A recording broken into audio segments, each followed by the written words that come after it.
way, way, way below him.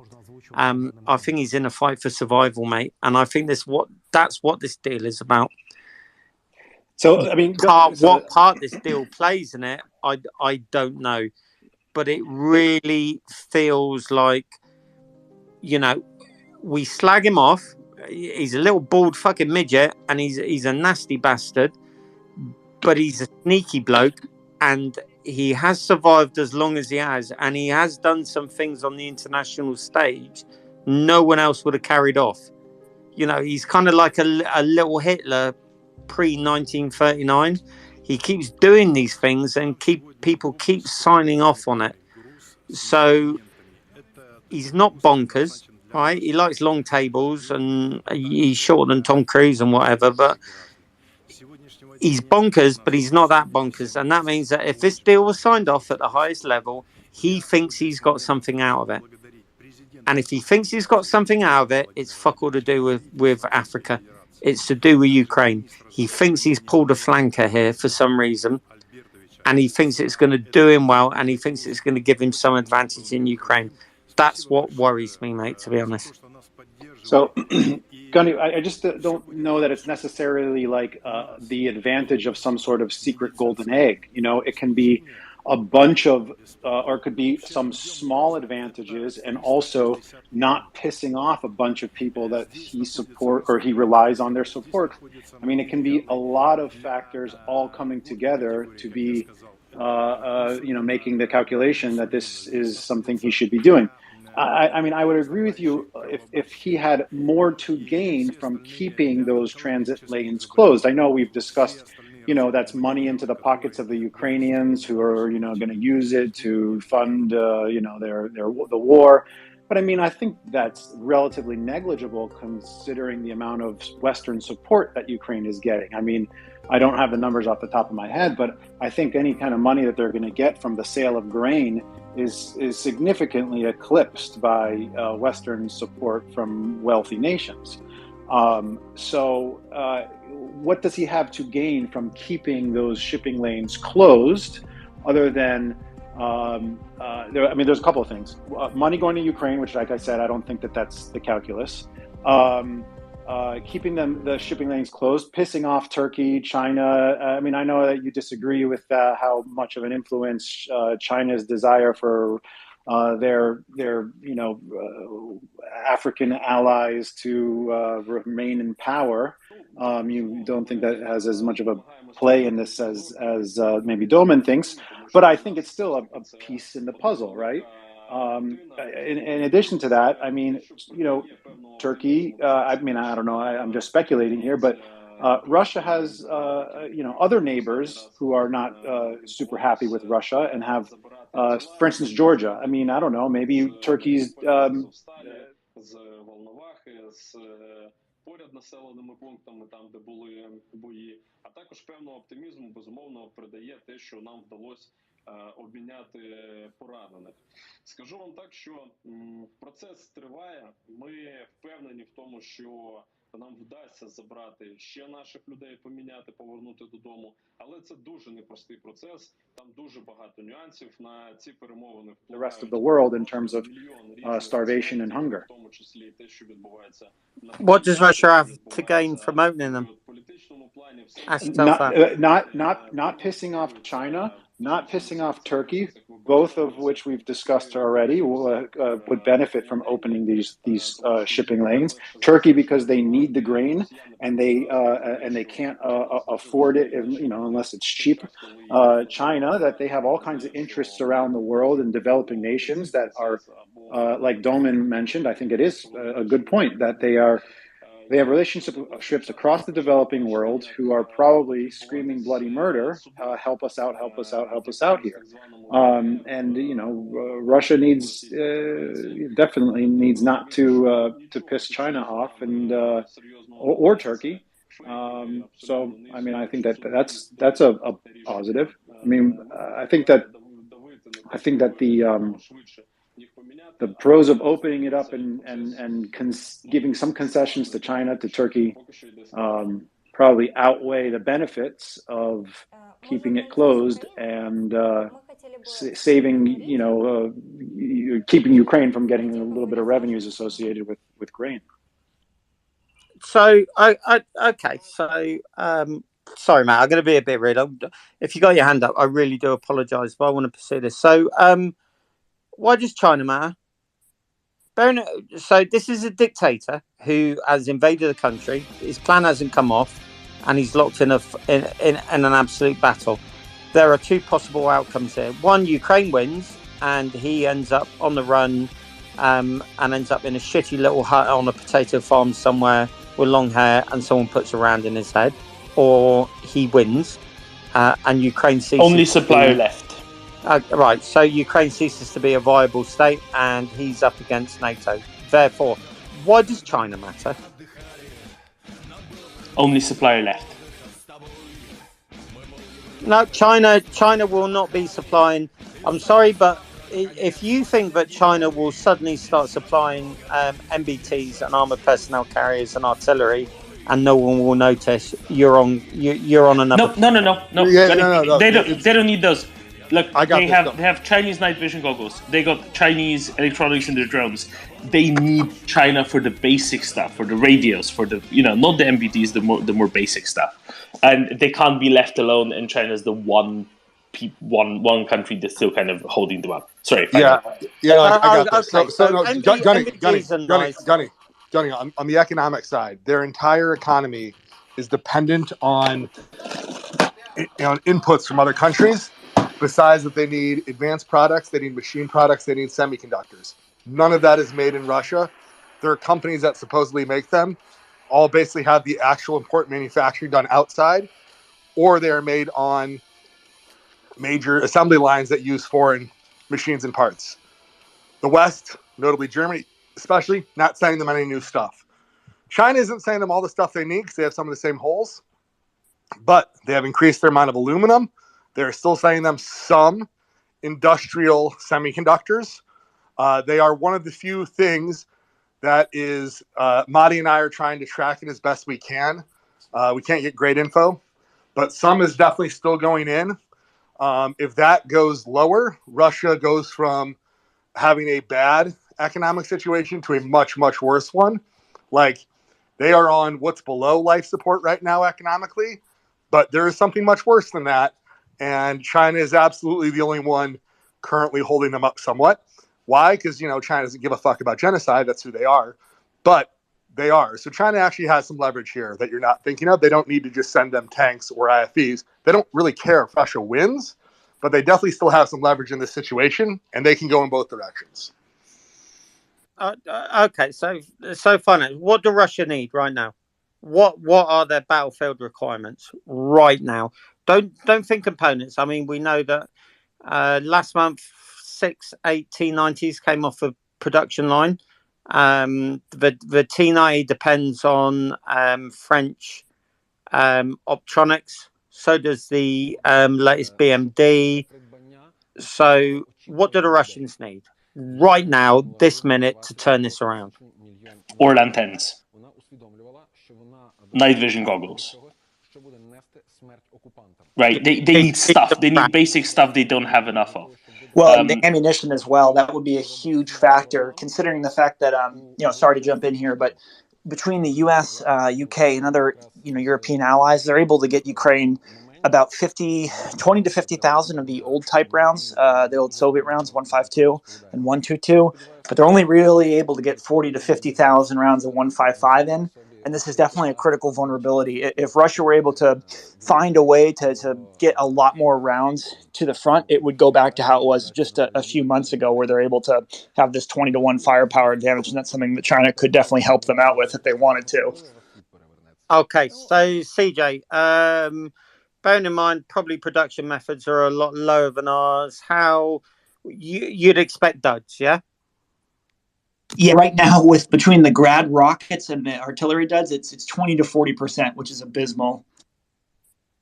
So Ukrainian military, they recover some rounds, they go in for examination.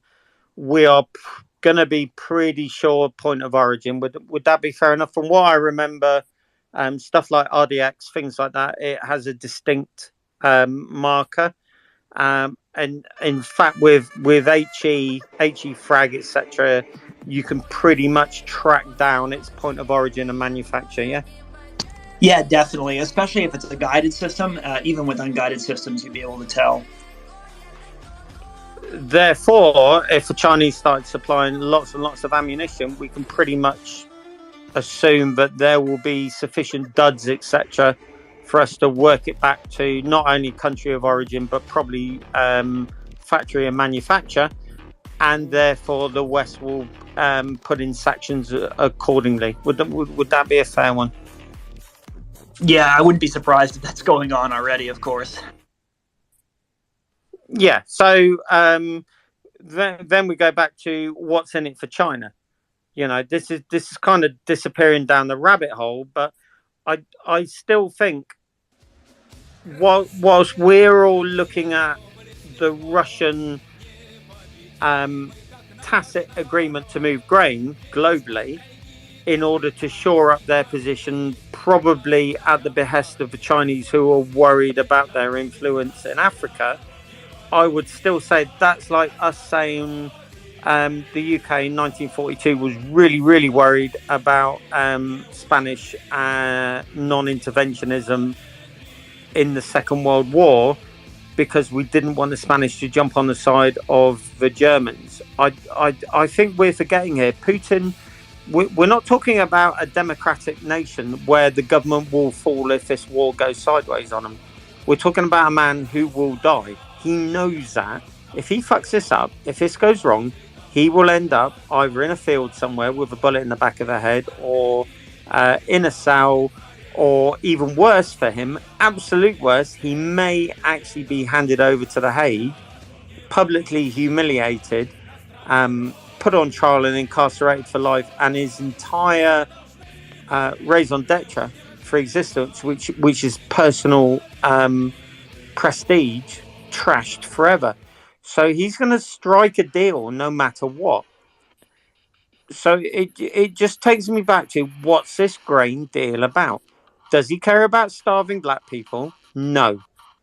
Is he engaged in a genocidal war which he must win? Yes. Has he signed up for a deal? It would appear so.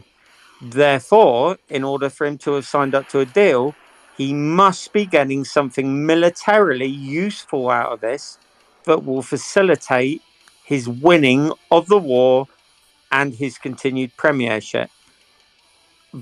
That's the bottom line here. I think we're all forgetting there are no subtleties about this. For him, it's win or die, strike a deal if it allows him to win. That's it. But what if that gain is Turkey not sending a bunch of TB2s to Georgia to, start messing around with the breakaway region, along Russia's border? What if that's enough for him to go along with it? Is Georgia really important to him? Is it make or break? Will it decide if he's still alive in 6 months? No. Is Chechnya that important to him? Will it decide if he wins or loses? If he's still in position in 6 months? No. Nothing. I really feel that nothing is important to him apart from win or lose Ukraine. He knows that the casualty rates are going to come out eventually. He knows that the public are aware of how bad things are. So he needs a win. He desperately, desperately needs a win. And everything that he does now is going to be towards that eventual goal. I know it sounds really simplistic, and I've got no idea about grand strategy. And I always kind of preempt my stuff with, look, I've got no idea about this unless it's maritime stuff, but it absolutely stinks to me. Absolutely stinks. He's done this for a reason.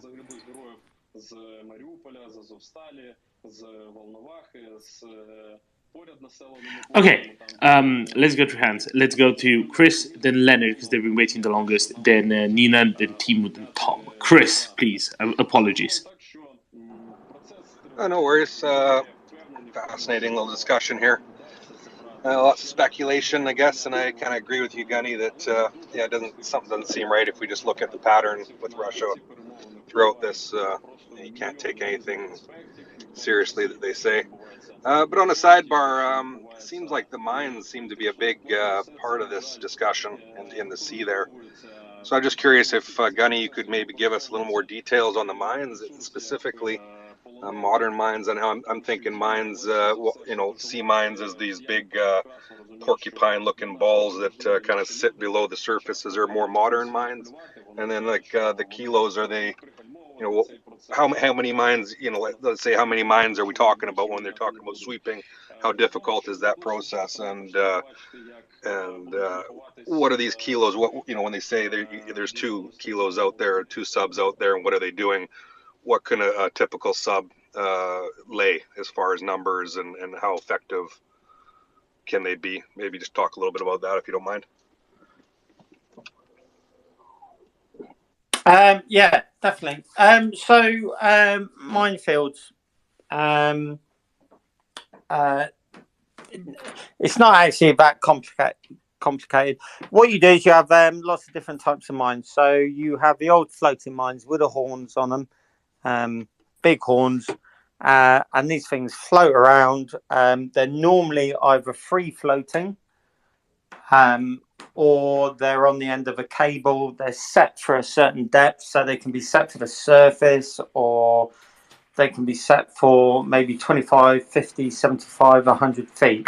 So let's say you have a contact mine, a mine that's set off by a ship knocking into it. You might not want to kill a frigate or a destroyer, but you might want to kill an aircraft carrier.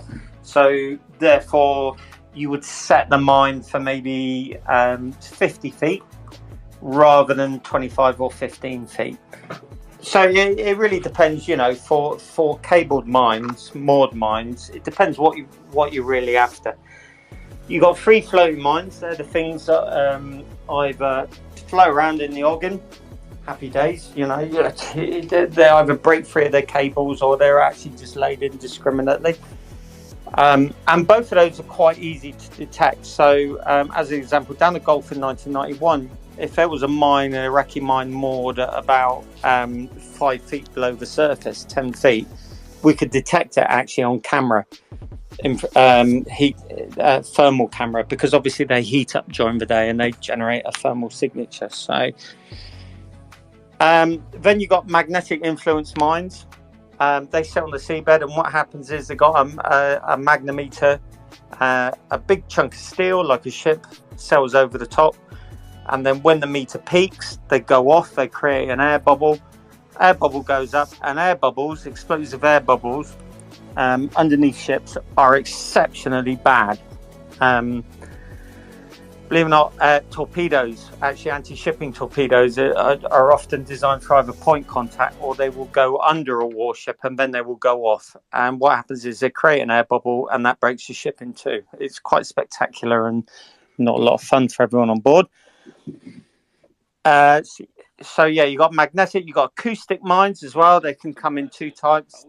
They might work like magnetic mines, so they detect the engine noises, because ships make noise, and then when that reaches a peak, they go bang, create the air bubble goes up, breaks the back of the ship. Or the really sneaky ones actually are a torpedo. There used to be a system called Captor, an American system, and basically that's a torpedo.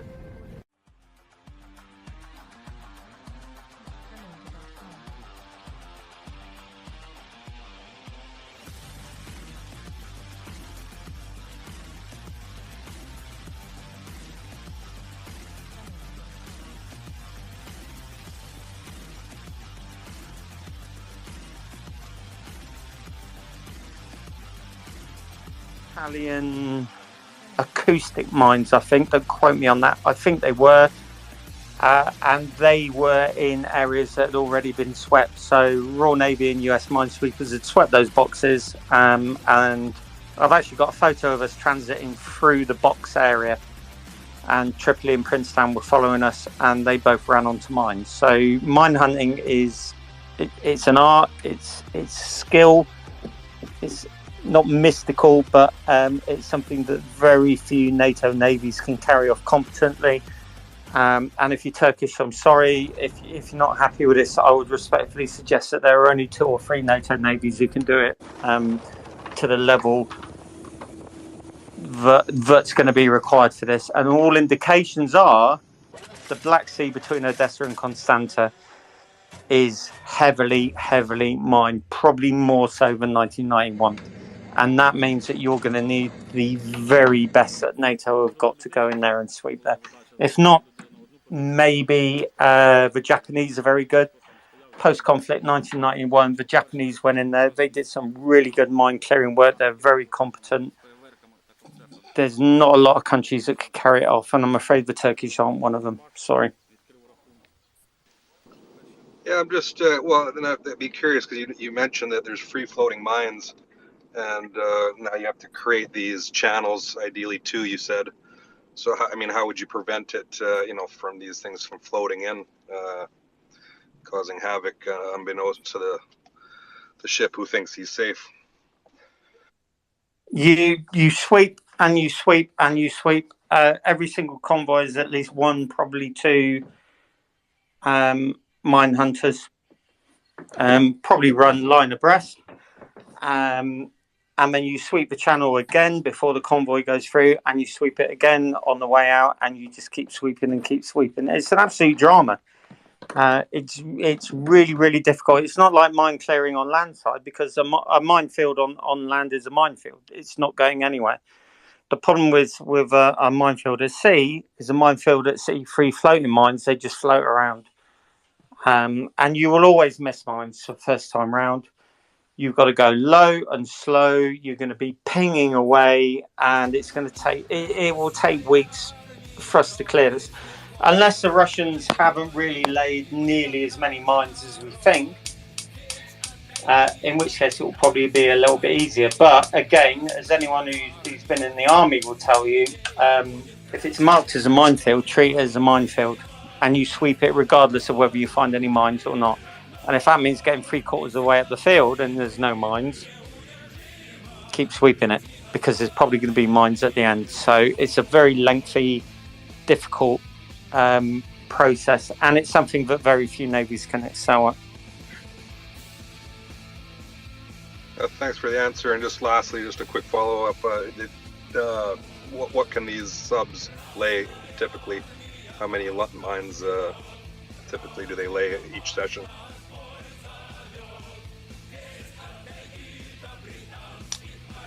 So I would imagine most of the mines have probably been laid by kilos. There's varying, there's varying information about how many they can carry, because of course it depends on the loadout of the Russian submarine. So she might be carrying 10 calibers, 2 anti-ship torpedoes, and 20 mines. I don't know what the bomb shop's like on a kilo, so we don't know what they've been up to in the past few weeks. Axel came out with a couple of really interesting figures that were quite frightening. The thing is, with that area, the Black Sea is pretty much out of bounds. So all that we're seeing is the floating mines that occasionally drift down and some poor fucker walks into. I suspect there are very comprehensive belts of mines. And even if a Russian gave you a chart of a minefield, it's going to take you a good time to sweep it, because you're looking for free floating mines, you're looking for moored mines, you're looking for bottom influence mines, you're looking for the full kit and caboodle. So yeah, a massive project. This is 1991, sweeping from the Sag up to the Nag kind of thing, and we had a dozen minesweepers, well, maybe 8 minesweepers, and we didn't clear the whole of the Arabian Sea. All we did was we cleared the approach lanes and the boxes for the battleships to start firing in there. So it's a huge project. It really is. If they've laid as many mines as I suspect they have, this is going to be a real ball breaker of a naval operation. Thank you very much, Gunny. Leonard, please. Thank you, Doman. I just wanted to let you know that I just received a DM that there's been a release out of the PMO in Canada. That's the Prime Minister's office.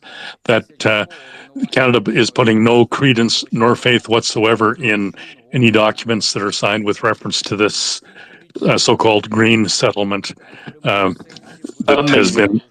Yes, it is amazing, but clearly the Canadian position is made crystal clear at this point, and I would suggest that's clearly going to be the position of the Canadian Foreign Office going forward. So And we're to surmise that Finance and Gunny work for the Canadian Foreign Office now.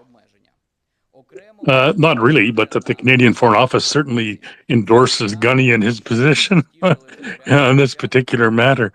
And just as a related, but not on the same point, I would just endorse Gunny's position with reference to China. I mean, his assessment that China and the Chinese African empire, if you will, or pseudo wannabe empire that's afoot, I would submit that is of absolutely no relevance whatsoever in the picture vis-a-vis Ukraine. And just as a further reference point, everybody's fairly clear, and certainly the U.S. State Department as well as the Foreign Office are just chock-a-block full of China scholars.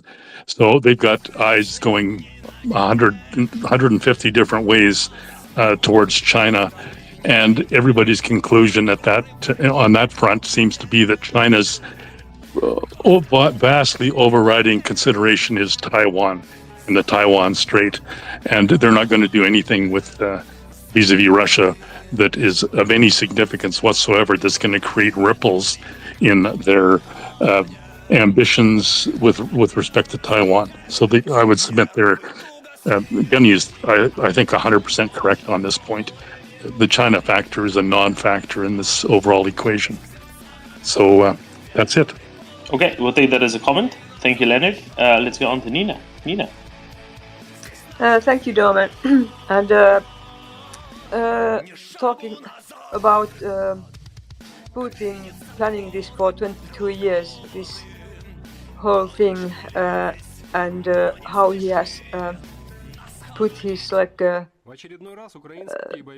does like tentacles, or what are they, like in every country, like putting people, spies, whatever, and also causing a lot of chaos in Europe and also in the USA to weaken the Europe. But I agree about this, that this is an existential fight for Putin, and we have seen how he has been managing to make this also in Germany, France, Italy, Switzerland, Austria, Finland, US, and of course the thing is that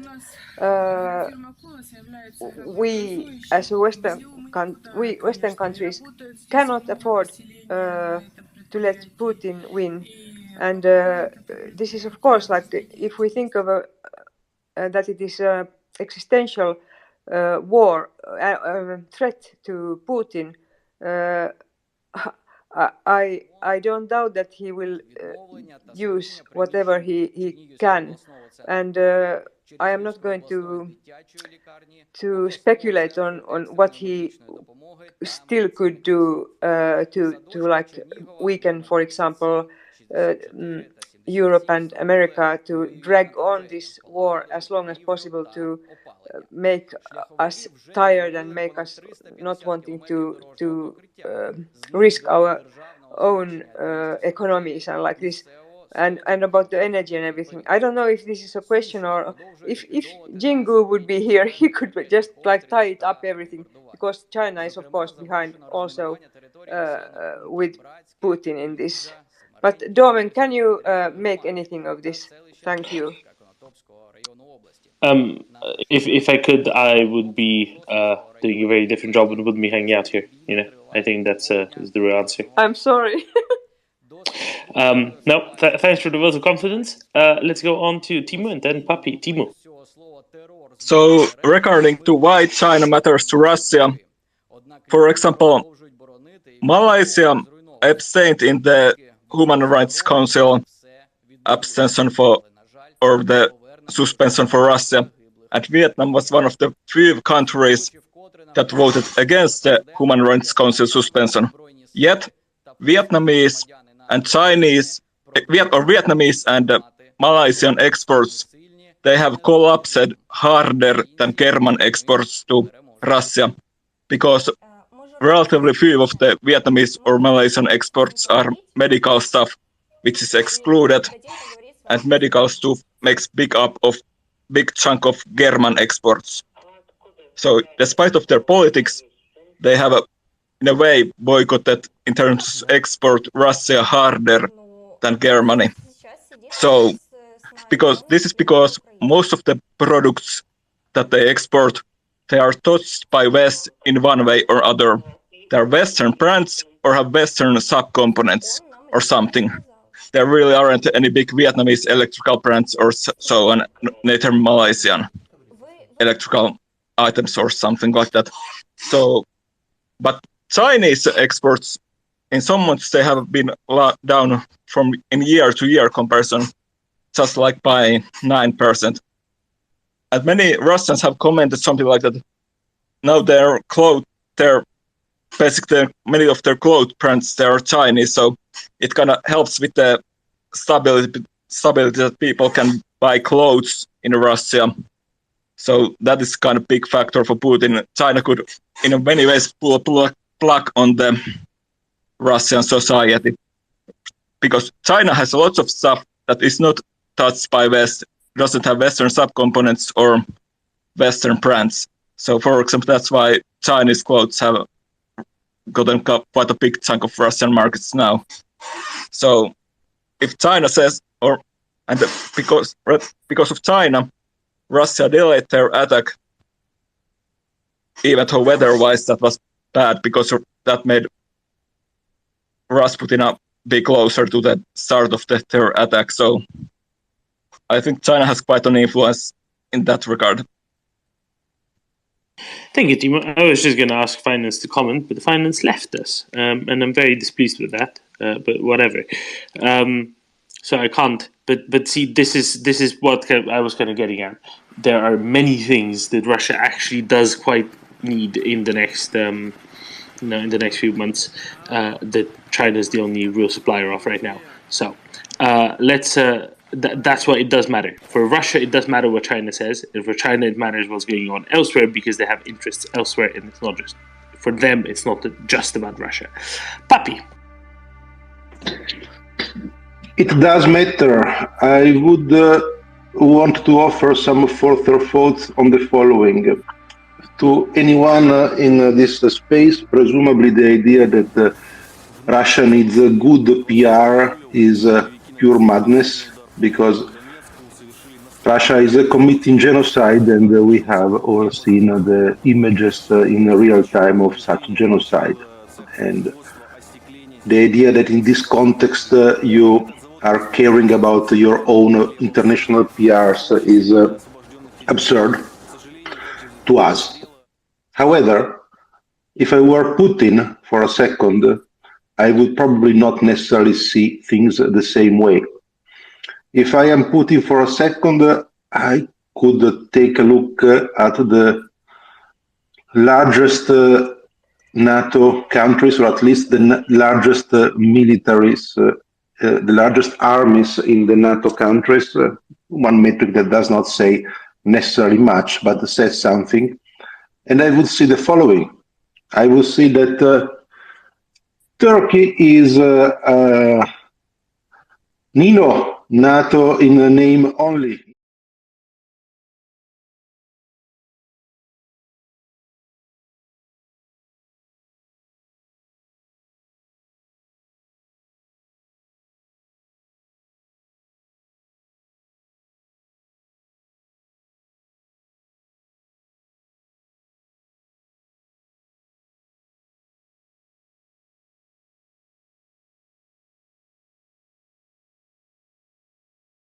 For a few percentage point, having a president that is a Putin apologist, to say it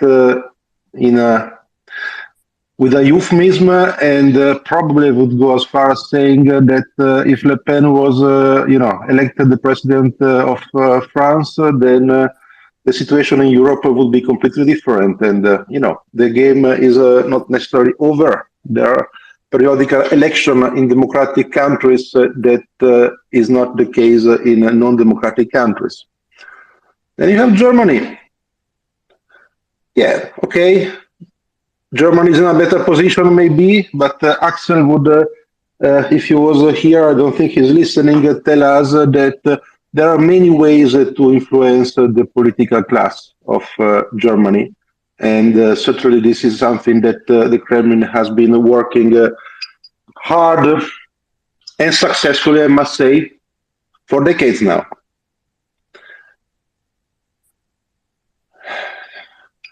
Do we want to talk about Italy, a country that is on its path to full urbanization with an O in the next couple of months?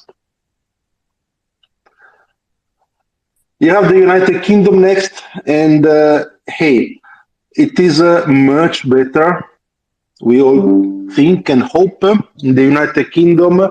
But there is a political crisis there, the situation is in flux, and of course, every political crisis, every situation in flux is an opportunity to have your propaganda and your propaganda machine working. And PRs in that context matter. I have skipped the United States, which is by far the country that has the most influence in the world, obviously. There's no question about that. United States has supported Ukraine in a way that we are all grateful for, and Ukrainians are grateful for. Let's not forget that I will not get into United States weeds, political weeds, because this is not helpful in this space, but I will just note that the highest rated news show in the United States, in the history of United States TV, is run by a Putin apologist. And the guy has been in Iowa, and we all know when people of this sort are spending some time in Iowa, what this typically means. Is widely rumored, incredibly rumored, to be pondering, to be considering a presidential run. So those are the largest army in NATO. And while for any one of us, the idea that, PRs are important for Russia is laughable, frankly, the fact that all these countries have fifth columns that might be at the moment getting a little shy, because it's hard in front of even lobotomized Western audience. Some sectors of the Western audience, let's not throw away the baby with the dirty water. Some sectors of the Western audience are lobotomized enough to ignore Bucha. But yeah, there are fifth columns that have a chance to have a significant political leverage in each of these countries. And if they are getting a little shy right now, because as I said, the situation is difficult for them, having some good PRs. Russia is helping save the starving black kids. Even if nothing comes out of it, and I agree with some of the speakers that there is I know nothing about the military part of it, but it sounds, or the logistical part of it, but it sounds like it's very possible that at the end of the day nothing will come out of it. but Putin still gets a significant PR hit, and the PR advantage that is getting out of this is frankly the battle that he has apparently right now the highest chance to win, depressingly, because militarily he's clearly in a bad spot. If I look at the situation in the countries that I have listed, he might be in a less bad spot than military.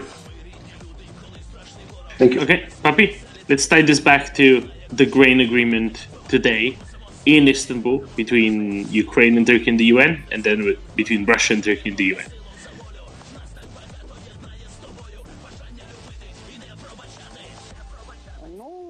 I was hoping you were going to say something at this point. Okay, so why do you think Ukraine did it? Why do you think Russia did it? What do you think has gone unsaid? Papi? Oh, sorry, I was speaking with my mic off, so it happens to me as well from time to time. So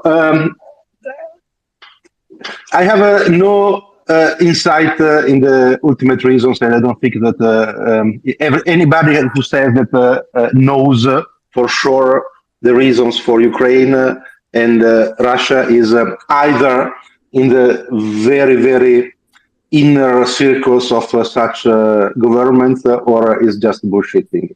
However, it seems to me that clearly Ukraine is not run by idiots. It has shown quite clearly that it is, despite some occasional mistakes, they know what they are doing. So if they are doing this, it means that they do not fear significant military repercussions. Otherwise, they would not do it. So it seems to me that if Ukraine is doing it, it might be because they might consider likely that at the end of the day, because of the lack of details, because of security, how it's going to play out, because of the situation changing in the ground, because of technical difficulties with the mining and whatnot, they may have thought about this, and they might think that hey, if nothing comes out of it, we can just play along anyways, because we don't want to appear on the global stage to be the ones that can be targeted by some type of propaganda as the ones who are actually starving the black kids. So that's essentially what I would say if I were a betting man, which I'm not, but if I were a betting man, that's what I would say that Ukraine is getting out of this.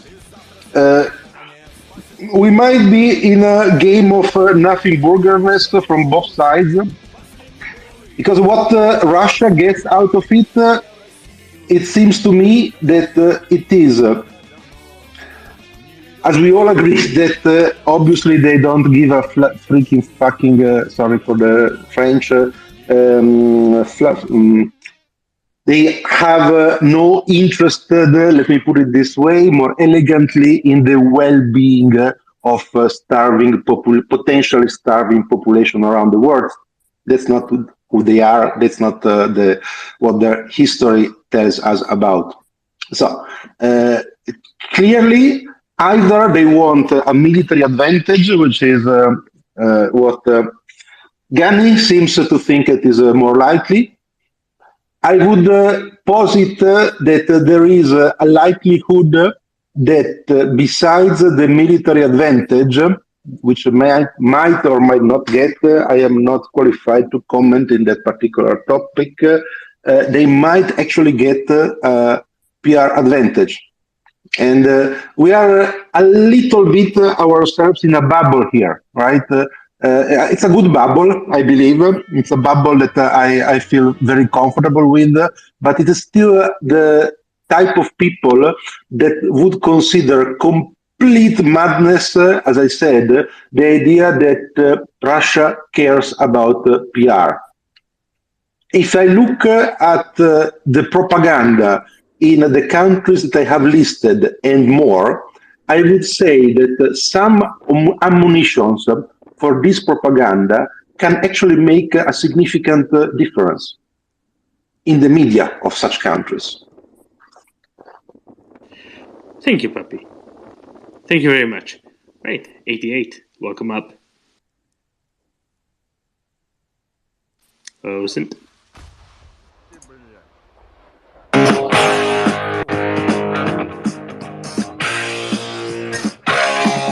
Okay, cut it out before we get kicked off the radio. I had to play some music, Dolman. Come on, everyone knows. I know, but I think you get about 5 seconds before Montana Radio starts charging royalties. Yeah. Can't afford that. Is this one on Montana Radio, is it? Well, yes, it is. Yes, it is. Montana, Idaho, Wyoming, Colorado, a few other states, I think. Well, I didn't pronounce this nonsense, but great for everyone. Great to be back and speaking to everyone and listening in. Puppy, that was an experience that I think I lost you about halfway through, but yeah. What I wanted to point out he's an Italian philosopher. What you gonna do? Yeah, no, I think it was philosophy. It was something. The grain deal. I've taken a look into this today, right? This only lasts for 120 days. I don't think anybody's mentioned this yet, but it only lasts for 120 days. All right, sorry, I maybe didn't catch that, Dom. That's right. Yeah, so this only lasts for 120 days. According to some of the diplomats, under the terms of the deal, Russia will not target ports while shipments are in transit. Ukrainian vessels will guide cargo ships through the waters that have been mined. Turkey will support the United Nations. They will inspect ships to ally Russian fears of weapon smuggling. This is the final and important point here. Russian exports of grain and fertilizer will now be allowed via the Black Sea, and these will be facilitated. So, everyone, you all wanted to know what Russia was getting out of this, and what Russia's getting out of it is they're getting their grain and their fertilizer exported without the chance of it getting stopped. Which I would probably say there's probably a loosening of sanctions going on as well for this to be sold in certain places. Where was Putin a few days ago? Let's backtrack. Putin was in, Tehran, Iran, the absolute masters of evading sanctions. So I put it to everyone, maybe have a little think here, that he was given some advice that maybe accept some of these offers that are put to you. You'll be able to evade sanctions by doing some naughty things that naughty people do, that Iran have probably been doing for years on end. So, yeah, this stinks to the high heavens, folks, and I'm sorry, but this is not the grain deal that everyone thought it was going to be. It lasts for 120 days. Gunny, if you're still here, mate, does anyone actually think they'll be able to demine and get a field ready in 120 days? That's going to be tight. Sorry to be the bearer of bad news, but I think this is it's a deal to allow Russia to export their fertilizer and grain. Yeah, you might be able to not just their fertilizer and grain, stolen grain as well. Crucially, oh yeah, right? yeah, of course, but it means that they will be able to export as much as their grain and fertilizer through the Black Sea without risk of it being stopped. So they're gaining quite a lot of this out of this. It says that Russian exports of grain and fertilizer via the Black Sea will be facilitated. So they've obviously not been facilitated up to now. Now meaning, yeah, here you go. Here's a free pass, and let's give it. What's today's date? 22nd. I give it 5 days before we find out the Montreux Convention's been ripped up, and those ships that are sitting waiting to go through will go through, because Erdogan's probably told Russia you agree to this and I'll rip up the Montreux, and we'll see what happens. But yeah, sorry, I hate to be the bearer of bad news, but I don't see much Ukrainian grain getting shifted through the Black Sea. We'll see a lot of Russian exports, but until there's the demined path, they're in a sticky situation. And to find out this only lasts for 120 days, then they better start working tonight. So, Osin, I'm going to back you up a little bit here, just to make it, to restate it maybe a different way in case anybody didn't catch it, right? This initiative is good for 120 days. It's going to take some number of days to get the corridor between Constanța port and Odessa demine. That is not an insignificant number of days. As Gunny was saying earlier, we're looking at maybe it's going to take 6 weeks, 8 weeks, whatever. That's basically half the time that this initiative is good for. However, the Russian ships aren't going to get stopped bit of the initiative. It doesn't need the mining first, right? So that kicks in.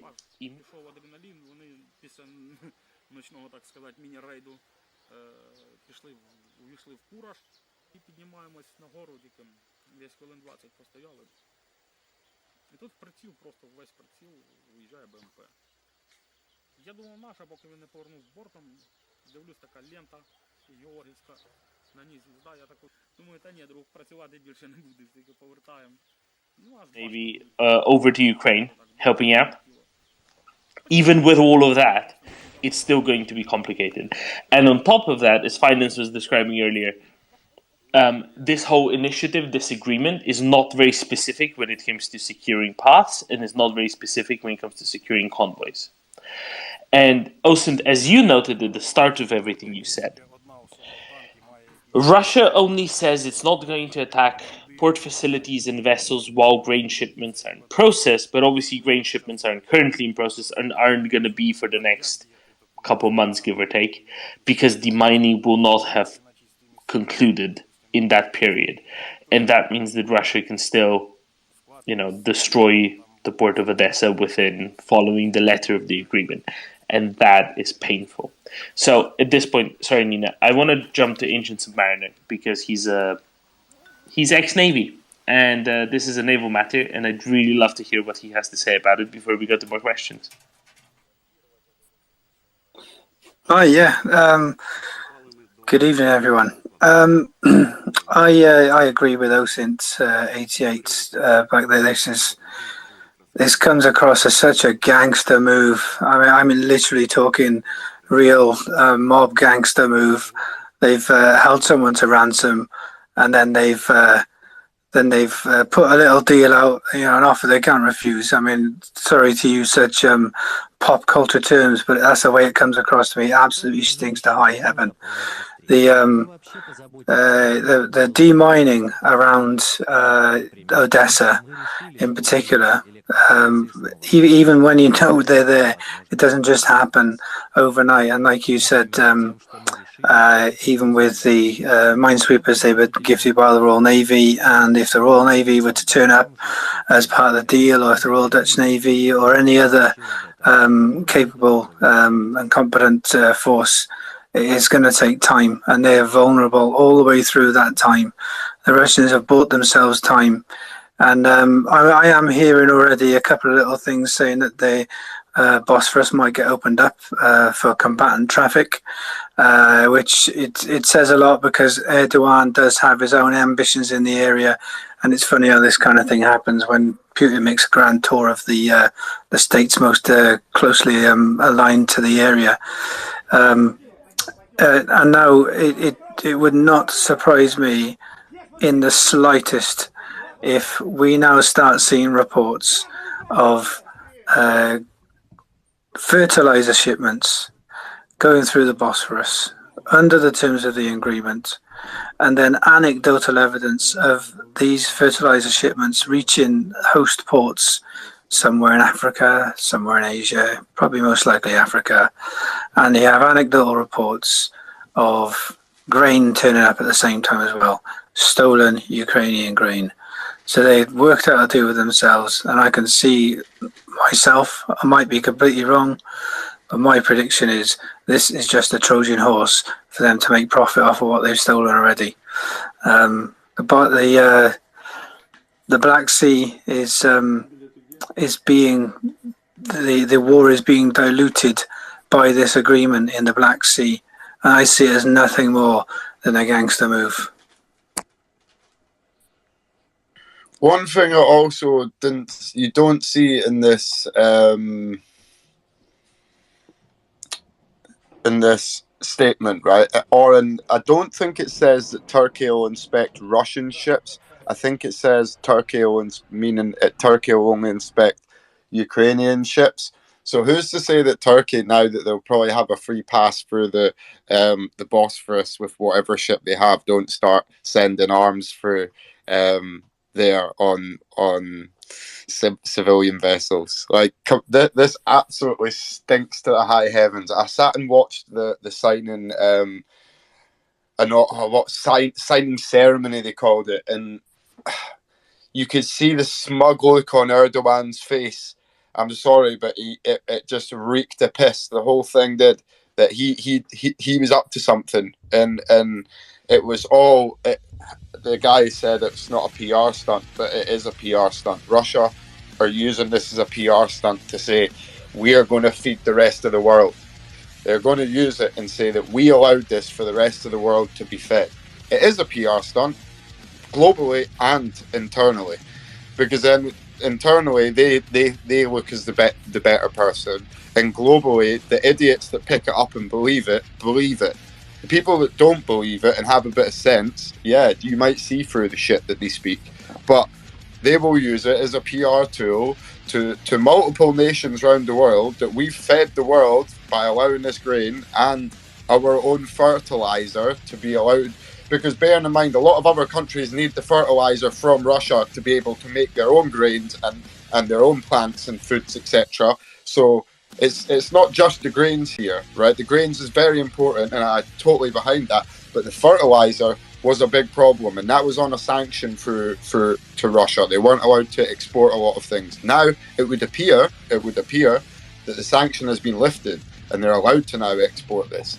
Why will that have been lifted? Because they would have said, you lift that sanction and we'll allow that. But as Gunny said, will they provide the right minefields? If not, then it will probably take over 120 days to demine, because they'll have to go box by box, demine the whole area before they can start running anything. They won't just demine as they go along, because what happens then is they can just be run into trouble and they're setting targets. So the whole area has to be swept, and the channel has to be completely safe. I imagine it'll probably have to be monitored as well by some form of navy, which will probably only leave the Turks there to be able to do it, unless the Montreux has ripped up. And the Montreux Convention's ripped up, then we could see everybody and anybody's nan in there tomorrow. Then that might happen. One point I want to point out is the Ukrainians that are being trained in Scotland on minesweepers, they are still a few weeks away from being able to run these vessels themselves. And these vessels don't grow wings and fly to Ukraine. They have to be sailed, and they take quite a while to get there. So they're not the fastest ships in the world, you're saying? Pardon? They're not among the fastest vessels. No, they're not, and they'll need to stop quite regularly because they don't have big fuel tanks, particularly big fuel tanks compared to other vessels. But yeah, that's correct. Their endurance is quite low, and I think off the top of my head, max speed 15 knots, and that's and they can go constant, but even then, I mean, you're talking a heck of a journey there. Yeah, so that's probably, they probably will not be available till the next agreement gets written up and drawn up, and how this agreement goes. I mean, what happens if this goes Pete Tong tomorrow? Then there's not going to be another agreement reached. It was made clear at this signing ceremony that the Russians and the Ukrainians, or the Ukrainians and the Russians, certainly don't want to be in the same room as each other or negotiating. It was pretty obvious. They came in one after the other, and when they were asked on this, both said that negotiations will not be taking place anytime soon. So this had to be brokered by the Turks. Why would the Turks do it? To look good? No. Osin. Turkey's easy. And they need a bit of grain as well. Yeah, they need a lot of grain. 1.4 million tons of grain was imported by Turkey. No, not grain. Wheat. Wheat alone, not even counting all the other grain. 1.4 million tons imported last year. Turkey has about 80 million people. You're looking roughly 20 kilos per person in Turkey. Turkey is also facing almost 100% inflation this year. Erdogan is in power, but Erdogan knows that he can't be the next Sri Lanka. Erdogan knows that he doesn't want to be carried out onto the street by, protesters, right? So, at the end of the day, Turkey needs discount grain. One way for Turkey to get discount grain is this. The other factor is, guess where Turkey got most of its grain imports? Ukraine and Russia, obviously, because it's so close, right? Grain is a cheap commodity. Transport costs are relatively high compared to the cost of the commodity itself. Therefore, you want to minimize distance of transport and you want to make it as economical as possible. Therefore, you look for sources close by, such as Ukraine and Russia, couple days sailing away across the Black Sea. Easy. Okay, that's part one for Turkey. Part two for Turkey is Turkey wants relatively free hands to do whatever it wants in Syria, right? Turkey has its own special interest in Syria. We're not going to delve into it. But what we can say is that Russia controls Assad, who is the purported leader of Syria, whatever his title is currently. And if Russia allows Turkey to get to have free hands in Syria, that is something that Turkey wants as well, because that is also a major distraction for the people who are suffering huge inflation currently in Turkey. So Turkey is the easy bit of the equation. Turkey is the one that I think everybody understands. Let's go to questions from Nina, and then a comment from Puppy, and then we'll turn back to Osin and Ancient. Okay, Nina, go ahead.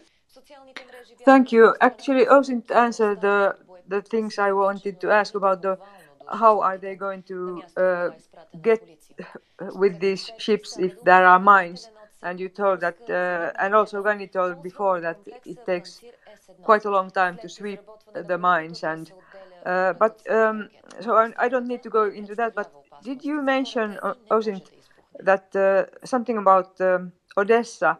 Could the Russians, for example, use some kind of cargo ship and then try to strike Odessa somehow behind? Or so you're saying could Russia use some sort of a military asset that's camouflaged as a merchant ship, or a merchant ship in the way of a military asset? I guess they could, but I mean, they wouldn't really need to, because they have other standoff weapons that can do the job right now. They don't need to do that. They can just launch cruise missiles from submarines, right? They really wouldn't have a need for that. No, the only what I meant, sorry, Nina, was they would use merchant civilian vessels to ship arms through the Bosphorus to Russia from other places, may that be Syria, or other countries that may be providing them arms. This message has been generated with municipal data. Ships, as my understanding, by reading this agreement, it doesn't say that Russian ships will be boarded and checked. It just says Ukrainian ships will be boarded and checked due to the fear of Western arms smuggling for Ukraine. So Ukraine smuggling weapons in from the West via this route. This is what Russia were worried about, apparently. But, I mean, come on, we're not really that stupid. You're not going to do it that way. We've got pretty established lines, to be quite honest. We don't need to start shipping weapons. Yeah, why would you need to not just fly it to Rzeszów in Poland and ship it across the border that way? Like everything else has been done thus far. Exactly, there's no point. It's a nonsense concept that Russia's employing, and whenever Russia is making up stuff about others doing something, possibly it's probably because they want to do it. Air siren alert update. Yeah, and full alert.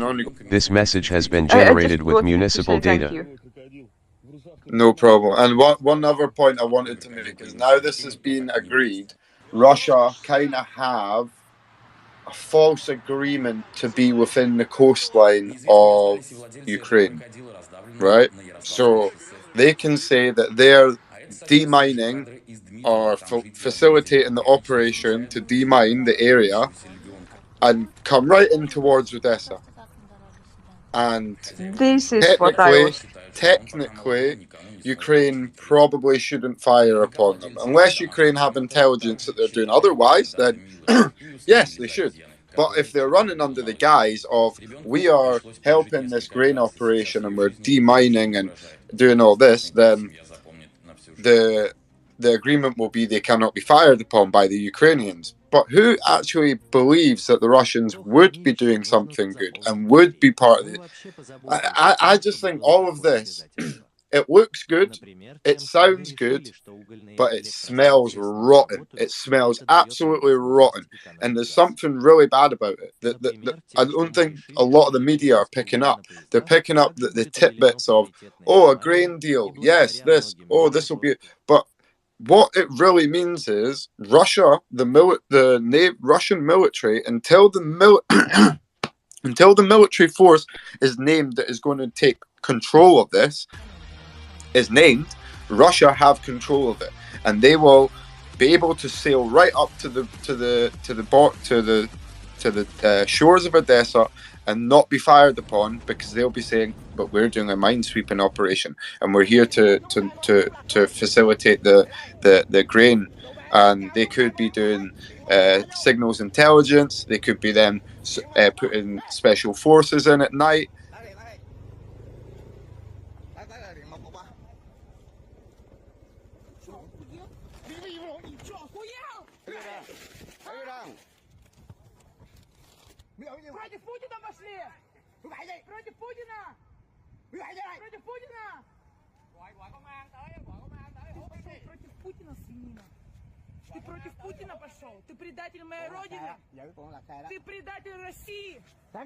Signed up to this agreement. If they say, well, what about we try Mariupol? No. Mariupol's not part of the agreement, so if you go anywhere near there, we'll fire upon you. You know, there's very, very vague stipulations around who's in control of this. And if the Turks are in control, then they're going to be made into kebabs, the whole lot of them. Well, if it smells fishy, it's fish. Yes, it is. And just to note here, right, Mariupol, also that's just an example. Obviously, Mariupol isn't going to be a part of this while it's occupied by Russians, right? Ancient, do you have comments on this? If you do, go ahead. No, and then go to Domin, you're correct. No. It was just an example, Yeah. No worries. Yeah, sorry. I do absolutely. I really do agree with those in there because. Let's strip it back to being honest. Let's say everyone is honest about the agreement, and then Ukraine goes ahead, demines in order to facilitate the avoidance of this agreement. The agreement lapses, then Russia has got what it wanted. It's got an unmined area of water, which they really, really, really want to get into, and they've been trying to get into for a long time. If I had a load of diesel submarines and I wanted to go and get signals intelligence of Odessa, I would be really pissed off if there was mines in the way. and if I have oversight as to where the clear path is, I now have a route. Yeah, I've got an enemy that kind of wants to combat that, but I now have a route in order to sit amassed there, less than 2 miles off the coast, and gather as much SIGINT as they possibly can, because Russia is suffering big style. They cannot develop a full picture of the area intelligence-wise because they haven't got the assets to get into the air to maintain the constant airborne surveillance, intelligence surveillance, targeting and reconnaissance. They don't have the same capabilities. In the West, we can do it because NATO is well joined up, and that's what they're doing all along the border of Russia, right from the north to the south and across the bottom of the Black Sea. The Russians can't do that, so they need to gather some kind of intelligence some way. And let's just say that let's, for argument's sake, say everyone's got the best intentions about this deal, but behind it are the worst intentions. There's the conduit that's been legally set up by binding agreement for all of the theft of grain, illicit movement of arms and materials, which the Russians will be doing. Let's face it, the West don't need to. And on top of that, they will then be using every last trick in the book to gain an upper hand in the area. the Black Sea. It's not a huge sea, especially not when you've got a whole fleet that's sitting in that body of water, and you're the dominant force. They need to have that. So yeah, to me, I agree. They've now got a potential to do SF insertion, either by ship, small boat, or submarine. They've now got the opportunity to gather signals intelligence, again by ship, small boat, or submarine. They can do a lot more targeting work, and this whole deal, as I agree with that OSINT, stinks to high heaven. It's absolutely disgusting. It's a knife in the side of the Ukrainians, as far as I can see. 100%, 100%. Domin, is there anything in the agreement, I'm trying to look through it, that says that Russia will not force a land attack on these areas while this is being done? Is there anything in the agreement to say that? Because to me, as Ancient just described it, they're basically asking Ukraine to demine an area, and whatever goes on, and if anyone thinks the Russians are going to stick to their word, they're going to ask the Ukrainians to give them the mine charts, demine the area, and then 2 days later, the day after the first grain shipment comes out, Ivan and his Red Fleet fucking rock up on the shores of Odessa because it's been demined. There's an agreement that any ships within that area are assisting with the transit of grain and dealing with that, so they won't be fired upon.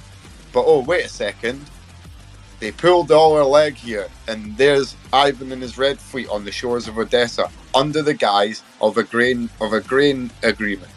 OSINT, let's do a quick read of this out loud. I'm not going to actually read the whole text. I'm going to give you sort of a one sentence per paragraph summary so everybody knows what we're talking about, okay? Part 1, it's Turkey, Russia, Ukraine plus United Nations. 2, it's based on some legal stuff. Stuff that's quoted. I've never heard of most of it.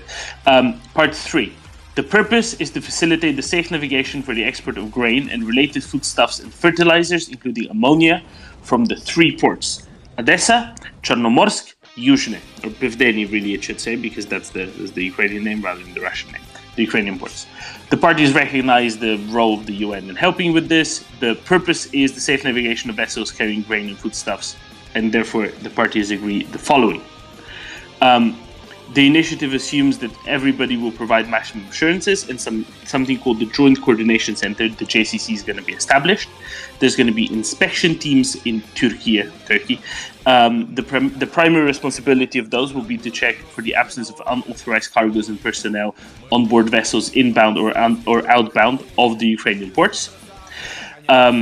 Everything in the Ukrainian territorial waters is under the authority and responsibility of Ukraine. The parties will not undertake any attacks against merchant vessels and other civilian vessels and port facilities engaged in this initiative. Should the mining be required, a minesweeper of another country, agreed by all parties, shall sweep the approaches to the Ukrainian ports as necessary. So this covers the bit where the Royal Navy, Royal Dutch Navy, and the similar can help out in demining. Hi, Huda. Okay, hold there, right? Hold at that point. It only says they won't attack ports or civilian vessels. It doesn't say that they won't attack and force a land attack. That's what I'm saying. This has been done under the guise of demine this whole area, and we will run it. We will. It's a whole cock and bull load of shit. This agreement, like honestly, I can't believe it's been signed, and people think, oh, there's a great grain agreement. It's just the more you look into it, it stinks. And also, let me just finish this up. And you're right on that. Let me just finish this up real quick, just for completeness. All merchant vessels that are going to be used are previously going to be registered with the Joint Control Group, whatever it is. To prevent any provocations or incidents, the movements of vessels transiting the maritime humanitarian corridor are going to be monitored by parties remotely. No military ships, aircraft, UAVs may approach the maritime humanitarian corridor, closer than a distance agreed by the JCC without the authorization of the JCC and after consultation with all parties. This is the bit, Osin, that basically says no Russian naval vessels are allowed in the humanitarian corridor. And that effectively means none are allowed to approach those ports as well. So this is the little bit that does kind of, safeguard Ukraine in this respect. Then under F, they say, should any suspicious activities or non-compliance with the rules occur on a vessel transiting the corridor, there's going to be a thing at the JCC. That's the new council that's being established in Ukraine, Russia, and others. All merchant vessels taking part are subject to inspection conducted by, effectively, Turkey. Again, that's only the ones that go to and from Ukraine. Let's get Gunny up. The initiative is 120 days. Nothing in this initiative will be deemed as a waiver, express or implied, of the privileges and immunities of the UN. That just completes it. So yes, there is a little bit that says no Russian naval vessels in the humanitarian corridor, that is within the demined areas, are to be allowed. So there is a little bit of a safeguard. It's not as bad as we previously thought. Yehuda? Yeah. No, I just wanted to jump in real quick. We have some interesting updates. But I don't want to interrupt it. If you're finishing off this... just finished it. Okay. Well, do you want to grab some hands? I see a few people there. Do you want to just jump on it real quick and we'll wrap it up? Can we just highlight first that we have the band back together?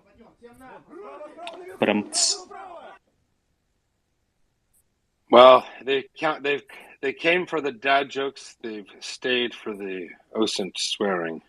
So you can steal our dad jokes, but you'll never take our fucking Yehuda. You'll never take our freedom. Not Ukraine's, that's for darn sure. We talked about HIMARS flying over the heads of defenders, and I told him, you know what the sound is? And he says, what? I go, it's the sound of freedom. And then afterwards, apparently, he was using it like he made it. It was mine, all right? I'm just kidding. It is the sound of freedom, and let it ring. Let it ring across all Ukraine. Gentlemen, I know you want to talk about boats, so fill your boat, fill your boots, fill your boats, and I'll wait for the other update.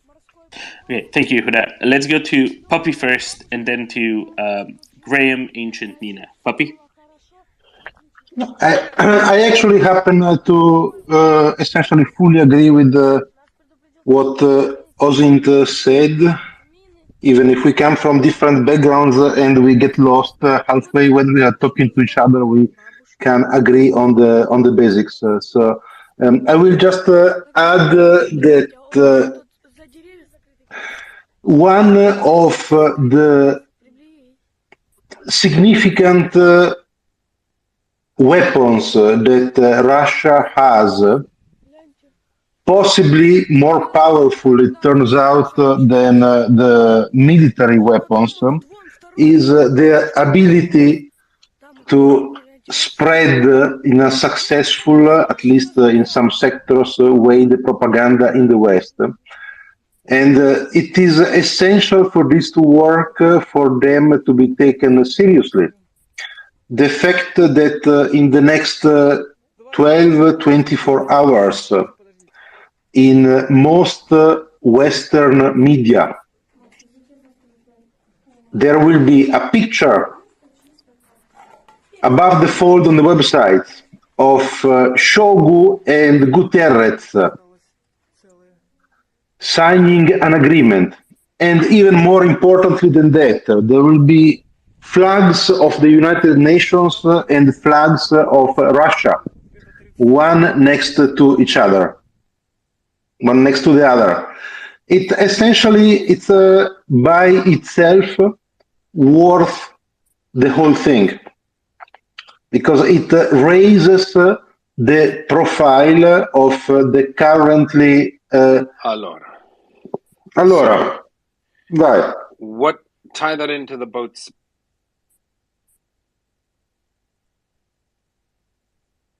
I think I lost you, Yehuda.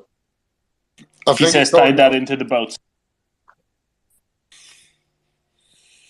The way it ties into the boats is the fact that the whole thing is, as me, OSINT, and others have pointed out, has more a PR value than a non-PR value. So, than a practical value.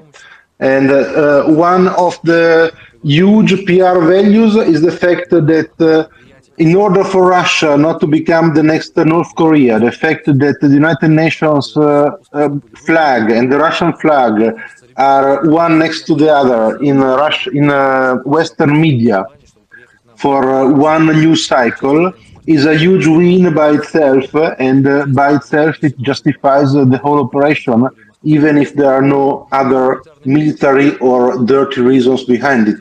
This is dirty enough in itself. There may be other reasons, very well possible. Ghani thinks so, and I trust Ghani on anything military. But by itself, it is, already reasonable enough. If I were to run the PR at Kremlin, I would be very happy right now to see this everywhere in the Western media. Does it make sense, Yehuda?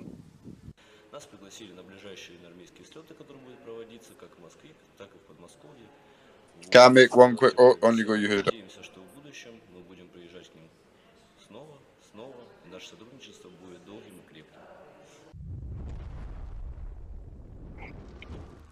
Mic check. Yeah, we heard you. I think you heard us having technical difficulties. Thank you, Papi. We'll take that as a comment because it's a very good comment, and we're going to move on with Hans just because I don't want to keep people waiting for too long. Let's go on to Ancient first. Ancient? Yeah. I was just thinking, and I was listening intently to you reading out the stipulations of this agreement, and there's something I hadn't really kind of thought about before, but it kind of puts Ukraine's hands behind the back and puts a gag over the mouth as well, because by agreeing to this, they want to be seen as progressive as well in Ukraine. By agreeing to this, they're kind of putting it in the hands of Russia and Turkey to set up the JCC in good faith. That's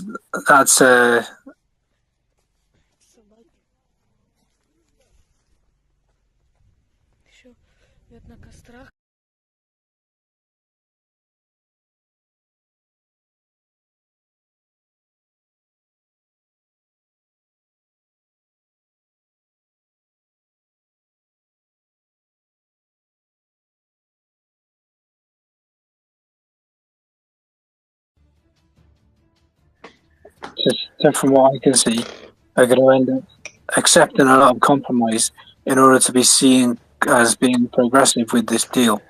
I still have the same opinion. I still have the same opinion as I had before. In fact, even worse now, especially after hearing that. I hadn't really considered it before, because if it was just a case of saying, right, there's a load of merchant vessels, the International Maritime Organization has these registered as merchant vessels, they have transited through ports, we'll let them stop in Turkey checking for weapons and you can just send them on their way.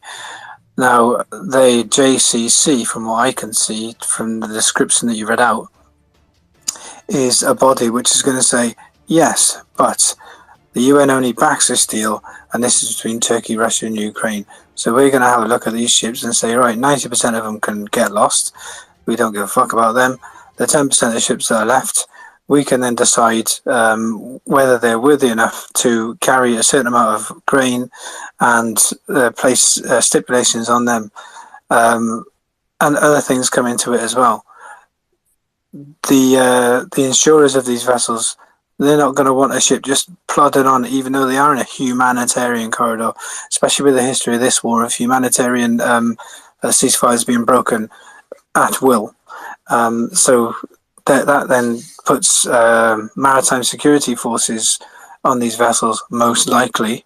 Where are they going to come from? Because they might have the ability to veto certain companies, because certain companies are basically made up of ex-military from the West. They aren't anything to do with Western military, but a lot of these larger maritime security companies, they are Western-based companies. Where are they going to come from?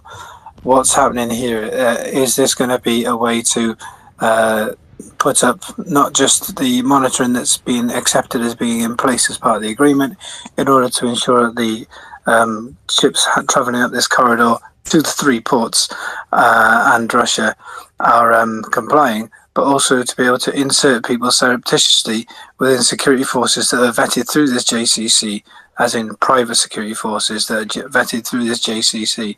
There's a lot more in here to tie Ukraine's hands, just for them to be shown as being progressive and wanting to show the world that they are doing what they need to do to get grain out into the market. Exactly, and the lack of precision in defining what the competencies of the JCC are, that is a lot of the problem here, because we don't really have any idea what it is, whether it requires unanimous agreement, that is agreement of Russia on everything as well, and that's it is the abrogation of free trade. It's the abrogation of free trade and freedom of navigation. It should be denied, and the United States of America should step in, get in there, get a convoy of different ships out of the port, and that's that. Listen, I want to add this. We've talked about with the CJ and other people, the Ukrainians are in possession of a lot of new weaponry and ammunition that they didn't have before. Think of how fast a boat moves. Think of the ISTAR capabilities. Think of everything that is available to Ukraine in terms of a sensory function. The Russians could renege on it, as some people are alluding to, and they could go and, any vessel steaming out of Sevastopol or anywhere else would be noticed a mile away. In fact, before it sets sail, it'd be noticed. The Ukrainians would be able to position certain equipment that would be able to dispatch said vessels, regardless of if the shore is mined, whatnot. I think this is on balance, this is a win-win for Ukraine, because it shows that they're playing nice. They're not responsible for any delay. If the Russians were to do something ridiculous, which, hey, the night's still young, I don't see it as being a huge concern. I think on balance, it favors Ukraine. It gets the grain out and it makes them look like players. I think the Russians might keep it open in their mind as a Hail Mary that they can try some special sneak attack. The Russians, I still believe, couldn't lead themselves out of a paper bag. So I want to pop over. Thank you, Ancient. I'd like to pop over Osin, or who is next? Johnny was next, and Osin, and then I would like to. Osin. Yeah, there's a really interesting update that's happened recently, and it kind of explains what we were talking about yesterday, and I think everyone would like to hear it. Go ahead, Gunny. Yeah. So first of all, what's in it for the Russians? Nothing. Let's look at it from ground up, brutal view. Do Russians do anything for a reason that gains them absolutely nothing? No. Therefore, there must be a reason for doing this. There must be a plan. There must be some kind of physical gain out of this deal that benefits them. 2, how do you stop this from happening? Ancient, you know as well as I do, there are 2 kilos at sea at the moment. So you and I know that you can kill this project right from the offset. Are those kilos out to do SLCM depressed trajectory shots at Odessa port to kill the port? Possibly. Are they out there to mine the fuck out the approaches down to Constanta and to lay multiple belts? And we're going to see this over the next 3-4 weeks. Boats running in relays, dropping mines, making it impossible for the Turks to even think about creating safe transit lanes. Yeah, that's a real possibility. There is no gain for the Ukrainians in this, because the Ukrainians know that the Russians have a game plan. So it's kind of like the school bully, isn't it? Offering you a boiled sweet, and then he's going to punch you on the nose and steal your sandwiches. There is nothing here, really, that says Russia suddenly playing by the rules. Russia is on the back foot. Putin is on the back foot. Therefore, any deal, any conversation, any hint of a discussion will be strictly to benefit Russia. So stop looking at it like everyone's going to win here. They won't. There's one, Gunny. There's one thing that you missed. This deal is struck for the benefit of Russia. Whether it actually works or not is immaterial. The only reason they have signed up to this is to benefit them. Therefore, they think they're going to get something out of it. And something out of it must be to do with Ukraine and then winning the war. That's it. Everything else, okay, Gunny, Africa, let me places like that are superfluous. His entire legacy, his stability in position, his ability to carry on ruling the country depends on Ukraine and winning. He needs a win. Therefore, we need to look at everything that they do, everything that they sign up for, everything that they allude to is directed towards him winning. That's it. If you take your eye off that ball, then you start to play into his game plan. He is a ruthless motherfucker. And bearing in mind, I keep saying it, this is a man who continuously has rolled the dice. He's used CBRN in the UK. He's used chemical weapons in Syria.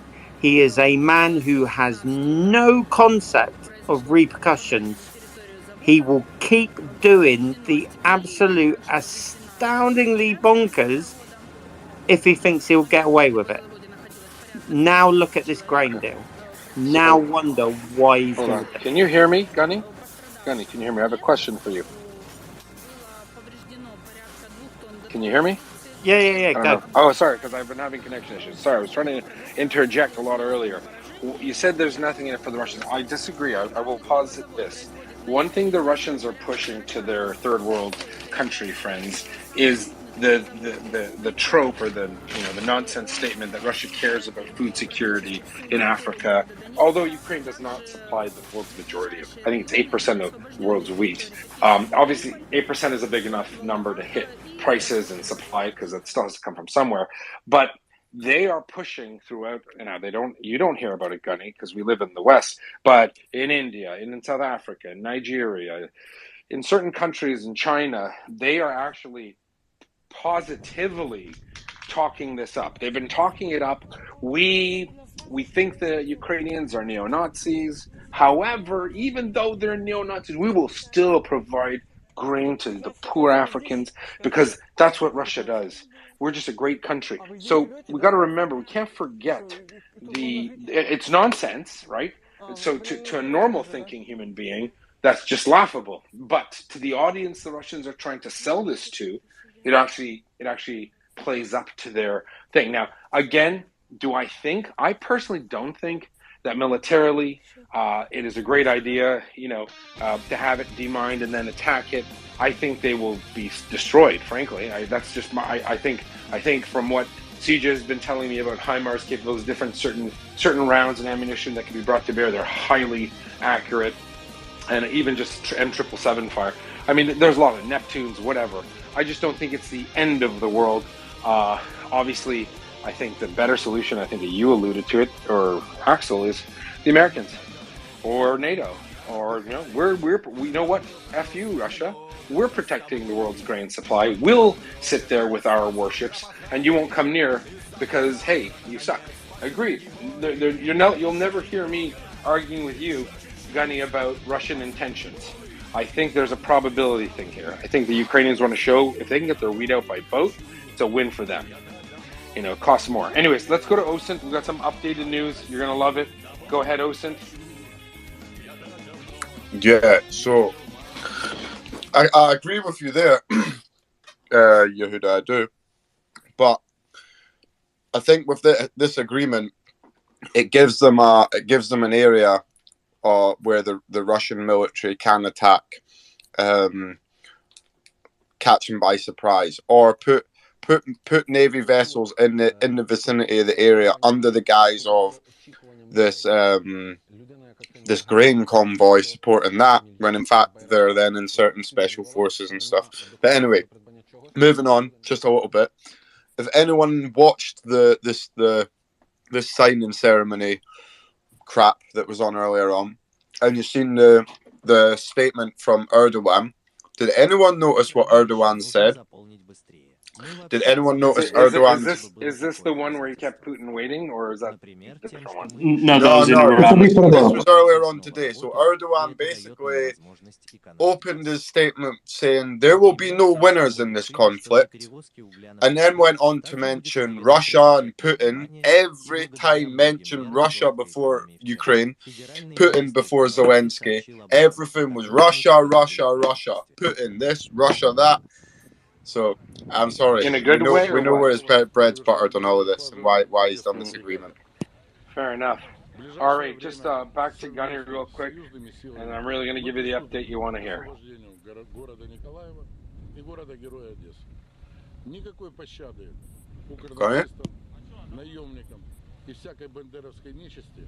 Gunny, go ahead. I don't think Gunny can hear my mic. Okay. Just go into update. All right, we're going to go ahead and update. All right, I don't know if you were here. Osen Doman was here, I think. We talked about a very weird... Sorry there. I had a dead headphone. You hear me loud and clear. All good. I don't know if anyone heard a little earlier. Talked about a very... You've just cut out. I'm here. We heard yesterday that a group, an immigration subsidiary of the State of Israel, called the Jewish Agency, was effectively dissolved yesterday in Russia. Now, the background is it was slated for closure a month ago. It went to a court, whatever, cassation, kangaroo, whatever they call them in Russia.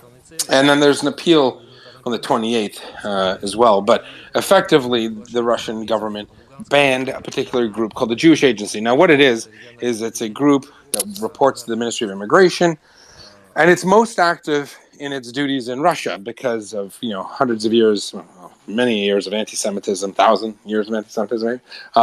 Jews have been moved around Russia, so had Circassian Muslims, so had Tatars. Siren alert the Soviets moved everyone. Kharkiv, all this clear. Group This serves message really has as been a cultural generated and with spiritual municipal guide data. for the Jews of Russia. Now, what does this matter? I mean, how many Jews in Russia are there? What's the point? So, in Israel, this group rolls up to the Ministry of Immigration and Absorption. And although it's a quasi-governmental group, it's more of an NGO. It's an NGO and it's a GO. And Russia banned it. Now, it's really strange because all...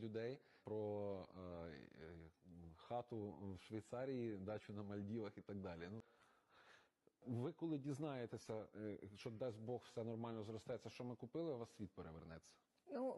Загалом ситуація виглядала таким чином. Ми ставили собі за мету зібрати гроші і купити 3 байрактари. Компанія Байкар зробила неймовірний просто жест і подарувала Україні ці борти безкоштовно. Air siren alert update. Fighting Kharkiv, special forces all clear. groups. This message has been generated with municipal data. Easter, where an entire special forces platoon was celebrating Passover. I don't think that video should have leaked, but it did. And in it, they actually thanked their own government, the Israeli government, for bringing them there or allowing them to go there. It was I couldn't hear it. I don't remember it so much now. It was muffled, but. The Israelis have been dancing on the, they've been looking to be neutral, but they're not. They're doing a lot on the ground, physically, but they don't want to talk about it. And why don't they want to talk about it? There are thousands of terrorists in Syria that are given refuge by Russian forces. There are hundreds of S-300s and S-400s in Syria that Israel weekly flies around and bombs terrorist targets. So Israel doesn't want to start a regional war. Now, we talked about it. We had some Israelis come in, some former Israeli soldiers. They talked about capabilities and all that jazz.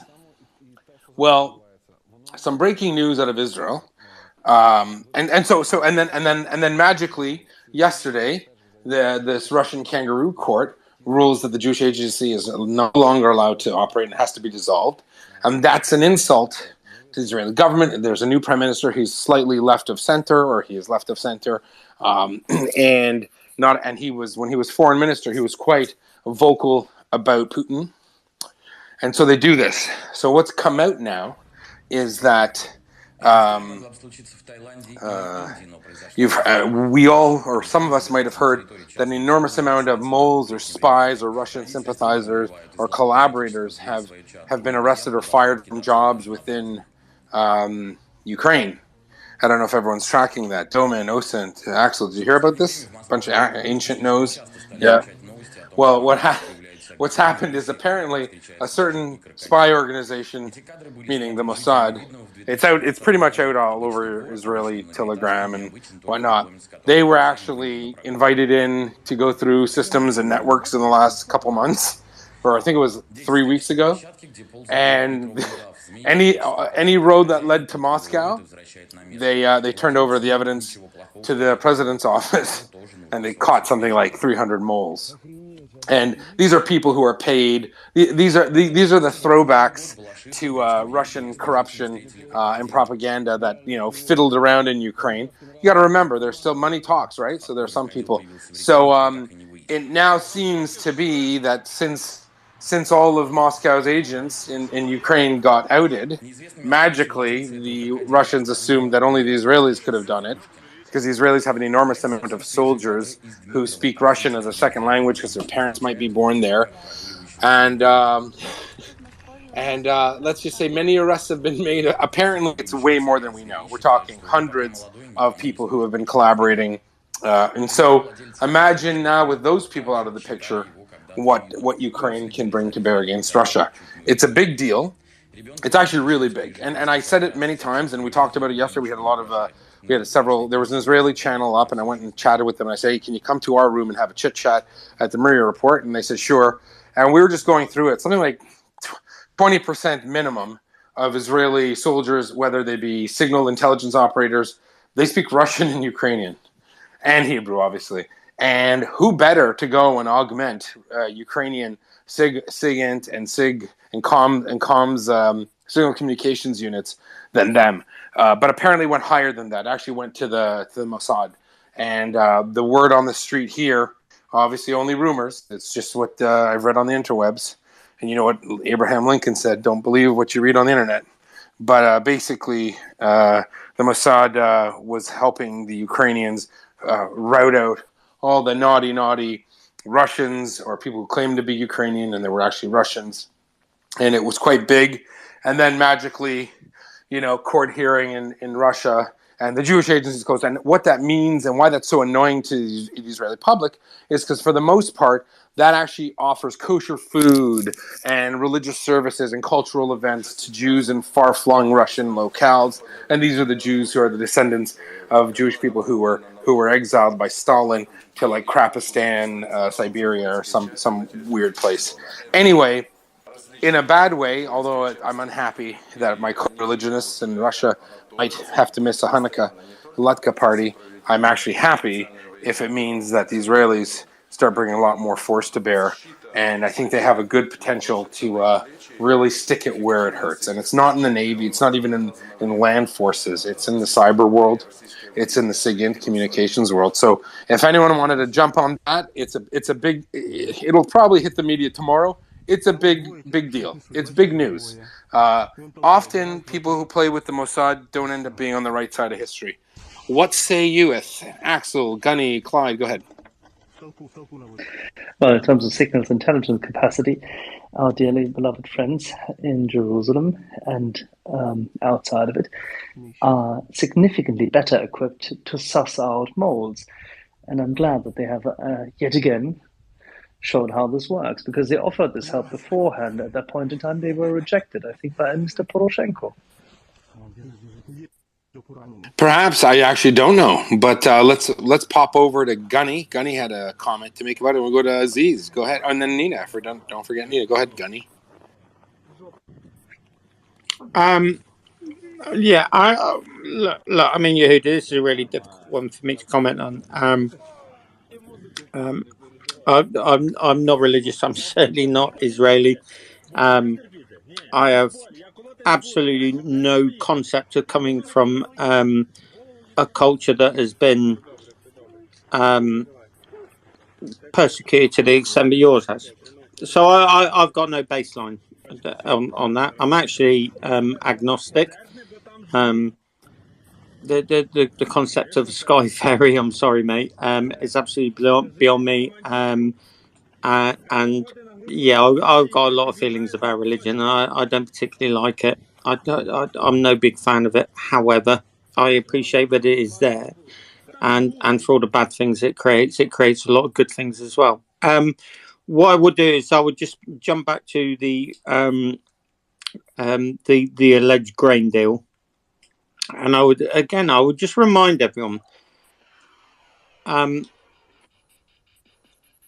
concept of bad, like the people you meet or the people you read about, and the actual people in this world are two completely different things. There's bad, right, and then there's fucking dreadful.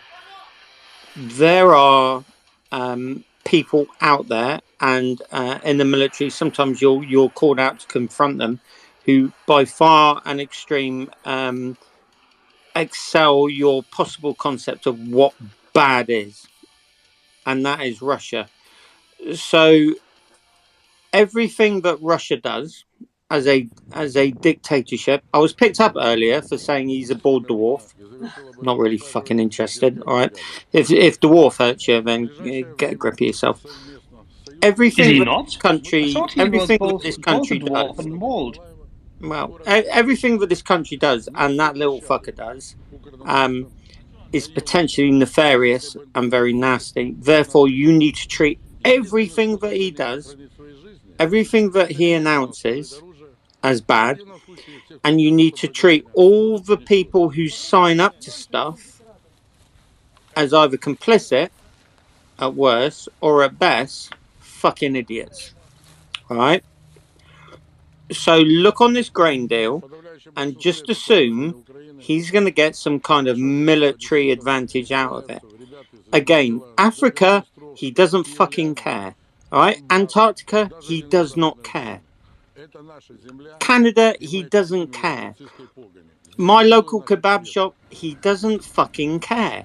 What he cares about is winning in Ukraine. Ukraine will make or break it. He will consider Africa after. He will consider the Arctic after. He will consider my local kebab shop after.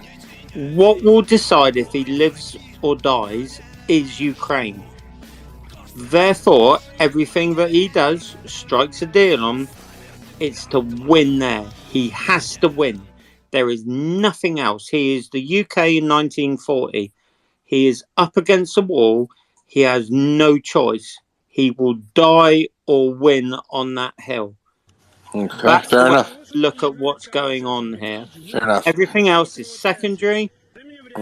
And be very, very wary of anything that he signs up for, because he may be a fucking nasty little bastard, but he's not stupid, and he'll have a plan for it. And if he signs up for a deal about grain or something like that, you can bet your bottom dollar, ladies and gentlemen, it ain't about the grain.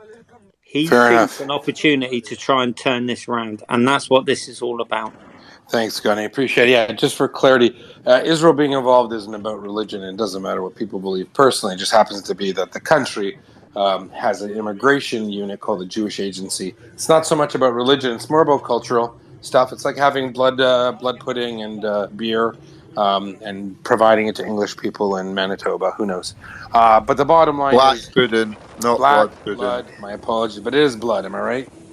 I'm right. It has blood in it, but it's called black pudding. Okay, my bad. Well, we don't eat it because it's not kosher, but it's fine. No, I'm just kidding. No, my whole point is I could care less about the religious aspect. I care infinitely about the things that another country could bring to bear to make Russian soldiers' lives a lot less livable. Is that too offensive, Osint? A lot less livable. No, that's not offensive. But one thing I would I listened to part of your conversation last night actually, and the Israelis are incredibly talented in quite a lot of things, whether it be signals intelligence and here at modern warfare. Urban combat is kind of one of their specialities, so they're going to help a great deal. Sorry, in multiple did you ways. burp? You don't burp there, Osen. No, I didn't burp. Yeah, it was. You said urban. It was Axel. No, stop. I'm just kidding. My mic went hot. That was me, and I tried to blame Osen because I figured people would believe it. Jeez. No, it's Friday night. I just figured they're gonna think it's him. I did that, and I apologize. No, so yeah, look, urban warfare for sure, but you know what? I don't see the Israelis sending 10,000 troops to go there to do any, even if they're off duty or reservists. But they sure as heck could send 5,000. Well, there was already an estimated maybe 4,500 in there, right? I think they would send SIGINT people just to mess things up because they don't have to. They know the language. They don't have to translate. Well, the ones that do. Anyways, Aziz wanted to jump in. Then we're going to go to Nina. Go ahead, Aziz. Thank you. And Yehuda, I think it's great what you told about what the Israelis have been doing. But I would like to go back to what Gani said. There is a genocide happening right now in Ukraine, and it's been going on for quite many months. And this is not some kind of accidental happening. Putin has been planning this for 22 years, and we could have seen all the signs they were there. Okay, everyone's dropping. It looks like we're getting people dropping here. Just give it a minute. I think. Hold on. I think let's park the grain conversation for a second. Let's deal with the update, and then we're going to go back to grain. There's a bunch of people that want to talk about it. I think Nina's. I said Aziz. Aziz, go ahead. Yeah, first of all, thanks, Yehuda. First of all, on Gani's opinion regarding the grain deal, totally agree. Don't trust this Putin guy. Nothing to trust about him. But I wanted to pick up on what you said and your analysis of what's going to come out of Israel, and I only have one word for that: Inshallah. Thank you. Inshallah is right. Be'ezrat Hashem, anachnu omrim be'ivrit. Let's only hope. Let's see more of those videos of Jews and Arabs, Jews and Muslim Chechens in the trenches saying they're going to F Russians up, and they're doing so to protect the Ukrainian women and children behind them. That just warms the heart. Yehuda, that video was amazing. And Chechen fighter fighting on the side of Ukraine, which in itself, by the way, I have to say is amazing. But in a ditch with an Israeli under bombardment, irrespective of the fact that they were talking about, oh my God, a Muslim and a Jew in a ditch together, but how that Chechen fighter then said, look, this is how far the Russians got us. This is how far they got us. To fight. What did he use? He said, I think he named them as condoms. But he called them condoms. He said, like, they brought us together to fight these condoms. But it's so true. Як діяти, тобто не їздити там по одній лінії, допустим, під час обстрілу, а не виїжджати на чисті місцевості, як, допустим, на полі, чисте поле. Ну, тобто шукати якісь складки місцевості, або там використовувати зараз, у нас зеленка буяє, так сказати, на жаргоні армійському.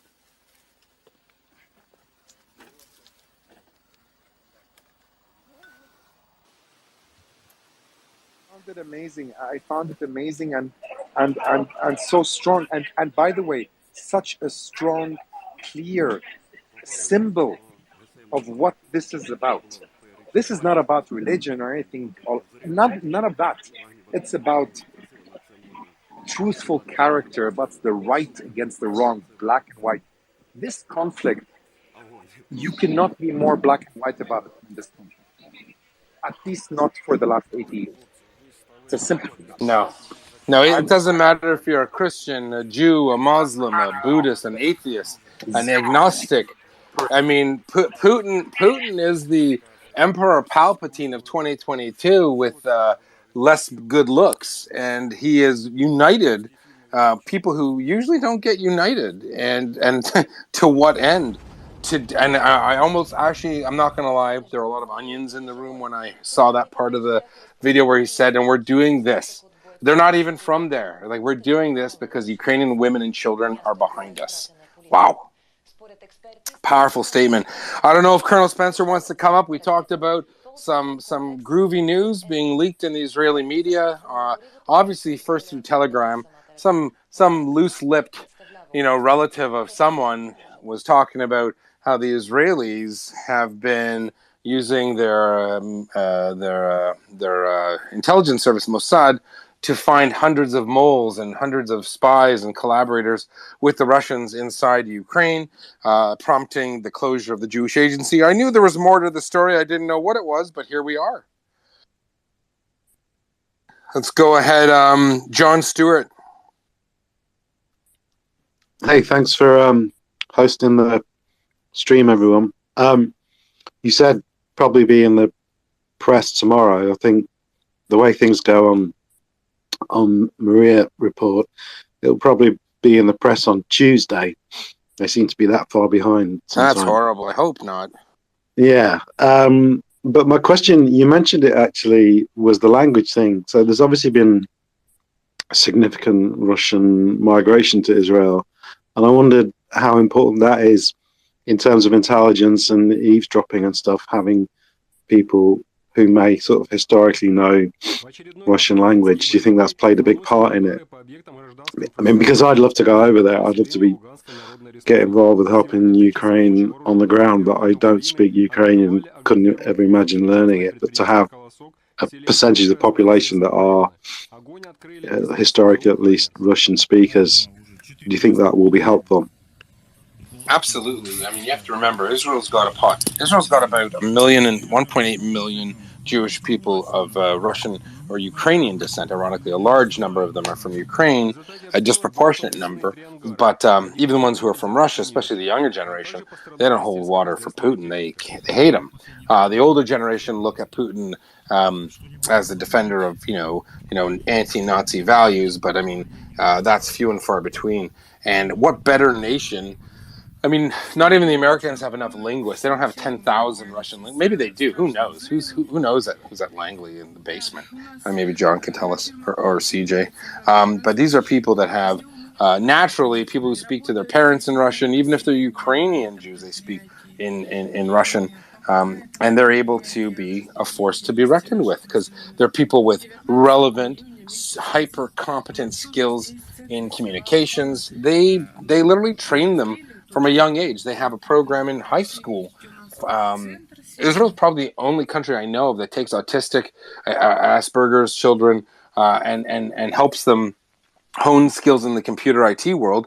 And when they decide to join the army, if they do, because they can get an exemption, they go into signal communications trades. Why?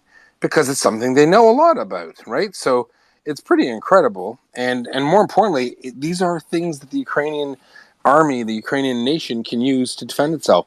Having 400 people fired or arrested for spying for Russia because the Mossad has come in and helped you rat them out just by simple just by spying on networks and then giving that information. The Mossad never told the Ukrainians who to arrest. They just said, okay, we found this, and this. We don't know, if these are your agents, that's one thing, but if these are unauthorized contacts with Moscow, you should know about it. And that's where we're at, John. That's really interesting because I don't know anything about the intelligence world, but I do believe that, for most of my life, it was learn Russian to be part of that. Obviously, before I was born, it might have been learn German or something, but for the 70s, 80s, and it was all about learn Russian. And then I think in the post 9/11, there was a mad scramble, sort of, we need people that can speak various Arabic languages. And now obviously it's going to swing back. So there's going to be a huge demand for that. And it didn't occur to me that obviously there are Ukrainian speakers, Ukrainians in Israel who are Russian speakers, which is possibly where this So it's a huge number. Even the Russian descended speakers still have support for Ukraine, especially the younger generation. You know, they know Putin's a crook. They know Putin's a psycho. Like the one thing Israelis have is a lot of media, so there's no question as to what the Russians are or what they're not. Everyone knows they're dastardly. Thanks for that, John. There's going to be Belarusians and all kinds of people from that part of the world in Israel that can speak, and you need to have really good grasp of the language to be involved in intelligence. So it's a fascinating sort of coincidence that's there. There probably isn't a Jewish person in Israel from the former Soviet Union, and certainly not the first generation, that doesn't speak Russian just as good as Dostoevsky. And their kids speak Russian at home, even though they speak Hebrew out and about. And so that knowledge has been trained. And since so many of the countries that surround Israel have Russian operators working, air defense systems, they constantly promote that in school, so they can take Russian as a second language. They learn. It's a massive football. It's a massive shot in the foot from Putin, isn't it? Really. I said it yesterday. Why on earth piss the Israelis off? There's very few other nations. I mean, you could piss off the Danes. You could ban their little shortbread cookies in those tins. I know the Danes are big with those, but to do it to the Israelis, it seems like a self goal. What do you think, Osen? Self goal. Yeah, 100%. All right, let's go, Mr. Pickles, and then Gunny, and then Nina. Thank you, Yehuda. Yehuda, just a question: is there any non-kosher pickles in New York? Oh, I don't know, man. There ain't. I was just looking. It's just not working. Yeah. But anyway, I mean, it's just the situation right now is like the evil that Russia is committing is just so clear that nobody, regardless of the differences, would I mean, look at the Democrats and the Republicans. Like the country was never divided like that before, or maybe it was. I don't know. I wasn't there, but it's so clear that you just have to be non-human, basically, to be neutral about this. But anyway. As far as the quick note on grain, the biggest what I would do is I would give Ukraine a bunch of harpoons, and What makes you think they don't have them? I do. Yeah, I know they do. That's why they signed. They're not stupid. What I would say is my biggest guarantee for this is power, and I think Russia knows too. So. If I'm Putin, and Putin is not stupid, by the way, he's pretty smart. He's an evil, genocidal, smart bastard. So if he knows that this port is pretty much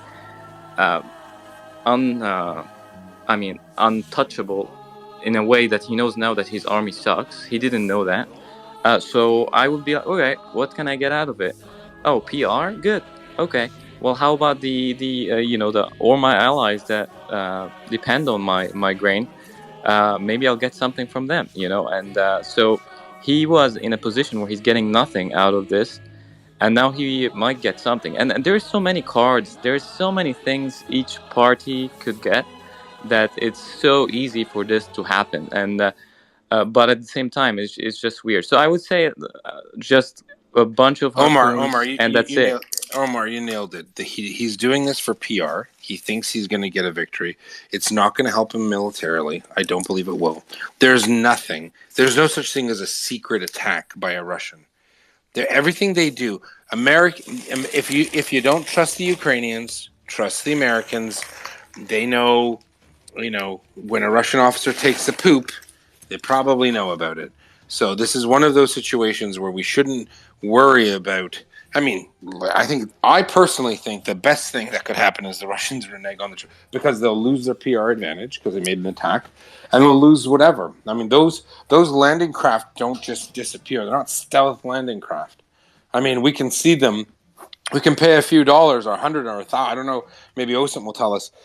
You can buy them. You can buy the pictures. A person on a farm in Iowa can find out where Russian boats are. So guess who the most powerful, the most viral military in the world, the United States of America, they'll know where they are. They know where they are. So I don't see them pulling a fast one. I see them, being led to slaughter like a lamb. That's just me. Thanks for that. We're going to go over to Boré Olam. Go ahead. Yeah, hi Yehuda. Thanks a lot. It's Once Earth.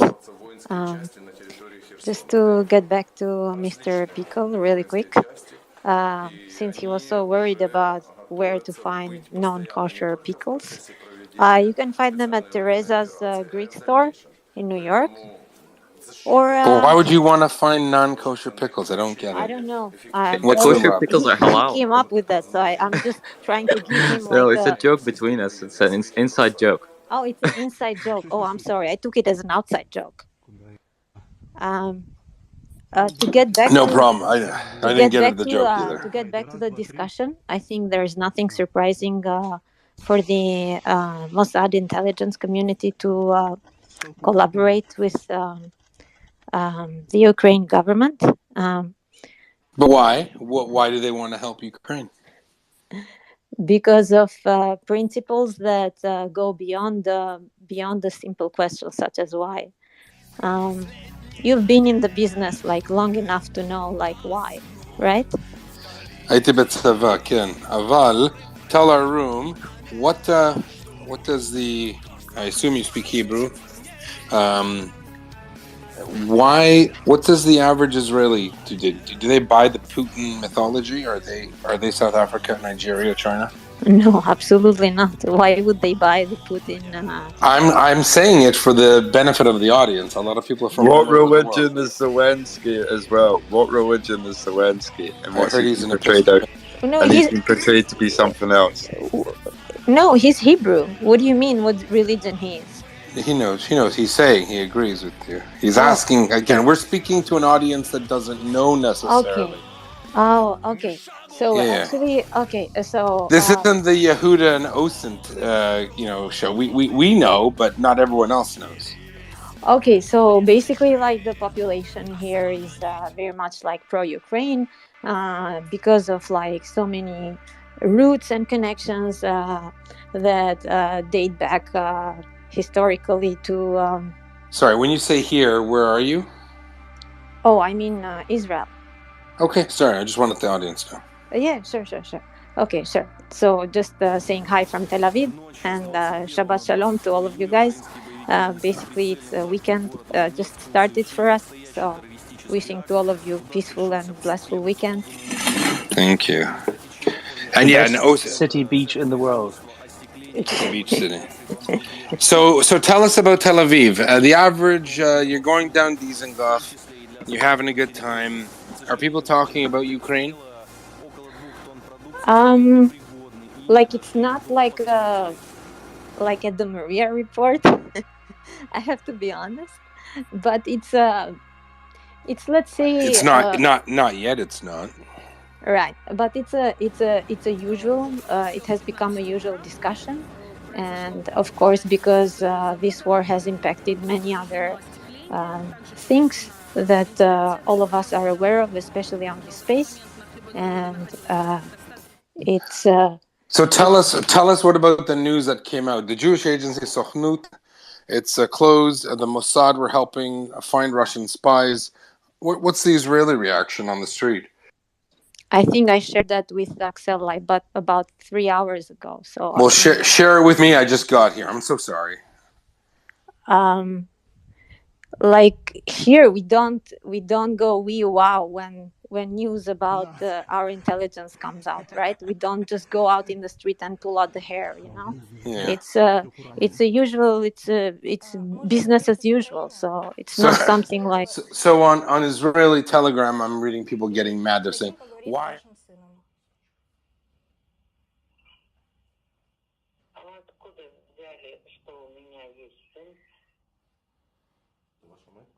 Да. Он сейчас сидит рядом с нами, он в плену в Украине. Кто вам такое сказал, что у меня есть сын?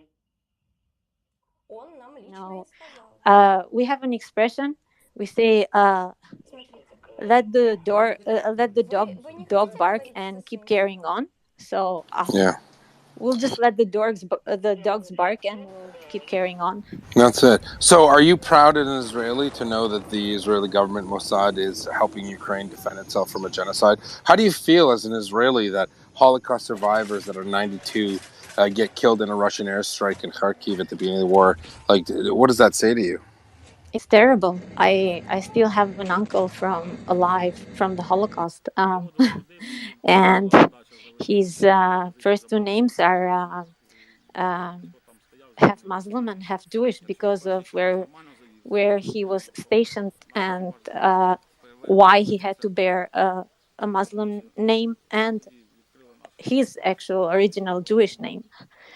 So what does he feel about Putin killing Ukrainians? Does he realize? Do Israelis feel this kinship with Ukraine and thinking that if we don't do anything, if the world doesn't do anything, the Russians will do to the Ukrainians such horrible things, and they already have, but more. He like when this whole thing started, he felt very terrible about it, and many emotions started to arise and to come up.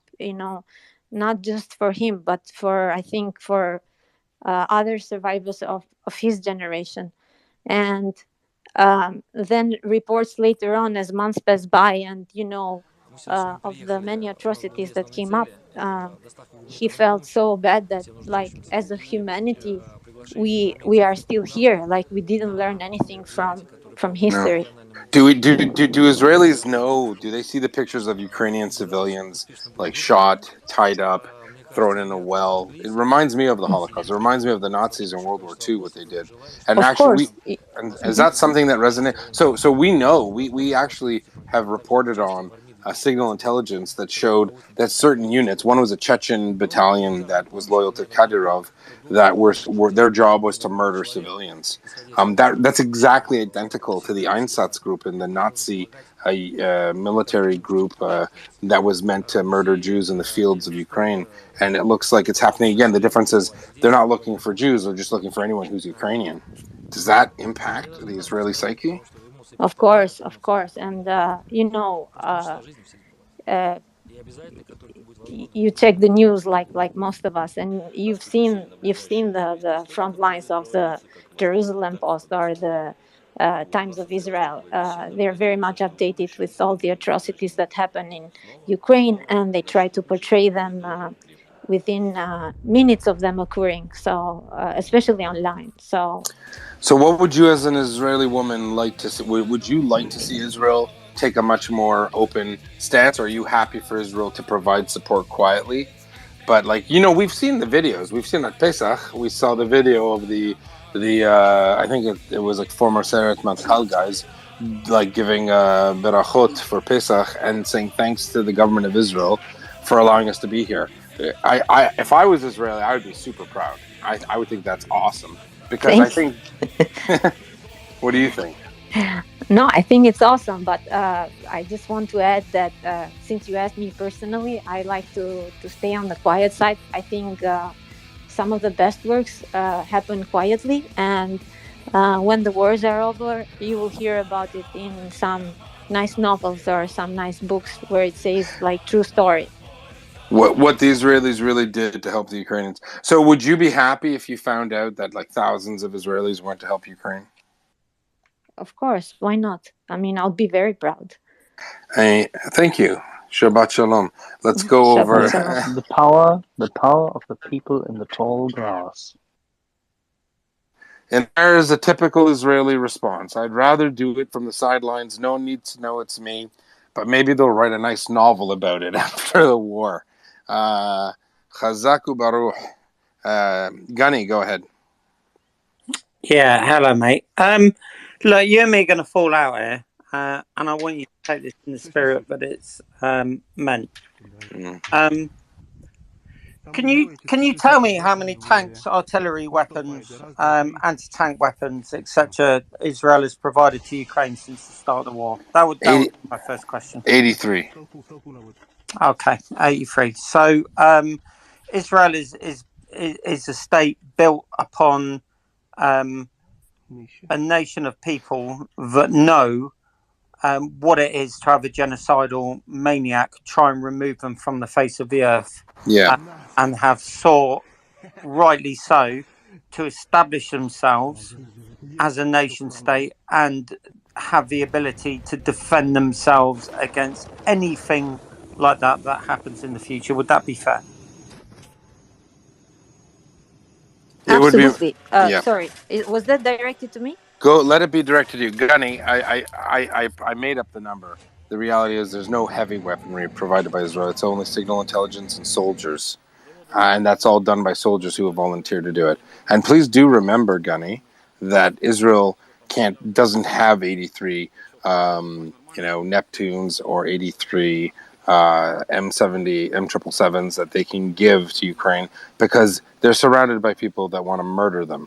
So it doesn't bother me none if they gave none, because they can't afford to lose any of it. They're not a superpower. They are a regional power. They protect themselves. So the fact that they are providing more per capita than any country in the world in terms of signal intelligence and cyber warfare capabilities, I think that's kind of where the conversation starts and ends. They are doing more than they have to. They are doing it because, as you've heard from our friend from Tel Aviv, there is a kinship with Ukraine. I don't think we should focus on the fact that they haven't sent their tanks and they haven't sent their artillery pieces or their anti-aircraft systems. They need them where they are. That's my personal opinion. But I think Aziz, our friend from Kuwait, wants to jump in. No, actually, I'd like to retort on that. So sure, if I can just jump in. So please do. This idea that the United Kingdom doesn't face any existential threats and therefore can afford to chuck kit at Ukraine is an absolute load of bollocks. I'm sorry. Okay. Israel has arguably the most proficient, most professional, well-developed armoured fighting force, if not in the Middle East, certainly in the Western Hemisphere. Therefore, Israel can afford the kit. Although they're not in the Western Hemisphere, but yeah. Hold on. Yeah. So there are countries that are chucking kit at Ukraine. There are countries that are not chucking kit at Ukraine. There is them and there is us. So while signals intelligence, human, all the goodies that are going on behind the scenes, absolutely. And I would remind you that I sit and I watch RAF and US RC-135 siren alert update. Fly the Kharkiv, Baltic route. full alert. There are Fortes This message has been generated with municipal data. Over Estonia, Lithuania, Latvia. Okay, everyone's pulling their weight here. So I would counsel against making out that no one else is doing anything. Oh no! Hold on. No one said. Let me say. No, I will say this, Gunny. The United Kingdom is doing an incredible job supporting Ukraine, more than Israel, and the United States is doing the most. I'm just saying, for a country of 8 million people, Israel does a lot that it's doing quietly, and it's doing it sort of fear. If it could do something, if it could do more, it would. It has the people that support it. It doesn't matter about the politicians. The people support it. Any Israeli 21 years and older can go to Ukraine. Siren alert update. I'm just saying, full first alert. of all, this message has been generated with municipal data. Under Wallace and Johnson there, did more to stop the Russian advance on Kiev than any country, because they provided the things. And as John Spencer will tell you, the Ukrainians themselves utilize their own integral RPGs to do so. So if I have given the opinion or the impression that somehow that the United Kingdom is not doing an amazing job, let me correct myself and apologize, because that's not true. They've done an amazing job. In fact, I didn't say that. What I said is actually Israel could do more. Right now, I'm not picking on Israel, because as you and I know, I'm not particularly impressed with the Germans. I'm not particularly impressed with the French. Yeah, we sent a bunch of Caesars. Well, whoopee fucking do. You did it under duress. You know, with a dildo against your ass. So yeah, push to do it. You know, the Spanish have said, well, we're going to send 10 leopards in 11 million years or whatever. So I just think we need to be really careful here about how we assess how individual nations give help and make excuses for them. To be honest with you, I think personally, and I've been to Israel and I've operated with the Israelis, and I am all fucking over Israel as a state. I'd have thought Israel as a nation would have jumped in a lot more physically because they've got the kit to do it. They have the resources to do it. And let's face it, there is no one surrounding Israel with any common sense who would even think about having a punt at having a go at Israel. Fair enough. No, fair enough. Israel has, as a matter of history, you know, absolutely booted people back across the border and bummed them in various states. Right. So I think. But you know what, Gunny, let me ask you this, though. Let me ask you this, though. Is the country? No, let me ask you this. The countries that don't want to do anything naughty, they're doing so because Israel has the military equipment and the proficiency to do it.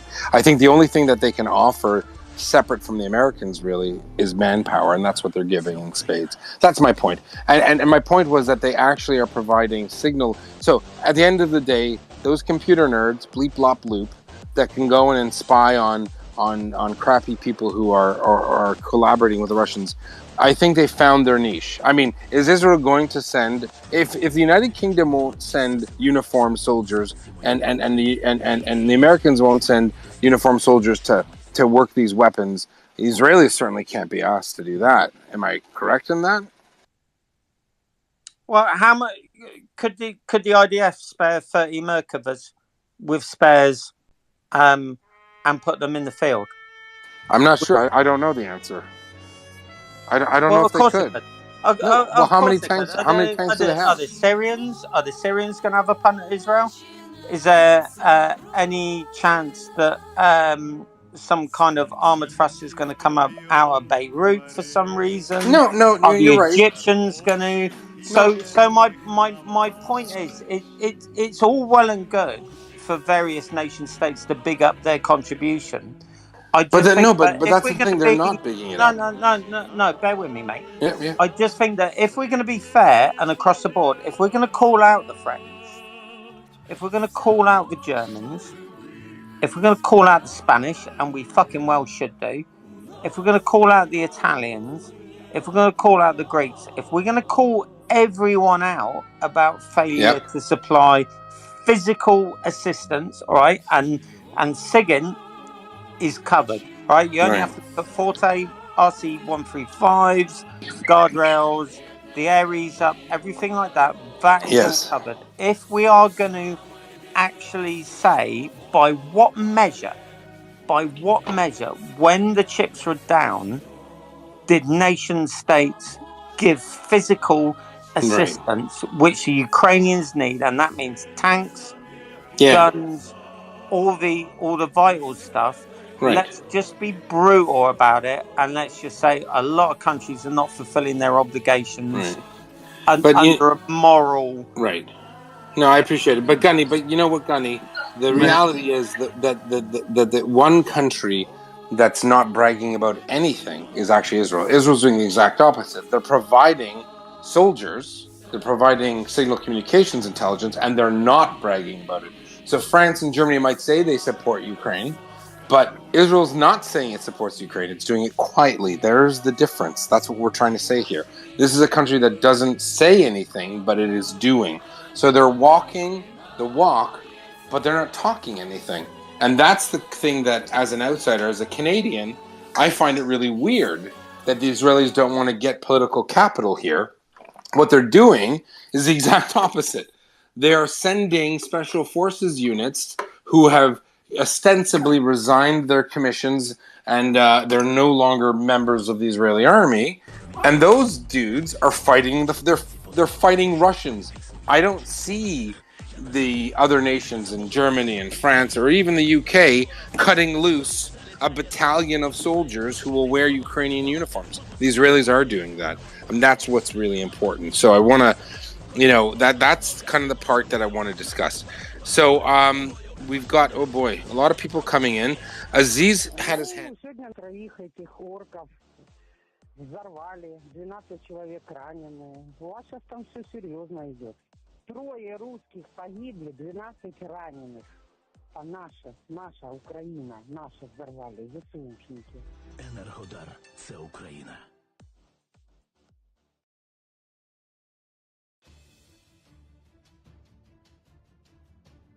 Fully get, and that's one thing. The second thing is there's a huge Jewish community in Russia. They need to make sure that there's a certain level of protection. The fact that the court in Moscow revoked the license of the Jewish agency in Moscow is a big deal because of that question of protection.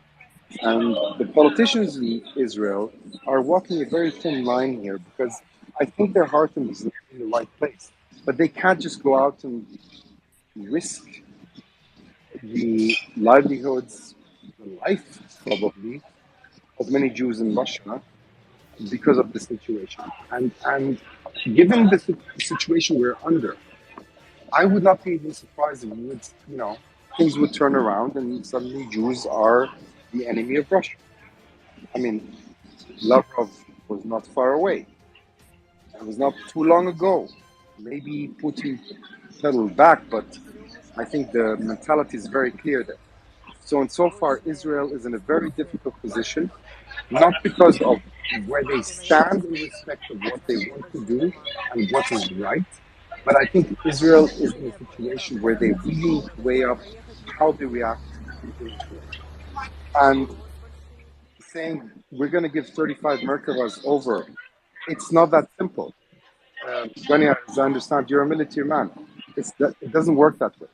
And I was reading a thread today from a tank battalion commander in Germany. We don't even have 300 tanks in Germany to train people. And running a tank unit is not done by training them for a month. It takes time. 100%. And the Leopard 1 is not even an adversary to a T-72. So we have to be very careful about what we're trying to argue with. That's not true. That's not true. All right, let's go to Colonel Spencer. Let's go to Colonel Spencer. Bita, that's German. Axel, I leave it to you. Okay. I'll rest my case at the spot. Sir, Colonel Spencer, please elucidate, instruct, direct. So I just want to come in and, this is, a healthy debate, but in complete opposition to what was said. Gurney, love you, but about Israel, the threats they have, Hamas, Hezbollah, Iran, the daily, the rocket wars, you name it. Of the list of countries, this is a war for Europe and for democracy, of course. Of the list of the countries who I would put at the top of the list that should have been providing a lot more from month one, Israel is way down that list. And Israel, it's just not an understanding of geopolitics and the situation that Israel is in, and the covert nature in which it helps, along with their national security interests. Germany, France, Spain, Eastern countries that should have been providing 10 times more than it has today. Those are at the top of this list and should be criticized heavily for not giving equipment, not promising equipment, giving equipment before we hit the 6-month mark.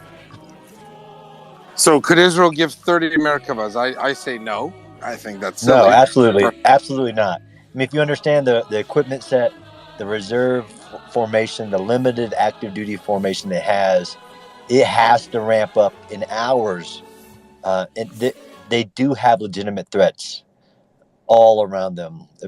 That's just historical. Is to say that peace. It's the peace dividend. They don't have any threats. It's just not an understanding of the situation Israel is in.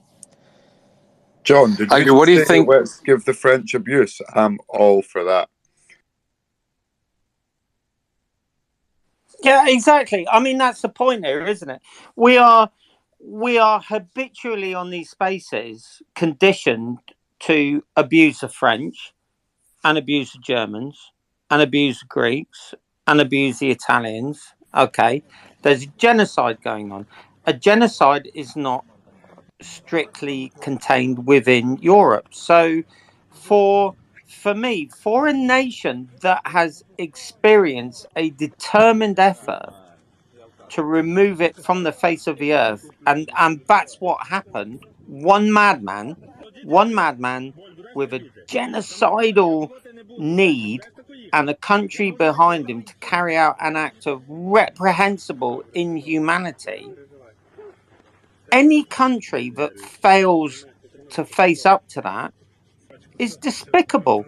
I'm not interested in your theoretical threats from around you, because nobody is going to attack Israel. Nobody's going to attack. That's not true, That's though. not true. Nobody's going to attack Germany. Nobody's going to attack the UK. You can't we put all no.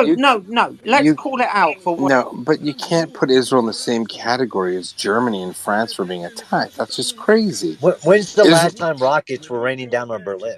There were rockets raining down on Jerusalem last year. What are you talking about? Yeah, it's not on, man. Not on. But listen, we got a lot of speakers coming up. We're going to cycle people in and out. Let's go to M, our friend from Egypt. Please, sir, go ahead. Well, you stole my thunder, Yehuda. I was going to say exactly what you just said. I can add that they were the earliest to do so. They're self-trainers and commandos and other people with other sets of skills that are quite important to help Ukraine win this war. Were the first to arrive on the battlefield. Actual human resources, leading, training, fighting, and donning Ukrainian uniforms. And no, there will be no Merkava's transfers. And yeah, they can. Well, we're not going to attack them. They're not going to attack us. We have a very high level of security coordination with them right now, but that doesn't mean that they have enemies at the gate, and they are expecting so many scenarios to happen, and they can spiral out of control in no time. I think what's important to remember, I think what's really salient here is that the Israelis got punched in the face by the Russians with the closure of this cultural group called the Jewish Agency. Russia went to Iran to have a big party. I think the Israelis figured the gloves are off. If you want to play games with Iran and Turkey, vice us, you'll have problems. So, Israeli on the panel, Raphael, please go ahead. Yeah, thank you. I just actually wanted to offer a different perspective on this. I'm Israeli. I live in the UK, but it's always been important in Israeli politics for the leader, whoever it is, to have, and it's actually talked about in election cycles a lot, that they can pick up the phone to either Putin or to the president in the White House and talk to them and have that sort of, both sides of the coin. I think Israel are very afraid of losing that, but at the moment it's sort of a done deal. I'm Israeli, and a lot of the time I'm frustrated by the foreign policy of Israel because I think that we should take a more moral stance on certain things happening around the world. And it's basically been the policy of Israeli governments for a long time to be self-interested and pragmatic, and sometimes they keep quiet when things are happening, and it is talked about inside Israel. Not everyone likes it. Personally, even though it makes me uncomfortable sometimes, I do understand where it comes from, and it usually always comes from self-interest and security interests, which, as everyone else has made the point, but they do exist at the moment. That's my perspective. Thanks. Thanks for that. We're going to go to Nightlight, then M, and then Ben. Thank you. I don't know if this has been talked about yet, but I did just see a announcement that the U.S. was not going to send ATACMS from Jake Sullivan, the National Security Advisor. They didn't want to provide them with long-range munitions, unfortunately. Don't believe them. That's just me. I think they're in country, but that's me. I don't know if John has anything to add to that. I think why would America I mean, the gloves are off. I mean, Putin, Lavrov, Sergei Lavrchenko, the erstwhile Ukrainian / Russian foreign minister, because everything he says is so stupid, it only helps Ukraine. Why would America want to tell or want the Russians to know? That's just me. I mean, unless there's some kind of like Treasury Board rule that requires the government in the United States to say what they're doing, would it not just be better to leave that with a question mark?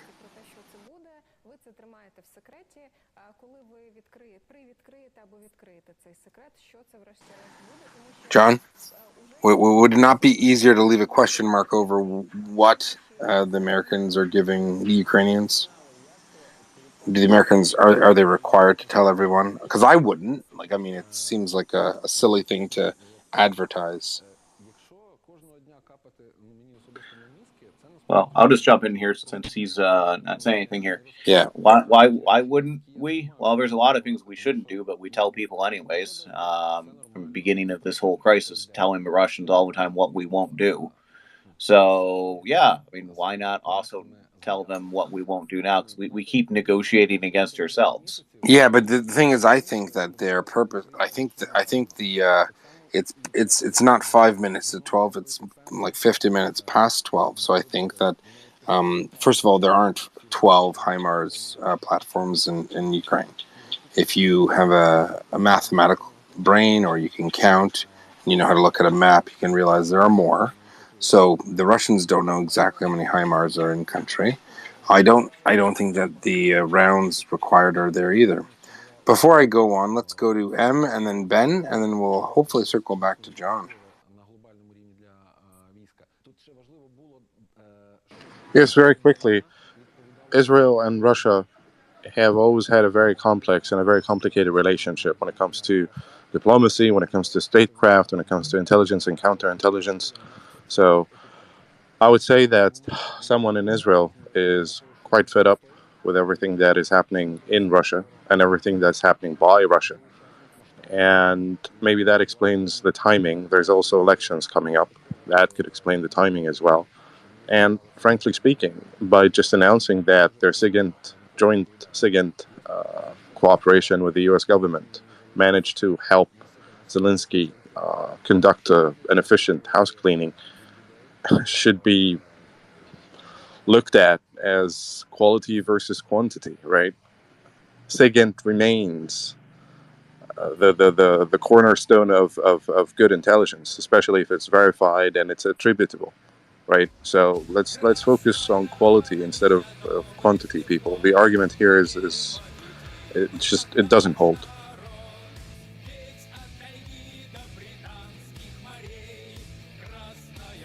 By the way, I can't find any kind of verification, Nightfight, of the indication that Mr. Sullivan has said anything like that on the record. What I can find, however, is that a statement by Mr. Kirby is pending.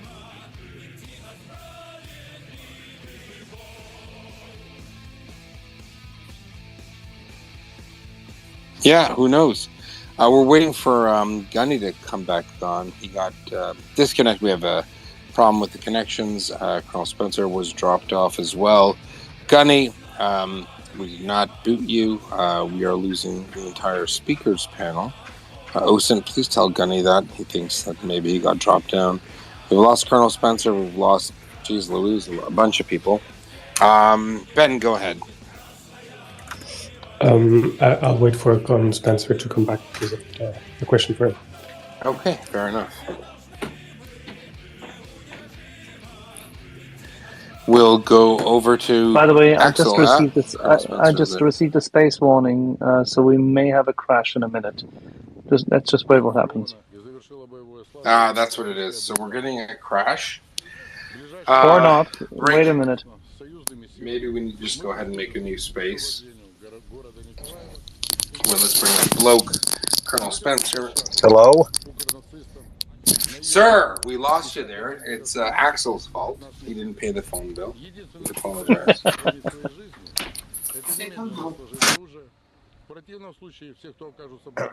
I heard Ben had a question for me. Yeah, very quickly. I remarked that my personal experience in this war is completely different from what I saw before even conflicts where I was interested in the fact that I get information directly from the front, almost directly from the front line, and also through the space. We talk to people who were virtually fighting 15 minutes ago, and then they pop up on the space and they speak to us, and you could say that it changes completely the way wars are fought. And I don't know, I'm going to coin an expression here. I think we're starting to have connected soldiers, and I was wondering if you had anything to say about this subject. Well, thanks for we call those softballs in my world, where you tee up the softball. Of course, and this has been the old becomes new and the new becomes new. This has been, some people say it hasn't been the first TikTok war. I'd argue it has, just in the influence of the. Просто це людські гроші. Вони мають повне право запитатися, куди вони пішли. Інша справа, що на Байрактарах життя не закінчується. І я не можу щоденно комунікувати тільки цю історію. І відбувається кожен день дуже важлива операційка. Тобто це те, що така рутина. І, в принципі, ми звітуємо перед людьми постійно. Просто в випадку з тим самими Байрактарами це була, Ocean and other people, that's kind of the space they would live in, but all of us could. I mean, millions. And I've just listened to an amazing podcast this morning by my friends at the Kyiv Independent about this, that we're all in this fight. I think the wording is even better. So, yes, Connected Soldiers is my book that just came out, talking about how even in 2008, 2018, war had changed, as in the connection between the soldiers and their families, the families and their soldiers, the soldiers and the populations which sent them, the instant access. Some people had believed that in pure competition, right? So major nations against each other, that just wouldn't be present, right? All that cell phone and social media junk, electronic warfare, it'll all be gone. In this war, we've seen, and that's why, why this space has been so powerful, and these spaces and Yehuda's work and all the Axels and all you guys who are in the fight every day, because the only way I think personally Ukraine has gained a coalition of 50 nations is because of these connected soldiers, because of these connected warriors, showing what happened. And then all of us, whether you want to say that everybody who's involved, they're fighters. They're fighting for the narrative. They're fighting for the cause and pushing their elected leaders to join, do more, and things like that. It is the future. It is different, both in tactical, like intelligence, and ability to stay hidden, the ability to keep soldiers' morale high. And we've talked about this a lot, but that's a major part of the ability to fight a war in general, is keeping soldiers motivated. And that's every person in uniform is a soldier, but the civilians, all of it. So that's a huge softball to me, my work, my passion. In the since this war began, we're seeing a future, and this is, you could argue, this is how big this war has gotten. It's not about Ukraine versus Russia. Russia is the aggressor. Russia is the enemy. But we all want more nations, to include our own, to do more, because we all see it every day. There's no gap between the fighting and filtering it in some way and then getting it out. That's how this is all different. That's how we can. And I've told people this, and I get information from social media and from the space before anybody else in the world was getting it. I knew about Bucha before international news broke it. And all that can influence wars, whether they have the political support to continue, who are the allies and who are not. Yeah, absolutely, 100%. We could go for days about that, but just all the different facets of it. But fighting is done by connected soldiers and connected populations, and You cannot do anything that you think you're going to control information. We are fighting with Ukraine in the information domain. Fantastic, thanks a lot. And since we're fighting, and you're coming from a military school, I think you won't be upset if I tell everyone that we have one objective, and that objective is Hill 2000. We'd love to be 2,000 followers for Maria Reports by Sunday. So if you could all retweet and tell everyone that Colonel John Spencer is in the house, dropping amazing knowledge barrage on us all, that would be fantastic. Please tweet and share the space as much as possible. We're doing very good. We're almost there. We need a last month. And on that, Bloke, please go ahead.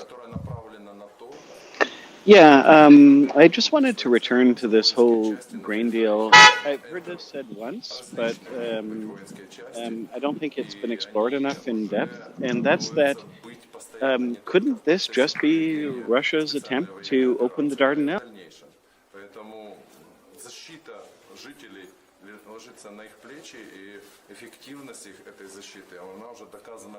Does anyone else lost connection? Yeah. No, it's just Bloke. I'm gonna mute his mic, and hopefully he will realize and come back to us very soon. Yeah, the I don't know what he was going to speak about the grain. I think I think he was going to say, will it not give them an opportunity to open up the Dardanelles? And yes, it's probably going to mean the Montreux Convention is going to get ripped up and chucked out the window. Really? Oh my God! I don't think I was ready for this sort of a historical moment.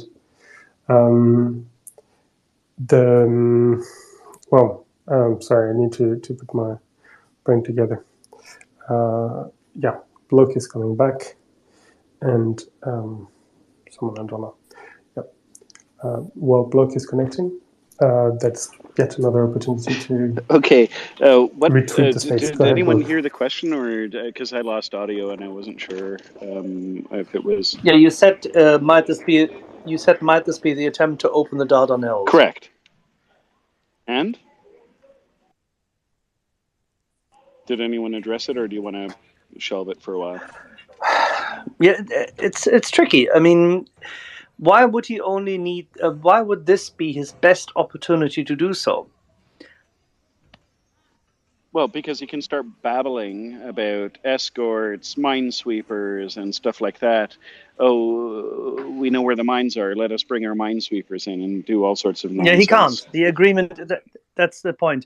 We only managed to read through the draft, and Dominant is now dropped to listener. But we read through the draft, and the document actually, as stated so far, seems to prevent the Russian side to actually enter the corridors with any kind of escort ships.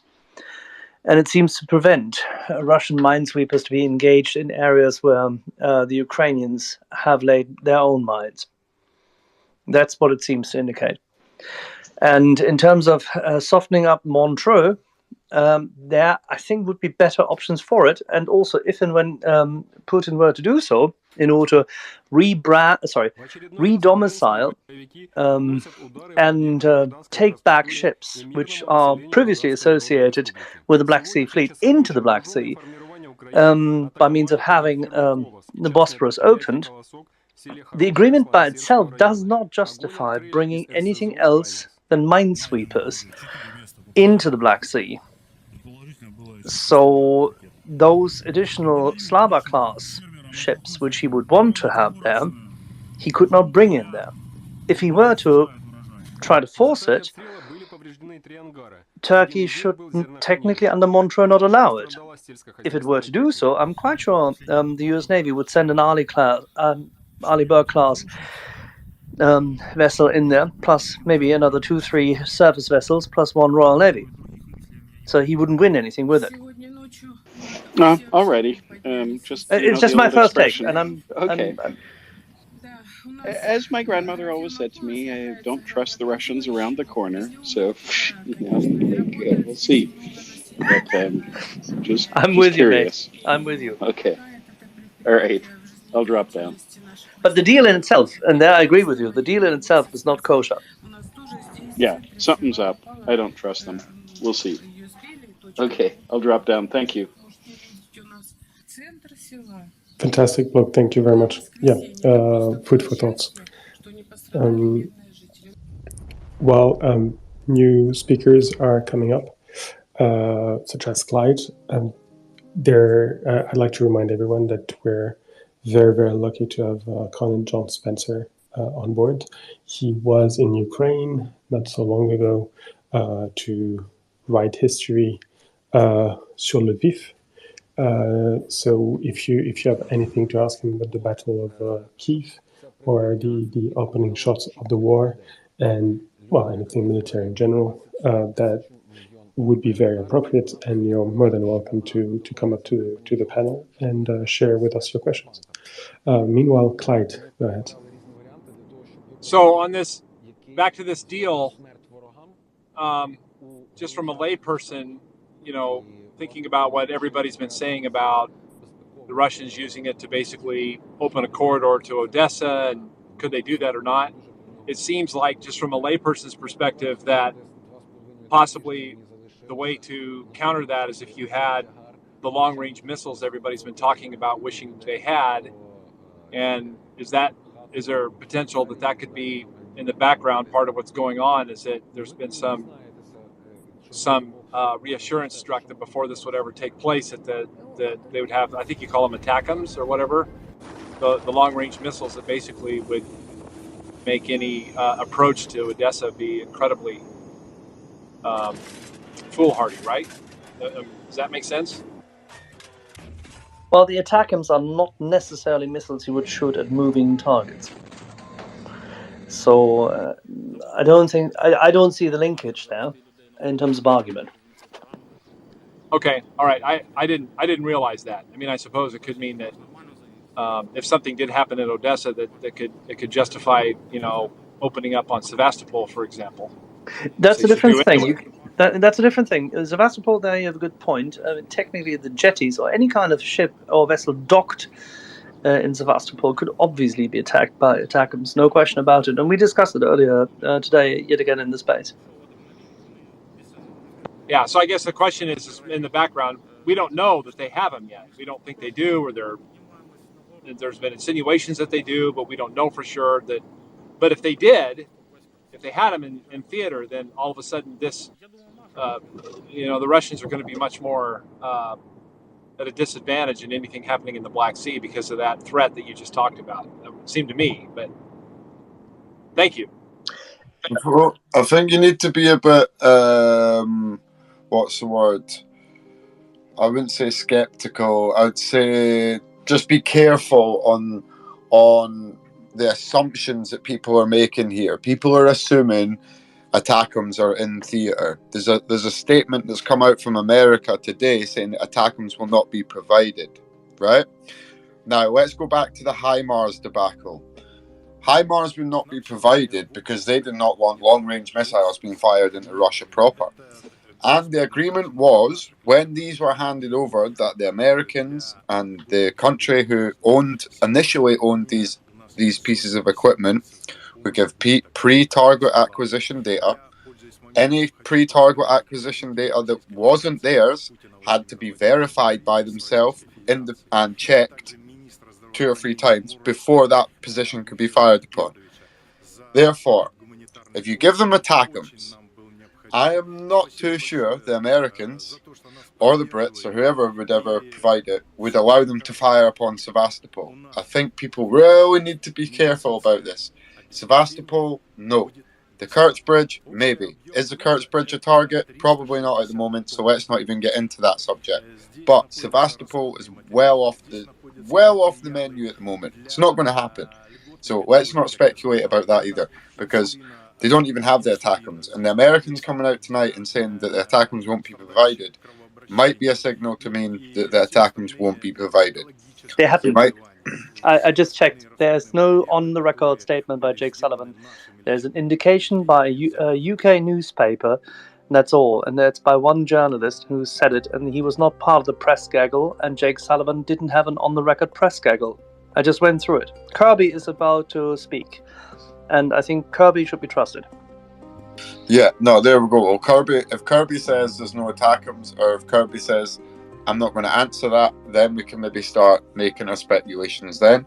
If this is not, I'd seen it from a couple of people that apparently there's a Ukrainian outlet that's also sharing it, but we'll wait and see. But yeah, let's just not speculate yet that until we know this piece of equipment's in there.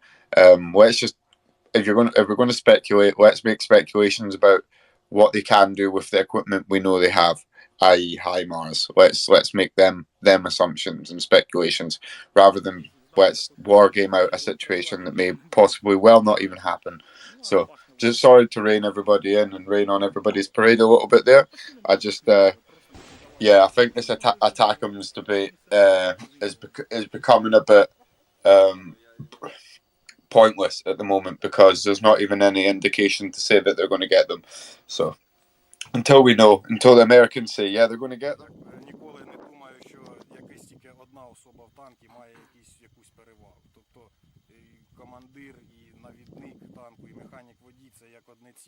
Особливо під час бою. Тобто треба розуміти, як діяти, тобто не їздити там по одній лінії, допустим, під час обстрілу, а не виїжджати на чистій місцевості, як, допустим, на полі в чисте поле. Ну, тобто шукати якісь складки місцевості або там використовувати зараз у нас. So they need to give the target. They need to say yes, that's okay, you can fire upon that. So making mad speculations that let's fire upon and bomb the whole of Sevastopol out or do something might not really be in the Americans' agenda as well. And I know it's not very fair to think like that, but that's the way this is going to play out. So we've seen some spectacular arms depots go up, and it's been great. But let's not forget that data probably did come from the Americans. The Americans knew where they were. They're very, very well connected, and they allowed that to happen. But would they allow it to go on in Sevastopol, where it's a very built-up civilian area? I highly doubt it. But I think we got finance. So finance. Have you read this deal? This I'm trying to use a clean word for it. Dodgy deal that's been. No. So if this is like an Adam Sandler deal. If you are fans of Adam Sandler's great song about cars, he describes them like a piece of excrement. This is also a descriptor of this deal.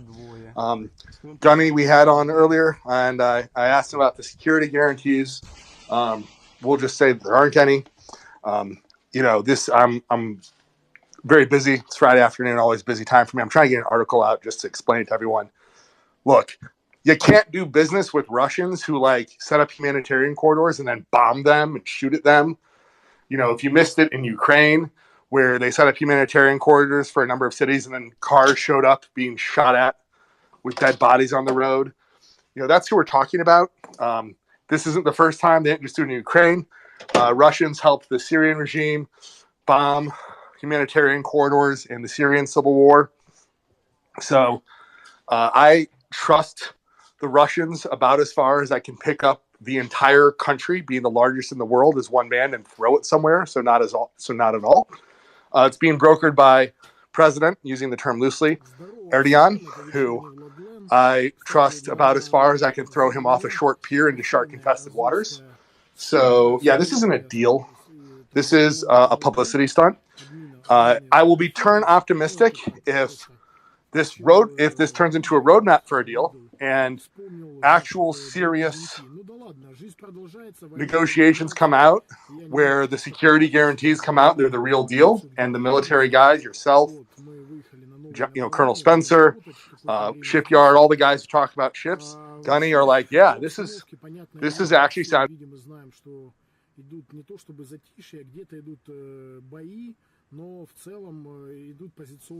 Finance, can you hear me? We've lost finance. Wait.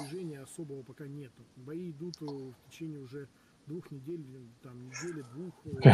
Hopefully. Anyone lost audio? Yep.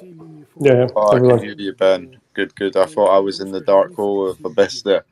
No, don't be afraid. You're not in the dark. Papa is with you. Finance, are you there? Because I think you missed me speak. I completely agree 100% with what you were saying. Can you hear me? Finance. I think he's going to have to drop before anything else. I do have a question for Axel. It regards defense. Are you here? Can you speak? No, Axel. So I do have a question for you, Wilson. Let's say that can we push forward just a little bit? Let's admit that the Montreal Convention is done away with, and that the Dardanelles are open to the Russian fleet. What's the worst case scenario? Because if the whole coast of Odessa and of Kherson is covered in anti-ship missiles, and if the Black Sea Fleet was actually the strongest fleet of the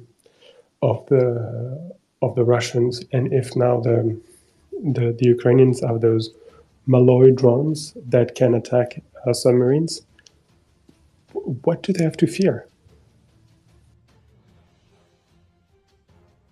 Well, the Russians have a few other good assets. I'm not 100% sure. I believe they have a Slava-class cruiser, which is basically the same as the Moskva in the Med. So they have the assets there to boost and bolster the Black Sea Fleet. Bearing in mind, if the Bosphorus does get chucked out the window, it gets chucked out the window for everybody, Ben. So what's good for the goose is good for the gander. So if the Russians are allowed to go through, they might be in a queue behind, as Axel said, an Arleigh Burke American ship. There may even be some other NATO allies. There may even be Brits, German, Dutch. Who knows? There may be French even. You lot might even get involved, dare say it. They might all be waiting to get through as well. So if they do open it, there'll be a lot more than the Russians will get through.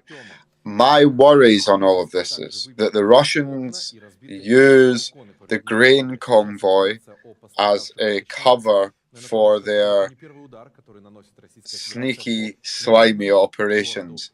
Now, Finance, thank God you're back. I think you missed out when I came back to join to the space. I had a bit of a discussion, and I would say not a rant, but I said my piece on what I think about this agreement. Domin was there, and we had a little look through it. Yeah, Finance. Where did you lose me, sir? So the part I want to you did not begin to explain why the thing was bad. You explained why it was bad you explained that it was bad in very colorful language, but you did not tell us what was the problem with it. Oh, okay. No security details. So it is guaranteed by security guarantees that are not enumerated. They're supposed to work together on a joint operations center that is to be set up in Turkey. That does not currently exist.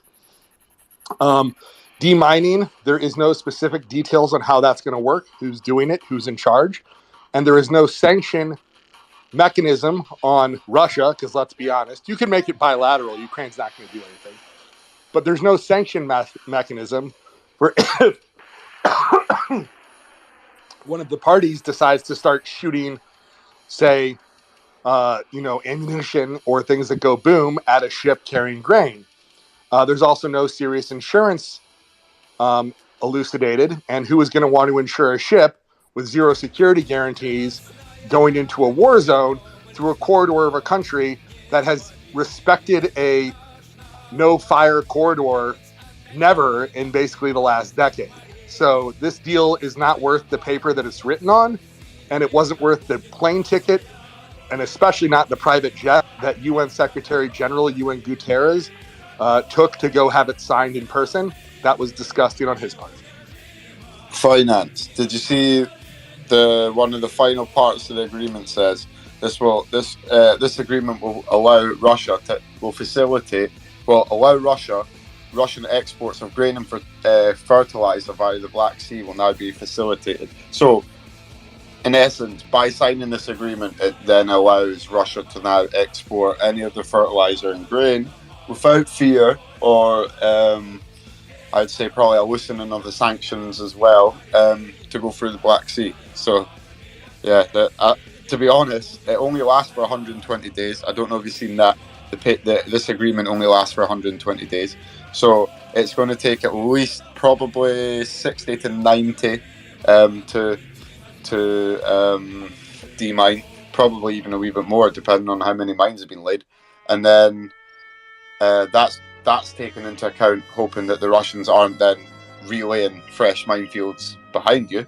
I don't even know if any grain will even be exported off this deal. Russia can export grain. Yeah, Russia will. I think it is distinctly likely that Olaf Scholz will start sending German military arms before this deal actually has useful things.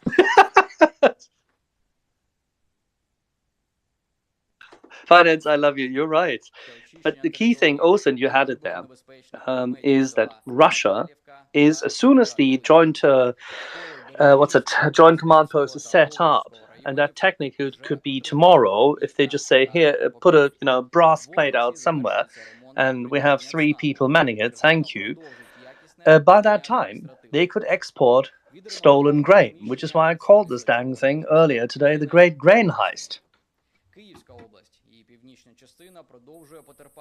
I would say that is a more likely scenario than anything that helps Ukraine out of this whole deal. And then in the meantime, ask Ukraine to hand over their maps of the sowed minefields, find out exactly where everything is, demine them, and have a fresh plan. So when it gets to day 121, and this is total rendered useless, that they then launch a land attack. Because by that time they have no capacity to launch a land attack anyway. But it's a publicity stunt which Putin wanted to be able to legitimately, outside of sanctions, export grain to Africa, to make friends, fulfill his promises, get more UN security, more UN votes, and also get his fertilizer out of the country.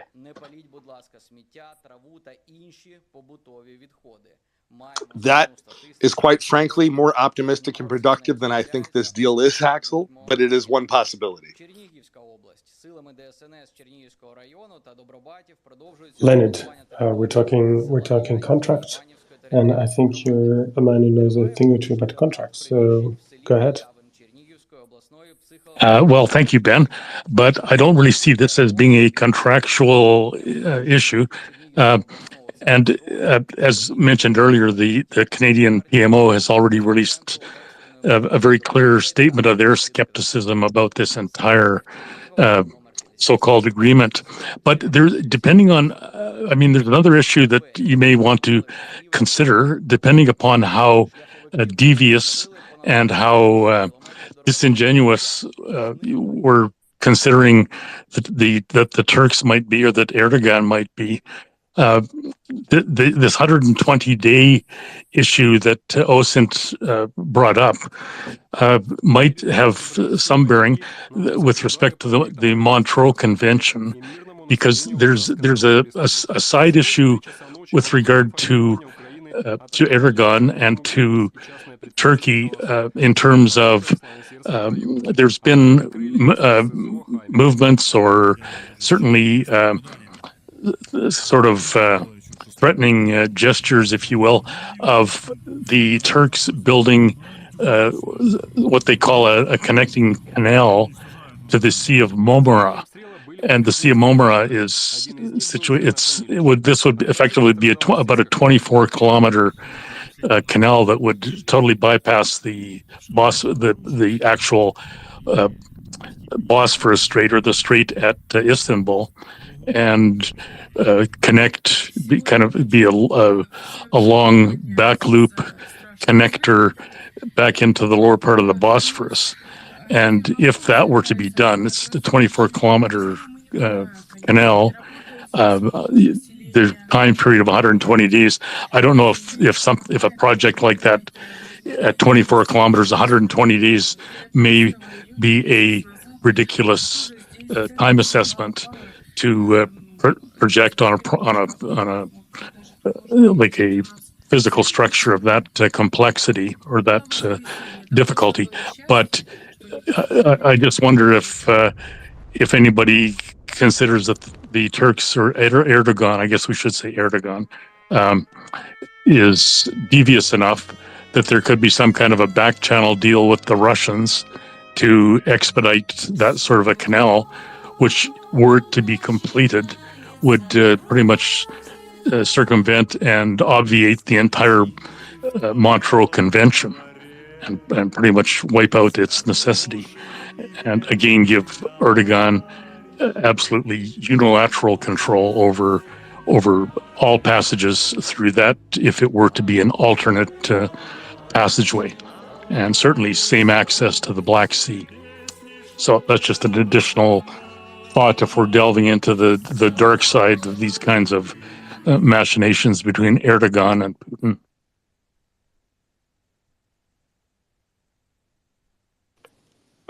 Thanks a lot. Okay, we have Finance who just raised his hand. Maybe we're gonna be able to continue this discussion, and then Luca, I've seen yours as well. You can speak right after, but for the sake of the flow, let's if get Luca's first. on topic, let him go next, and then I'll respond to both.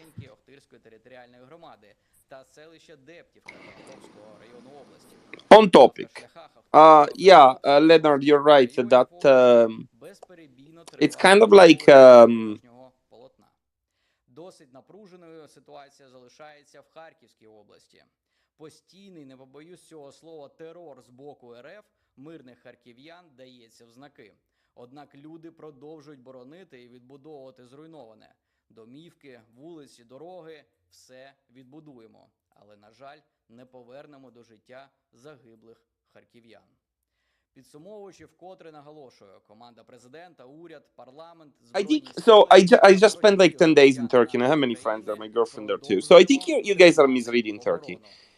I think what you guys believe that Turkey just wants to do dirty deals with like Putin. No, that's not how it works. Turkey just wants to do dirty deals with whoever is,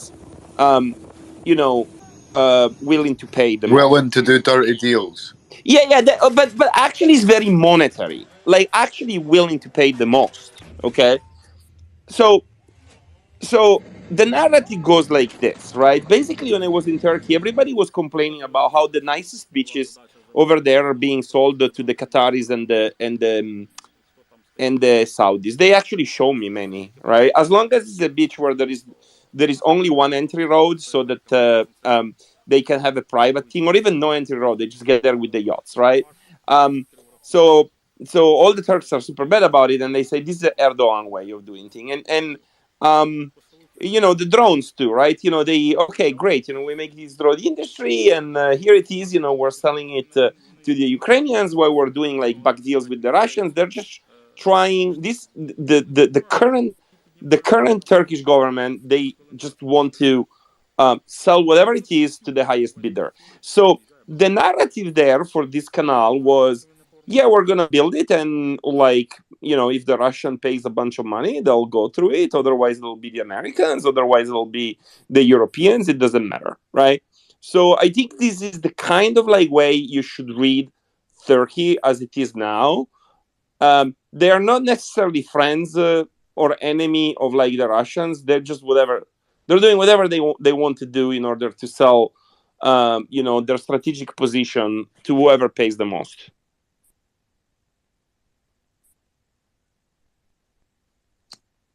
Thank you, Luca.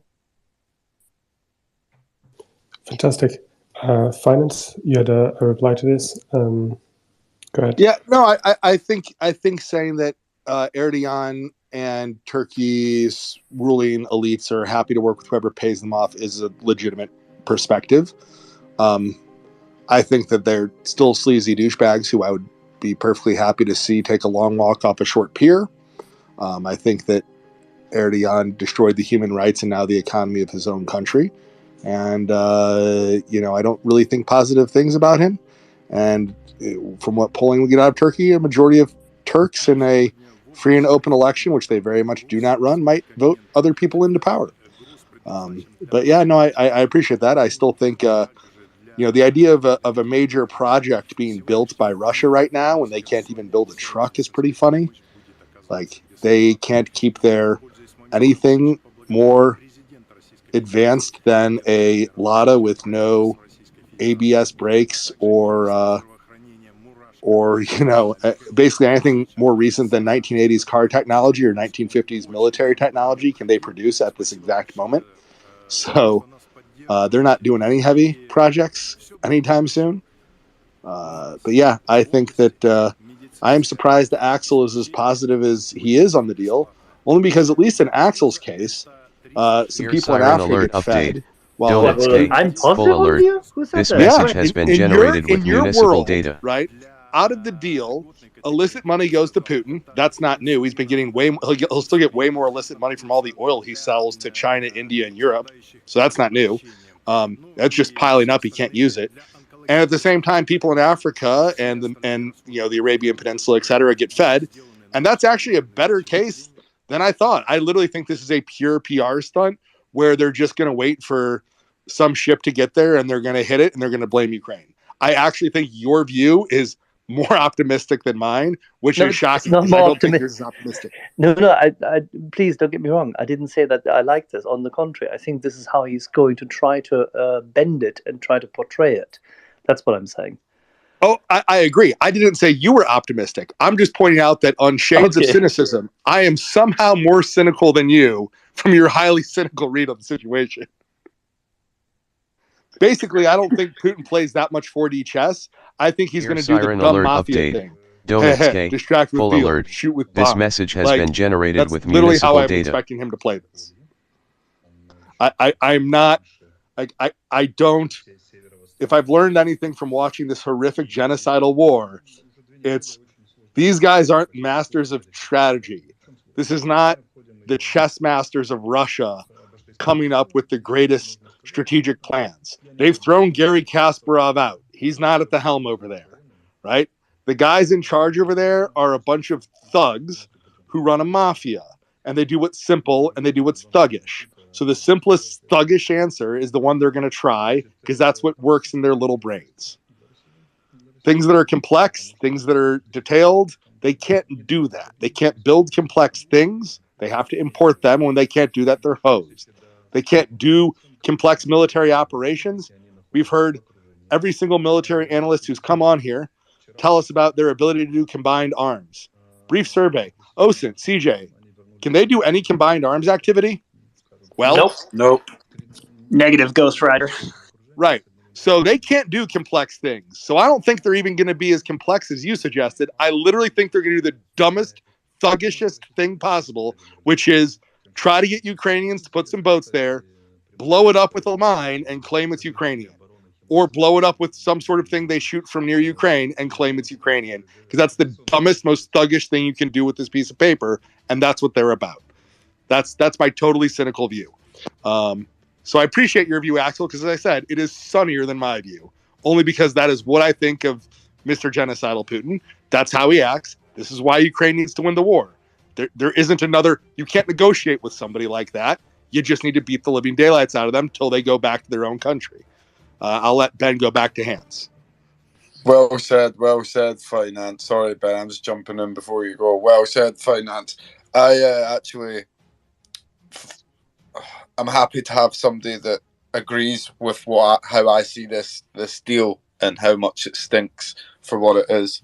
I believe it's only going to benefit one side, and that's the Russians. There'll be no Ukrainian grain, or little to no Ukrainian grain, which will make it out in this 120 days.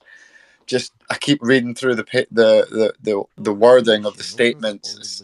It's Russia will not target ports while shipments are in transit. Okay, so that's not to say that Russia will not target ports before shipments are in transit. Who's to say? I honestly believe the same as you, Finance. I think it's going to be fair game. The first grain shipment that comes out is probably going to be allowed to run. The second one will probably be fired upon, or it will have a minefield laid in front of it by a Russian submarine, and they will then claim it was the Ukrainians that laid the mine, not us. Prove it. Because they laid it by a submarine, it will be very hard to prove. Honestly, if you I don't know, Finance, if you go back and watch the signing ceremony, Erdogan, the sleazy little snake that he is, you could honestly see the corruption steaming off of him. He made a speech and he just done nothing. He opened it up with said that nobody will win this there'll be no winner in this conflict. I mean, why would I spend my time listening to an Erdogan speech? I could punch myself in the jimmy and I'd have more value with my time. And well, he said his opening statement was more or less, there will be no winner in this conflict. And then he went on to Russia this, Putin that, Russia this, Putin that, Russia this, Putin that. It was all Russia, Putin, and then Zelensky. This will be the start of everyone trying to force Ukraine into silly deals. In my eyes, Ukraine might have taken a deal that is silly. Whether they've done it under the intentions they know this will benefit them, perhaps so. But looking through the agreement and all the wording of it, it doesn't look like it benefits the Ukrainians as much as it should. This should be to get Ukrainian grain out and Ukrainian grain only. The fact that it clearly states that this now allows Russia to facilitate grain shipments and fertilizer shipments through the Black Sea and the Bosphorus, etc. They can do that free will now without anybody stopping them. So tomorrow morning, let's have a look on Ship Tracker, Marine Tracker, Vessel Tracker, etc., and have a look to see how much more Russian ships start running tomorrow. It's going to be probably majority Russian traffic that's going to benefit off this, bearing in mind the time it will take to clear a minefield. And it still says that Ukrainian vessels will guide cargo ships through the waters which have been mined. Do Ukraine have Ukraine, I don't even think, have mine clearing vessels at the moment. So that's more or less saying, right, we'll clear a safe passage under the hope and guise that Russia will not go and then sow another minefield in front or behind us. And we will ask a Ukrainian ship to lead the convoy, because if any ship goes boom, it may as well be a Ukrainian ship. That is more or less what they're saying in this agreement. Another thing that doesn't benefit Ukraine, if anything, Russian ships should be leading it. Because if anything's going to go boom, and they're not going to lay a minefield in front of a Russian ship, are they? So I don't know. I just feel like Erdogan's, oh, look at me, I have negotiated this deal, and yes, I am going to be the man that feeds all the starving kids in Africa. Me and Putin alone are going to save the world from hunger. Bollocks. Complete bollocks. It's not going to happen.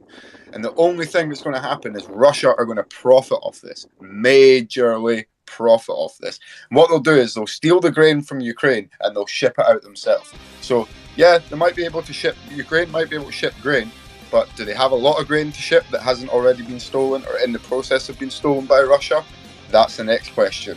Do you know? It's and by the time they've managed to clear the minefields, who's to say that Russia have then not just sent caliber strikes on Odessa and the two other ports and destroyed the grain silos and destroyed the port, so it cannot be used. And then we're back to square one. Thank you, Edmund. Thank you for dropping in for this.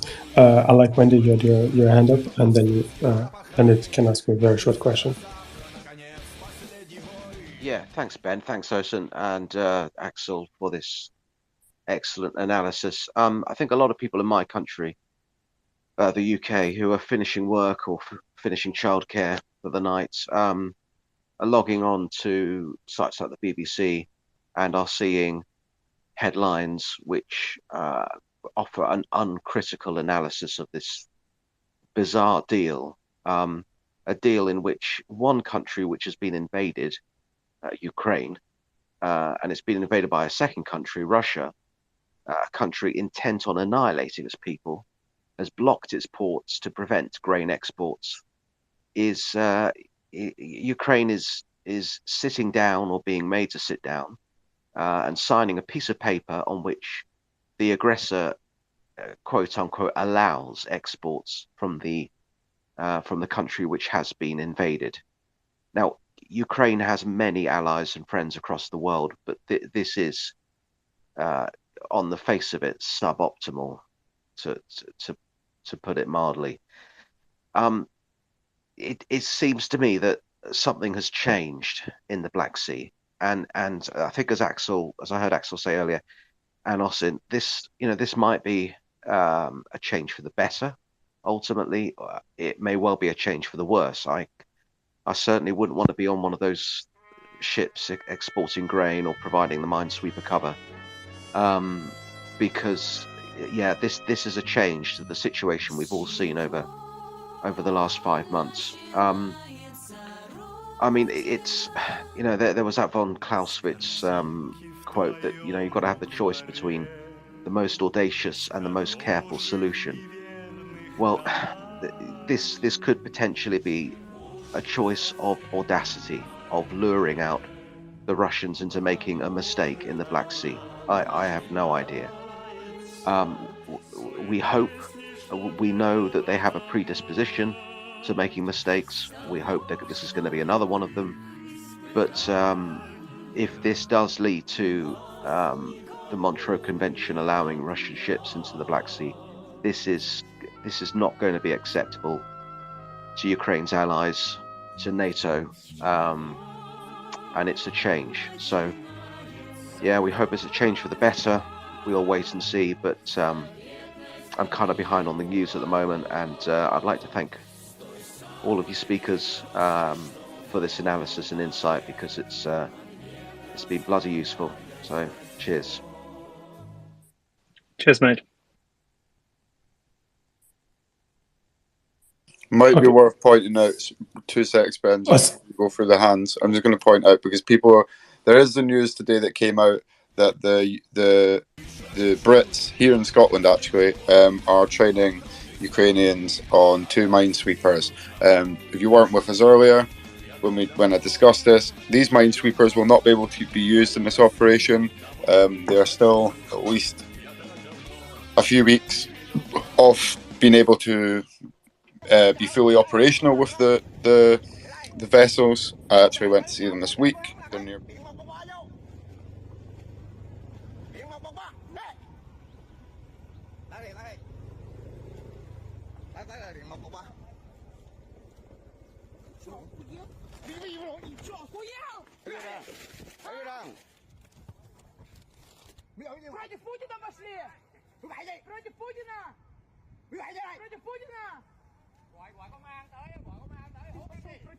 Crazy contract that's been signed, but in the future they might be able to be down there to do minesweeping operations, but not this time. So there won't be any minesweeping being done by the Ukrainians in this 120-day period.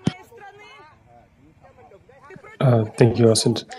Leonard, I promised to get you to speak right now, but CJ is up and he tends to have only 5 minutes to speak to us. So do you mind very, very much if we go to CJ and then we go back to you? Yeah, absolutely not. Go for it, CJ.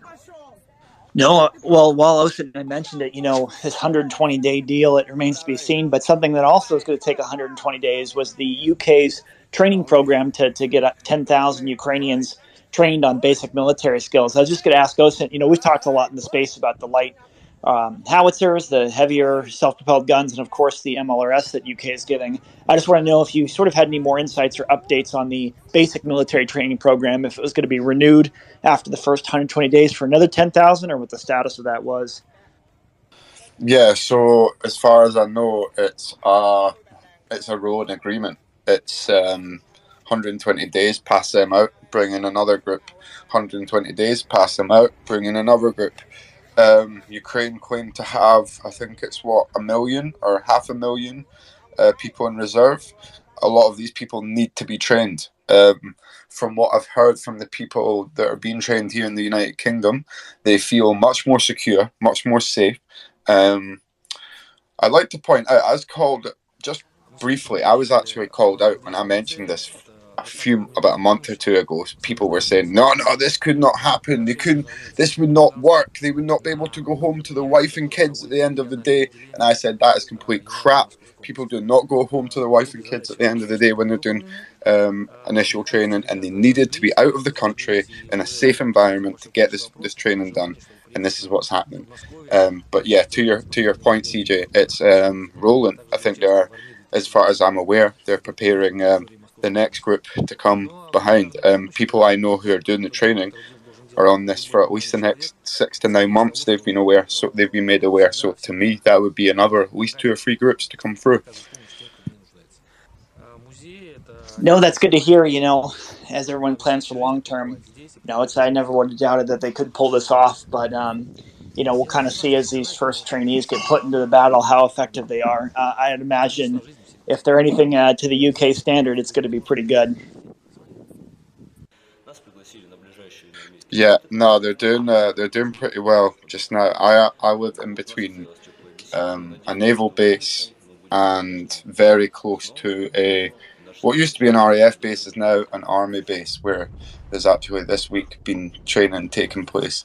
When you drive past the front gate, there's actually a huge Ukrainian flag flying next to the British flag.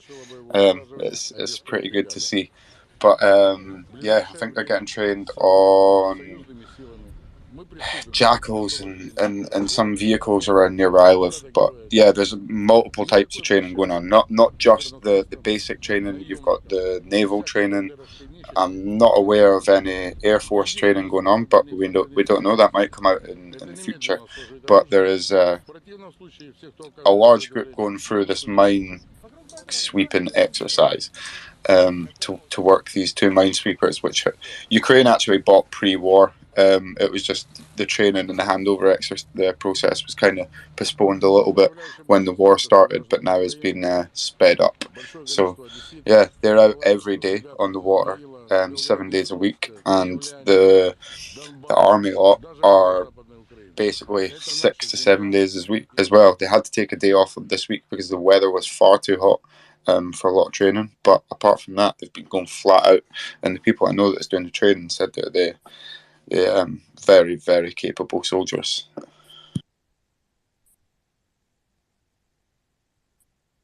Okay. Shall we move to Dr. Nick and then to Luca? Axel, I'm sorry. I think Leonid has been very patient.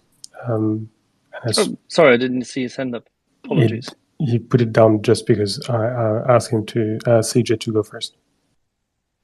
Thank you, Ben. Thank you. Yeah, I just wanted to respond to what the earlier gentleman had referred to. I think it was I Like Wendy, and with reference to the coverage in the British press and the British media right now regarding the so-called Erdogan deal. But it would be quite interesting to see if he has any insight or if anybody has heard any response out of Whitehall at all. Or Ben Wallace or any of the people who are not running for the leadership of the Tory party there have made a comment with regard to this. It seems that the PMO, the Prime Minister's office in Canada, took about 30 seconds to turn thumbs down on this entire concept and to state their opinion of the deal. And it's a little bit unfortunate, I think, to see if the press is still buying in, at least in the UK or even in the parts of Europe, if the press is still buying into these ongoing disinformation campaigns and obvious wheedling and jockeying for advantage in the most disingenuous fashion. If the press is still giving leverage to that. As far as the Kremlin is concerned, that is just a serious problem, and I would hope that there is some alternate, more informed commentary coming out on this in the immediate future. Thank you.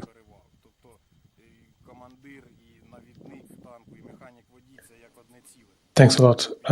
So we were saying Dr. Nick, and then Nightlight, and then Seinig.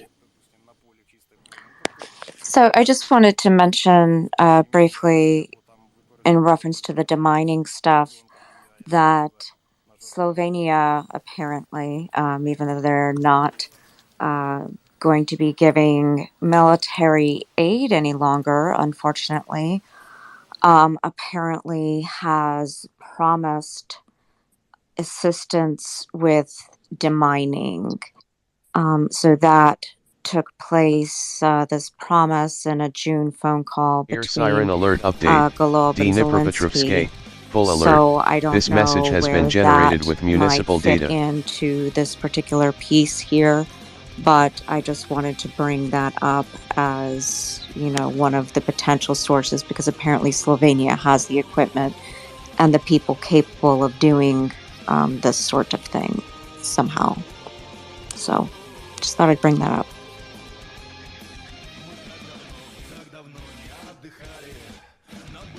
Alrighty, thank you for that. Luca. Hey guys, so I think I was listening to what Ozind was saying, and some of you also, like, about this deal being rotten. So let me just try to spell it in the shortest possible form to see if I understood. So you guys are saying, Air siren alert update. okay, so this is Russia. Dnipropetrovsk. Oh, look how good we Full are. alert. We give, This message has been generated with municipal data. and help like Africa and all other wars. They're not starving. Oh, and by the way, look, the Ukrainians now need to clear out all these mines on their own, and well, it's risky. And then, by the way, once they cleared it, now we have a nice path to potentially attack Odessa. I mean, is that plausible? I mean, I think they are reinforced there with anti-ship weapons, but surely not having mines must help the tactical position of Russia in case they are still considering an Odessa incursion. Is that what we're talking about? Precisely. Siren That alert is update. precisely where I'm coming Zaporizhzhia. from. Full That- alert. This message has been generated Although with within municipal the data. agreement, it says that Russian warships cannot enter this area. Russian warships will have to partake in the demining operation. So what Russia will do is they'll move warships into the area saying that they're taking part in the demining operation. Then they'll move some in the area to say we're protecting them ships that are doing that demining operation. And then they'll move some more that will say we're protecting them ships that are protecting them ships that are protecting them ships that are doing that demining operation. And then you'll end up with a large fleet. And they'll find a way around of it. That's my view, and that's how Air what I siren think alert they'll do. update. Other people have other views. Zaporizhzhia. But Full alert. don't always This believe message what has the been Russians generated sign with up to municipal and data. what the Russians say they will do. So if the Russians have any say in this, they will, as it appears, ask the Ukrainians to clear the minefields or provide their data on what minefields they've laid, as well as the data that they have. And either it's not very clear within this agreement who will demine, but I believe that Russia is probably the only capable force to demine there at the moment. So it will therefore be Russia doing the demining. Can you trust them to not, in the meantime, insert special forces while they're doing that? Sorry, I cannot trust them. And then it also gives you that when it get to day 121, the day after this agreement gets chucked out the window, we have a fully swept, demined area, no agreement, and they could easily go in. Yes, they have coastal defense, but if within this 120 days, I'm sure that the Ukrainians have been told that they cannot fire upon ships within that area if they're partaking in this demining operation. Therefore, Russia will say all their warships in that area are partaking in a demining operation. I mean, I must say that's very plausible. I think I heard, I forgot who was saying, like, no for DHS, and clearly, like, Russia was a little bit of like a dumb, blunt instrument. But this could be for DHS. It's plausible, and what sucks is that, like, there are many ways it could go wrong to where, like, if Ukraine say, "Oh, wait a moment, this is bad for us." Oh, you mean Ukraine? You're starving, like, you're starving all these poor people around the world. So there is pressure there, in the United Nations, and so and even like you say, firing on ships. It's like, what are you firing on our ships? We're here to demine, to get the grains out. It seems to be like really dangerous situation to where maybe the only way, if they're going for it, it seems that they are, is now the West really needs to send all sort of like coastal defense like weapons, to where if they 121, then Russia decides to turn around and move toward Odessa. Now you're kind of like, well, we kind of saw that coming, and we're gonna sink your whole fleet, because now we put the most advanced NASAMS or whatever it is, and we put like hundreds of them, literally. Yeah, I think what is likely to happen, Lucas, and I think both Olsen and I went after this beforehand. What is likely to happen is that Russia will exploit the agreement first and foremost for its own grain exports and fertilizer exports, which I have to remind everyone were already previously sanction exempted, but their transports were in part prohibited or could not easily be effected. And some of the vessels could not go to every port. Full alert. This message has been generated with municipal data. It's a seemingly a side issue, but it actually is a real issue. And then there is the potential that they can manipulate it by means of exploiting the situation through their Kilo-class submarines, as Olsen has laid out earlier, and we discussed it in quite some detail. And separately, if demining were actually to occur, and the war still were to continue with a sea battlefield at that time, then of course a demining operation would expose Ukraine. Now, look 120 days into the future. Do you really expect Russia still to have that capability to attack? That's the whole question. And Ukraine needs to find a resolution for that. Air siren and alert with that, update. we go to Gurney. Summy, full alert. This message has been generated with municipal data. Hey, thanks, Axel. Real quick nuance here, Dr. Nick. I didn't see a statement that Slovenia was ending its support.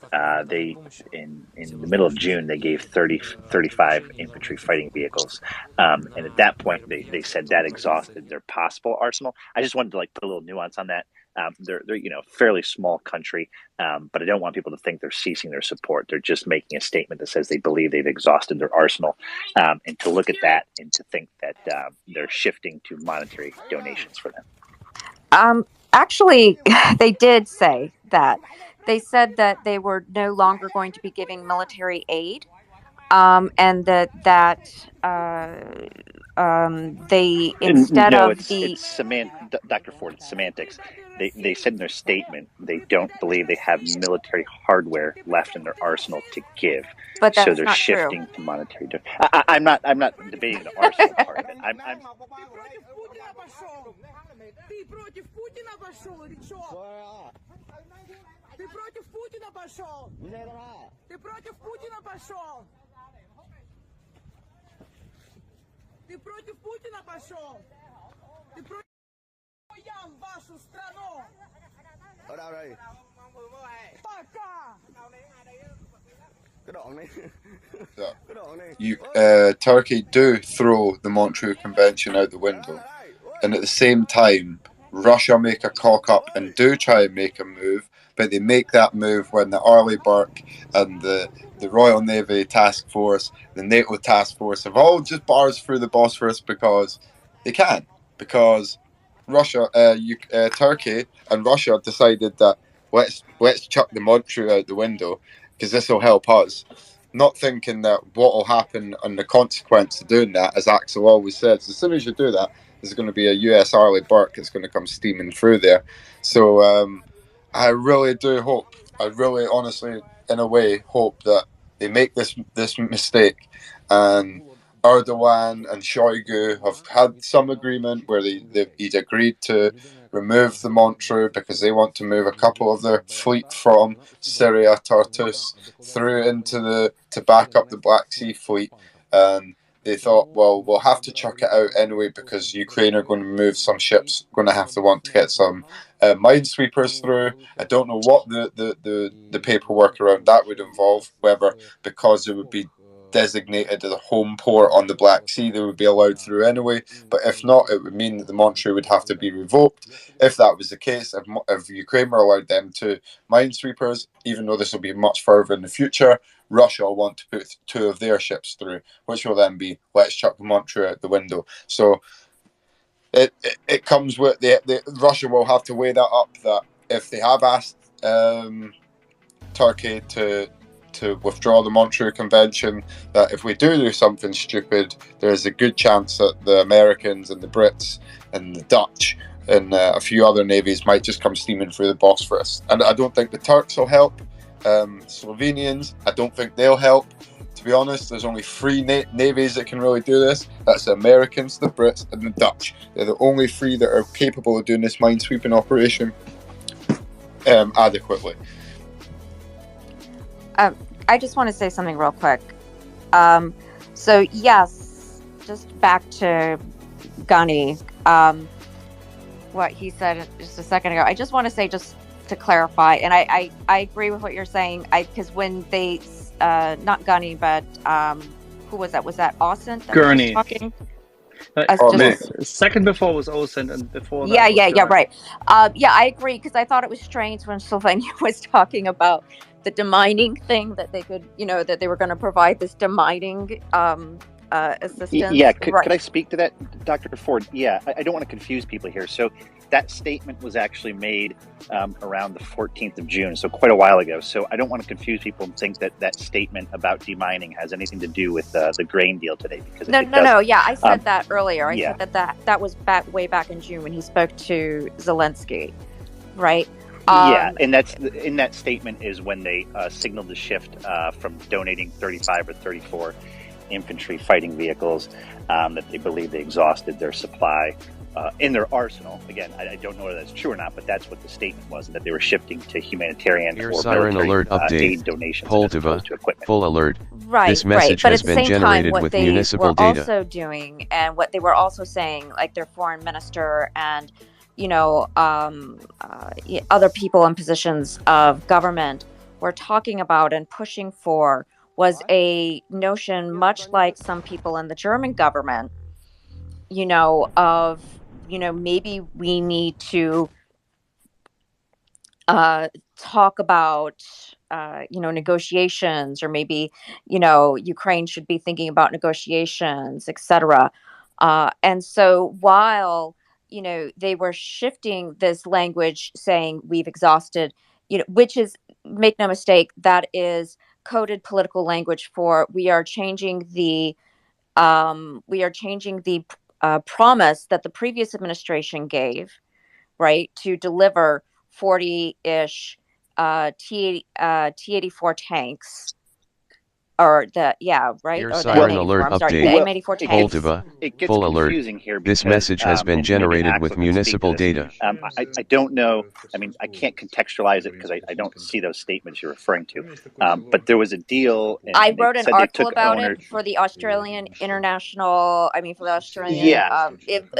I've linked But all it was, of. If was you go part through of the it, Ringtausch, it's Dr. linked. Ford. It was part of the Ringtausch, and so there was some sort of tripartite type deal between Germany and Slovenia to promise tanks. When they made a statement back in And it April. was prior to the I don't election. know that.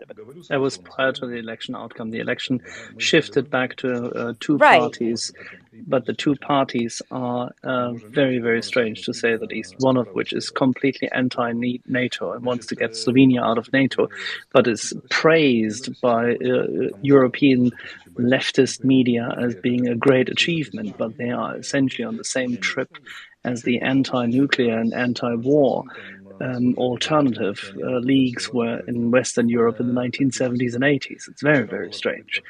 And yeah, Right. it's not I mean, helpful. they're also And there is talking. the other party is the former socialists in the country, and both of them have now taken over, and that has changed the way Slovenia acts, and it's very, very difficult.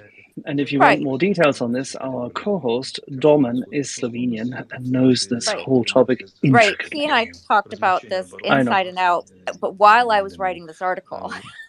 I know. And right. it's terribly difficult. And this little bit of a land demining kit, this little bit they have, is completely it's laughable. To be quite honest with you, I mean, it's frustrating because, like Domen and I were talking about this when I was writing this article, and it's frustrating because, you know, the thing that would have helped, right, would have been more helpful of the things that the Slovenians had, right, was the M84 tanks that were initially promised. Yes, it's a different administration, but as we all know, with international relations, when you shift from one administration to the next, you're supposed to be able to count on, you know, these types of, you know, things, especially when you're talking about war. And the delivery of these infantry vehicles, you know, yes, maybe they were helpful to some extent. Been helpful here more so than some mining equipment or, you know, whatever. Would have been just honoring your commitments. Additionally, not only are they talking about perhaps maybe you should talk to Russia about, you know, peace and all of this, they also are, you know, talking about like shunning Poland and all of that. Look, I'm not a huge fan of Poland for, you know, a whole host of reasons before this war. You know, yes, thank God they've been doing what they've done for Ukraine, and we can give them all the kudos in the world for that. You know, however, if there was a time to, you know, reach out a hand to Poland and, you know, to Poland, Dr. Yes. Ford, Poland has managed one of the best economic transitions of Central Eastern Europe. Right. And has lifted its population out of poverty by means of hardcore capitalist, liberalist policies for a long time. Oh, right. Both under the previous socialist and now under the conservative government. The only continuation there is that essentially both governments understand that only making the country stronger by means of good economics works. That's the funny part. And the whole country has transitioned to NATO, is extremely patriotic, and it's predominantly Catholic, which many people don't like. Oh, believe me, as a Catholic, I understand that. Right? Yeah, but you know what I mean. Right, it's I very do. Catholic, and it's really, really hardcore conservative Catholic. Right. Yes. You know, it's kind of split-ish down the middle. Like 62% of the country is radically hardcore Catholic, and the others are less Catholic, but still Catholic. Right.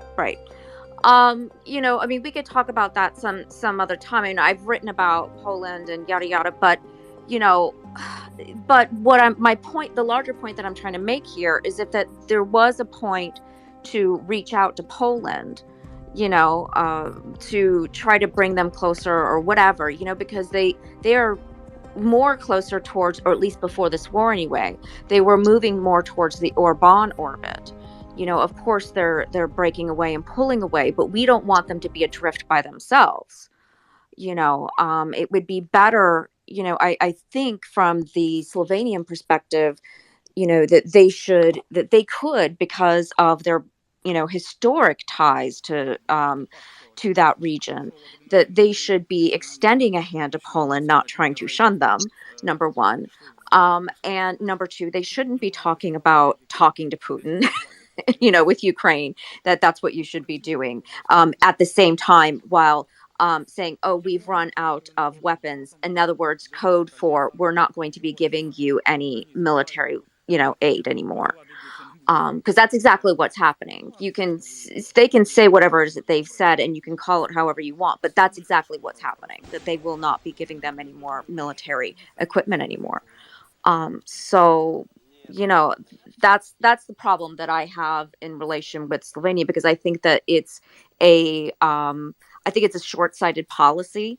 Yes, they don't have a ton of stuff, but what they did have, it would have been goodwill towards Ukraine. It would have shown Poland, for example, the Baltic states, that, they were in it, that they could be trusted at a time when Poland and the Baltics are starting to lose trust in the EU and some of the individual member states because of their wishy-washy attitude towards Ukraine.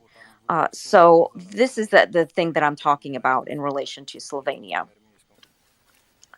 Anyway. Yeah, thanks, Dr. Ford. And I don't disagree with you. I just, sometimes the specifics matter. And just, I wanted to lay that out there before, to allow you to contextualize it sort of, because it's hard to understand. It's hard for a lot of people to understand. Sure. Thanks. Thanks, everyone. I wanted to thank Nightlight and everyone who had his hand up for their patience. So, Siren Nightlight, alert please update. go ahead. Michael And, Live. Full then, alert. we'll Shir go to Casey. Sunny, Full and alert. then the, Kirovorod. Full I alert. think a new Odessa. speaker, Full whose alert. name I will This not message pronounce, has been generated but with starts municipal with an data. L. Hey, thank you very much. It's great to be on the panel right now with Dr. Ford, who I think is one of the more fascinating and well-informed political people that we have here on a regular basis.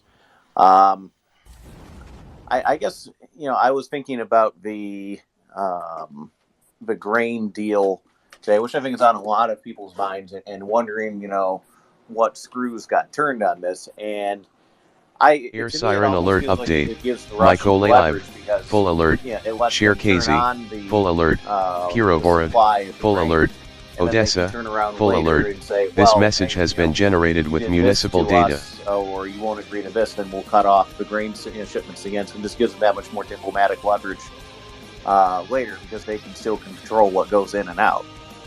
So to me, it feels like they're gaining leverage. And also, well, I think we all know every ship that goes out with grain is probably going to come back with some sort of armaments or something like that to help out the Russian war effort. So it'll be interesting to see what they go and what they come back with.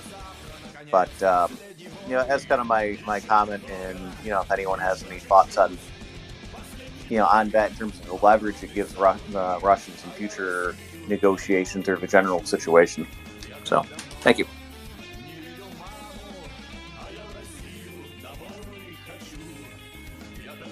Dr. Ford, any comment? I'd say that basically what he said is, it's definitely a concern. If the ships are leaving, what's going to come back on them? I believe that isn't there some sort of inspection clause or something in that? But again, kind of like what France was saying earlier, and I agree. Axel was saying this. I think everybody was saying this. Basically, that I don't think that this thing is really worth the paper that it's written on. And I wouldn't throw Russia as far as you could. I mean, I wouldn't trust Russia as far as you could throw them either. So, yes, it's definitely a concern. And what's ironic is that, there are people in the American military structure that are concerned about the Ukrainians and what they're going to put on these ships as far as arms, and that it would end up in the, hands of terrorists. And all There's of that. There's not a single serving general or anyone in CENTCOM who would have said this. Just because there are some strange, shall we say, meatheads on television who once served in the U.S. Army, and we commend them for their past service, that has no bearing on the active duty officers and the United States military in its current formation. Not a single person from the DoD has made any such statement.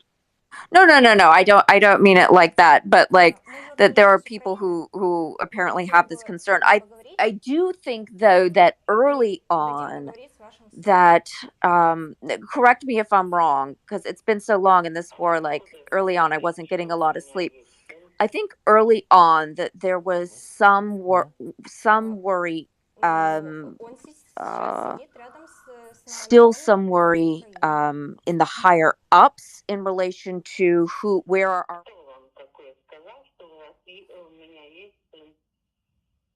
Он нам лично и сказал. Смотрите. Вы не хотите говорить со своим сыном? Я не хочу говорить. Перемещаемся в Херсонскую область, на границу Херсонско-Николаевской. You said that right, Axel? Like I don't know. Yeah, no, we're generally in agreement there.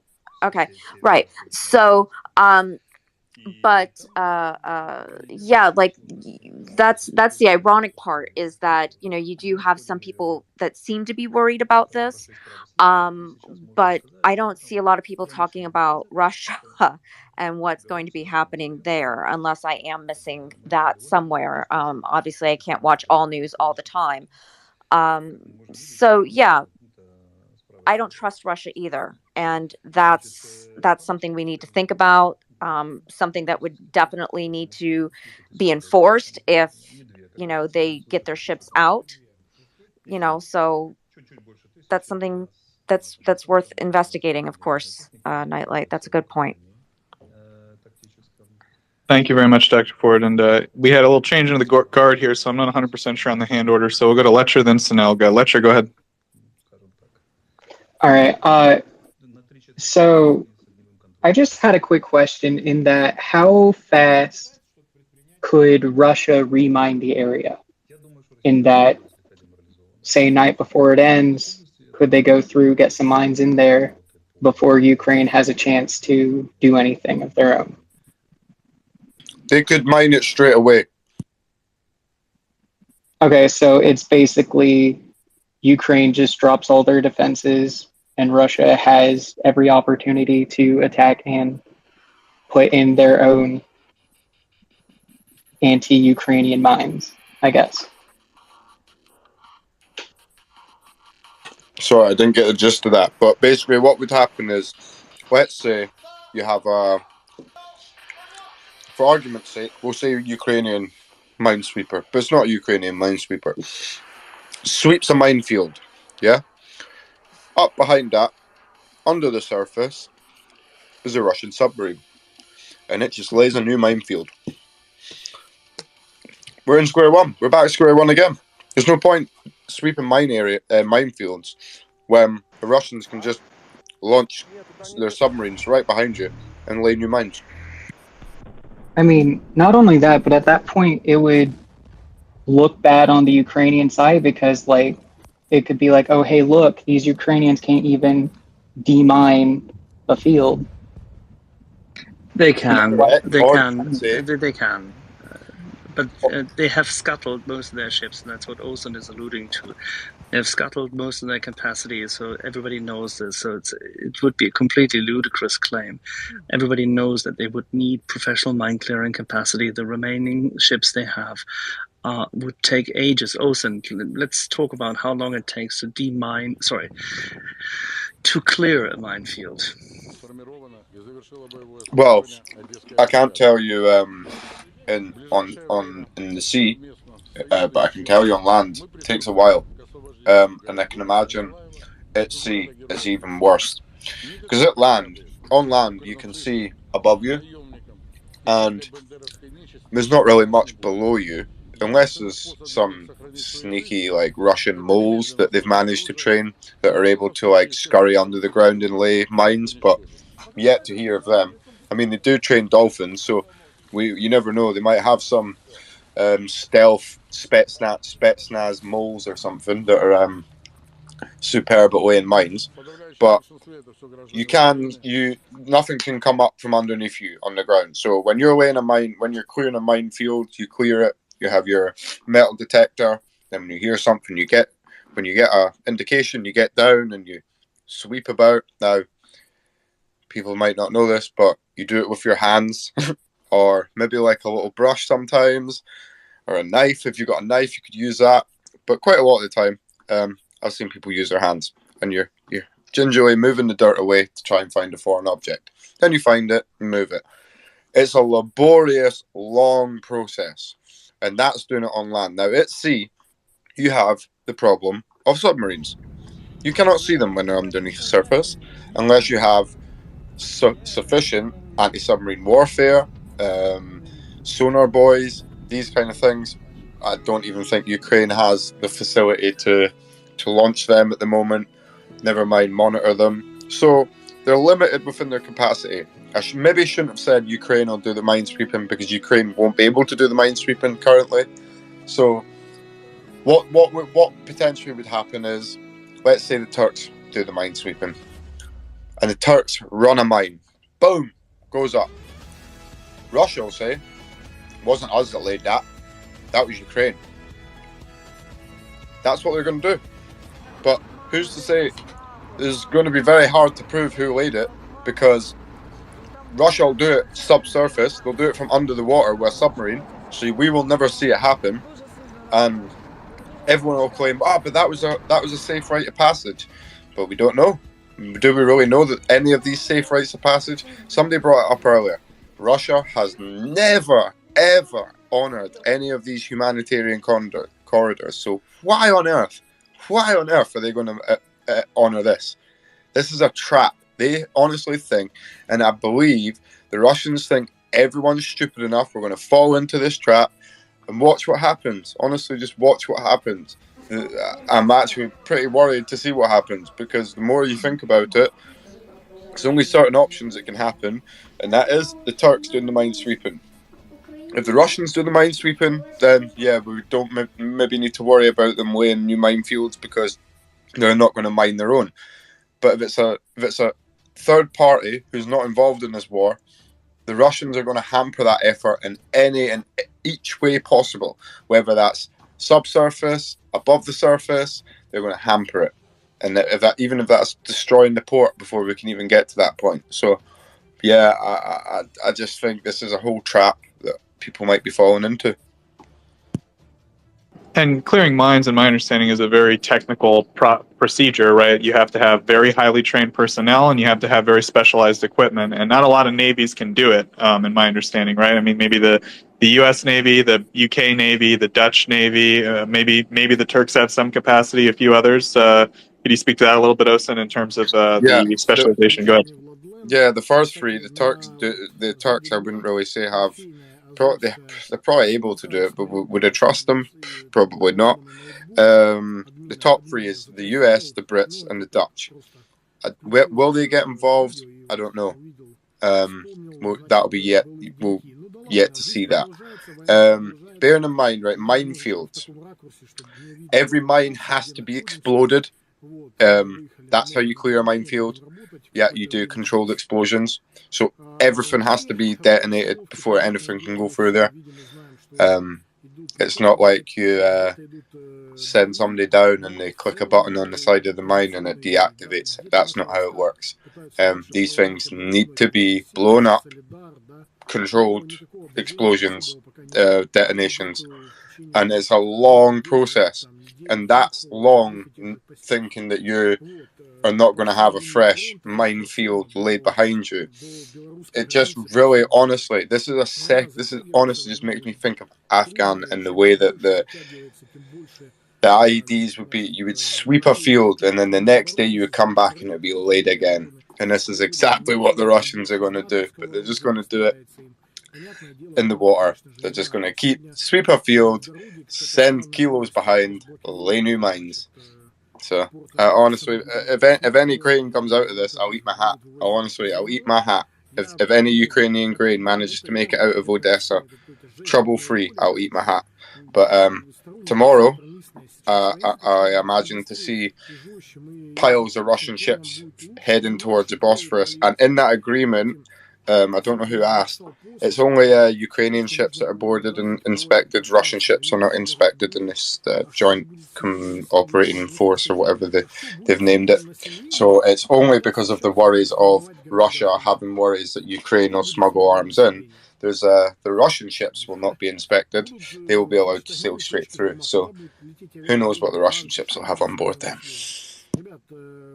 Thank you, Osen. Any follow-up, Lisher? Not really, actually. Thank you. Thank you. And with that, we'll go to Sunil. Sunil, go ahead. Hi. Much earlier, I heard the Dardanelles mentioned, which I googled straight away. If it's relevant, could somebody explain what the importance is and what that's all about? Thank you.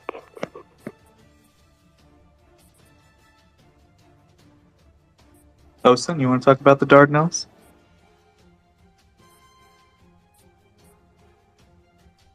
Yeah, give me one sec. So basically, when I think he was referring to the Dardanelles when we were talking about the Montreux Convention. The Montreux Convention is a convention signed, I don't know how long ago, but it means that no warship, which is not designated to a Black Sea port, can pass through either the Bosphorus Strait or the Dardanelles Strait. This is the entrance to the Mediterranean. The Dardanelles is the entrance to the Mediterranean Sea. The Bosphorus is the entrance to the Black Sea. So, in the middle, you have they have this funny name for it, the Sea of, or the Aegean Sea, I think it is. No, not Sea the of Marmara. Yeah, sorry, that's the one. So you basically cannot enter or pass either of these straits while the Montreux Convention is in place. Therefore, until the Montreux Convention is lifted, neither Russia nor Ukraine or anybody else could get through there. But as soon as that's lifted, there is a NATO task force group which are very close to the mouth of the Dardanelles. There's also a few Russian ships which are in the vicinity of Cyprus and maybe heading up towards the Dardanelles. Whether this is on the understanding that they've been given a heads up that this might be opening, I don't know, but they have been on the move. They might get through the Dardanelles, but until the Montreux Convention's lifted, they cannot get through the Dardanelles Strait into that Sea of Marmara or whatever it's called, and then into the Black Sea through the Bosphorus. So that's what the Dardanelles is. Thank you. Thank you, Sunil. And with that, we'll go to Nightlight. Nightlight, go ahead. Yeah, one other thing with this grain deal is I know the Russians were having some difficulty resupplying Syria and getting forces, supporting their forces in Syria. So having these ships go down to Syria and then coming back not being inspected would probably allow them to move some of the Syrian-based ground forces back that they haven't already moved. So, I just think there's a lot of... It's about more than grain for them. But honestly, I don't think they are going to be, start trying to, put more mines in the second they're taken out or anything like that, because it would really burn up what little credibility they have quite easily, because they just got this deal. There's benefits to them for it. So I don't think they'd, I think they're going to, like they've done all along, they've tried to weaponize, gas and food. And this is another way to, gain leverage and then later exploit it. But I don't see it something that is going to be happening immediately. I don't think they're going to be too helpful with removing the mines from Ukrainian ports or anything. I think they're just going to let their own stuff run. But I don't think they're going to, lay new mines down as soon as they're taken back up, because it's just, what's the point of doing the agreement if you're going to tear it up yourself, in a few weeks? Who's going to know that they laid them? Well, they would turn around and say, but you missed them. They're the ones sown by the Ukrainians and you missed them. Yeah, well... Then you would say, prove it. Yeah, I suppose. But I think people are going to be suspicious enough, and, the Ukrainians have a lot more credibility on this than the Russians do. So, and besides, they're, they might be doing the demining, and you might have, minesweepers from wherever doing it. there's also going to be, your P-8 Neptunes going over the place, covering in sonar buoys to make sure this kind of thing isn't happening, to make sure there isn't a kilo falling around, dropping mines afterwards. No, Nightlight. There's no mention. Wait there, Tor. There's no mention of NATO forces. Can you mute? Yeah, that's perfect. There's no mention within the agreement of any other let's say Brits, US, or whatever. There's no mention of them within this agreement. It's just solely between Turkey, Ukraine, and Russia. So therefore, honestly, we will not see NATO P-8s dropping sonar buoys. There's just no chance for that. That's not for them to get involved with. That's what they'll turn around and say. And if they do, Russia will say that's an act of aggression. Это вот то, о чем говорили строители с ЖК Суворовский, город Ростов-на-Дону. То же самое.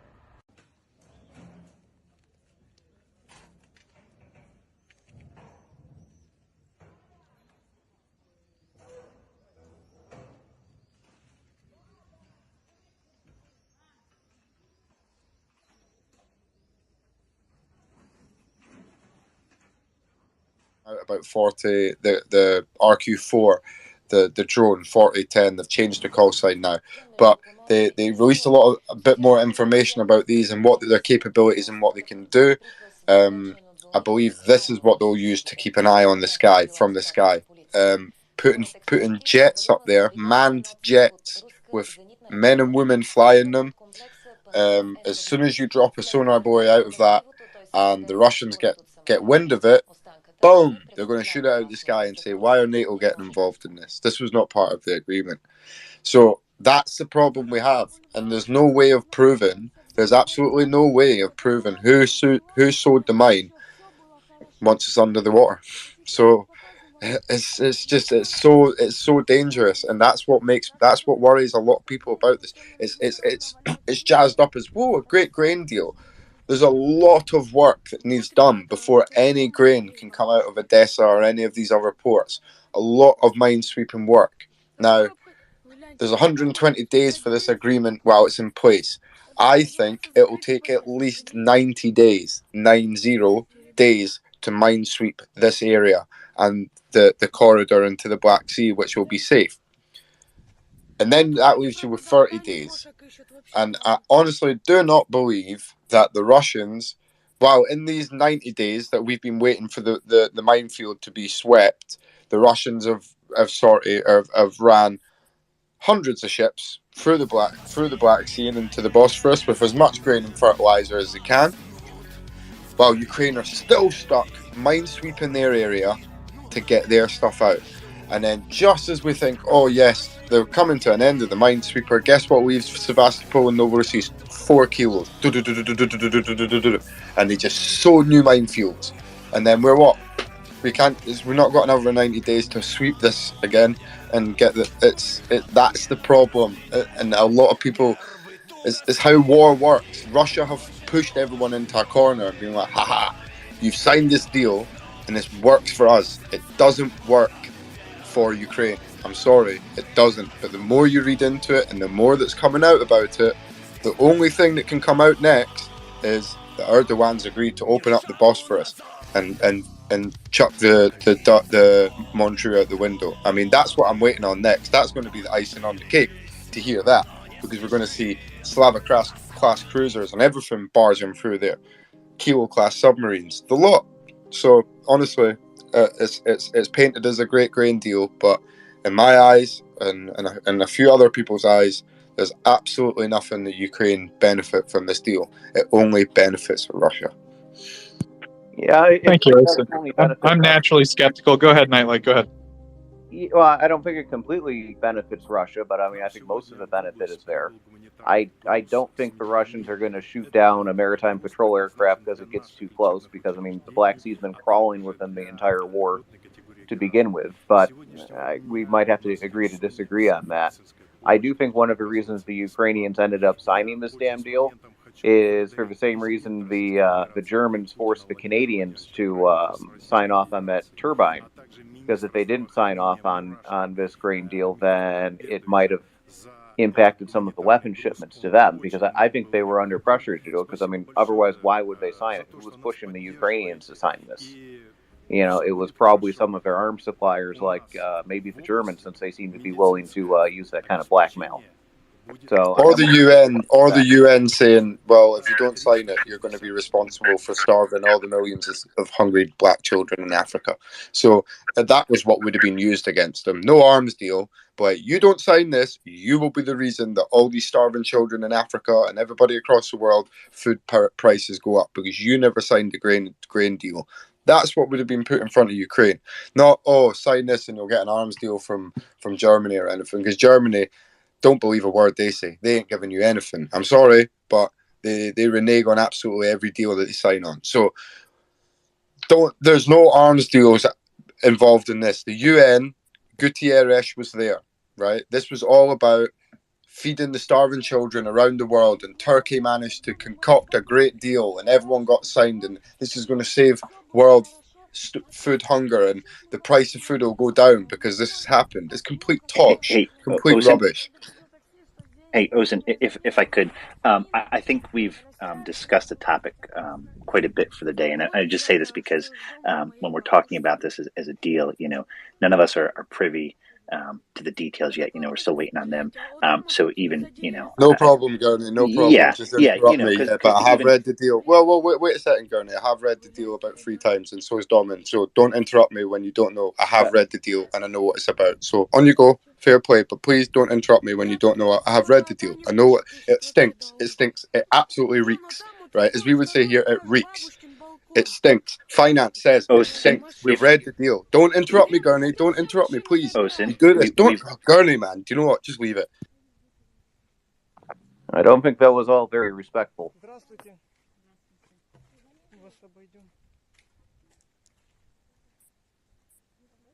All right. Well, George has been very patient, I think. George, go ahead. Yeah, I actually got 2 things. One is about Russia and all their threats and World War III. People, come on. Let's stop with the hogwash here. Where's the retaliation about Sweden and Finland joining NATO? We're going to do this. We're going to do that. Well, they're going to put their tail between their legs like they usually do, because that's what happens when bullies, when they get punched in the face. And they're not going to do squat. Lithuania, little Lithuania, what do they got? A couple of million people? They blocked all those shipments to Kaliningrad. They're going to do this. They're going to do that. What did they do? Diddly squat. But of course, the EU starts caving in because someone's threatening them. But would the Russians do anything about it? No. There's a air base, and I forget the name of it. It's close to the border with Romania. Ukraine has been using that air base. The Russians know that air base is there. Have they fired any missiles at it? I forget the name of it. Excuse me, but I'll find out and I'll chime in later. They haven't fired anything at it. Why? Because if one of their shitty missiles strays course and lands in Romania, game over. Let's stop with the nonsense about World War III. The Russians don't want to die. Putin doesn't want to die. If he didn't care about dying, he wouldn't be sitting at a 75-foot table and all that other nonsense. And none of the oligarchs and none of those fat, pig generals that he has, none of them want to die. So they love to saber rattle, and it's worked for 20 years because we didn't do squat with Chechnya, we didn't do squat with Georgia. We've let him obliterate Syria, and we haven't done anything. And now we've got this de-escalation, World War III, oh my God, here it comes faction. Today we find out that Jake Sullivan, Biden's NSA advisor, I call NSC. him NSC, excuse me. I call him Joke Sullivan because he should have been fired right after the war started because he's a joke. Because all he keeps saying is you know, we can't escalate, we can't escalate, we can't send this, we can't send that. And every time we send something, the Russians, you know, they say, oh, they're going to do this, they're going to do that. They haven't done squat. Now he's saying, oh, we can't send a 300-kilometer, you know, ATACMS because it's you know, but George, he he hasn't said this on the record. He hasn't said this on the record. There was a rumor by one journalist about him. The interview he gave was not authorized. We're waiting for Kirby to say something. It's take out the trash. It's take out the trash Friday evening. At some point in time, Kirby will come out and tell us what is actually happening. Well, your general point is well taken, George. Right? That Russia has threatened a nuclear engagement with every "quote unquote" escalation, and it's always proven to be a bluff. And I think that it's a well-made point. Go ahead, George. Yeah. So I understand, but Jake Sullivan has proven himself inadequate to the task. So you know, there's been rumors, you know, here stateside about, you know, arguments between him and the Secretary of Defense and General Milley, you know, about what to send and what they can't send to Ukraine. He just hasn't been, like, him and the people that are surrounding Biden that, remember in the beginning, I mean, the intelligence failure about the whole scenario with Kiev, what an utter mitigated disaster and joke that was, that they thought that the Russians could take a city the size of Kiev in 3 days. Like, what were those guys smoking? Obviously, they had never been to Kyiv, because if they had been, they'd see that there's no way you're going to take that city, even with 200, even if all... We lose George? You know, I think we lost George. Oh, I'm sorry. Did you guys lose me? No, you're good now, George. Go ahead. So I was saying, like, in the beginning of the war, Kyiv's going to fall in 3 days and all this hogwash. No one on the ground that had actually been to Kyiv was saying that. And that's the problem. Where we have people that are sitting behind a desk, what we used to call in the Army, desk jockeys, making decisions that are not based on reality. And the fact that they keep carrying to all these goofy threats from, I mean, we've seen Russian missiles go, you know, 100 meters and fall like right on their own troops. And we're talking about S-400s and S-300s. I mean, what's to say that their nuclear missiles will even, you know, launch from the silo, not explode in their own silos. And they know this. They know they can't keep up with all that crap they've got. So, you know, for people to sit there and say this is going to cause World War III, it's a joke. And back in the day, if there had been somebody in the Pentagon with some cojoneses, there would have been two aircraft carriers parked in the Aegean right before the war started, and you know, and 40 American planes would have been landed in Kiev at Borispol Airport and said, "Okay, you guys are doing exercises in Belarus, we're doing exercises here in Ukraine. You know, go kick rocks." But that didn't happen because we had it's going to escalate into World War III. And most of us that have been in the Army, we're tired of it, because obviously all the threats come to mount nothing.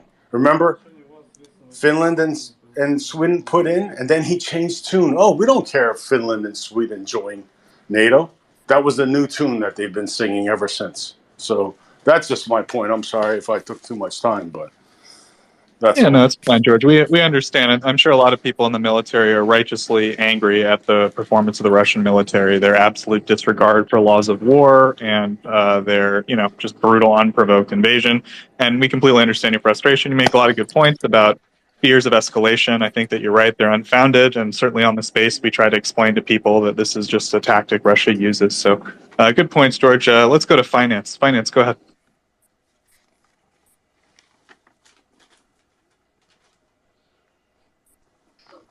Give me a sec. Yep, no worries, Finance. We'll go to Prince. Prince, go ahead. Hey, guys. I've been listening, and I just don't know if I missed it. A couple hours ago, Mark Hertling retweeted something from Euromaiden about Ukraine refusing the enemy's request for a green corridor for thousands of soldiers to exit Kherson. I don't know if that's been talked about and if you guys have seen that and have any more input on it. I can briefly speak to that. There are, as of yet, unverified reports that an unknown number of Russian troops have been encircled in the town of Vysokopilia, which is in the northern part of Kherson Oblast, in the direction of Kryvyi Rih.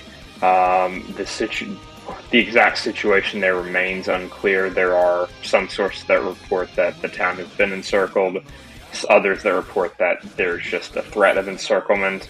Arestovich, he had mentioned that the town is encircled, but I would take that with a grain of salt, all things considered. Different sources have thrown around numbers ranging from 50 Russian troops encircled to 3,000. Really, it's kind of the rumor mill at this point. The article that Hertling retweeted is from a Euromaidan PR piece, which just quotes Arestovich. As per usual in military matters, Arestovich can be hit and miss sometimes. When it comes to certain military events, I would take it with a reasonable amount of salt until we have some better info or potentially information.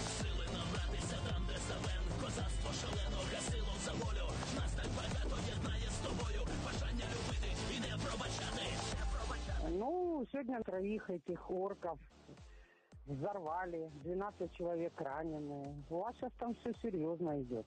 3 русских погибли, 12 раненых. А наша Украина, наши взорвали, ЗСУшники. After the rumor was first floated about the salient leading to encirclement or having led to encirclement overnight, of which there was no verification, somebody then tweeted out that supposedly the Russians had asked for a green corridor, of which there is absolutely no message whatsoever on any source or from any source associated with Ukraine, whether armed forces, nor Kiev Post, nor Independent, nor any one of our friends in the field. Not anyone. And this is why we ask you guys these kinds of questions, because we get a lot of clarity. And of course. So, thank you guys. But, I mean, we would, of course, and Heather, we would really hope that this occurs. And we would even really hope that no such thing as a green corridor would ever even be asked for. And I can't really believe that the Russians would do so. If they were encircled, they have two options. They can surrender or fight. Absolutely agree. And that's why I sort of thought it was funny that they were asking for a green corridor and wonderful that Ukraine was refusing it. So, but I understand the situation a bit more now. So that makes total sense. Thank you. Thank you, Prince. And with that, we'll go to Finance. Finance, go ahead. Hey, while we're discussing this corridor, earlier there was a whole thing where Axel and some other gents were trying to get a picture of this pontoon bridge. And they said this would be the greatest way to put a bunch of Russians into fertilizing sunflowers. I wondered if someone could please explain to me why a pontoon bridge is so dangerous for the Russian army, because I don't understand how that works. Which pontoon bridge? I have no idea. That's what I'm asking. So, John, supposedly the, let's say the collaborator authorities, after the Antonovsky Bridge was hit the second time, they basically said, don't worry, everybody, we're working on a solution. We're going to pontoon across, everything will be fine for now. Only civilian cars can cross the Antonovsky Bridge. All freight traffic and presumably tanks and so forth have to go to Novokakhovka. So that's like the situation. We don't have actual evidence they've started building a bridge yet, but they've talked about pontooning as a replacement for what happened to the Antonovsky Bridge. Oh, God. Axel, I'm not sure if you want to take this, but trying to pontoon the Dnipro, it can be done. In the physical sense, it has been done before. The Germans pontooned it in a variety of places, including Berislav, which is just north of Novakovka, the Wehrmacht pontooned the Dnipro in September 1941. And the Ukrainians, they carried out some exercises in which they pontooned the Dnipro, again in the vicinity of Kherson in 2016. So it can be physically done, and has been done. That being said, the Dnipro is what, 1.5 kilometers? It varies, but around Kherson, I believe it's what, 1.5-ish? I think it might be 1.3 kilometers wide. Yeah. Berislav, there it is about 1,400 meters wide, yeah. That's the widest place. But you wouldn't want to do it there. And I think we have David with us. I think David was with us earlier today when we walked through this. Nobody in their right mind would do this in HIMARS times. And that's the whole point. If you have Excalibur artillery, Excalibur shells, and therefore precision-guided ammunition as such, or precision-guided rocket artillery with HIMARS, then a pontoon bridge of such a distance, size, and location is completely, utterly bereft of any sense. But David can do this perfectly. David. Yeah, well, I think you said it absolutely right. I did a little bit more research on what they've got in terms of pontoons. Pontoons have moved on a little bit, but the reason why pontoons are so deadly, especially if you're within artillery range or HIMARS range, is because you're a static target.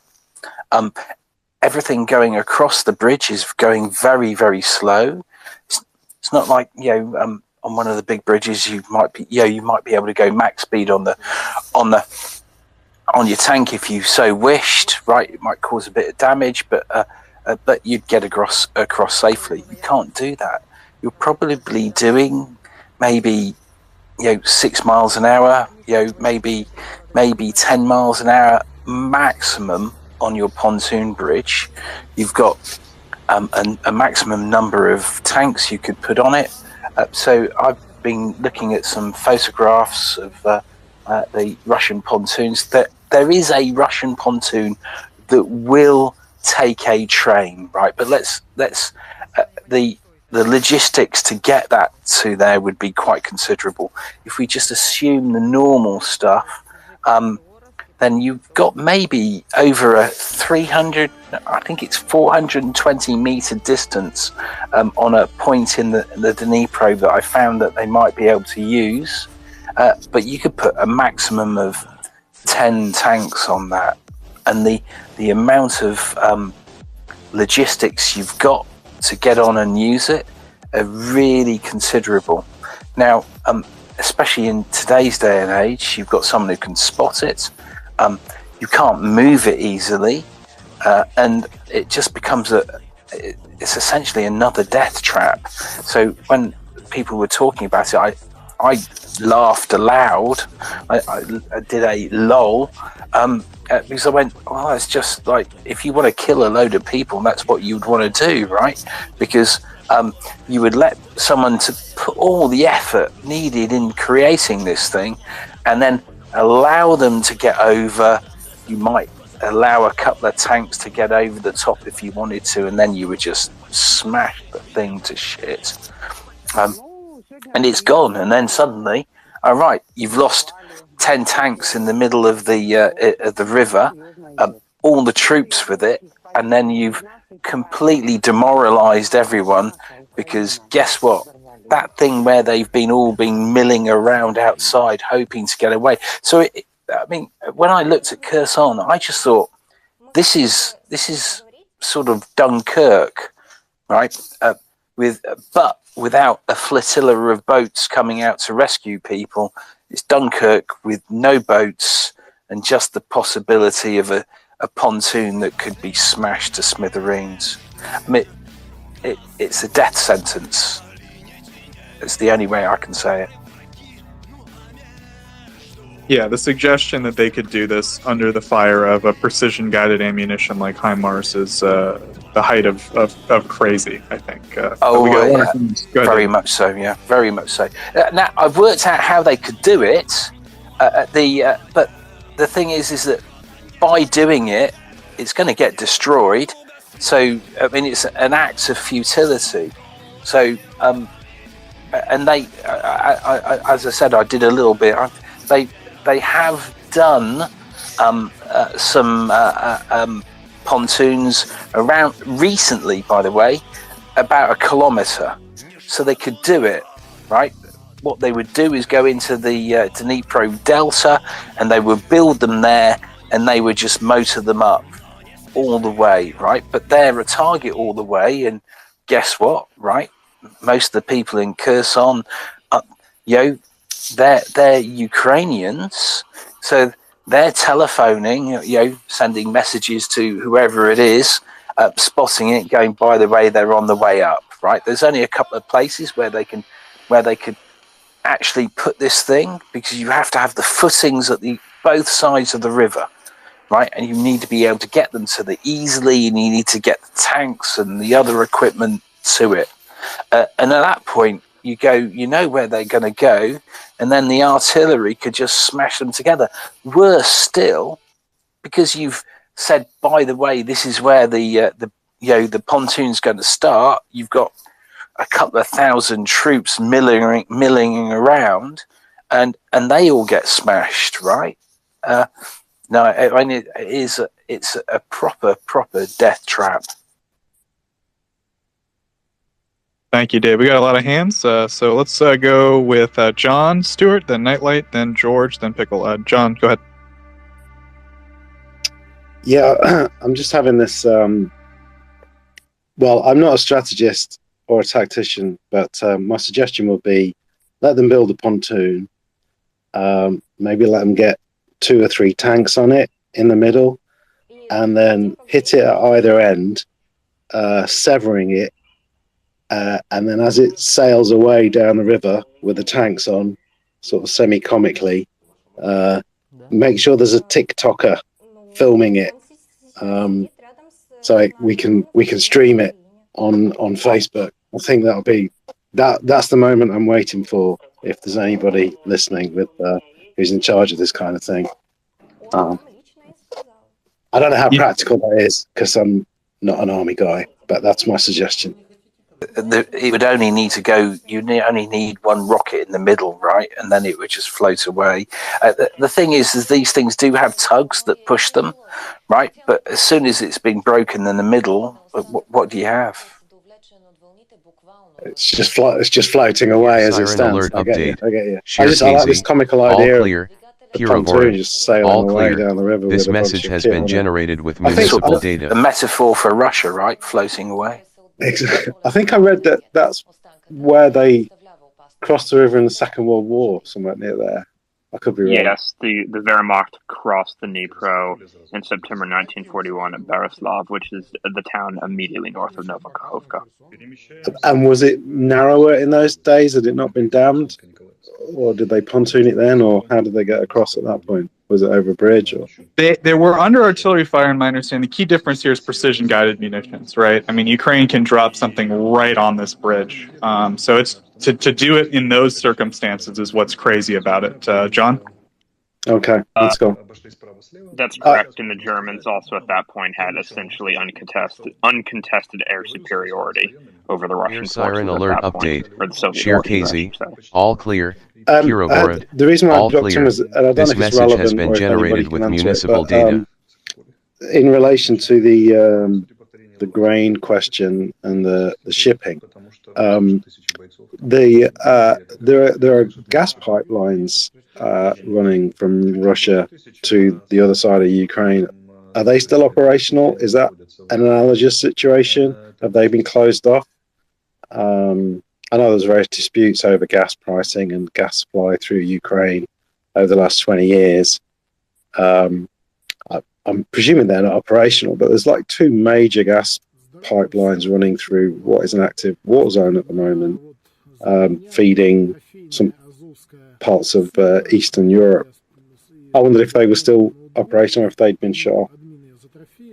I am not an expert on this, John. My understanding is at least one is still in use, but I do know that Russia has done everything they can to redirect stuff outside of those pipelines because they don't want Ukraine getting any tax income from them. but I think that not all of them they've been able to divert everything. So I think they're basically partially still in operation. And Ukraine's going to keep them as long as they get income from it. John, did you have any follow-up for me, though? Well, that was... Sorry, go on. No, I was just going to say the pipelines, they're the natural gas pipelines that run through Ukraine. There, let me see, they're Yamal Europe, Soyuz, Brotherhood, and it looks like another branch of Soyuz potentially. So in total, at their maximum, there's 4 different pipelines that run through Ukraine. Really, it's just 3 because one's a fork of the other. As Joseph had said, they were trying to divert as much of it through Nord Stream 1 as they could to avoid having to, essentially pay taxes to the Ukrainian government. I think there might still be some flowing through at least one of them. I'm not sure what the status of all of them is. One of them crosses the border in what looks to be Luhansk Oblast, the northern part of that border there. So that I don't know if that's, operational or not, because that is in an area of very heavy fighting. The other one crosses the border. The Brotherhood pipeline crosses the border between Kharkiv and Sumy, and the Yamal Europe crosses the border with Siren Belarus, alert update. north of Odessa, all clear. So this message has been generated with municipal data. And I don't want to reignite that debate, but whilst I was listening to it, I was just thinking that it's kind of analogous that there are pipelines running through an active war zone. Neither side has stopped them or bombed them. The Russians are paying tax to the Ukrainians for using it, whilst also genociding their population. So the idea of the ports being open, I mean, I wouldn't trust Putin, don't get me wrong, but I don't know if it's a complete non-starter if the gas all is still clear. running. That's This all I was message has thinking. been generated with municipal I mean, data. who knows? Who can say? But since having that thought, I'm now fixated on the pontoon sailing away with a line of tanks on it. So that's my current image. Thanks for hosting the stream. It's been as always really educational, and you're doing amazing work. Thank you so much. Thank you, John. And with that.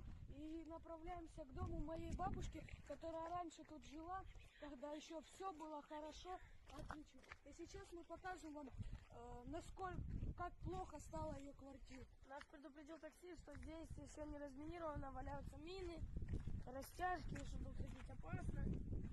Вот, ребята, что с домом моей бабушки. Да какой обходить? Гляньте, They're just get civilians and old people out and so on. And sometimes the Russians would agree to it, and then they'd shell the corridor. So yeah, for anyone who's thinking, it's like, wow, that seems really mean, but Ukrainians wouldn't allow them to leave. There's context with that. So, just my thought there. Yeah, I genuinely don't understand why Russia would even bother asking. I mean, even within the rules of a completely, within the rules of war, there's no, oh, we accidentally got surrounded in a village. Can we leave? I mean, that's maybe in ancient times if you passed under the yoke or something, but not in modern warfare. I mean, that's the point. You don't get encircled. I mean, you surrender if you do, or you have to hold out. I mean, that's what Ukraine does every time Russia encircles them, right? They don't ask, could we please get a free pass to go back home? I mean, that's crazy. But again, as Axel correctly pointed out, we don't really know we don't have all the details yet on the ground there, and we're doing our best to verify what we can. Any follow-up, Nightlight?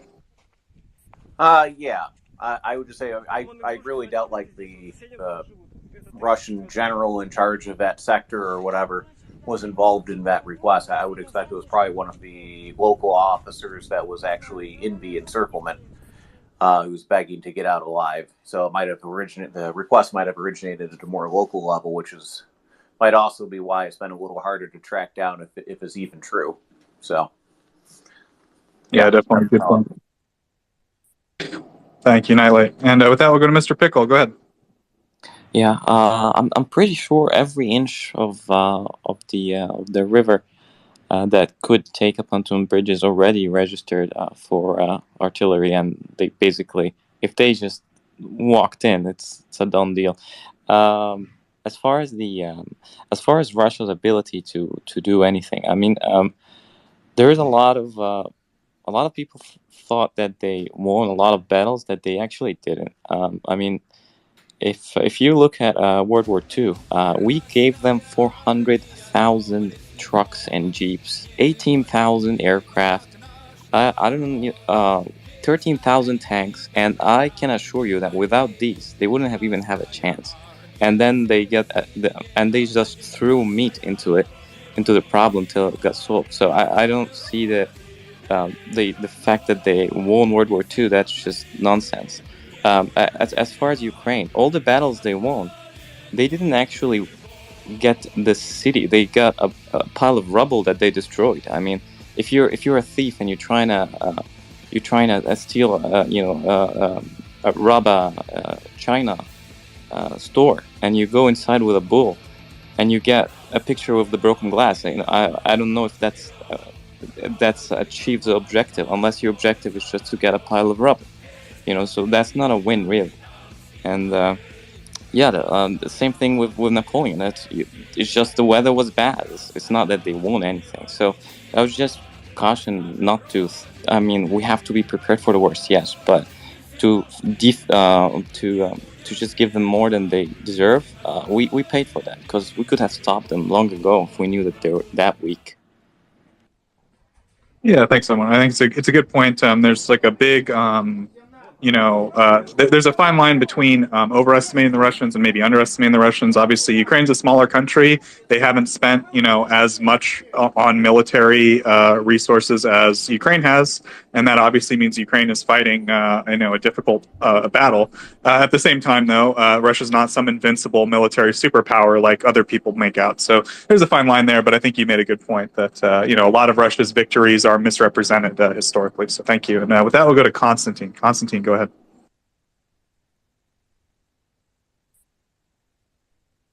Konstantin, you there? Yeah, sorry, my phone was a bit glitchy.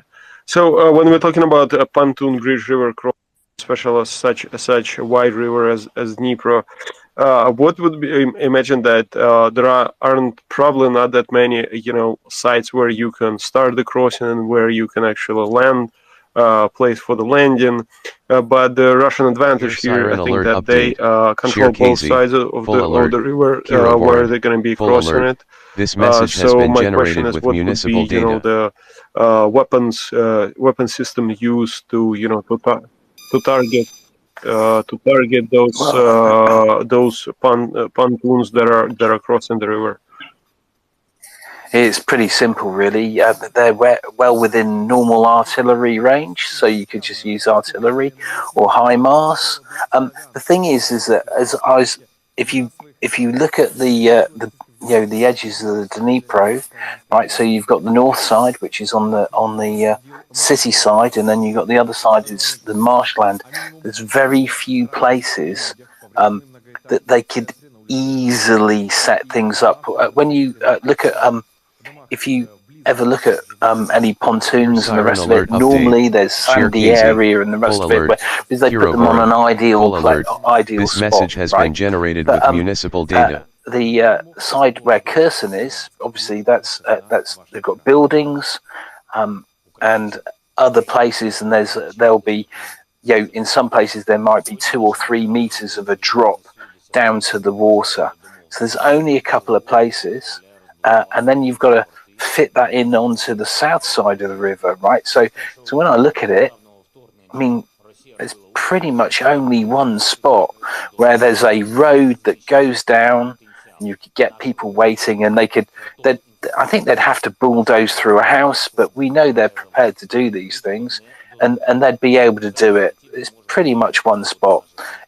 So you would just artillery it, however you wanted to do it, really. And the thing is that if the troops if they break and run for it, and they decide that they've heard that there's a pontoon up and they're gonna make a run for it, everyone runs pretty much at the same time. They go down a couple of streets, and they'll all congregate because you can't get over a bridge that size very, very quickly. And then they would just be smashed by artillery. HIMARS could break it in the middle, break it at the end, wherever they wanted to. As I said, you could allow a couple of tanks to go over the edge, over on the other side, to make sure you get maximum effects. I mean, this is not going to be pleasant if it happens in the way that we're thinking. I mean, if they just all en masse decided to surrender, then that would be a different thing, right? But at the moment, they've got three options. There's three bridges, right? One's pretty much, let's say, four options. Three bridges. One's partially out of action. The other one's a rail bridge. You can't get any vehicles over it quickly.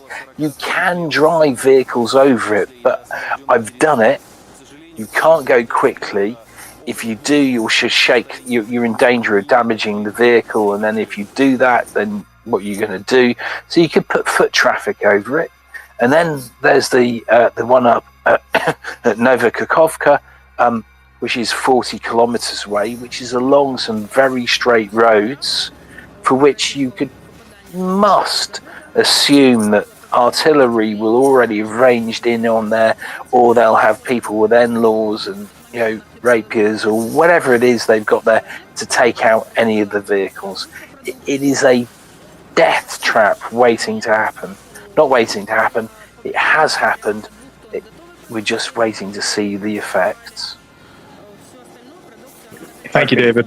George? If I could go ahead, quickly add, in terms of range, if they were to do it, from Kakhovka to Berislav, which is both of those are just north of Nova Kakhovka,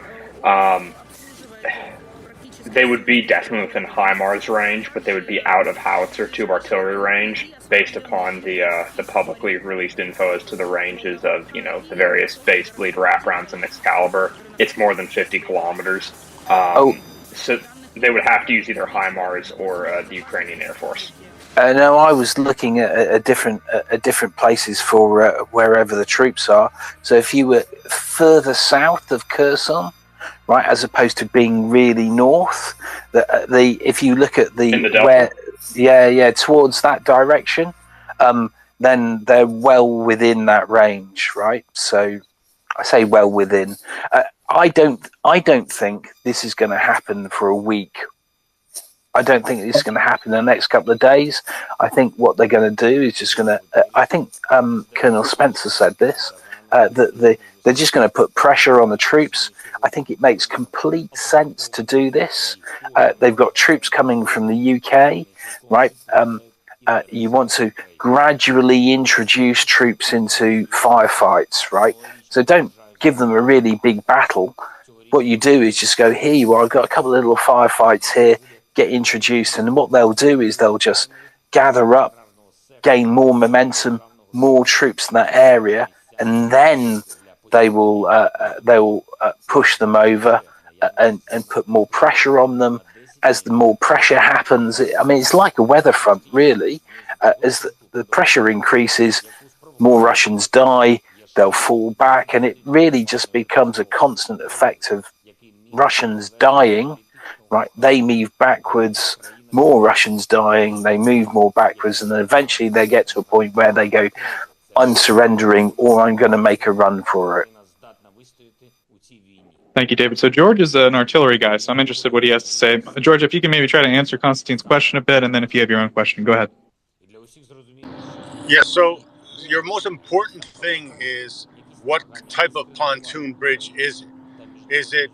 Are the pontoons motorized individually, or are they free float pontoons? And if you watch a river crossing, whether the British or the Americans or whoever the Western does it, and I think the Russians do the same thing, they have what's called it looks like a tugboat. It's a river tugboat, flat bottomed, and what it does is it pushes the pontoons together as more are loaded. It keeps pressure on one side so they can latch them together. So if it's a free float pontoon bridge, the thing you want to target is that tug. Once you take that tug out, and now you destroy the pontoon bridge, even if they bring more pontoons in, without the boat, it's hard to repair it.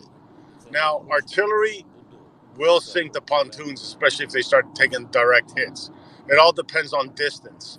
But if it's within 40 kilometers of where your artillery is, you're going to use artillery. You don't want to use the HIMARS rocket on that unless it's outside the range of your artillery. But like I said, the most important thing is what type of pontoon bridge is it? I don't know how many motorized pontoons the Russians have. I don't know their equipment at all, but that's one of the key things. If it's not a motorized pontoon and it uses a tug, you want to target that tug. Now, with Ukrainians using HIMARS now, more recently to target their air defense, Russian air defense, can a Bayraktar target that tug? Yes, and take it out. And now artillery just blasts that pontoon to shreds. And now they have a huge problem because they can't repair it, even if they bring more pontoons in, because those tugs are not that many. You usually have one or two for bridge, usually one per bridge. So that would be the conundrum. What type of pontoon bridge and what can you target and with what? So they do have still, even though there were successes of destroying Russian air defense systems, it's not like entire the integrity is still there. They still hold formidable air defenses, and using drones, they learned a bit how to work against Bayraktars, as I understand it. So, as far as I know, operating Bayraktars too close is very risky, and it's not. It's not really that doable, I think.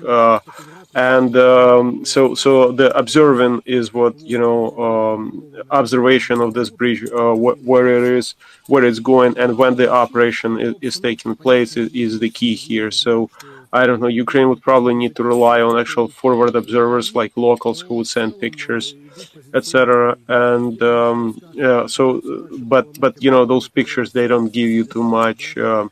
Well, it's not a live picture, right? So correcting your artillery is hard, and getting the exact coordinates as well. So yeah, go ahead. You wanted to say something? Yeah, no, I was going to say, if they're using Excalibur rounds or even the wrap rounds, they're pretty accurate. I mean, once you know the general coordinates of the pontoon bridge, you saturate it with some 155 fire, you're bound to hit it. You're going to have locals, actually giving you pretty much, maybe a minute or two delay, but they can give you pretty much accurate, eyes on the target. You might have a minute or two delay, but you can't just pick up the pontoon bridge and move it. So it's going to be stuck there. So eventually, within like half an hour, once the rounds start hitting, they'll correct the fire. And що підготовлено першою леді України та її командою, але відчуваю, що з дипломатичної точки зору це буде потужна подія. Говорив сьогодні з великим другом України Борисом Джонсоном. Передусім про безпеку і оборонну співпрацю. Очікуємо новий пакет військової підтримки. Відносини між Україною та Британією побудовані на спільних цінностях. І щоб не відбувалося в політиці зв'язки між нашими країнами і суспільством. Over the telephone.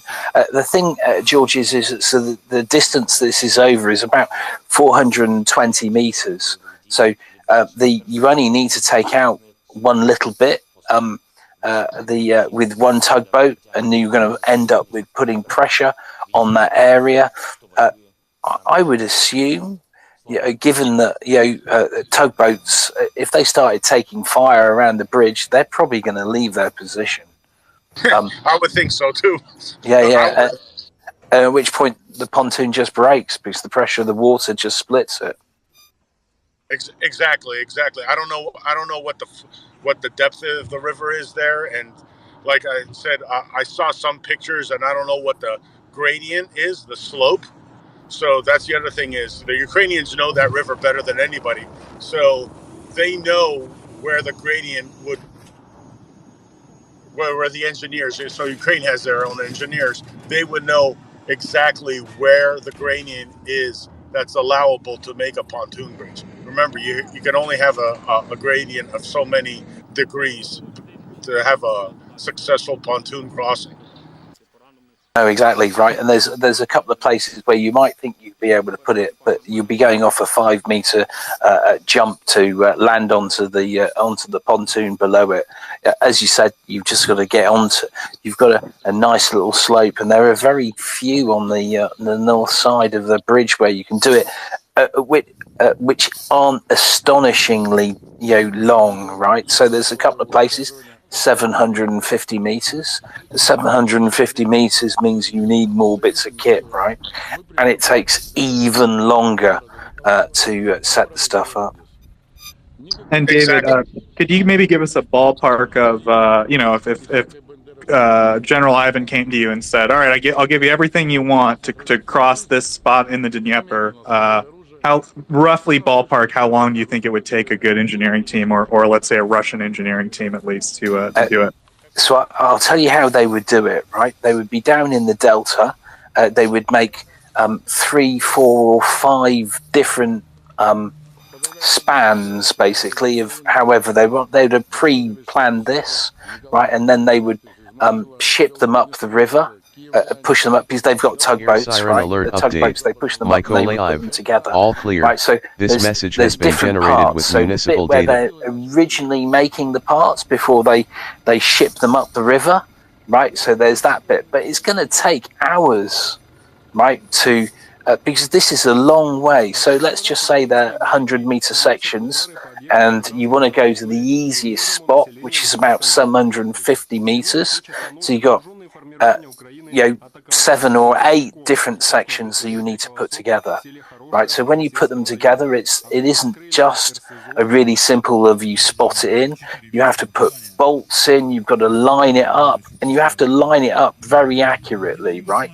If the person on the tugboat isn't using the right power and the rest of it, it's very, very difficult.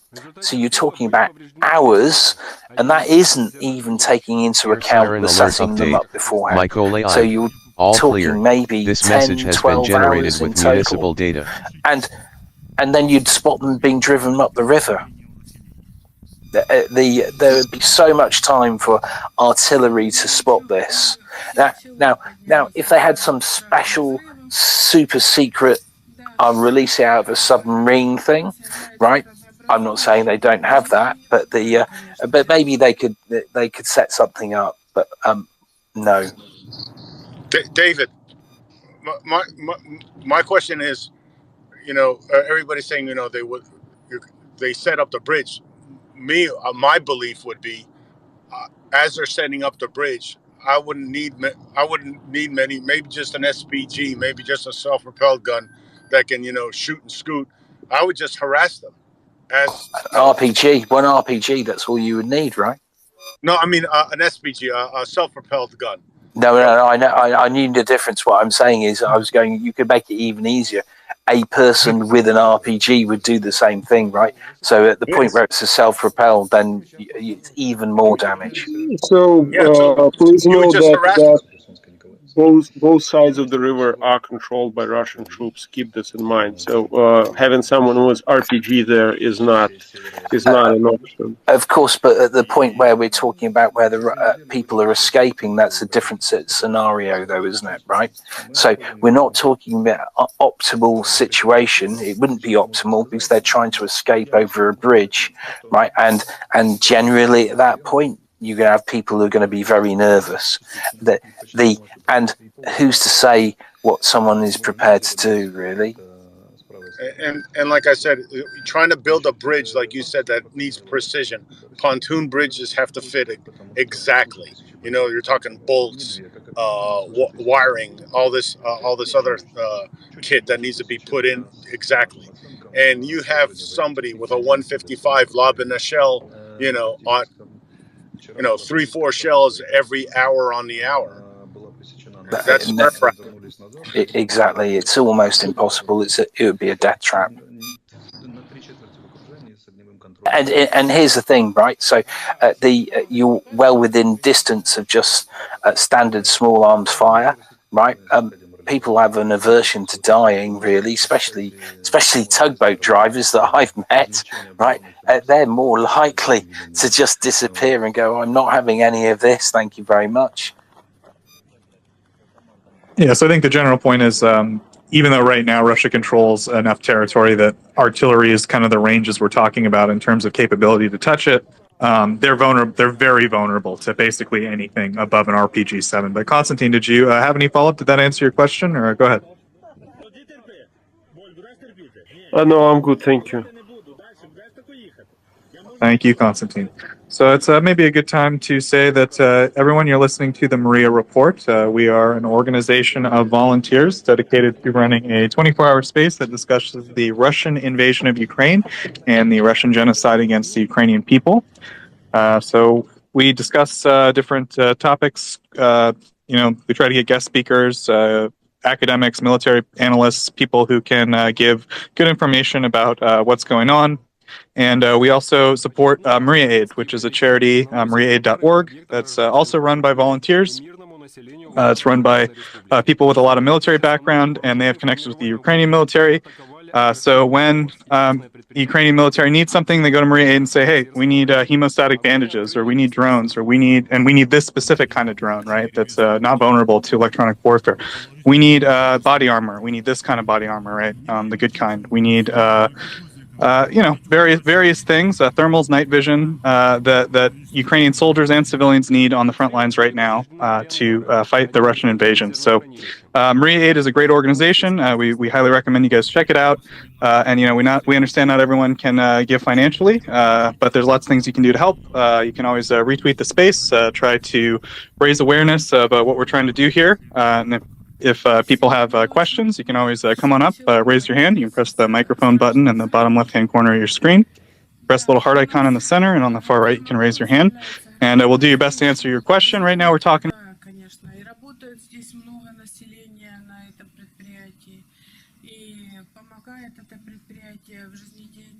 наших населенных пунктов. 19 июня, месяц назад, у нас тоже здесь, в центре села, упала USB.u. Вот вы даже тут можете видеть, у нас центр села. Было воскресенье, это просто было счастье, что не пострадали. Everybody, please bear with us while we try and work out some of these technical difficulties.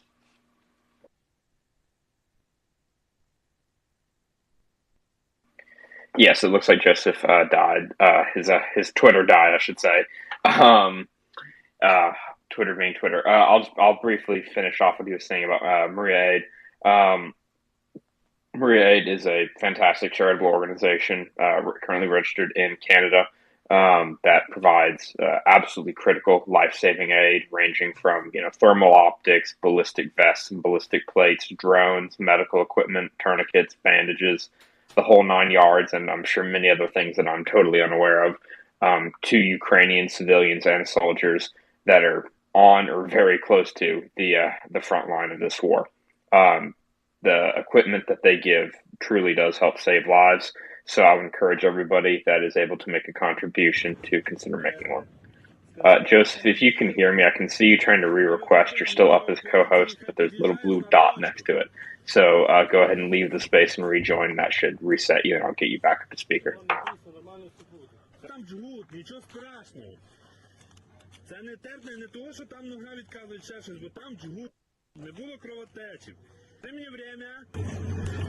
Тут время є. Є, время є. Заспокойся, без паніки. Все буде за***сь. Я бачив і хуже. І люди виживали. Де в нас там до пацана іменини. Приїдеш, даш горілку пити. Чув? Чув чи не бачив? In the meantime, I see Luca, you appear to have joined us, unless I'm just blind, didn't see you there earlier.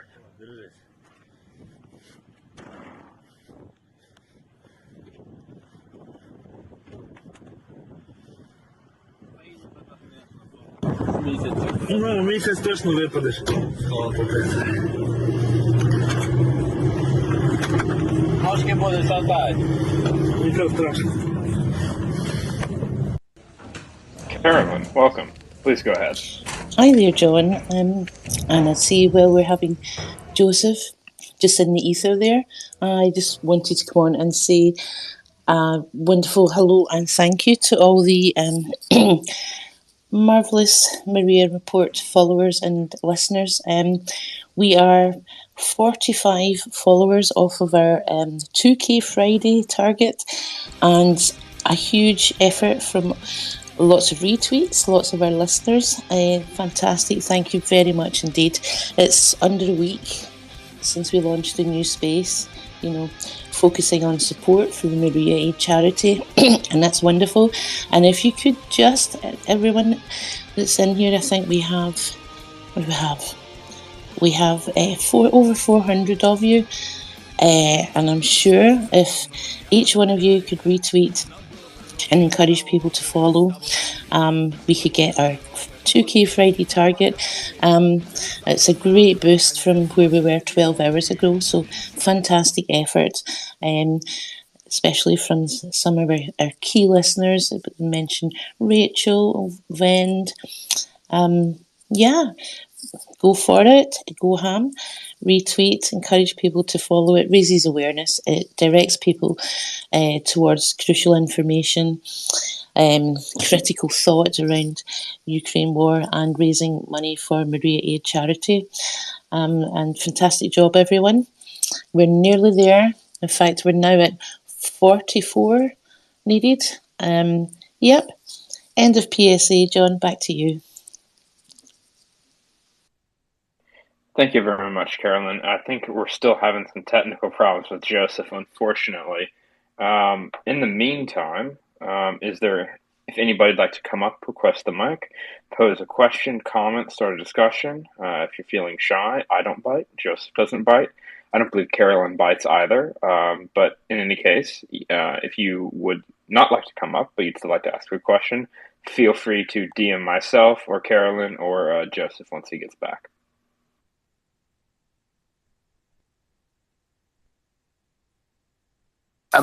So if it helps, I could. There's a thing I was discussing with the museum the other day, right? So we've got the question about the bridge.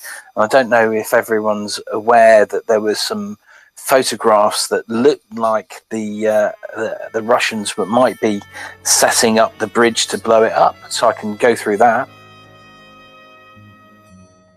And which bridge? Sorry. Oh, the Antonovsky Bridge in Kherson. Oh, please go ahead. So there's a photograph. It's not in the nest, but there's a photograph of what looks like some Russian divers around one of the pier legs, right? And the discussion was, are the Russians getting ready to blow the bridge up? So I sat there. Because I don't think I've said, I may have said that I used to be a military diver, and I was looking at the bridge and I was going, but why would you be blowing up that pier leg? The very simple answer is that there's in the picture, some of the pier legs are much, much bigger. If you look at one side of the river, they are probably double the size, right? And the bit where it looks like they've got the Russian divers are looking there, it's the pier leg that's double the size. Now, if you've got a pier leg that's double the size, it's more than double the explosives you'll need to use, right? So I was sitting there and thinking, that doesn't make sense, because just a little bit short way away, there's this pier leg that would be really easy to blow up, and you wouldn't need a lot of it.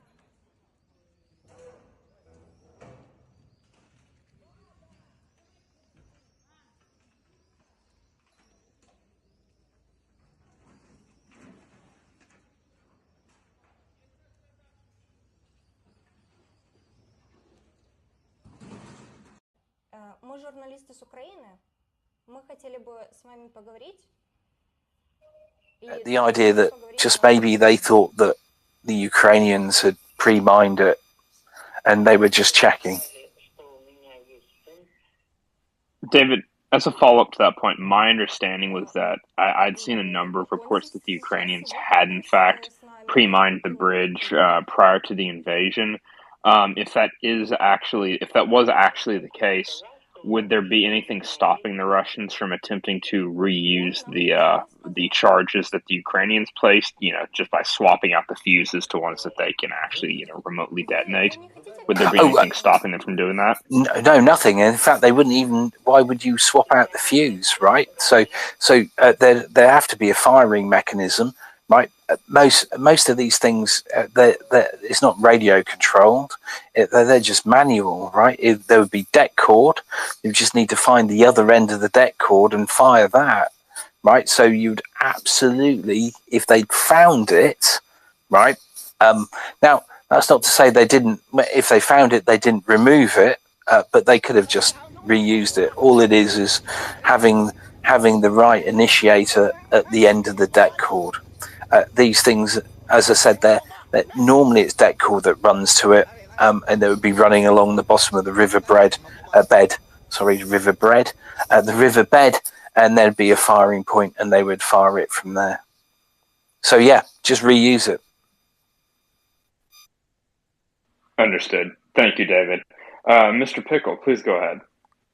Yeah, as for the green corridors, so I suggest we give them the same one they gave us for the Azovstal, and maybe after that we can swap them. I think maybe that's at least we get something out of it. Otherwise, no green corridors.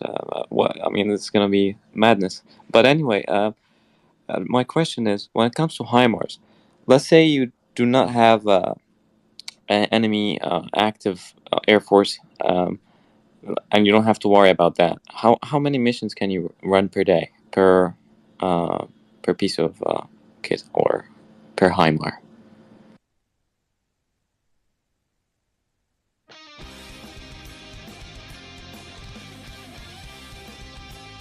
Can you repeat the question? Yeah, I'm saying, let's say you do not have to worry about getting bombed from the air. How many missions can one M270 or the other one can run per day? Like 10, 3, 2, 1?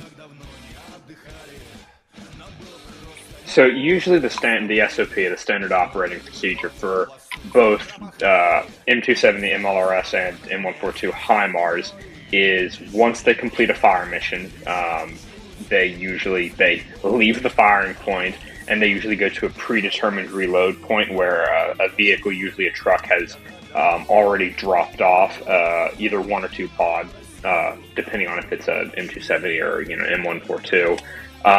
So they will go to predetermined reload points where pods will be waiting. They'll load the new pods, then skedaddle. Then if they're going to, complete another fire mission, then they'll go to another firing point, carry out that other firing mission, rinse and repeat as necessary. My understanding is that it takes 5 to 7 minutes, depending on how quickly the crew is working, to reload a HIMARS. I'm not sure if it's slower on an M270 because they have to load 2 pods. I'm not sure if they can do them simultaneously or if they have to do them sequentially. But yeah, it takes about 5 to 7 minutes to reload a HIMARS launcher, and then from there they can just go to some other predetermined firing point, carry out their next fire mission. Oh, thank you. Because it seems like they're conservative at the moment with using them like maybe 5 to 10 targets a day, and but I think once they get quite a bit of them, like if we get 20 or 30, then they will be less paranoid about losing them. So maybe carry much more missions, and because I think you could hit hundreds of targets technically if every missile can hit a different target. So yeah, that's why I was asking. Thank you. The issue isn't necessarily the safety of the launchers themselves, though obviously the more fire missions you conduct in a day, that potentially gives more opportunities for the enemy to try and locate your position via counter battery radar, ISR drones, that type of thing. But the issue, as I understand, for the Ukrainians at this point, is the ammunition supply. They have enough on hand to maintain the pace that they're doing, but the issue is more on our end. We just don't have enough of it.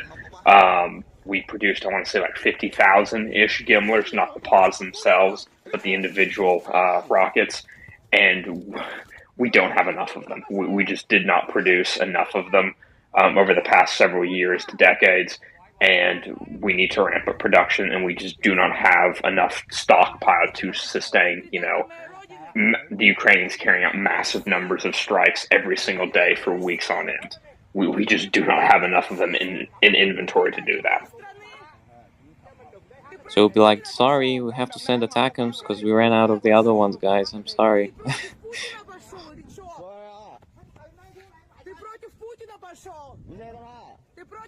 And they've been using them extremely judiciously, I would say, John. Yes, I would completely agree with that, Joseph. I'm back, John. I'm trying to get to be co-host. Oh, here we go.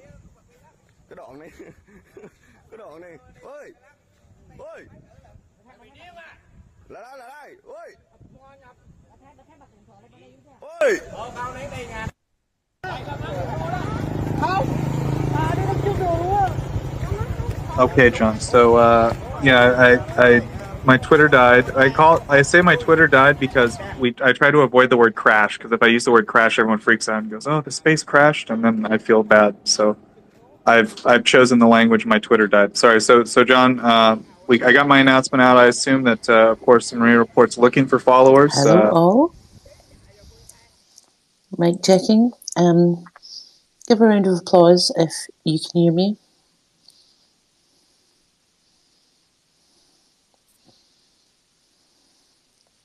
Oh, yeah, we can hear you.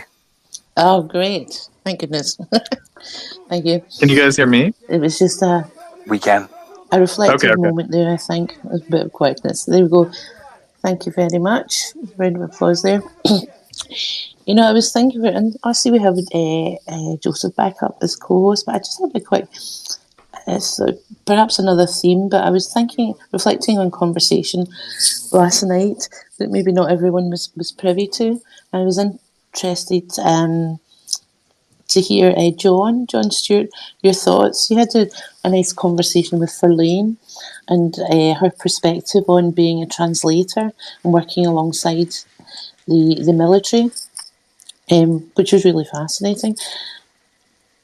And it got me to thinking about the relationship between translators and those working on the front lines or in particular situations. But I think that's a whole other theme, because you seemed in flow there with some other topics, and I think Joseph is back with us with a PSA. But if we do want to cycle back to that, I would be quite interested in hearing about experience that people have had working with translators, and her perspective was things like she would learn not just military terms and military speak, but equipment and just the level of knowledge to be a translator. It was utterly fascinating. When we do get the recording up, it's well worth a listen to. But I shall pass back to your good co-hosts, because I see we have Joseph with us and John, and please do raise your hand if you have any questions for them. Back to you guys.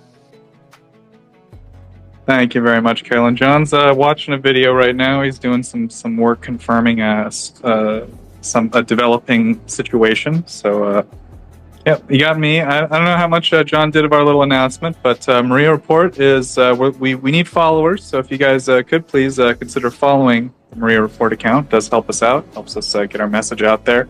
We're almost at 2,000, so we're working hard. We're increasing the follower count very quickly. It's just one thing you can do to help us out.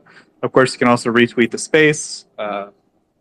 Definitely helps us get our message out in terms of just a lot of new people come in here and go, what is this? So we do appreciate everyone's efforts for retweeting and for engaging with us, and for everything you guys do. It's all possible because you guys listen and support what we do, and we definitely appreciate it. And through the Maria Report, we try to support Maria Aid. So please check out mariaaid.org, and we think it's a great group. And I'm sure John picked up where I left off, and I won't belabor the point. But thanks, guys, so much for listening, for participating, for coming up, for asking your questions, for retweeting the space, for everything you guys do. We definitely appreciate it. It's why we do this. So I'll stop thanking everybody now. Luca, how you doing?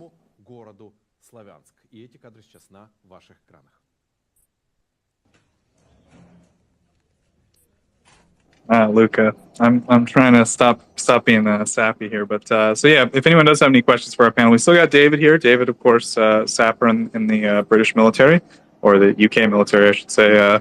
So we've been talking to him a lot about this situation with the Antonovsky Bridge, kind of how the consequences of that. He's been giving us a lot of great insight into maybe what the Russians are thinking in terms of why they can't use the Antonovsky Bridge and why they would try to build a pontoon bridge, even though that's, as we pointed out several times, completely bananas to try to do that. But yeah, if anyone does want to come up and ask us any questions about any stories you've read in the news recently about Ukraine, we'll do our best to answer. John, how you doing on that video? Is this to me? No. John's watching some kind of video. Okay, John. All right. I'm just thinking of other videos. Okay, yeah, great. No problem. How are we doing on followers, Carolyn? Do we have? Are they going up? Did my words move anyone? Their shopping announcement. Let's have a look. Let's have a refresh. Aha. Yeah, we are now. How many? I can't quite read. 51. Oh, actually, yes, I've miscounted. It's 51 followers. 51 followers to go, and we're at 2K. So somewhere in the world, it's still Friday. Not in my part of the world. So we're still on for 2K Friday. So please retweet. It's we've had some really nice listeners and followers who are wanting to do something, and to be active. I got them involved in a small 24-hour marketing campaign to really boost us up, and they've been wonderful. They've been retweeting and got those numbers up. It helps our reach. It helps get the message out there. So please, if you can, please do retweet. You'll see the pinned tweet at the top of the Maria Aid account. If you go in there, you can retweet that one. It's got the information about what it is. In fact, that one, yeah, and encourage them to follow. That would be great, because somewhere in the world it's still Friday, and we can make 2K Friday today on your day, not my day, but that's fine. Over to you, Joseph. Oh, thank you, Carolyn. Yeah, and it might seem like, a lot of the same faces in here all the time, but the truth is, there's always people coming in. We definitely, as far as, I don't follow that data, but, from what I've been told, a lot of people come in here and go, what's going on? What is this thing? And so, we do our best to show people who might not be exposed otherwise to some of the information, what's going on. So, we definitely appreciate you guys' efforts to raise our profile, and then thereby get more people in here, get more people involved, get more people talking, because that's what we're here for. We're here to raise awareness of the Russian invasion of Ukraine, right? And this is just kind of the vehicle we've chosen to do it through, and it's very helpful. And I guess just maybe one last thing while we're on the subject is we're always looking for volunteers, especially people with audiovisual experience. Editors. We have a lot of audio content to go through. We have a lot of guest speakers, and sometimes even impromptu guest speakers. So if you have experience in that field, or even if you just have maybe a guest speaker connection to someone who might have a military background or an expertise that would be relevant to a certain situation in this, the Russian invasion of Ukraine, please approach maybe Battle Moose or Axel. I think would be good people to approach, and maybe we could use your help. So it's, there's lots of different ways to help out, retweeting the space and just promoting the message. And, even we're strong advocates of engaging with your politicians, right, for supporting Ukraine. But also, of course, if there's any, you guys want to try to help out with editing or with other volunteer tasks at the Maria Report, we're more than happy to take any discussion of that. So yeah, that's just kind of our broad mission here. We're doing our best to. Минулорічного врожаю зернових підуть на експорт. Цьогорічний врожай, а він вже збирається, також можна буде реалізувати. Це доходи фермерів, усього аграрного сектору і державного бюджету. Це робочі місця, це кошти для посівної наступного року. У нас зараз вже в наявності зерна приблизно на 10 мільярдів доларів. Друге, нарешті є шанс знизити гостроту. To expand. Carolyn? Or John, you finished the video? Help me out here. Yes, so there is a video. So the Aspen Security Forum in Aspen, Colorado was today. Jake Sullivan, well, I think today was the final day of it, actually, so it's a 3-day thing. Jake Sullivan was speaking. He was taking questions, and I don't recall what the actual question posed was. I'd have to go back and rewatch the video, and if I do that, my audio will crash, or my app will crash again. But he said in response to the possibility of giving ATACMS, he said, quote, "There are certain capabilities the president has said he is not prepared to provide. One of them is long-range missiles, ATACMS, that have a range of 300 kilometers, because he does not believe, et cetera, some stuff about escalation to World War III." So yeah, that is more or less that is the exact statement up to the word "believe" from Jake Sullivan, the United States National Security Advisor, as to sending ATACMS to Ukraine. Unfortunate, to say the least. Hopefully this position or the calculus will change within the National Security Council and the National Security Staff, hopefully sooner rather than later. Yeah, thank you, John. I think I speak for everyone on the space when I say give those boys ATACMS, right? I mean, John, you like missiles. What do you think about giving them ATACMS? I think that they should absolutely be given ATACMS. There is no reason not to. Quite frankly, we can send the Ukrainians anything we please, and the Russians are going to do exactly nothing about it. We could probably, I'm going to go out on a limb here and say we could give them every weapon system we have short of thermonuclear weapons, and the Russians will not do a thing. As long as U.S. or the armed forces of another NATO member state do not directly engage Russian forces in combat, they will not do a thing. The Russians will not do a thing to us because they do not have the conventional capacity to wage a successful conventional war against NATO. They simply do not. Couldn't agree more, John. I think, we do our best to say that they've, the U.S. response has been reasonably good. Obviously, a lot of support has been given, and it's great, but we're always in favor of more, and we think that any kind of restriction, any of this thinking where, and that seems to be the thinking a lot in Washington. It's like, oh, well, we've given them HIMARS, we're comfortable in this spot. We think Ukraine's going to win. Why give them more? And to that we say, because Ukrainians are dying every day. They're being put into filtration camps, and there's all sorts of reasons why ethically and militarily we should give them this capability. And as John correctly pointed out, I don't think it's going to lead to any quote-unquote escalation with Russia. And I think the idea is kind of absurd, and we're talking ourselves out of a good idea here. But let's go to David. David, go ahead. Yeah, I was going to say, this really confuses me. That, we have Kharkiv, all clear. Contrasting views, clear. Right? So this message has been generated Gimlers, with municipal data. Send everything else, but we can't send ASACAMS because guess what? They got a little bit of a longer range. It makes me think there must be someone somewhere in the president's ear talking utter rubbish.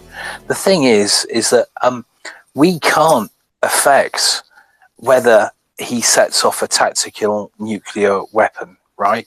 The guy has a different style of thinking.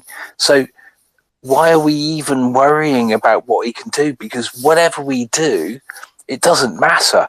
That he kept on saying that, I'm invading Ukraine because I don't want to be near to NATO, but invading Ukraine puts him next to NATO. So none of it makes any sense. So you can only control the things that in your sphere of influence. All clear. We can't control the other stuff. So Moldova. trying to All second clear. guess him This is message has just been madness, generated with municipal right? data. And here's the thing, right? So the Ukraine have drones. They've got a range of about 700 kilometers, right? They don't have a huge amount of explosives, but you could put 25, 50 kilograms in there. That's big enough to make a big dent into something, right? So, and we've already established that their ability to take out these things is pretty poor. So what are they trying to achieve? It makes you wonder whether, like, Schultz is in someone's ear. And at some stage, we just have to man up, right? The risk is there. It's not going away. All he's going to do is shout some more. And I can't remember who I heard the stat from. All clear. But it was, Zaporizhzhia. I mean, it's astonishing All clear. stat. Since This message has been generated with 2014 or municipal data. 2012, he's never had a speech where he hasn't mentioned the fact that they're a nuclear power. I always work on the basis, so I do the pub violence part, right? I call it escalation theory. It's really simple, right? So if someone pushes your drink and you go, "What are you doing?" and then the other person goes, "Oh, are you looking for a fight?" and then the other person pushes one person, and then the other person pushes the other, and eventually you end up in a very, very big fight that, maybe one person wanted, right? But the point where someone pushes your elbow and you spill your drink, you grab his testicles and twist them and squeeze This message really has been hard. generated with municipal He's looking data. at you thinking, I did that and you did this. But never have we ever done that, right? All we've done is backed away, right? We just go, oh no, Putin, you keep telling us you've got these missiles and you'll use them. He's never used them. And it's like no one's analysed what happens. So if you did use a tactical nuclear missile, right? So these are the instant reactions to it. If we forget about military actions, so Europe goes into recession. The United States goes into recession as a result of retraction of all the money in the financial markets, right? So immediately that happens, China goes into recession, right? China has 1.6 billion people it needs to feed, right? And we keep saying about how there's this bromance between Russia and China. There is no bromance, it's just convenience. Both Russia and China competing against America because they're vying for the #1 position. But as soon as China goes into recession as a result of this, Putin's their target, right? And he's already withdrawn the paratroopers out of Kazakhstan because China said take them out. Siren alert update. He's not so stupid. All clear. He wants to Dummy. live, and he All knows clear. that if he Donut did cake. something All like that, clear. that This China message has has no been generated option with municipal but to data. get rid of him. It's not going to, and there's the other part. It's the school bully, component. If you spend your whole time being frightened of him, then you might as well just bend down and drop your trousers at that point, right? So we might as well just give up and go, okay, Putin, take over the world, because guess what? Whatever you do, if you haven't got 2 sugars in your cup of tea, you've said you're going to nuke Europe. It's just madness. At some stage, we have to accept that the risk is there, but we still have to do something about it. It's what law enforcement throughout the world and armies do all the time. They accept there's a risk, but you have to react against it.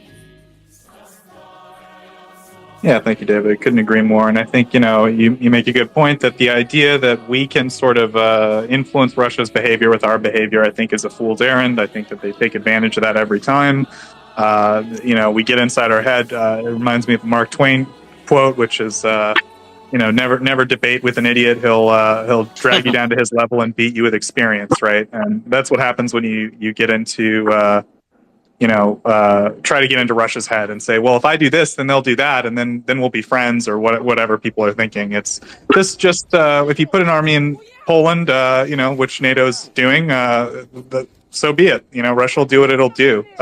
They can threaten to use a nuclear weapon against you. They can threaten this and that, but it's our prerogative to do that, as it's our territory. It's our, not U.S., but NATO's territory. And if Poland wants these are two sovereign countries and entering into an agreement. Russia has no say in any of this. And the idea that they can just wave their nuclear weapons around at every opportunity and just flagrantly get these exceptions to international law and the sovereignty of their neighboring countries granted to them is what this is all about. And yeah, if we just acquiesce every time they threaten to use a nuclear weapon and say, oh, well, I guess the rules of international law don't apply to you. You can have Crimea. Here you go.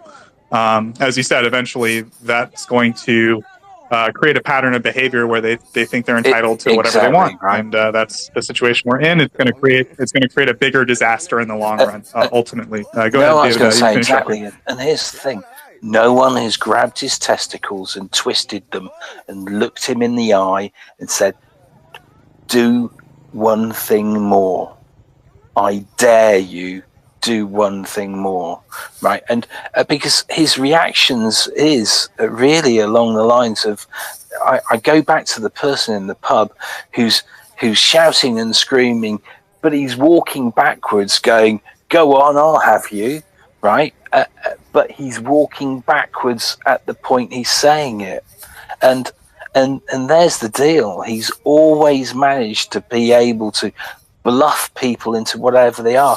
But the reality is that even if it's not a bluff, we still have to do something, or we've accepted that he can just do whatever he wants. Do teachers in the school allow the school bully to go around punching every little 8-year-old?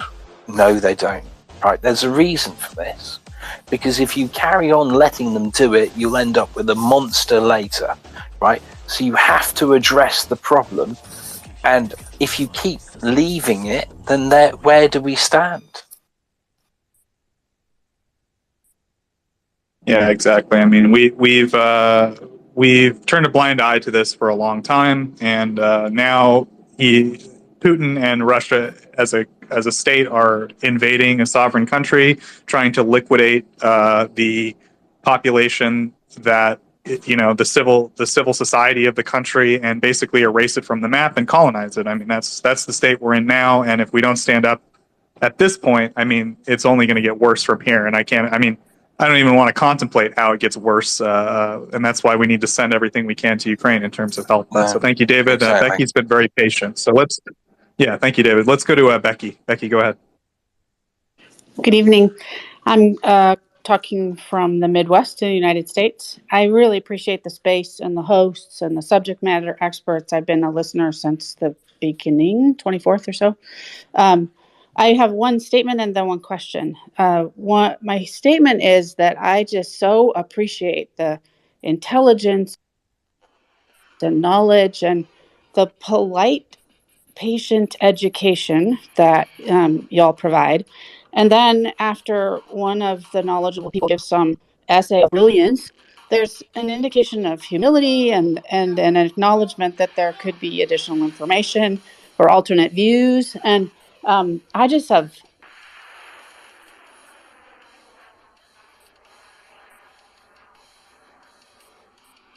I tend to be an A-type person who spouts off, and because I believe I'm right, and I have and am going to try to emulate being open to other perspectives. So that's my statement. Then the question I have, I was listening earlier, it kind of reaches back about an hour or so ago to the conversation about the minesweeping, the naval minesweeping, and I completely get it, that statement about that there are just a couple of militaries, how difficult it is. My question is, right, so you have to be super good at finding them, but I haven't heard y'all talk about what happens when you find one. Obviously you want to find them all, but in the naval setting, once it's found, what is there someone on right now who can say what they do with it? What do they do? So that's my question. Sort of. I can probably help a little bit there as a military diver. I used to work with the naval divers. It really depends on what it is, right? What type of mine there are, right? So sometimes you'll get people doing bounce dives to get a mine because it might be down on the bottom of the floor. It might not be. So if you, there's been a couple of tweets recently. So even to the point where they've got some Ukrainian divers who are just in the water and they've got their fins hand pushing these things away, right? It depends on where you spot it. So you might try and shoot it, you blow it up. There's many different things, right? I can't. Ну, сегодня троих этих орков взорвали, 12 человек ранены. У вас сейчас там все серьезно идет. 3 русских погибли, 12 раненых. А наша Украина, наши взорвали, ЗСУшники. Енергодар – це Україна.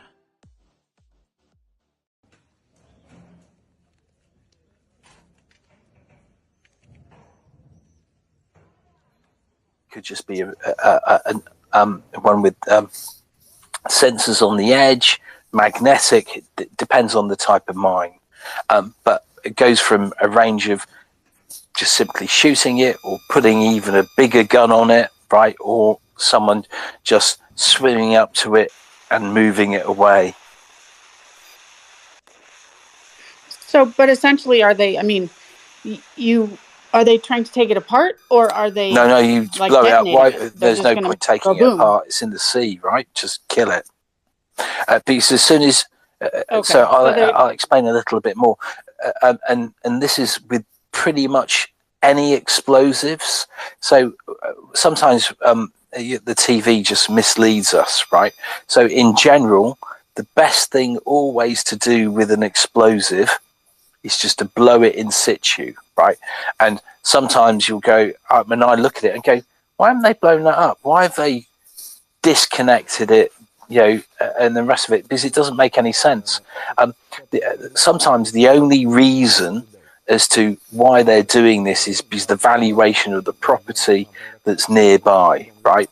The best thing is blow it up in situ, make everyone around it safe, then just blow it up. And that's whether it's in the sea or on a field somewhere or somewhere else.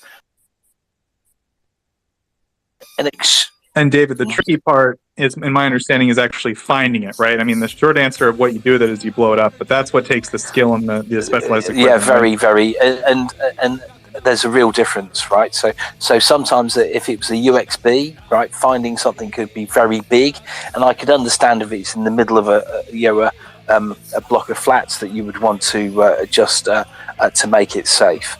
But finding mines can be very difficult. So we've got landmines. If we go to landmines, the Russians have minimal metal mines, right? So they're made out of plastic, tiny little bits of metal in it, and it'd be very easy for you to miss this using a metal detector.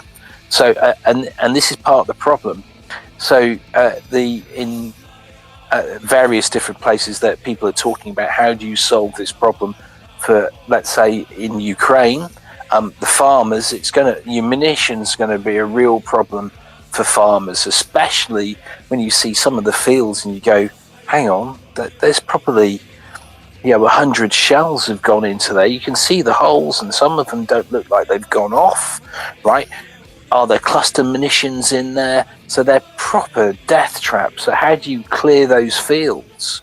So you could. So in the Second World War, they had a thing called the Churchill flail tank, which was just like a flail. It's like a combine harvester with really heavy pieces of metal on the edge of it, and they smack bits, and there's a plow field to it, and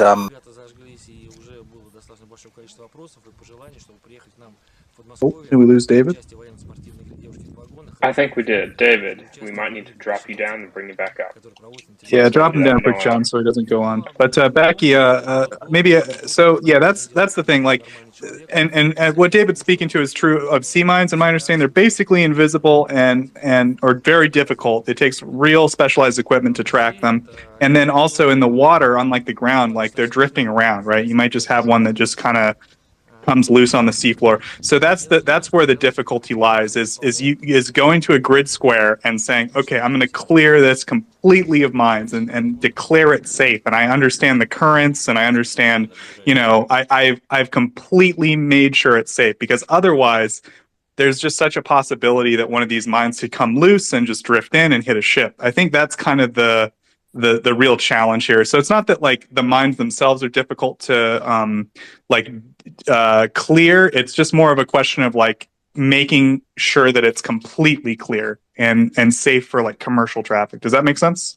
Oh yeah, I was 100%. I understood all of that. I'm a diver. I mean, I get that. That was completely clear to me. I didn't understand what the terminology clear meant in the context of the water in the sea. But I get it now, and I really appreciate it, and I'll drop down. Thanks so much. Blow it up, yeah, get rid of it. If I could ask you a follow-up to that, David, for when you're working with minimum metal mines, obviously metal detectors are more or less ineffective. So what kind of equipment would you use to try and detect them? So I sat down with a couple of guys the other day, and we talked about it, right? Because it's a big problem. And we're sort of, in archaeology, they do these, the word escapes me because I've had more than one beer, but it's like a radar, basically, a ground penetrating radar. There we are. So you're looking at something along those lines, right? That will tell you that there is something there, right? If it's minimal, if there's minimal in there, there are other things you can use which are used to sniff out explosive, and they're called sniffers, by the way, right? And they'll look for hydrocarbons or different types of chemicals, chemical signatures. But if you're in the middle of a field somewhere and it's blowing a gale, you probably won't pick it up, right? So you're looking at more complex things. So I think at the end we went. And I think someone did do this years ago, but maybe the ground penetrating radar wasn't at where it was. But you were sort of looking at something that's like a combine harvester. It's got ground penetrating radar and a mixture of some sort of metal detector on it as well. So you're looking for disturbances in the soil. And it's pretty much the only way you're going to go. And then there's the do it by hand method, which especially if they've got air dispersed munitions, you probably don't want to be doing that, because you might be setting them off if you feel them. Yeah, and I mean UXO, as I believe the military term, unexploded ordnance, is called. It's going to be a huge problem for Ukraine going forward. I mean, probably for years. I mean, maybe 5 years at least, I would say they're going to have to be using specialized teams to clear all this stuff. You're going to have farmers that, right now, there are farmers that are trying to harvest their fields to put food on the table for their families. Their tractor hits one of these unexploded shells. It goes off. The farmer's injured or killed. And that's probably going to be happening in Ukraine for a long time. I'm sure they'll do everything they can to get teams out to these places, to these fields, and to clear them and to do it safely. But yeah, it's going to be a real challenge. And then, I mean, I'm sure just having a tractor out there, right? They have all this shrapnel from these shells. Like just having a tractor that's going to get beat up from all this unexploded ordnance too is going to be a big problem. There's the other thing we thought about is someone going to develop an MRAP tractor, right? So that gives the people driving them some sort of protection. It's going, and by the way, so I saw a report that said 20 to 30 years. There's that many munitions around, 20 to 30 years to field it. The thing that Ukraine has going for it, I guess, and only in the fact that because its agriculture is so important to it, they may devote more resources to doing this.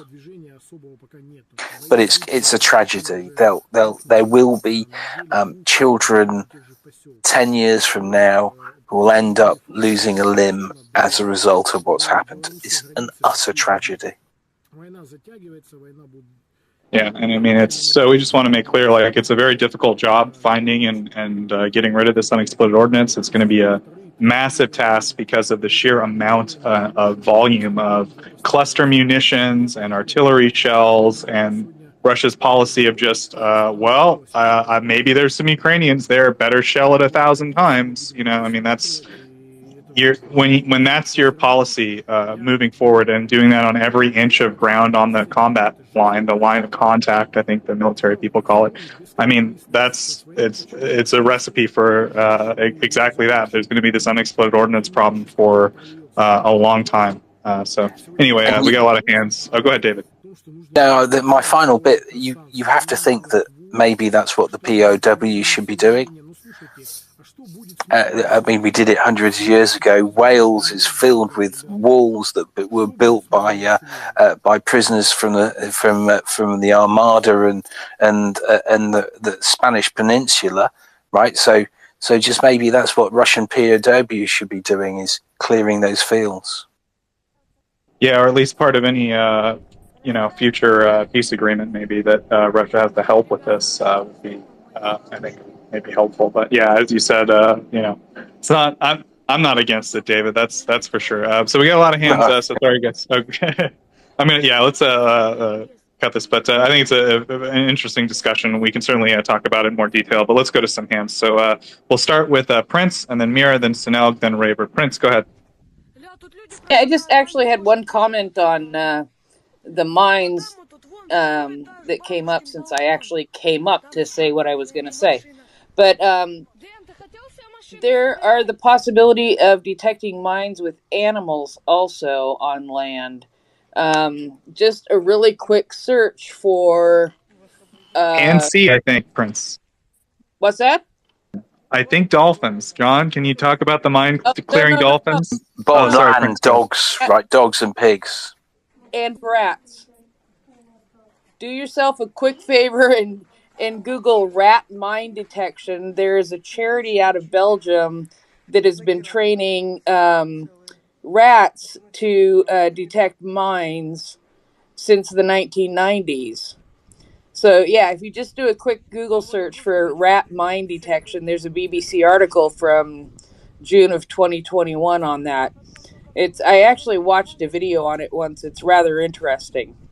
So it's, there are all kinds of animals that can pitch in on that too. But what I came up originally to talk about was the idea of not sending ATACMS, because they are long-range missiles that can reach into Russia, which is what I've heard for so long. We don't want to provide them because they can reach so far. And I need David or Carolyn probably to say the word bullocks, because I cannot do it justice, because that idea is complete bullocks in my mind, because any Ukrainian soldier could stand near the border of Russia and throw a grenade over and attack Russia with Western supplied munitions. So I don't get it. I don't get why we can't overcome that idea that the Ukrainians are the kind of people who have not enough integrity and just want their land back to not use the ATACMS in a way that people don't see as acceptable in their personal minds. So yeah, it's just, I keep thinking of that. It's like, man, some Ukrainian soldier could walk up to the border and just huck a grenade over the fence, and there they've attacked Russia with Western supplied munitions. So let's just give them ATACMS and get it over with. That's what I. No, and you're right? Because the Ukraine has always behaved properly. So why would we suggest, after all this time and the dreadful things that have happened in Ukraine, where you think that if there was ever an excuse to go and run a little bit riot and do something, they would have done it, but they haven't. So why are we even suggesting that they would? I mean, that's a little bit like, say, taking your perfect A-scoring kid out of school and going, but you're the one who's going to be doing something wrong, right? Makes no sense. It means that there's probably means political pressure from someone who has a alternative view, or is pressure from somewhere else is coming there. Yeah, I agree with you, but it's just frustrated me ever since that conversation started about not providing them with the longer range missiles, because it's just ludicrous in my mind. So that was my little rant that I wanted to go on about as far as that was concerned. Thank you very much, Prince. And with that, we'll go to Mira. Mira, go ahead. Hey, guys. Again, just wanted to say how much I appreciate the space and everybody in here, all the opinions, and it's awesome. It's like being with a family. At the time when I raised up my hand, there were different things I wanted to talk about. At this point, just wanted to point out that I agree with a lot of things that David is saying, and to support his opinions about Putin being, well, whatever he is. There is an American neuroscientist. His name is James Fallon. He wrote a pretty good article dissecting all of his behaviors. And oh my God, I do have like this public speaking thing. Keep going.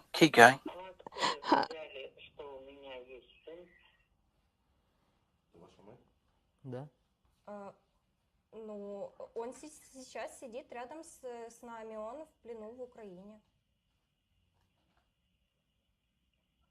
Кто вам такое сказал, что у вас у меня есть сын? Он нам лично и сказал. Смотрите. Вы не хотите говорить со своим сыном? Everything goes so well in my head all the time, and when I start talking, I lose the thought, and I lose. Mira, just take all the time you need. Yeah, we're here 24/7 anyway. Yeah. Thank you. And you express yourself wonderfully anyway. Yeah. Thank you. But there is one more thing I wanted to mention, is that I do have a couple of minutes a day where I could help you guys out a little bit if I can, if you need anything from me, other than public speaking. You know, I don't know. Like, You're welcome. I really love the speech, and if I can help you out, I would love to. Fantastic. Yes, just send a message either to Maria Aid direct account, Mira, or to one of the co-hosts, and we can pick that up, and give us your ideas. You're very, very welcome indeed, and do not be afraid of speaking at all.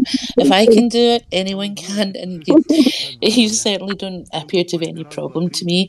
That would be fantastic. Send us a message. We'd love to hear it. So good. Thank you so much. Thank you.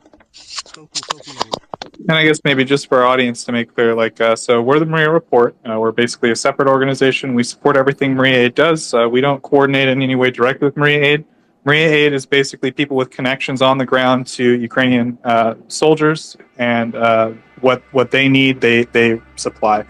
We support Maria Aid, right? We think that Maria Aid's a great organization, and what they're doing is unique because they have no overhead costs, right? There's no administrative salaries. There's no, special, events that they go to or anything like that. Every penny goes directly to helping. And so that's why, we've chosen to dedicate our time as volunteers separately on this thing, the Maria Report, which is kind of a space to raise awareness and talk about what's going on with the Russian invasion of Ukraine, but also, support Maria Aid.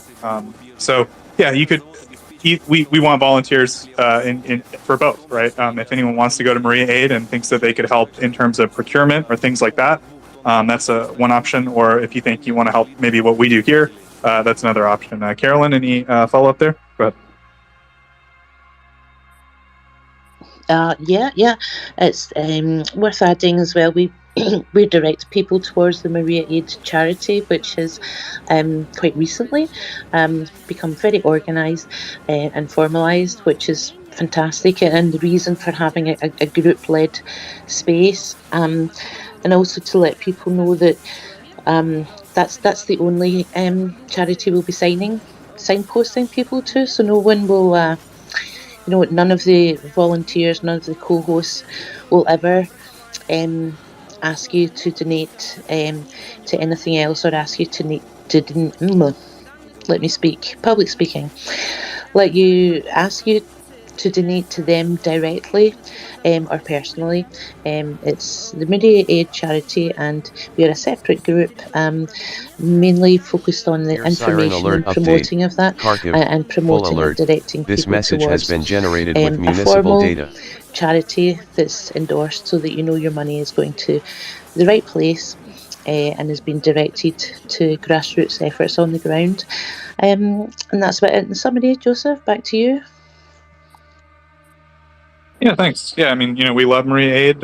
We absolutely support what they do, and basically, our job is to raise awareness of it, and of course, what's going on in Ukraine, and just try to help them do their job as quietly as possible. They, try so they don't even have to think about what we do in terms of, what's going on. So that's kind of the idea here. So yeah, both could use more volunteers. Both are run completely by volunteers, and that's one reason we support doing both and we donate our own time, myself and Carolyn and John.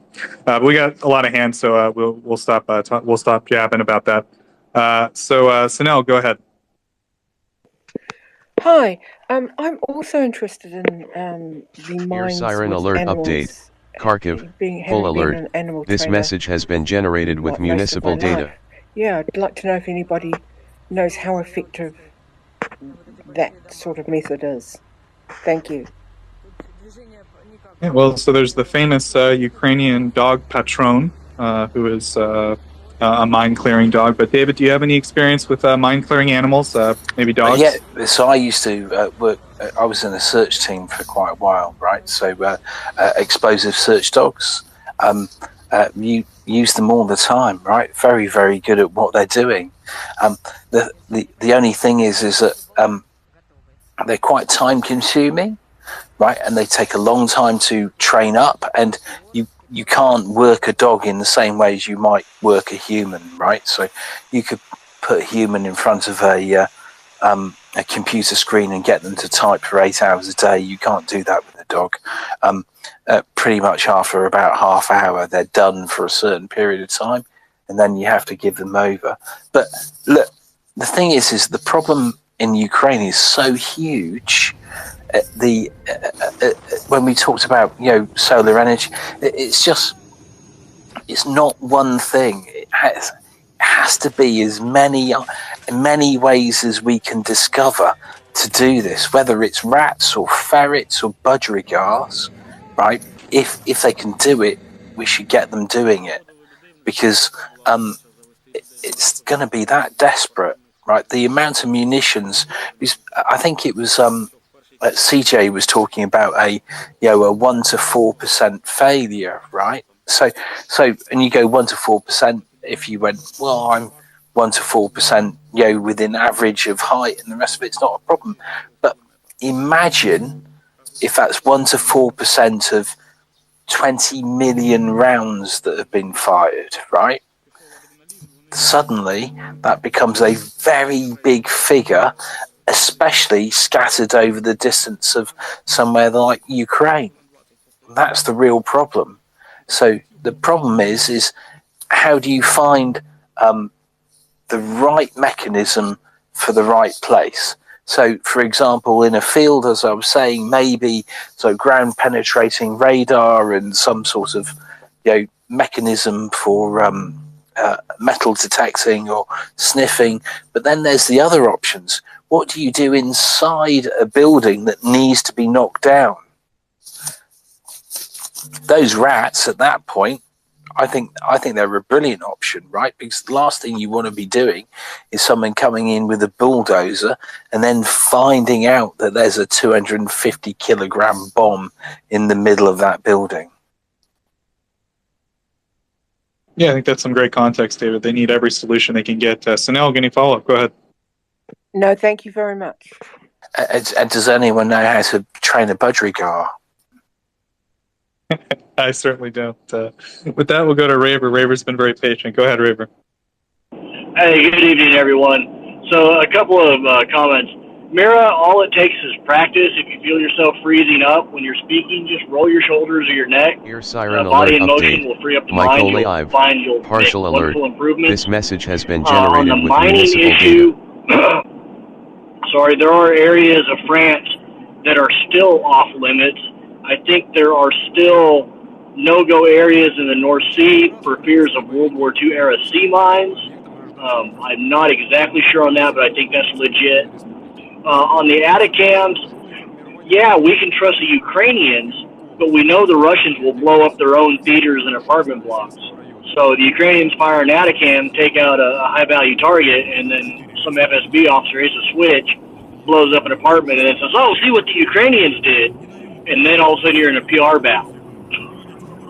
So that may be part of the fear, because I will not put any sort of evil past the Russians, especially when they've already done that type of evil in the past. And then also, I've been on a search team. I posted about Siren it before. alert update. Canine Michael Flanker. Live. Had a dog Partial in alert. training. This message Dogs has are been very, generated very with good, municipal data. but their work has to be play, or they lose interest really, really fast. There's got to be a reward in it, and I don't know how you do that with the explosives. Probably the same way they do like the human remains detection. I did live find, so there was always somebody there with her favorite toy when she did her find. So dogs are very, very capable, but they do have to be worked differently, as was said, and they also need a lot of care. Dogs are actually pretty fragile, and I'll go back to being quiet. Oh, yeah. Well, Raver, just real quick, if you could elaborate on that a little bit. I think you bring up a alert great point, update. which is not just about the Michael dog. You Live. need a good trainer, Full right? alert. You need someone who can read the Odessa. signals of the Full dog alert. and Full someone diva. maybe who isn't going to Full lead alert. the dog to This false message has positives. been Is that right? generated Go with ahead. municipal data.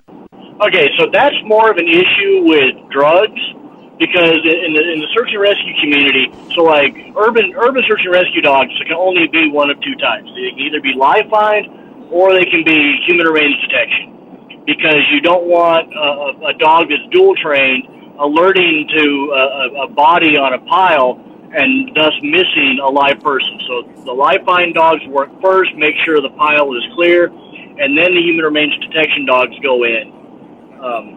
So that's, and like I said, I did live find. My dog was wilderness live find, and so there'd be somebody hiding in the bushes or under a camo net or something with her squeaky toy when she got found. And so the dogs are always looking for that reward. Ear siren alert In the update. urban search and rescue, Michael Live. where I Full was alert. flanking, Odessa. Full alert. the dogs Moldova. would get Full over alert. where you're This hiding in message the has rubble been pile generated with and just municipal start data.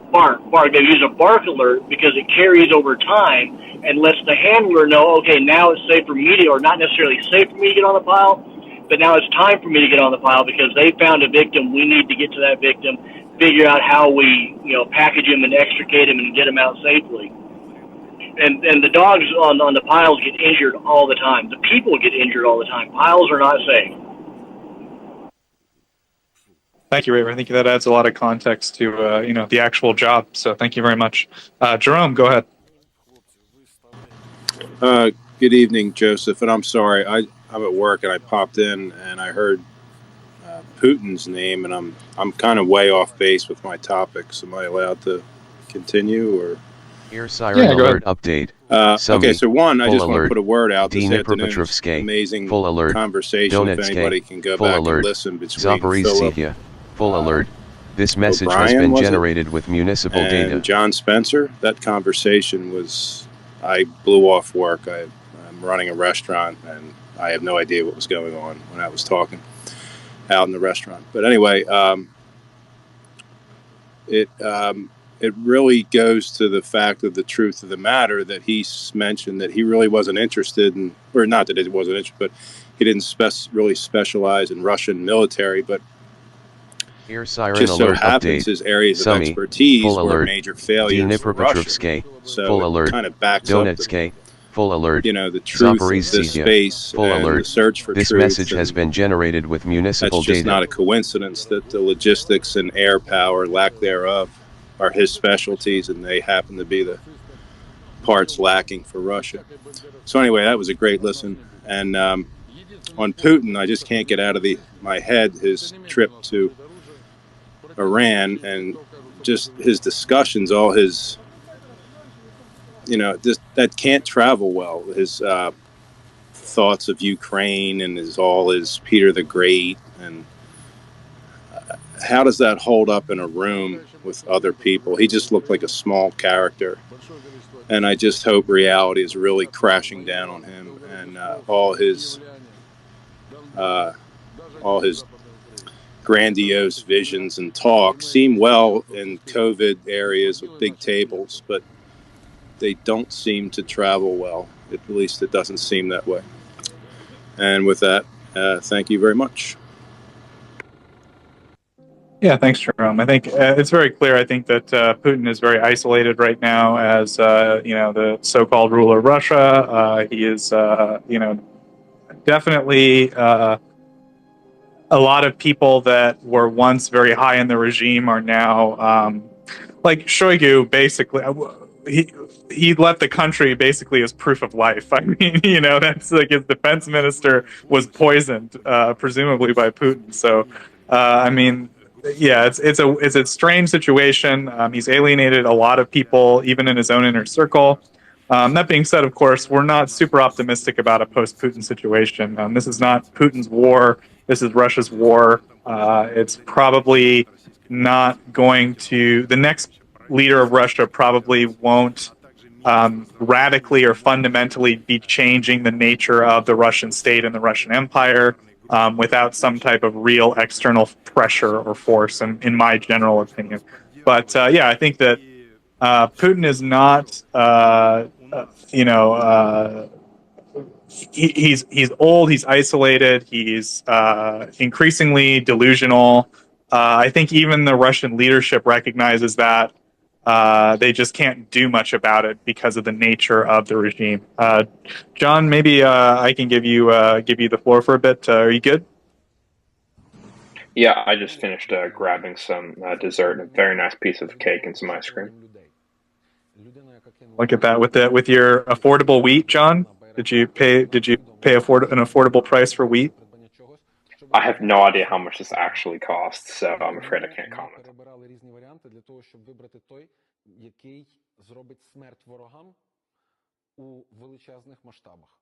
І, власне, ще якраз з безпекових моментів, щоб не зірвалося це придбання, ми і не дуже про нього нікому розповідаємо. Я сподіваюся, що десь 2,5-3 тижні мені залишилося носити на собі оцей тягар мовчанки і вислуховувати. I just have a sneaking suspicion that they cut some sort of deal. Putin obviously needs a frozen conflict. He needs a way to freeze the conflict so he can consolidate. So we know what he wants. So what does Erdogan want? And what does Khamenei want? And what's it going to cost Assad?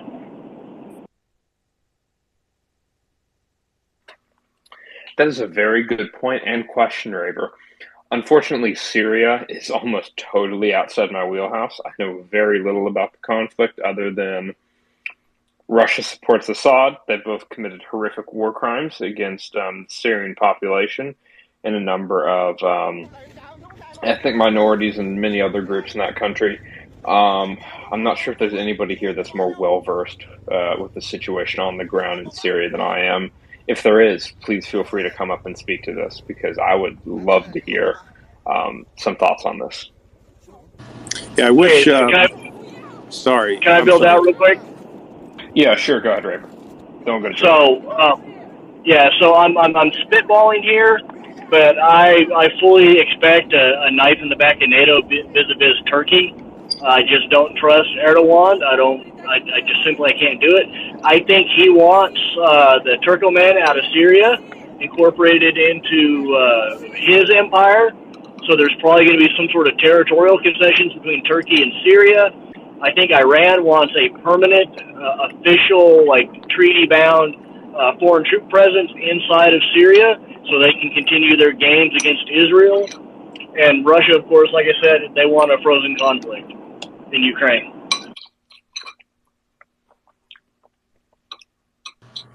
And the Kurds are going to take it to swords. Yeah, I wish, I think his name is Daniel from Romania. He was speaking this morning also, very interesting insights. I think his name was Daniel from Romania. I wish he was here. He was saying some things about that whole nexus that I really would like to ask questions about. But anyway, thank you.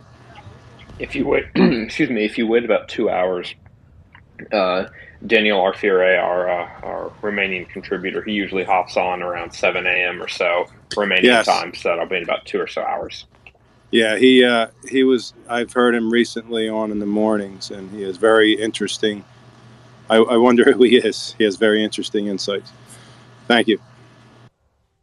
Thank you, Jerome. In that case, Linda, please go ahead. Yeah, I'm pretty upset over this rumor or announcement on the ATACMS. My understanding is the reason we're not giving them is we're afraid that Ukraine will bomb Russia. And yet, going through Congress is the bill where we're going to train fighter pilots.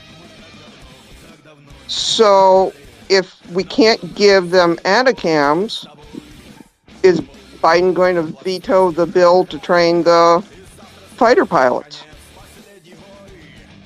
So the Fighter Pilot Training Act, I'm not sure what the actual short or long title is for that matter, those appropriations, that's been incorporated as an amendment to a standard defense appropriations act.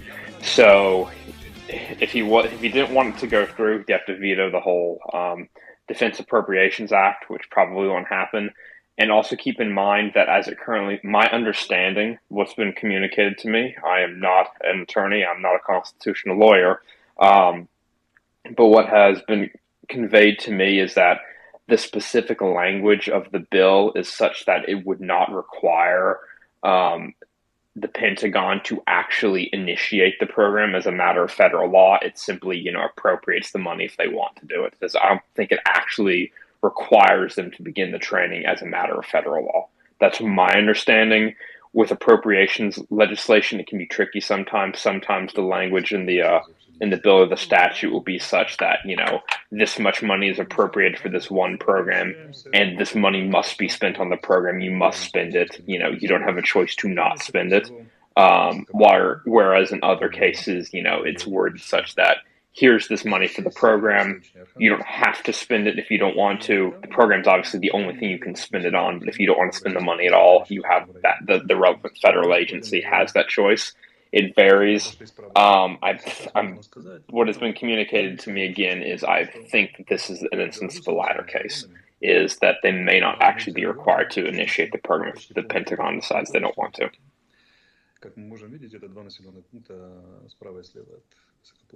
Okay, that makes sense. Well, then my second question is, could Congress pass some kind of bill forcing the ATACMS to go? Yes, they can. Almost certainly, yes. Okay, so nagging is coming up for my representative. Congress can more or less require that we send any piece of military equipment they so choose, as a matter of federal law. Okay, thank you.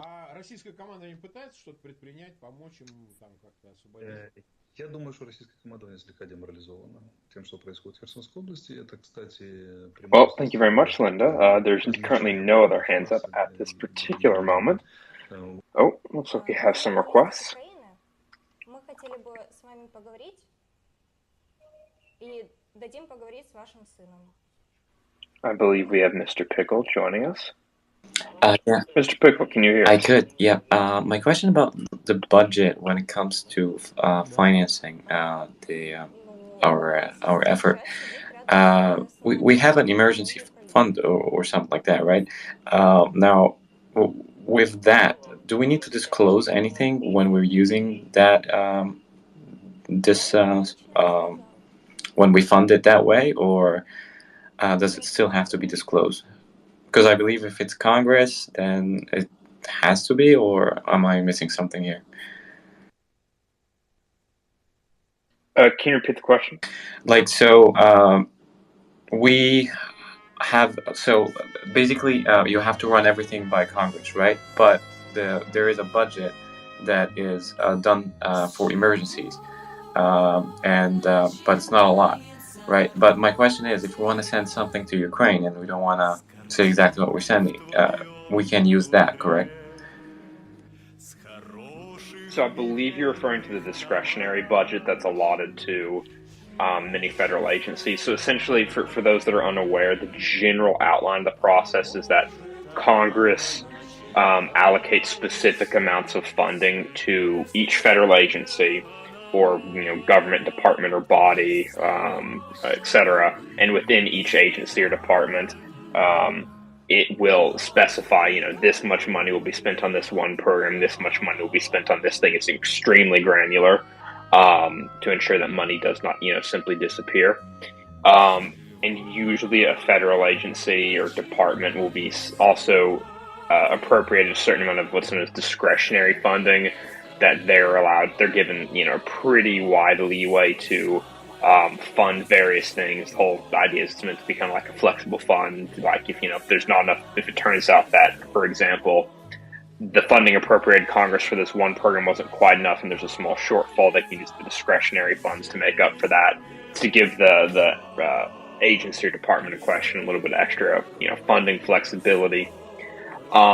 So when it comes to doing it secretly, that is an option. I'm not sure if they would do it via discretionary funding.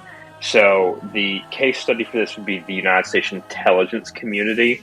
How it works is that I think the overall funding for how it works is the funding that's allocated, that's appropriated to each individual intelligence agency is not disclosed, nor is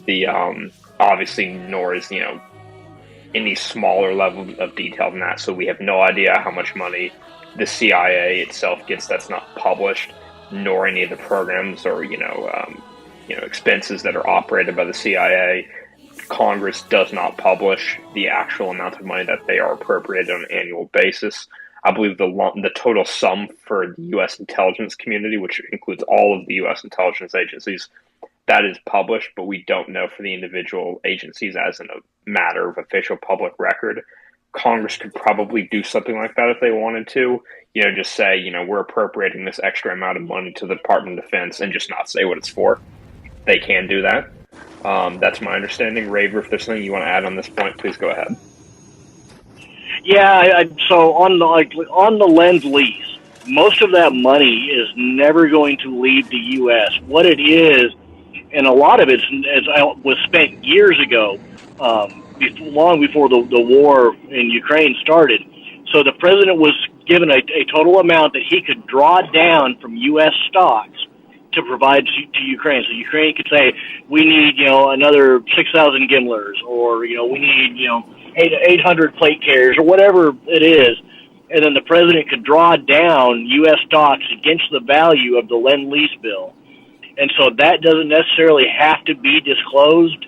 It's been getting disclosed as like PR moves to show how strongly we are supporting Ukraine, but it doesn't have to. So if Ukraine asks for Atacams and the U.S. is trying to pull a fast one on Russia and says, yeah, we'll send you a dozen to take out the kilos of Sevastopol, that would never have to be revealed until we saw, Russian submarines burning at the pier side. So I wouldn't put a whole lot on this because there's been a lot of things that people have said, oh, the Ukrainians are never going to get. Well, it's now HIMARS o'clock somewhere in Ukraine. So I think Ukraine will be given what she needs to win at any given stage of the war. If she doesn't necessarily need ATACMS right now, why send them? When there's only so many flights, there's only so many dollars they can draw down against. So don't lose faith. I think Ukraine will always have what she needs when she needs it. The U.S. has proven to be a really good partner in that respect so far in this war. You're 100% right. You're 100% right, Raver. My hope is this is just some elaborate 3D chess by the United States government and the National Security Council. That's obviously my hope, and that if there is an urgent need for it, it will be sent. And that, as you mentioned, there is a finite availability in terms of volume and total mass that a given ship or a given plane to support. And so if you send one thing, that means you're choosing to not send something else. And so there would be downsides to sending ATACMS immediately, because that's space that could have gone to to fill some other important need. And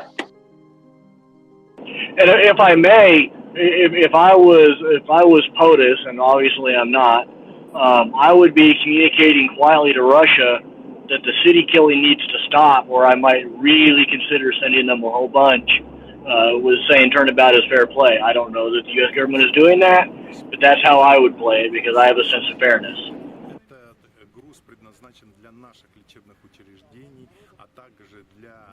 Mr. Pickle, please go ahead. Mr. Pickle, please go ahead. Я, пользуясь моментом, хочу поблагодарить президента Российской Федерации Путина Владимира Владимировича, правительство Российской Федерации, а также министра здравоохранения Мурашко Михаила Альбертовича за гуманитарный груз. Он очень нам был необходим. Спасибо большое за то, что нас поддерживаете. И все будет хорошо. Can I get a mic check? Yeah, you're working fine. I can hear you. I can't hear him either. While he's trying to get back up or somebody else raises their hands, I will just remind everybody, if you can, kick a few dollars or a few euros or whatever your currency may be towards Myriad. Find a way to promote Ukrainian voices in the spaces you inhabit, so that people who are not aware of the war can start interacting with Ukrainians and become aware and become allies on the side of life. Retweet this space to help the audience grow again, so that we can reach people who haven't been reached and turn them into allies for a free Ukraine. Air siren alert update. Amen. Cherkasy, full alert. Kirovorod, full alert. Zhytomyr, full alert. Kiev City, full alert. This message has been generated with municipal data. Have you joined us, or are you still out?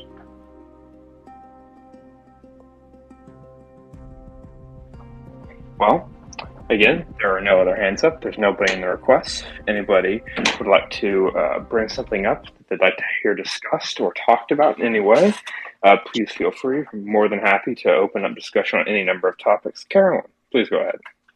I'd like to come in. I have a special announcement. Air siren alert update. Can anyone guess what it might full be? alert.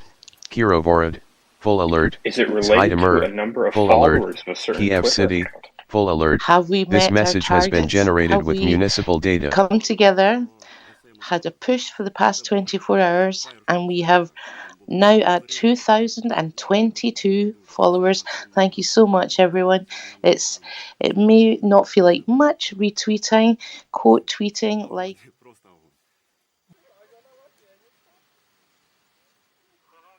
Хлопці, ви сталеві, чесно. Мені за честь приймати участь в боях, служити з вами. Це дуже велика честь. Я просто вами пишаюся. Я, як сказати, російською мовою в шокі іноді від того, що ви робите. Я не знаю, це голівудські фільми відпочивають, хлопці. Air siren alert update. Chernihiv, full alert. Kiev, full alert. This Thank you, message has Caroline. been generated And I don't with think municipal Joseph data. is here at the moment. Yes, it's fantastic that we've. Thanks. No worries, no worries. It's fantastic. We've hit 2K followers. That means the word is expanding. More people are aware of Maria Report and therefore of Maria Aid, and the wonderful work that is done over there, and as well as the information that we try to provide 24/7 with as much accuracy as we can possibly manage. Carolyn, thank you for all that you've contributed to getting us to this point. I wish you a good night in Scotland, I presume, or wherever in the UK you may be residing. Yeah, around the UK. Around the UK, yes. But I do have an origins of an accent that you've Here's picked siren up on alert for some update. reason. Well done. Chernobyl, full alert. Thanks, everyone, Kiev, and good night. full alert. This message has been generated night, with Carolyn. municipal data. Raver, please go ahead. Hey, does anybody have any confirmation on that supposed encirclement from this morning? So I've seen nothing new. So did you hear the Aristovich's statement on it? No, I've only got about 5 minutes of audio left, and I'll be losing service. So give me what you got. Understood. So there were reports from a number of sources of a potential encirclement or the threat of imminent encirclement for Russian units in the town of Here's siren alert update. which is in the northern part of Kherson Oblast. Full alert. It's about 5 Kiev, kilometers from full the alert. administrative border This message with has been Dnipro, generated with Petrovsk municipal data. Oblast. It's in the direction of Kryvyi Rih. It appears to be there was at least a Russian naval infantry unit in and around the town. It's unclear what the actual composition of Russian troops in the area is. I haven't seen any solid confirmation of it. Arestovich, he said on his nightly live stream with Fagin, the Russian dissident journalist, that there was an encirclement. That being said, he didn't provide any specific evidence on military matters unless he's speaking in an official capacity as an advisor to the head of the president's head of the president's office. I tend to take Aristovich's comments with a little bit of salt on military matters, again, unless he's actually speaking in an official capacity, for the same reason that I would, be a little bit cautious with taking a White House staffer's, remarks on a given military topic, if they're not speaking in an official capacity, because why would the Pentagon tell them? And he had made reference to there's been discussion or some rumors that the Russians had requested to open up a green corridor for the evacuation of their forces. Arestovich referenced this, but he himself said that was unconfirmed. And there were some other Ukrainian media outlets that picked up on the green corridor discussion. As far as I can tell, all of them just make reference to Aristovich's live stream. I haven't seen any new info come out. In terms of the size of the Russian unit there, if there are even any Russian soldiers there to begin with, I've seen numbers ranging from 50 to 3,000. So we have no idea how many are there. It could be a company, while some are claiming it's 3 battalions worth. We really have no idea at this point. That's, again, assuming that this encirclement has actually happened, of which I've seen no confirmation.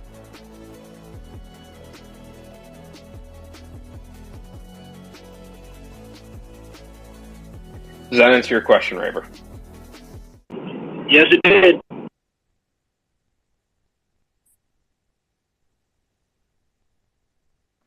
Wonderful. Glad to hear it.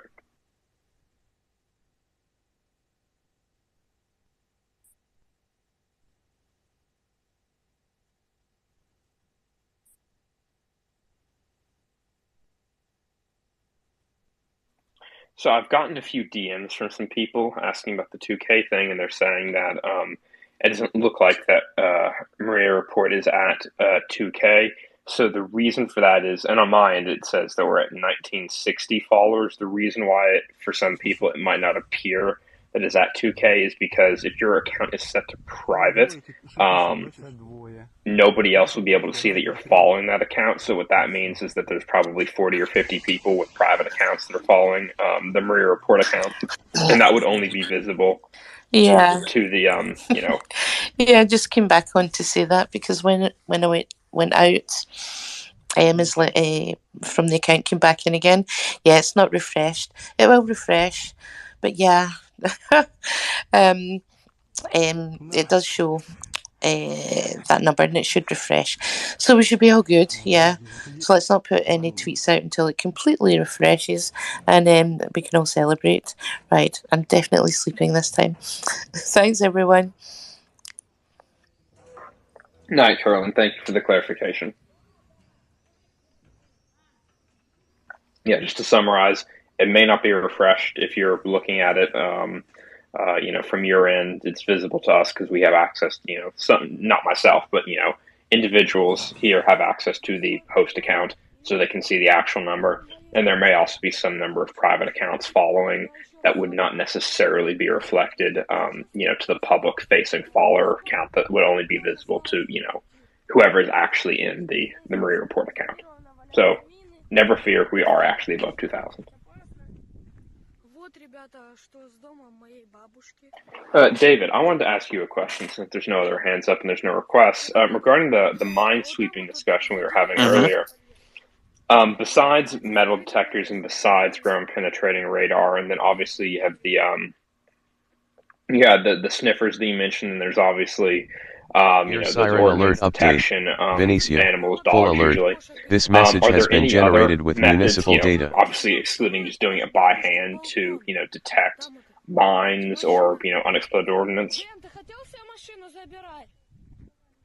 You mean safe ways, right? So yes, safe.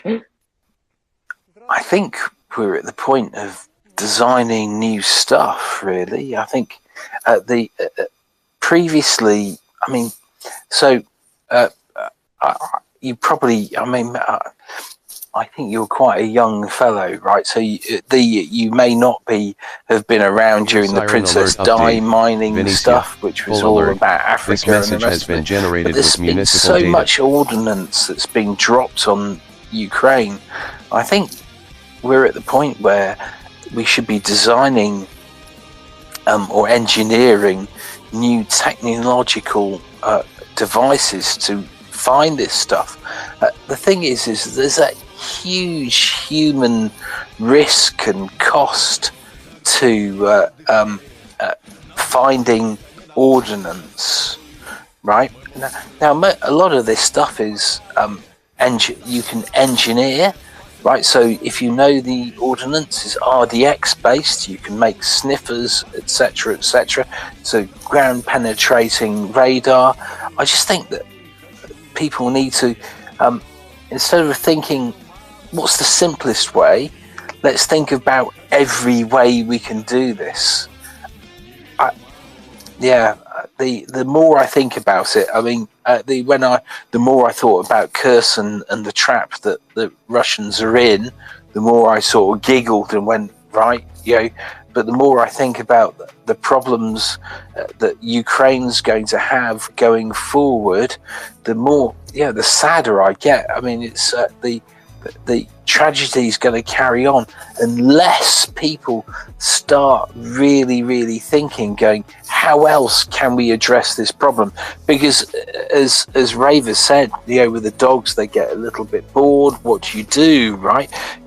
Does that mean you have to take 100 dogs? And that might cause a problem in itself, right? So how many other ways we do it? I'm just not so sure that until recently we've really thought that we should really devote a significant amount of time and money to developing these devices. The thing with Ukraine is because these are the most fertile lands in the world, right? And I mean, some combine harvesters and tractors are extraordinarily expensive. You don't want them to be blown up, and as a result, hopefully we'll get some sophisticated ways of looking at it. But I think that ground penetrating radar in this respect, and develop for this as opposed to looking for archaeological, devices, is probably the way forward.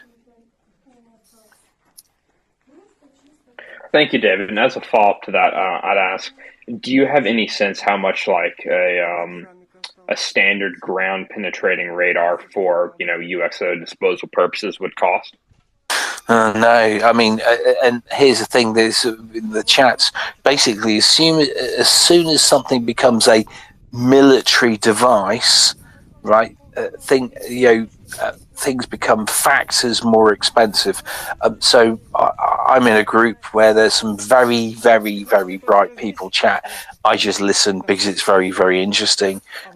These are the people who are involved in doing facial recognition for military and the rest of it. Siren alert update. They're talking Ivano about Frankivsky. basically Full alert.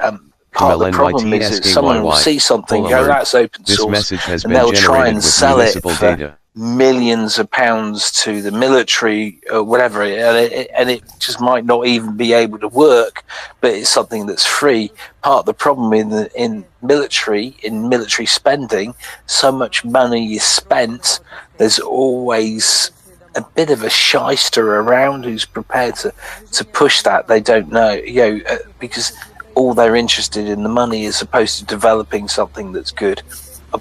I have no idea. Ground penetrating devices, radar devices for archaeology. So they may only need a little bit of a software tweak, but I'm just suggesting this. Here siren alert update. I suspect that if a military devices company found it, they may just put a couple of noughts onto the price without making any difference, and all they've done is change the color.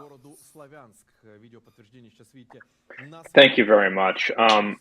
Another thing that's kind of been on my mind is, so in terms of the actual, composition of the UXOs, in terms of, what percentage of them are actual, purpose-made landmines, what percent are, unexploded unitary munitions, airdrop bombs, artillery shells, and then you have your unexploded sub-munitions from cluster munitions. Full alert. Do you have any sense of, this is going to... Transcarpathia, full alert, Volin, what full type alert. of munitions This message has been generated with municipal data. The actual UXO disposal problem. My sense is that it's going to be the submunitions, because the Russians, they just love using those things with their MRLs. Oh my god, with the Grad, they only use cluster munitions for the most part.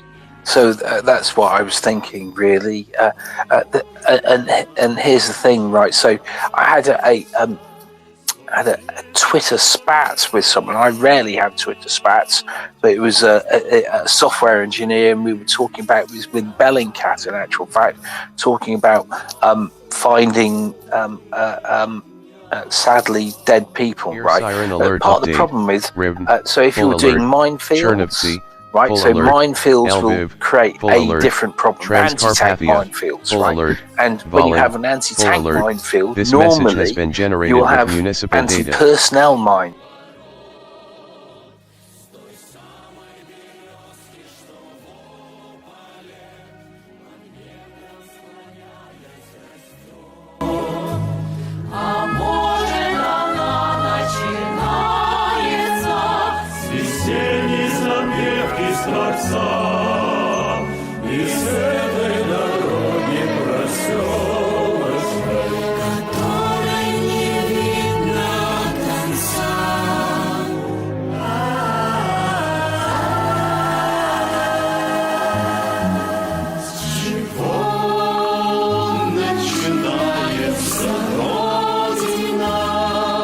Siren alert update. Ternopile, full alert. This message has been generated with municipal data. High value on the life of their peoples would map these things, but Russia doesn't give a flying toss about these things. They're just not going to map it. So, yeah, I would guess that the munitions, airdrop munitions, is going to be the biggest problem. But we don't know. That's the problem. And especially with the Russians, they've had so many dead personnel. You might have had people who've laid a couple of thousand mines, Here, and siren alert update. they've ended up Ternopile, dead prior full to alert. being able to report This message has been what they've generated laid. with municipal data. So, as a very brief follow-on to that, and then we'll go. Well, actually, Carolyn, go ahead. Thank you. Carolyn, please go ahead. Oh yeah, real quick. Too much hilarity and Friday night frivolity in my messages. It's promptly been pointed out that I am in fact bleedy-eyed. Здесь осуществится ваша вся мечта жизни. Желаем вам здоровья, удачи. Приезжай в Россию, ты нисколько не пожалеешь. Здесь у тебя большие возможности.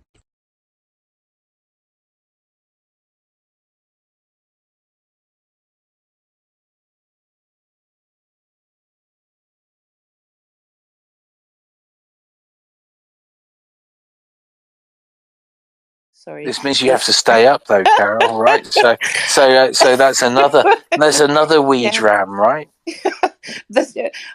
Honestly, I don't even have that excuse. I think it's just wishful thinking.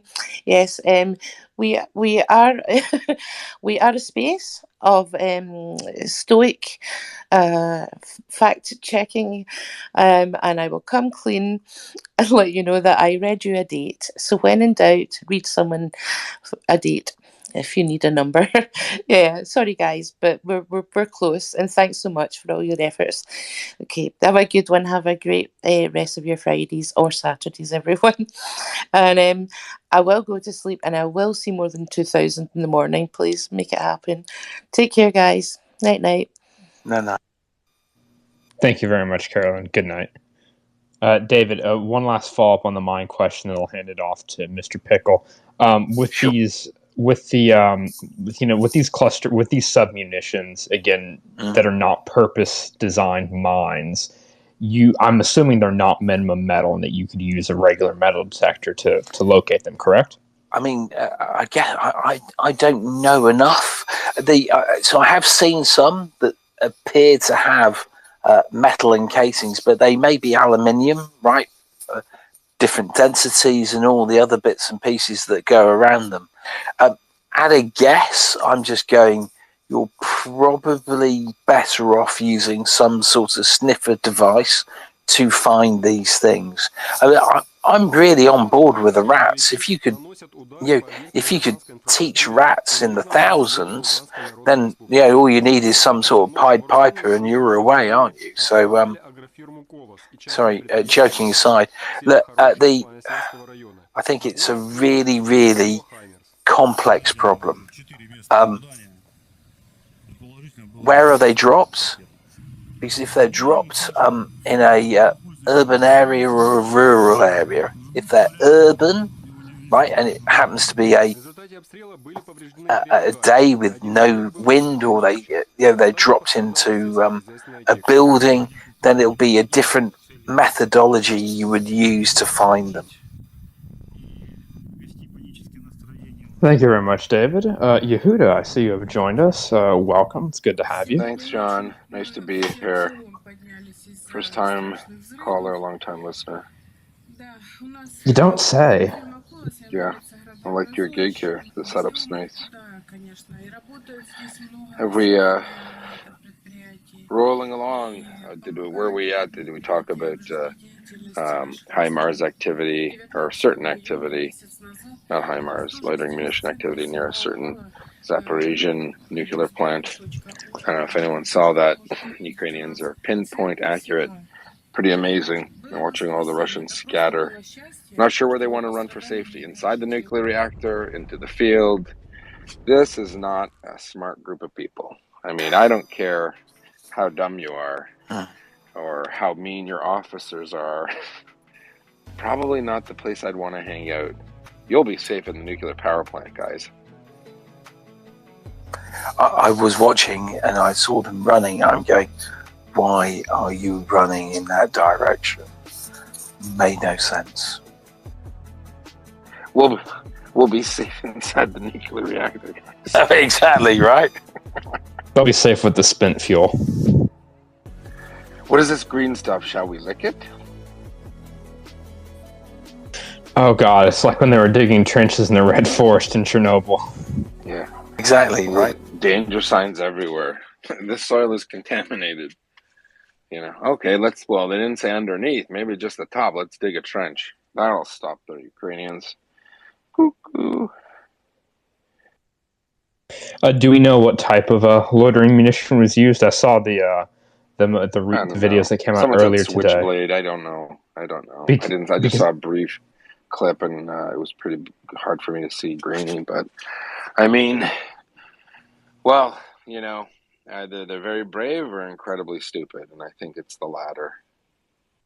I asked because there was a previous strike, I think either yesterday or the day before, and the remains of some Polish Warmate loitering munitions were recovered. So I was curious if they were just following the previous hits up with some additional Warmate loitering munitions. So those things seem quite nice. Yeah, beautiful. I'd just like to remind everyone, if you could like and follow, or not YouTube, my apologies. Sorry, Maria Report, if you could give it a like, we really appreciate it. We're reporting live 24 hours a day, 7 days a week since the beginning of this war. We want to make it very clear that Maria Report is a group of volunteers, 32 plus volunteers around the world. We give our time to do all of this, and we ask if you have any help. We do have IT needs, not money. We don't need money for the IT stuff because everyone on the team actually pays for all the IT itself and server space and all that jazz. And we have a YouTube channel and all those things that come with it, all the trappings. I'm not an expert, I'm not a social media expert, that's for sure.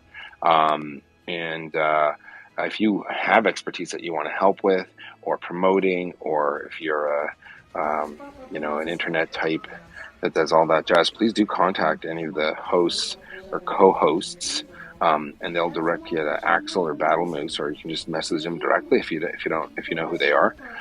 We really appreciate it. So as of now, we're not set up for any donations, and we're not going. That's not our thing. There's an organization called MariaAid.org. They are not us. We love them, but we are separate organizations. There's many reasons for that. They are not an online media presence, and they can't be held responsible for things that are said on the internet. And because we have so many different speakers, and there's a plurality and diversity to opinion, we are our own separate organization. We don't take orders. We don't report to. We're just a group of volunteers who use the name Maria Report. Maria is a Ukrainian word. It's not a trademark, or it's not a copywritten thing. It's just a word in Ukrainian. And we are going on strong. We won't stop until the war's over. We will report with journalists on the ground, politicians, military types, have expert analysis from world-leading scholars, and we have them continuously since this started.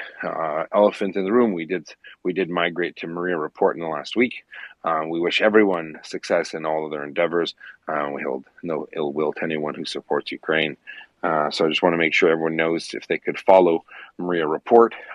We will be announcing new guests and having back previous guests constantly.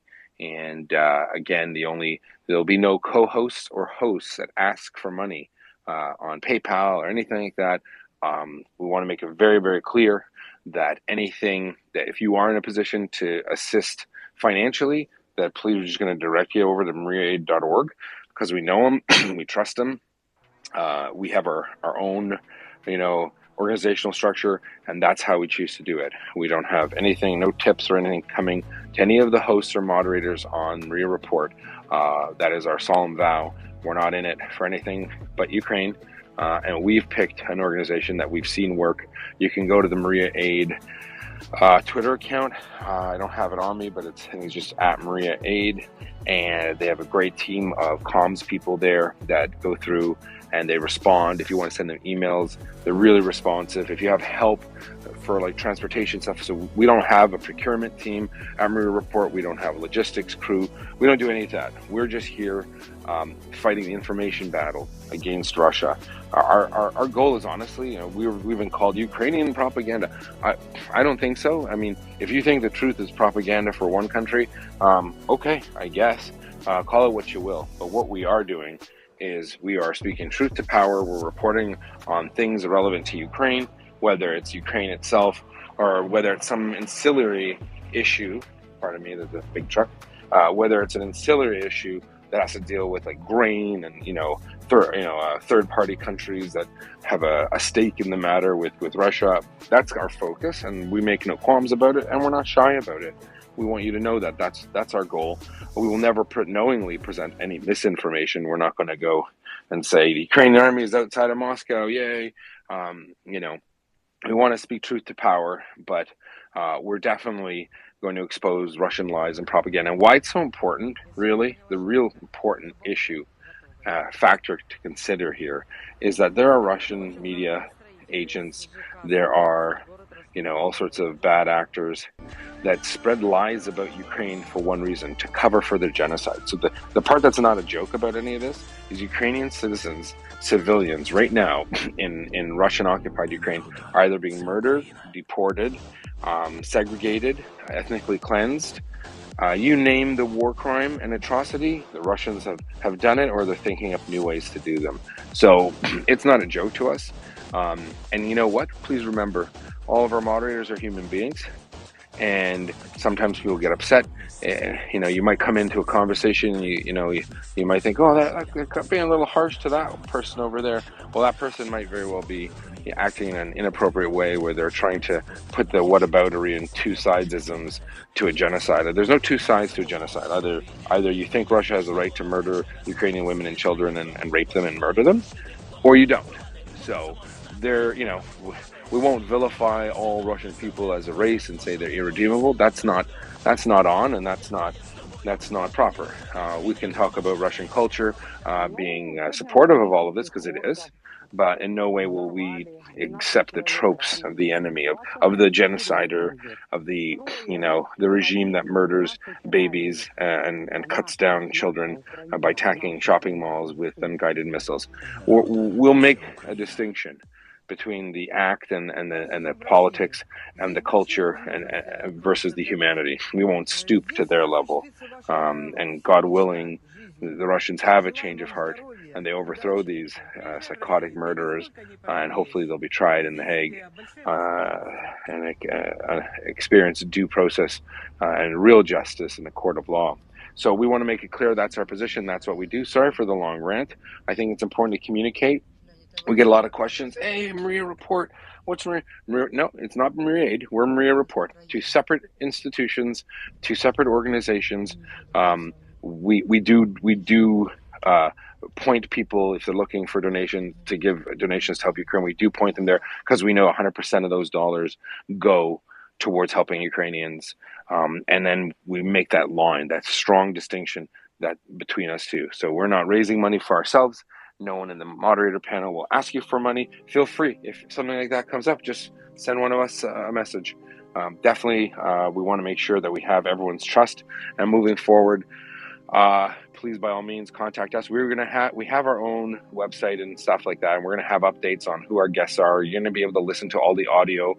We'll have a list of all the top interviews we've had, so you can go and listen to them. We have great interviews with some of the top voices in this field sharing with you. So on that note, I want to thank you all very much. If you could please, follow the Maria Report, and we'd really appreciate it. Thank you so very much. And I guess, Omar, over to you, or is it John? It's Omar, I believe. Please go ahead. Oh, yeah, real quick. So there's some terms started to come out, and the three key ones. So it says a coalition of Turkish, Ukrainian, and UN staff would monitor the loading of grain onto ships and ensure they are carrying no weapons.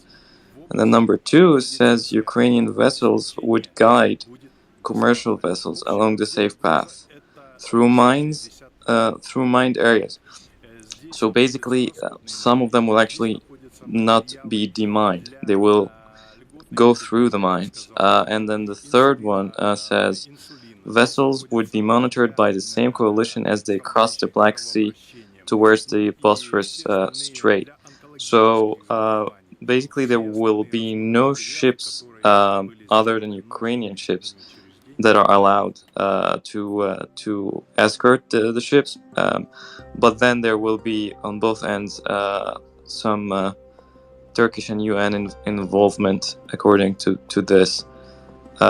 Also, the UK offered to demine, but I believe that was a week or two ago. But yeah, that's. I thought that would be interesting.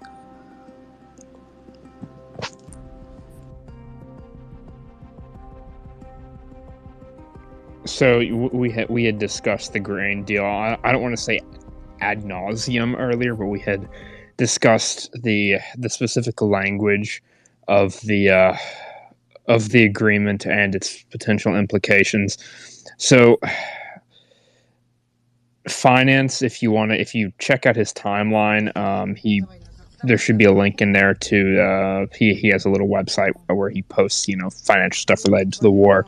It has some of his longer pieces with some more detailed info on various different financial aspects. He has a good piece on Section F of the agreement, which is like the quote-unquote enforcement mechanism and how it's actually going to be orchestrated. I say quote-unquote because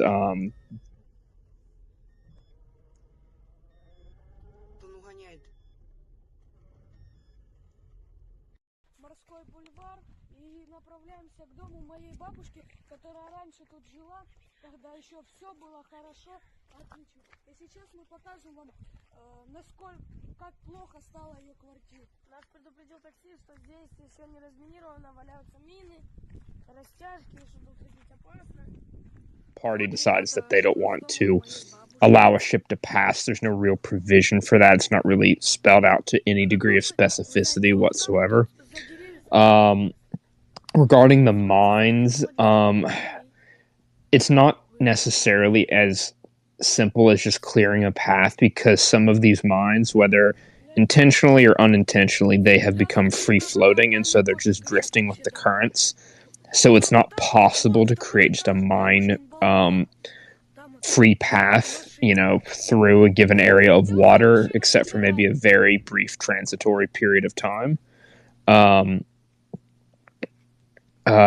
So when they're referring to mine sweeping operations, I'm happy to be corrected by someone who's has some subject matter expertise in this area. Yehuda, if you'd like to be able to speak to this, I'd appreciate that.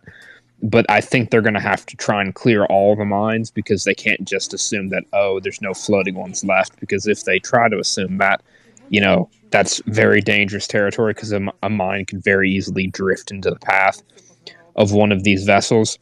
The other issue is obviously the Russians themselves. There is not that much stopping them. They have 6 kilo submarines in the Black Sea as part of the Black Sea Fleet. Each one can carry 24 naval mines.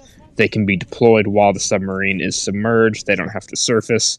So the Russians could very easily just pop in a few mines, here and there, and, just say, there's some Ukrainian mines that you missed, and nobody will be none the wiser. Or at the very least, we wouldn't be able to prove it in any case. That's potentially problematic. And obviously, up to this point, both in Ukraine and in other armed conflicts that Russia has been involved in, such as Syria, the Russians have broken every single, green corridor, humanitarian corridor, ceasefire agreement they've ever been party to. So my expectations that they will abide by this agreement are near zero. So I would encourage everybody to probably curb your optimism a little bit. We'll wait and see. Obviously, we have to be hopeful that something good will come of this, and that grain exports will be able to resume, and that will be able to bolster the Ukrainian economy, and thus their ability to fund their armed forces and continue the war effort. But, we need to take a little bit of a step back here, maybe curb our, whatever enthusiasm we may have towards this agreement, and just wait and see. Well, I think accidents will most certainly happen. Like, I don't see any scenario where a mine doesn't blow up into some poor ship. But my understanding that these ships are pretty big. Could they just could they withstand one or two mines, or is that just wishful thinking? I would encourage you to look into the tanker crisis of the 80s, when the United States Navy had to begin escorting oil tankers transiting the Strait of Hormuz into the Persian Gulf due to attacks perpetrated by Iran. naval mines, they contain quite a large mass of high explosive. A single mine can easily cripple a civilian vessel, and probably also cripple a military vessel as well, depending on specific conditions. But they are no laughing matter. They are seriously dangerous pieces of kit. They can and will sink your vessel if you do not take appropriate countermeasures. I mean, according to Russia's stupid old book that they use all the time, what I expect them to do is blow up their own ship. So they would just get a Russian grain ship or whatever and blow it up and then blame Ukraine. That would be a classic Russia. But it's like two agreements, right? So the first one is involving them exporting their stuff. So it's not like they're not getting something. And the other point that Yehuda was mentioning also, if you are Russia and you're exporting to all these countries, right, and then there is a couple of years that you don't, they'll find alternatives, and the market will just will adjust for that. It will have increased production, and maybe even from us. So if you want to keep them on the hook, especially if some of them are allies, then it would be really stupid to not do that. So yeah, well, there's definitely something for them, but it's still Russia. So yeah, I think they will blow up one of their ships, but that's conjecture also. My understanding is that two different pieces of paper were signed. One piece of paper was signed by Ukraine, Turkey, and the United Nations. The other piece of paper was signed by Russia, Turkey, and the United Nations. My understanding is the text on both is the same. The people have been saying that there's two separate contracts or agreements. My understanding is that no, if there's just one agreement, they just signed two different pieces of paper because Ukraine and Russia were not going to sign on the same piece of paper. It's a bit of a symbolic thing. That's my understanding. I'm trying to get some clarification on that now. But as far as I'm aware, there was one piece of text. There was one agreement. It's just there were two different pieces of paper signed. Yehuda, Joseph, anybody else, if you have any more clarification to add to that would be appreciated. That's just my understanding based upon the copy of the text that I saw. Well, actually, so Shoigu came out and said exactly what they signed. So it's two. Two documents doesn't mean necessarily two agreements. And one, as it says here, that the first one is about Russia exporting its stuff, and the second one is about Ukraine. So here's exactly what it said. The ships involved in export of Ukrainian agricultural products will be inspected. Okay. So security in Ukraine's territorial waters, including mine counter measures, should be ensured by Kiev, and that would be the second document. But an interesting thing to say here is says Ukraine's territorial waters, and that's Shoigu saying that, which I find interesting because Ukraine is not it doesn't exist in their mind. So that is interesting. Yeah, but it's two documents. But it's two documents, and I believe two copies of two documents. That's what it says here. I'll forward you the link. Yeah, if you could send me a tweet with referencing that would be appreciated. If anybody else would like to link me to some tweets with relevant info or the contents of the relevant text. I've seen the one that Ukraine signed. That was the initially released one. So yeah, if anybody's any clarifying info on that, please send it my way or feel free to come up and speak. Yeah, the source I read said basically mere agreement or mere document. I forget exactly what, but mere was the adjective used, so I don't know the implications of that, but I think you explained it as well as I could, John. So go. That's all I got. Back to you.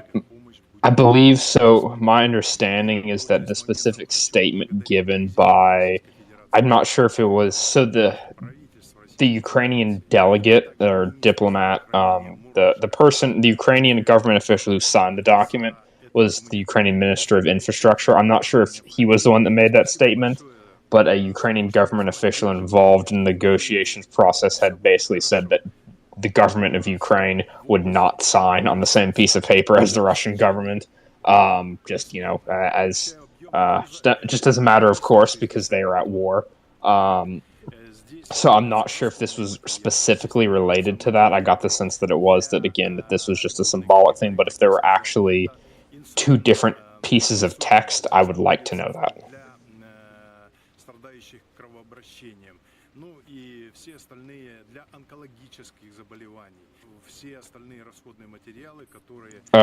Mr. Pickle, I saw the thing you sent me. Do you have that available in tweet format? In tweet format. Let me see if I can find that. But yes, you're absolutely right. So they they didn't want to sign the same thing. So I mean the same paper. I mean they weren't there anyway, so you can't just mail.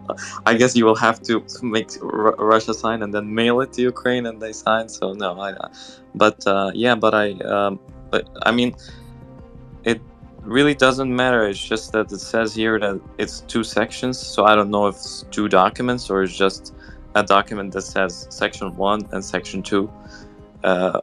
But what would be the difference would be that in the part that has Russia sanctions, that doesn't involve Ukraine in terms of the logistics of it, so maybe that's why it's a different document.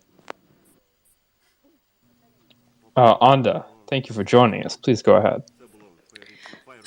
Good evening to you. Good morning to me. And for the people who are on this side. I just wake up and listening to you, I had a question and hopefully a clarification.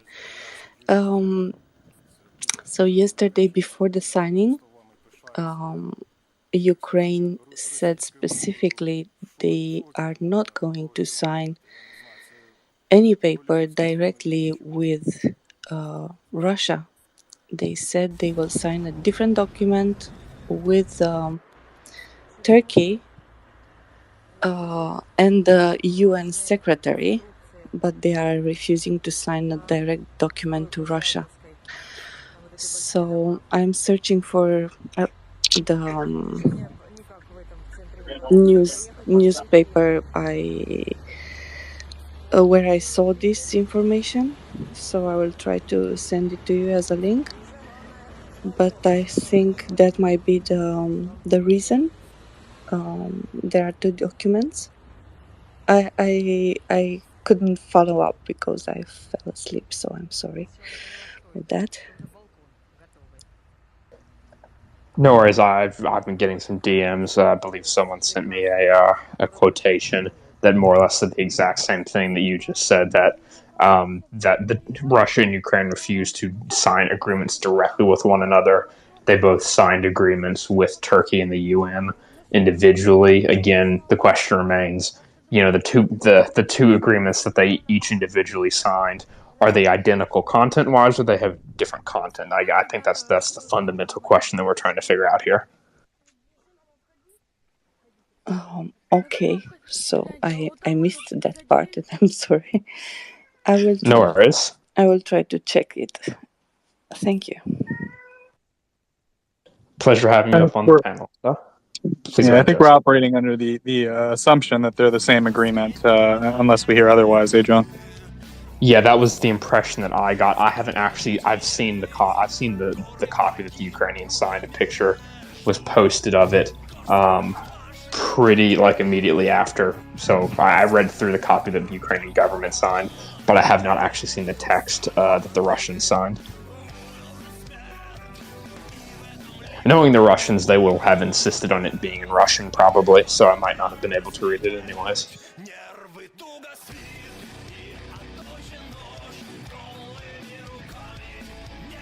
Leonard, please go ahead. Welcome to the panel. Good to see you, my friend. Thank you, John. Good to see you too. Just for a little further clarification, if there are two separate agreements and not the same agreement signed by both parties, then there is no agreement. It's pretty straightforward. So, if there's anything that is going to masquerade itself or present itself as an agreement, it is going to have at least a meeting of the minds of both parties on the points that are signed to. So if that doesn't happen, then there really is no agreement. And that's all aside from the entire enforcement question. I mean, obviously, even if there is a form of agreement, the question of enforcement is so far up in the air as to be almost insurmountable. So I will hopefully that. I mean, oh, please finish. Yeah, no, hopefully that clarifies it. Interrupt you. Hopefully that clarifies it, because otherwise what you end up with is essentially a merry-go-round that just keeps going around the circle, where there is no agreement on of any sort, where the parties have actually put their minds to the same subjects and come to some consensus. Yeah, and to that point, I mean, it's going to take God knows how long to clear the mines anyway, assuming the Russians don't, try to covertly in place additional mines via their Kilo submarines. So that'll probably take 30 plus days. I'm kind of ballparking that number. But the point is it's going to take time to clear those mines anyway. The agreement's for 120 days, so who knows how long it would be before we even see the first grain ships crossing the Bosphorus and entering into the Black Sea and then on their way to Odessa and any other Ukrainian port. And the other issue is, who's going to insure these vessels? Because if nobody is going to insure them, then I seriously doubt there's going to be any vessels heading to Ukrainian ports without insurance. Oh, there will be no insurance. The only insurers... Здравствуйте. Мы вас обойдем. Давай аккуратно. Давайте вот фонарик включу, подождите.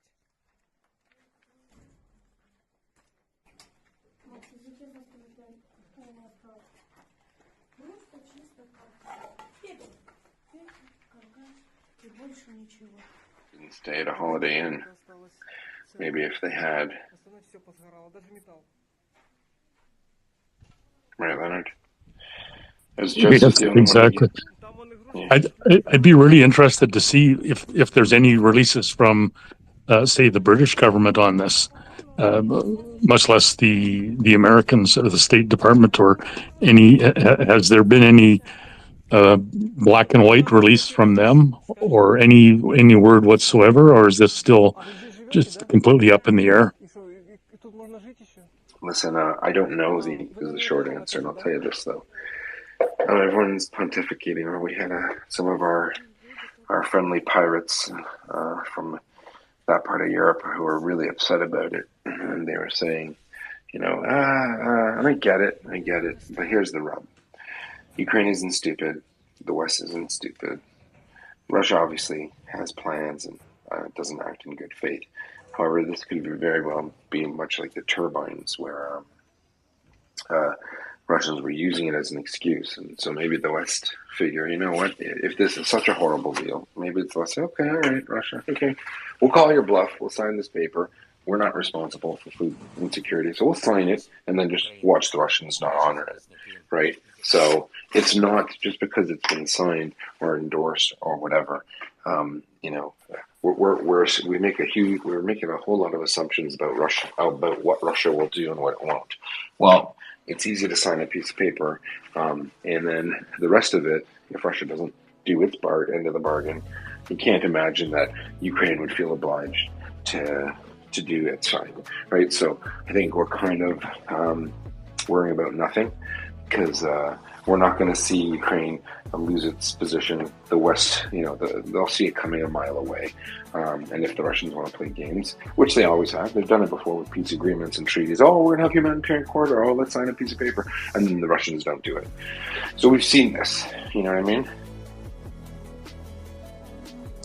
Yes, exactly. And a point of concern, I think, is that no matter how it washes out, whether the negotiations yield an actual agreement, or whether at some stage they fall apart, as many international negotiations have done so just over the last 50 years, you don't have to look very far. 100% there, Leonard. Go ahead, Andy. Yeah.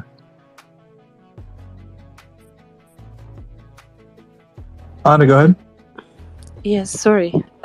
Someone just DM'd me the document, and I was reading, and I had 3 questions actually.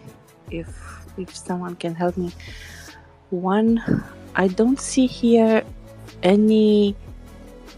So they specifically say they will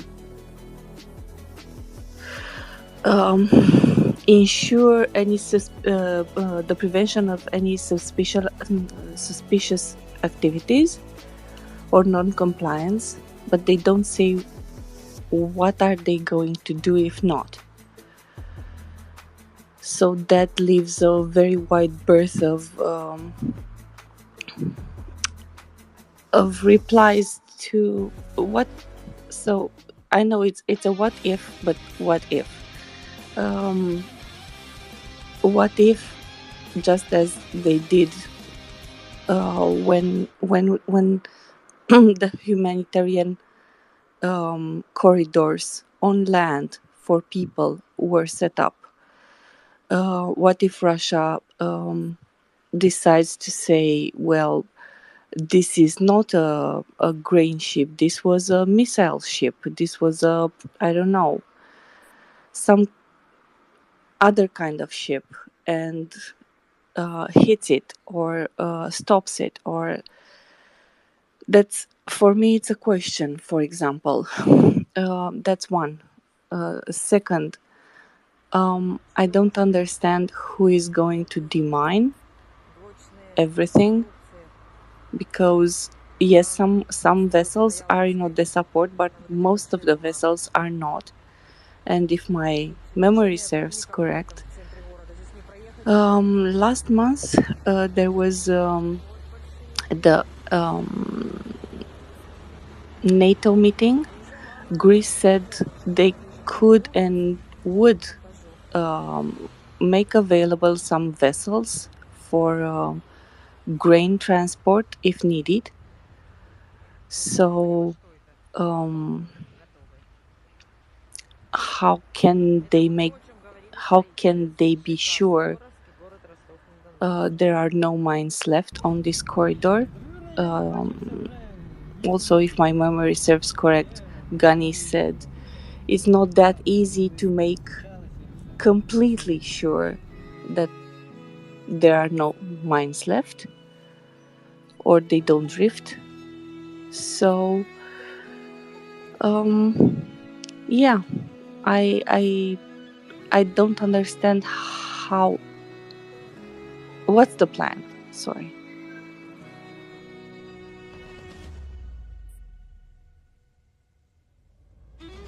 I mean, to be honest, I don't think we fully understand the plan. I think we're generally not super optimistic about it. I think, as Yehuda said, we're going to have to wait to see how this thing unfolds in terms of actions versus what's agreed on the piece of paper. Would you agree there, John? Completely, yeah. I mean, the mine sweeping, it's either going to have to be done by the Ukrainians themselves, and I'm not sure they currently have the equipment to do that, so we're going to have to find a way to get the equipment to them if that is the case. Maybe the Turks will do the mine sweeping. It would be easier to get them the equipment if they needed it, because we could just hand it over to them outside of the Bosphorus, and then they, once it's in Turkish hands and it's a Turkish vessel, they can do whatever they want with it. They can send whatever vessels they want through the Straits. So yeah, there's a couple different ways to come at this. I don't know which one's actually going to be attempted. Could be multiple, could be one. We'll have to wait and see at this point. Unfortunately, I'm not very clear on the details at this point. Yeah, I'm not a diplomat, but I saw that agreement that John's talking about. I think it's like a page and a half long. I mean, that seems quite short for the amount of issues that are on the table here. Would you agree, John? Yeah, it was a 5 or 6, maybe 7 section document on what is a pressing wartime issue. I mean, yeah, this is, as I referenced earlier, I mean, there's not really an enforcement mechanism for any of these inspections, or what happens if, one party says, oh, we don't like what's on this vessel. So yeah, it's so much is unclear, and we're just gonna have to play it by ear. Leonard, please go ahead. Sure, John. Yes, it strikes me that it's essentially an absurdist document and an absurdist agreement, which is pretty much what one might expect coming out of a get together by the mullahs and Erdogan and Putin. And it's an analogy that I think may be appropriate is it's almost as though if you reflect on the scenario in at the beginning of World War II, it's almost as if Nazi-occupied Holland decided they wanted to export tulip bulbs still out of Holland to Canada so we could plant them around the Parliament buildings as per our custom. And that they requested that the Royal Navy, in the midst of being bombed by the Luftwaffe, if the Royal Navy would kindly escort some of the tulip bulb ships and maybe put in a Russian inspector on board, making sure that the tulip bulbs were all approved by the what do you call himself, the Führer, before they're actually shipped to port. So, I mean, it just strikes me as being almost that absurdist. And that's all. Thank you, Leonard. Yeah, I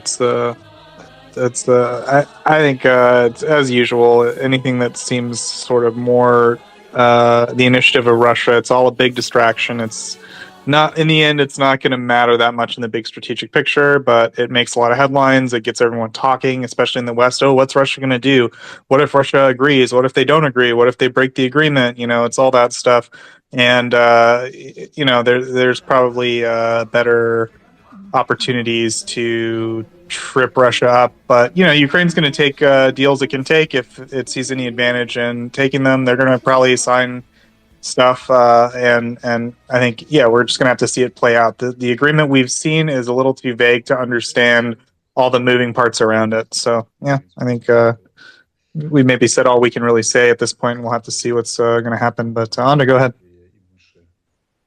So, to my knowledge, to add to your point, Romania was in discussions with Turkey about Ukraine grains for the last 2 months. It was a newspaper article about this because it was futile at that point. They were hoping to obtain an agreement with Turkey to help Ukraine in this endeavor, and because Turkey, for us, for Romania, is a big partner, and our Ministry of Foreign Affairs started the discussions in May about this. So I don't know if Romania is going to be somehow involved in helping ensure these grains are going to be extracted, because it's a long, arduous route right now. For example, Constanța port is full. There are Romanian grains which need to be exported as well. And they managed to enhance, I think a week ago, it was an article about this. They managed to enhance the parking lot, because we never had this much of a traffic with trucks. In Constanța port, grains usually came by trucks and get unloaded, but most of them got through railways, and having to having all the trucks coming from Ukraine, not by train. I referred to the grains. it was a big challenge to logistically to park them. I have some friends who came 2 days ago in Bucharest, and prior to Bucharest they were in Bulgaria, and they said grains are going also, so the trucks with grains are also going to Varna, and there was a very long queue with trucks in Romania trying to exit Romania to Bulgaria in order to get to Varna. For them, so the reason of all these movements is money. Why do I say that? Everyone involved wants the grains faster on the ship, and wants the ship to have the shortest way from one port to another, from loading to unloading. So nobody wants the trucks waiting days on end or weeks on end to be unloaded before they go back. As I said, there are right now 2 sources of grain. There are the grains from Ukraine, which are grains from last year, and Ukraine needs to take them out fast in order to have the silos empty and to put their new crop in it. So not having fixed by now in Poland and in Romania the railway gauge as they expected.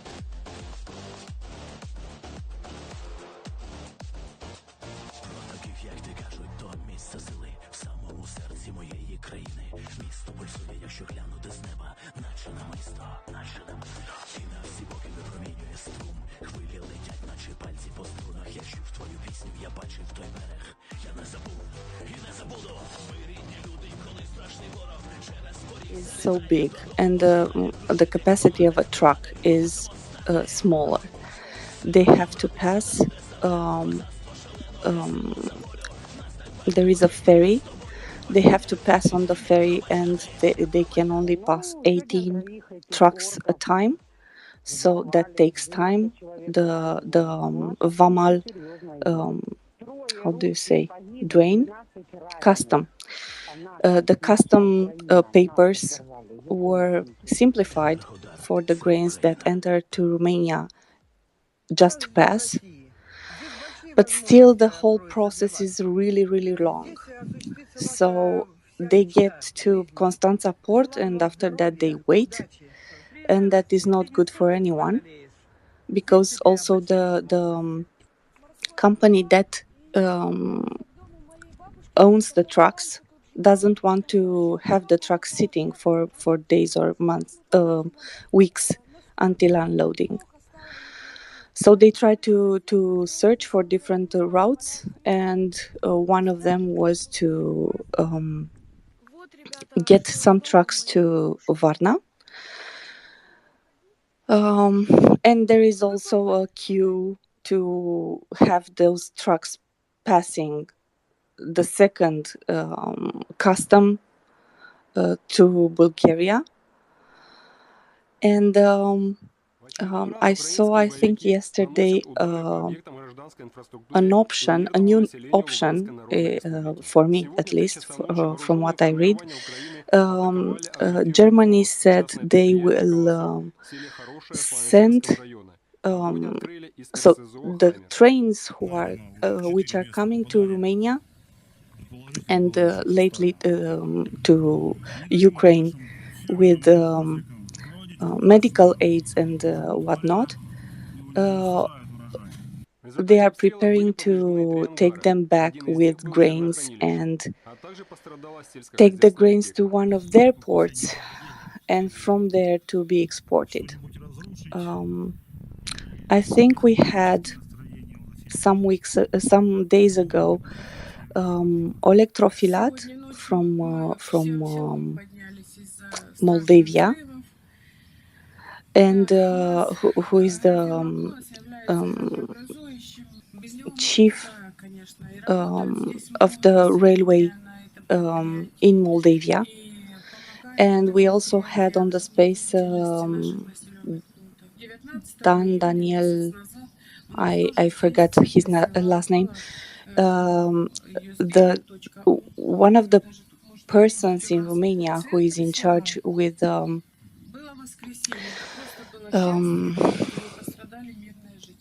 silos and containers in near Constanța port, so where the grains are stored before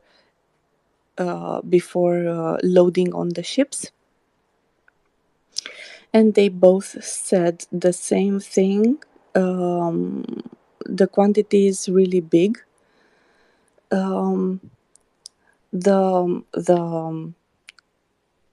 We need to find faster ways and faster shorter routes, because it's really expensive. For example, to load the grains, which are cheap in themselves, 1 kilogram, 1 ton of grain is not a highly expensive commodity, but a cheap commodity. So having a longer way to transport it means more money that are added to the final price, which doesn't help Ukraine in any way, doesn't help the intended destinator, the country which receives it. So it adds up. You get the grain, but you get them at a very high cost due to transportation, and everyone tries to avoid that, including the vessel owners.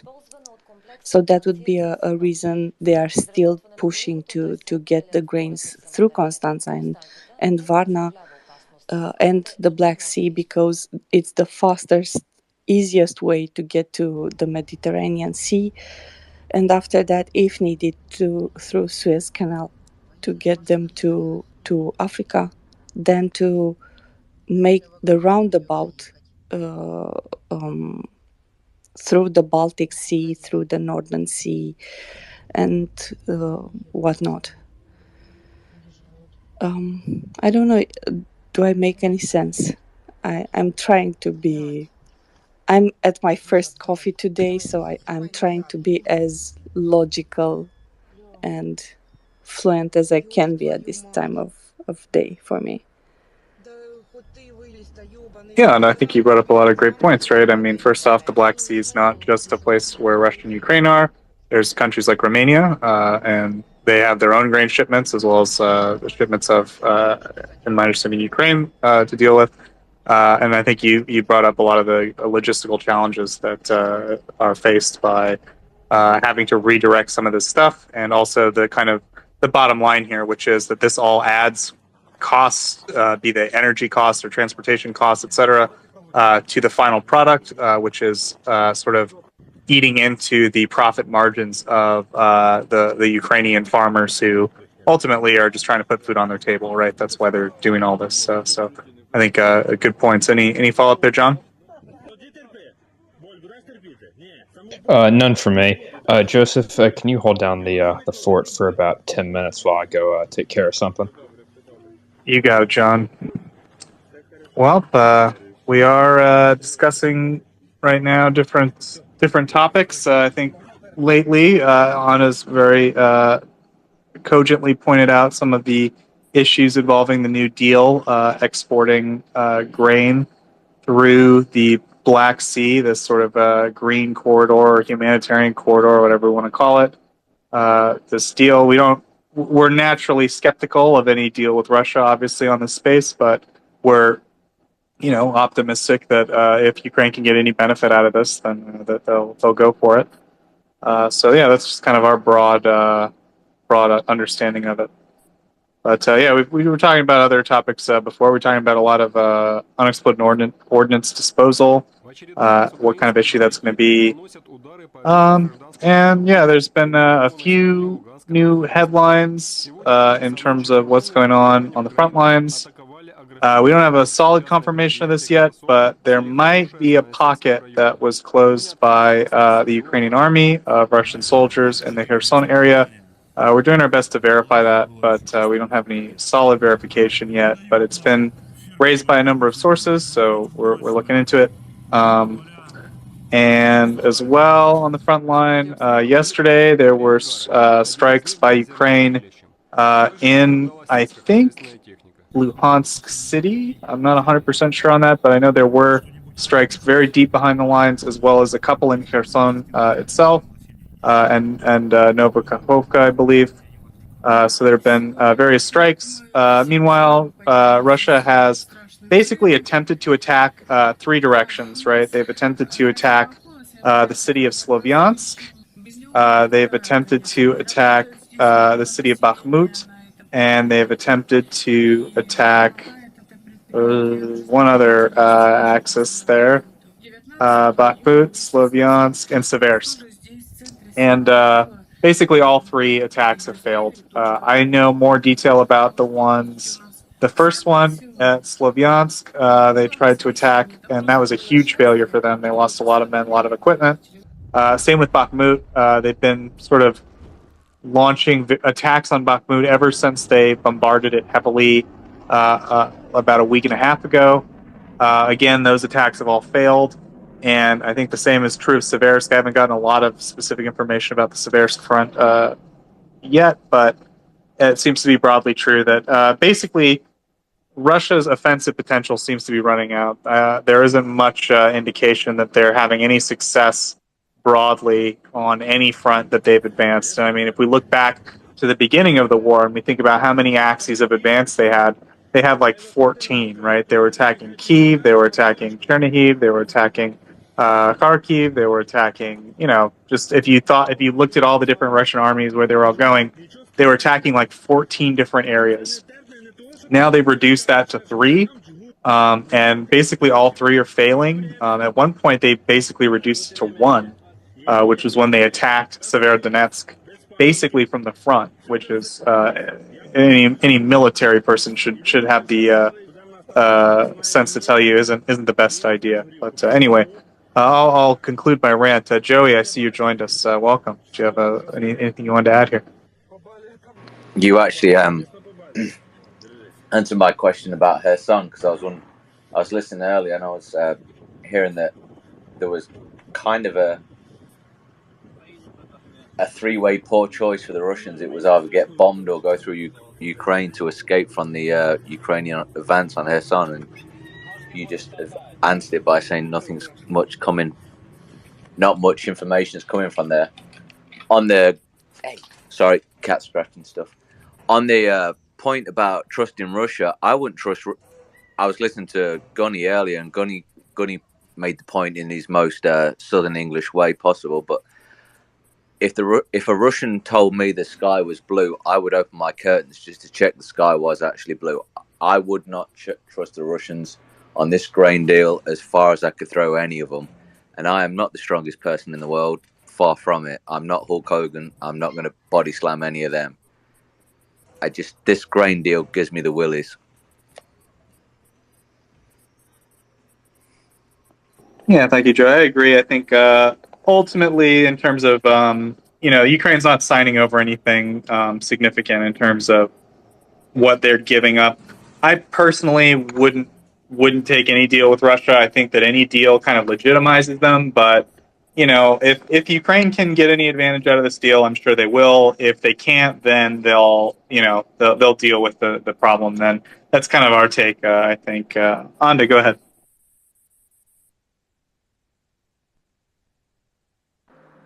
So, regarding the offensive you mentioned earlier, I wanted to ask because I lost track.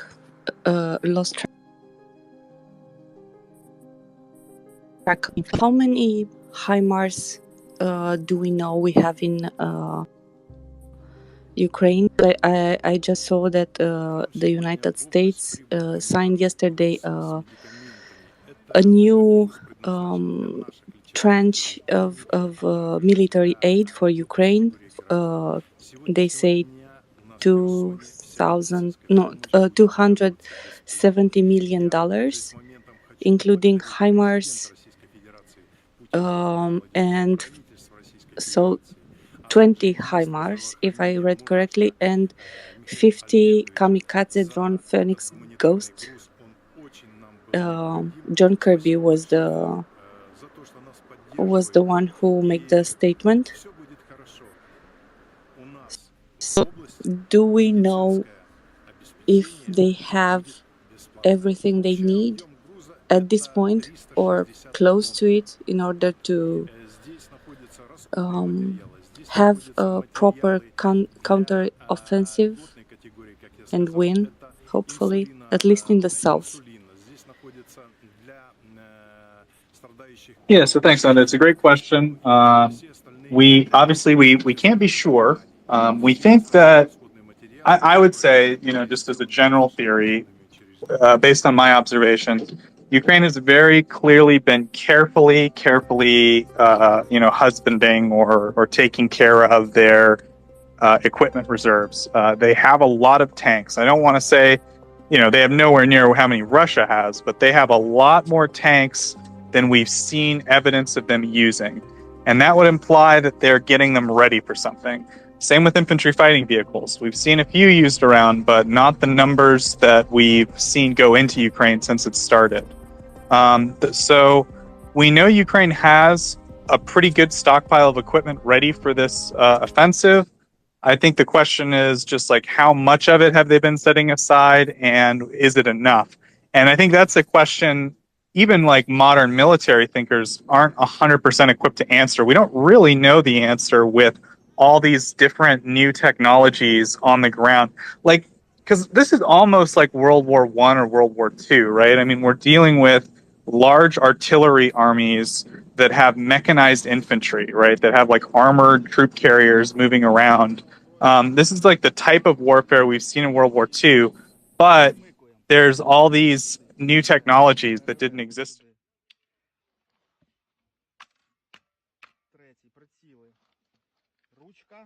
Ручка. Оце клацаємо вверх і все. Постріл. Раз, два, три, чотири, п'ять. Вверх. Вогонь. Русні пизда. Dominance, they're able to contest airspace, but they're not able to completely establish dominance. So it's a very open question, I think, just how much equipment is needed to achieve what Ukraine wants. The answer is obviously they needed more of everything. They need a lot, and the more that we can give them, the more they can turn this single push for Kherson into a larger push. Because our hope is they keep the tanks rolling, right? I think that it's been made very clear that they've blown up not just the ammo depots in Kherson, but in the surrounding towns, right? In, I forget that town on the coast, but there were a lot of Russian bases and munitions there, radars. Of course, Novokhovka as well. It will get to a point where they don't have the equipment and fuel to actually leave. It's a long way home. And, it could be a situation where Ukraine really does achieve a major breakthrough and sort of surrounds and cuts off a large portion of the Russian army. But all that's just kind of speculation. It's really hard to say what it's going to look like as it plays out. And maybe Battle Moose, are you there? I mean, you've got a lot more military experience than me. What do you think about all this if you're there?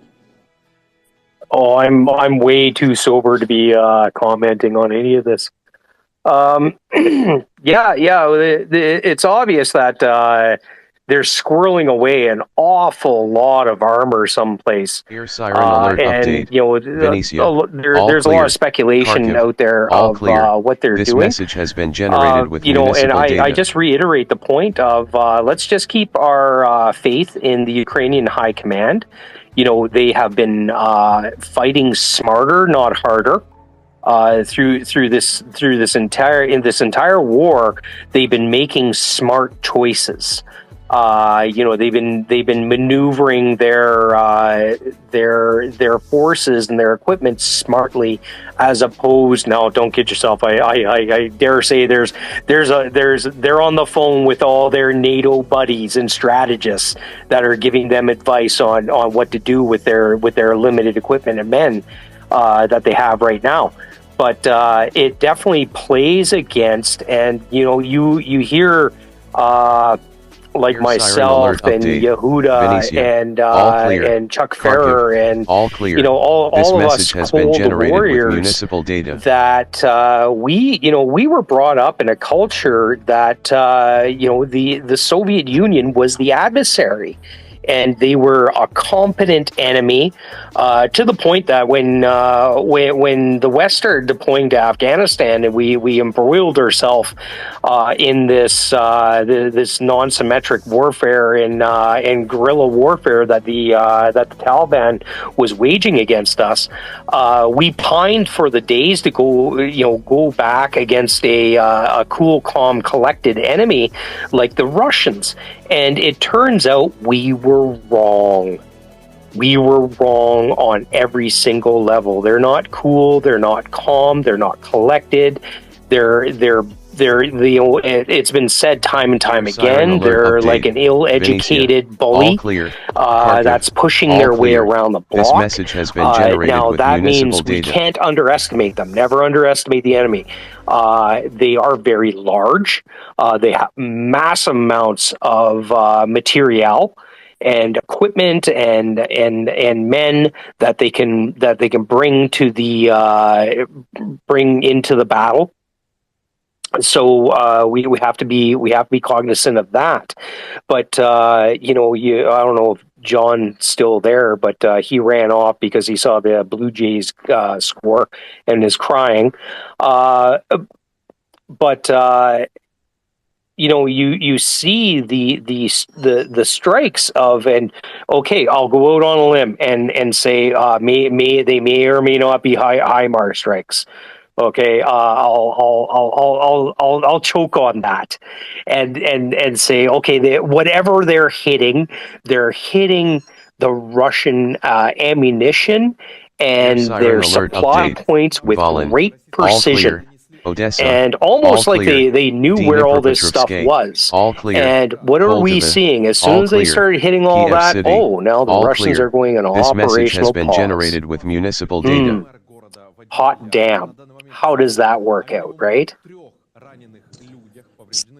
Suddenly there's goodwill gestures about leaving Snake Island, huh, Battle Moose? Oh yeah. Everybody's all buddy now that the Ukrainians have the Russians by the throat. You know, I would make another analogy there, but it's the kinder, gentler Battle Moose, and I'm not allowed to use my army vernacular on here anymore, so I have to use the highly educated, the Battle Moose that has 3 degrees. Yeah, so the Ukrainians, and we've known this, it's been known for a very long time, Odessa. that All there clear. will be, and they call it the right hook, All and it's clear. probably going to come up Koldova. through All Kherson clear. and Kiev whatnot, City. but we don't All know. clear. This We message don't has know. been generated with municipal data. I find some of the battles pushing into Mariupol extremely interesting, and it almost looks like they're trying to create a pincer maneuver and cut the Russians off. You know, if they cut them off, and John, how many, if they cut them off at Mariupol, how many Russian forces are they going to besiege in that salient? Oh God. I'll have to go and check Hertling's thread on this. I mean, there's like estimated, 5,000 to 10,000 Kherson and Kherson. I was going to say, like, there's got to be like up to 10 BTGs. in there that they're going to basically starve out. Update. You know, or you give them the ultimatum. All clear. Listen, we have you by the short and curlies. All clear. You can leave. I believe maybe it was Gunny that was talking about this when we were talking about that bridge. All clear. You know, you can leave your equipment behind. And you can march out of here with your battle honors. Okay, we'll allow that. Leave all your equipment and your weapons behind, and you can walk out of here. You know, that sounds, because the Ukrainians have been quite honorable in the way they dispatch the Russians. That wouldn't surprise me that they would do something like that. But again, it's it's all speculation at this point, and it's good that it's speculation. I don't want to know what their plans are. I don't want to know what the big right hook is that's coming. I don't want to know that, because if I know that, you know, if poor old Battle Moose out here in Alberta knows that, then something has really gone sideways with their OPSEC. Yeah, thanks, Betelmoose. And maybe the last thing I'll say is that General Ryan, who's a friend of the show, has been a guest a couple of times. He posted a recent thread about this, Onda. You might have read it, but maybe for our listeners, if you're not familiar with it, it might still be in the space. It was at one point. If it's not, just maybe go to General Ryan's Twitter account, General Mick Ryan, and take a look. He wrote a pretty long, comprehensive thread about like what this counteroffensive in the south might look like, and kind of why it's happening and all that. So I think it's a good read. Onda, you didn't happen to read that, did you? And any follow-up you have, go ahead. All clear. This message has been generated with municipal data. I saw it yesterday. It was up in the nest yesterday, I think. And I was at work, so I was half listening, half working, and didn't have the time to properly read it. I retweeted, I think, so I will go back to it and read it thoroughly. I saw, I think the tweet I retweeted was 0.23 out of I don't know how many, so it is a long Air thread. siren alert update. Mykolaiv. All clear. So Chernobyl. and thank all you, clear. thank you Chernovtsi. all for all the, clear. for the Ternopile. answers All clear. Transcarpathia. All clear. This message has been generated with Thank you, municipal anytime. Yeah. data. So there have been some people very patient, so we'll go Joey, then Leonard. Joey, go ahead.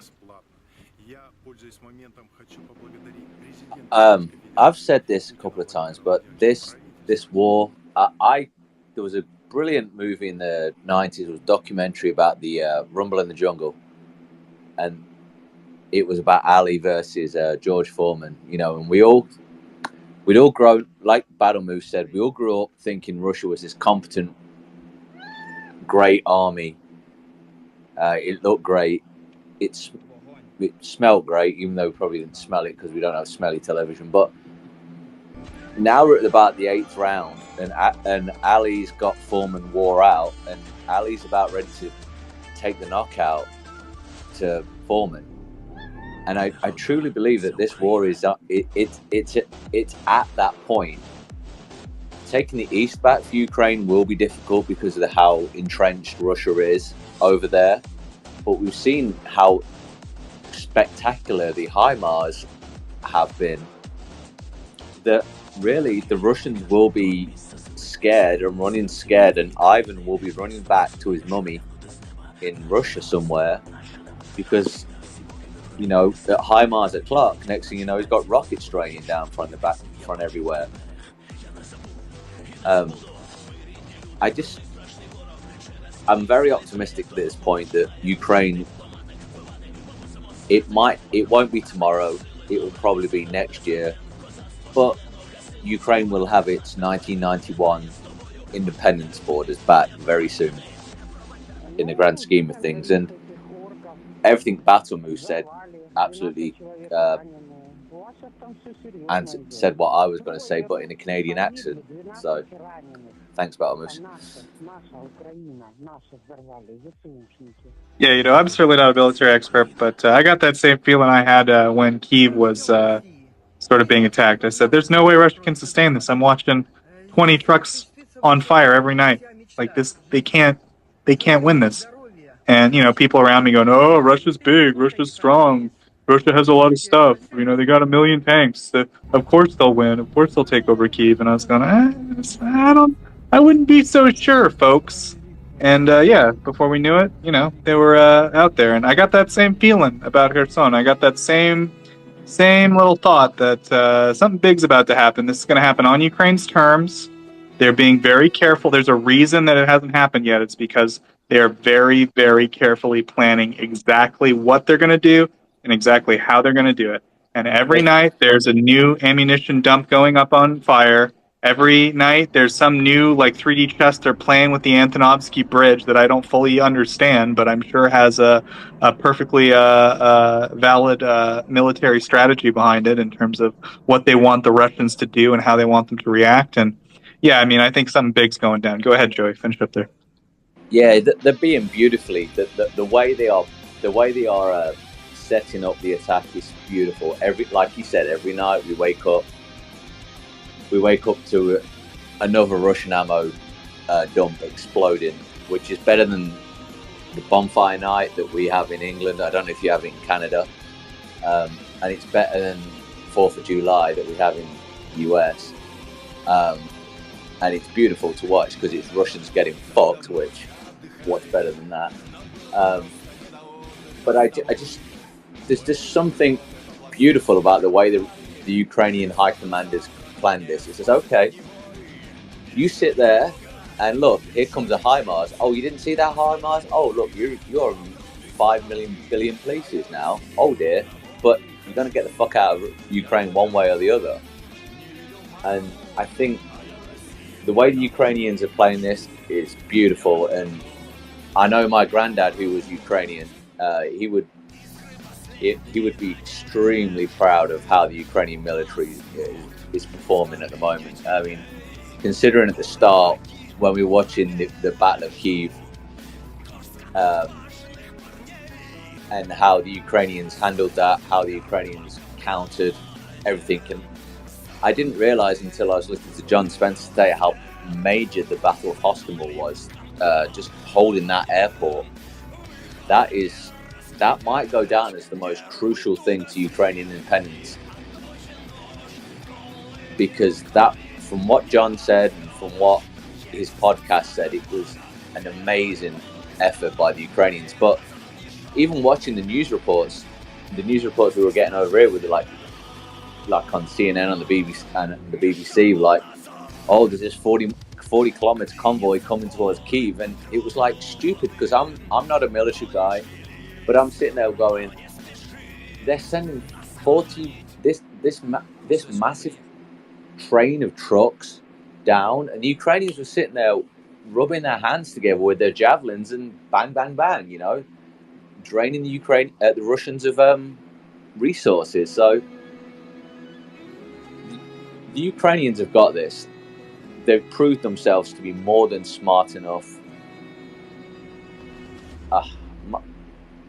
I never met my granddad because what he went through during World War II, he couldn't handle, and he committed suicide, sadly. But all he ever wanted was an independent Ukraine.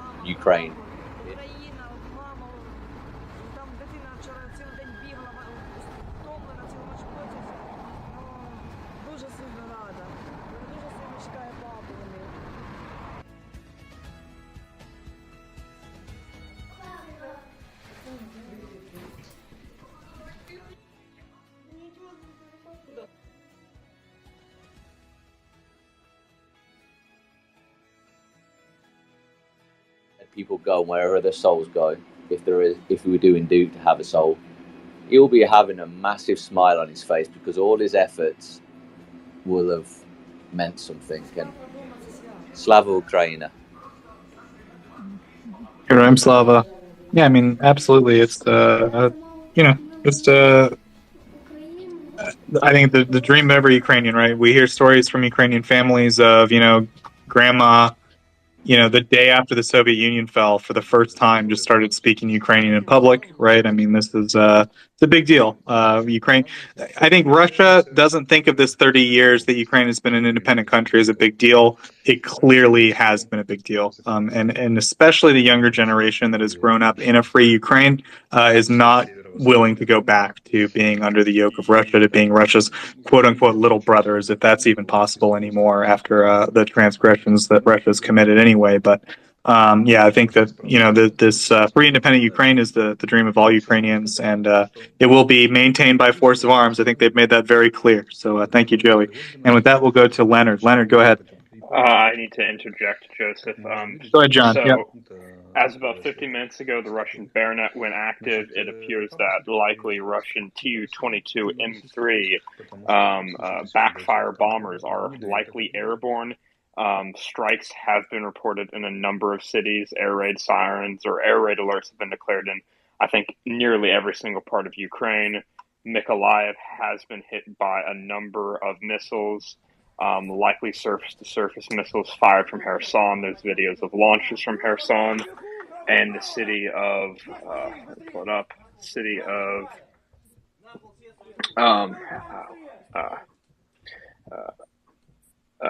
Kropivnitsky, which is the administrative capital of Kirovrad Oblast. So this is it's about due north. West of Kryvyi Rih and southwest of Kremenchug, on the it's that bend in the Dnipro. It's to the west of that. There have been strikes reported there. I don't know if those are from air-launched cruise missiles or potentially surface or submarine launched cruise missiles from the Black Sea, or if the Russians have moved up Iskanders into Kherson and are firing ballistic missiles into the city from Kherson, because Iskanders should have the range. It's about 200 kilometers to the city from the vicinity of Kherson city. So it's unclear at this time, but strikes are currently ongoing, and I would not be surprised to see some more for tonight. Thank you, John. Yes, I mean, sounds like Russia's engaged in yet another, terror strike or series of terror strikes against the Ukrainian population, against crowded urban centers. We'll probably see a headline soon about people dying from these strikes, women, children, just people who are trying to live their lives, trying to survive the invasion. They'll get hit with these missiles, and it's a real tragedy. We want to do everything we can to get Ukraine as much air defense as possible, and any countries that have it available should ideally send it to Ukraine as soon as possible. Anyway, with that, we'll go to Leonard. Leonard, go ahead. Okay, thanks, Joseph. That kind of preempts what I was going to go on about, but it's just another sad indication of how thoroughly devious and untrustworthy the Russians are, negotiating on the one hand, or purported to make some so-called outreach on the grain shipments, and then launch that kind of a barbaric attack, which I presume is probably sounds like it's mostly civilian, if not all civilian targets. Is there any indication on that, John, as to the targeting at all? Can you repeat the question, Leonard? I caught the last part. I didn't catch the first. Sorry. I was just questioning the targeting. Do we know if it's exclusively civilian targets again being hit, or is there any indications on that at all? Other than distant pictures of explosions, I haven't seen any specificity as to where the strikes impacted as of yet. Very broadly, Leonard. Very broadly, I've heard 70-30 in terms of civilian targets, 70%, 30% military targets, and then I've also heard maybe 20 residential buildings shelled for every, military target destroyed. But I think just maybe there's some fuzziness there in terms of how you measure that and so forth. So, but I think that's maybe just to give you a general idea, 70-30 up to, 1 in 20, something like that. Go ahead. Back to you, Leonard. Yeah, terrible, just terrible. That kind of preempts what I was going to say.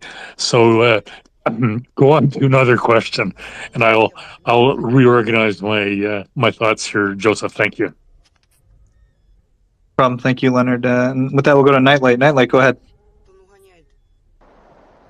Hey, thank you very much. Yeah, it's not good that the bomber net is up, and if they really are backfires, the Tu-22M3s there, then that probably means they're using KH-22s, which are those big 16,000-pound cruise missiles with the 1-ton warhead, or the 1,000-kilogram warhead there.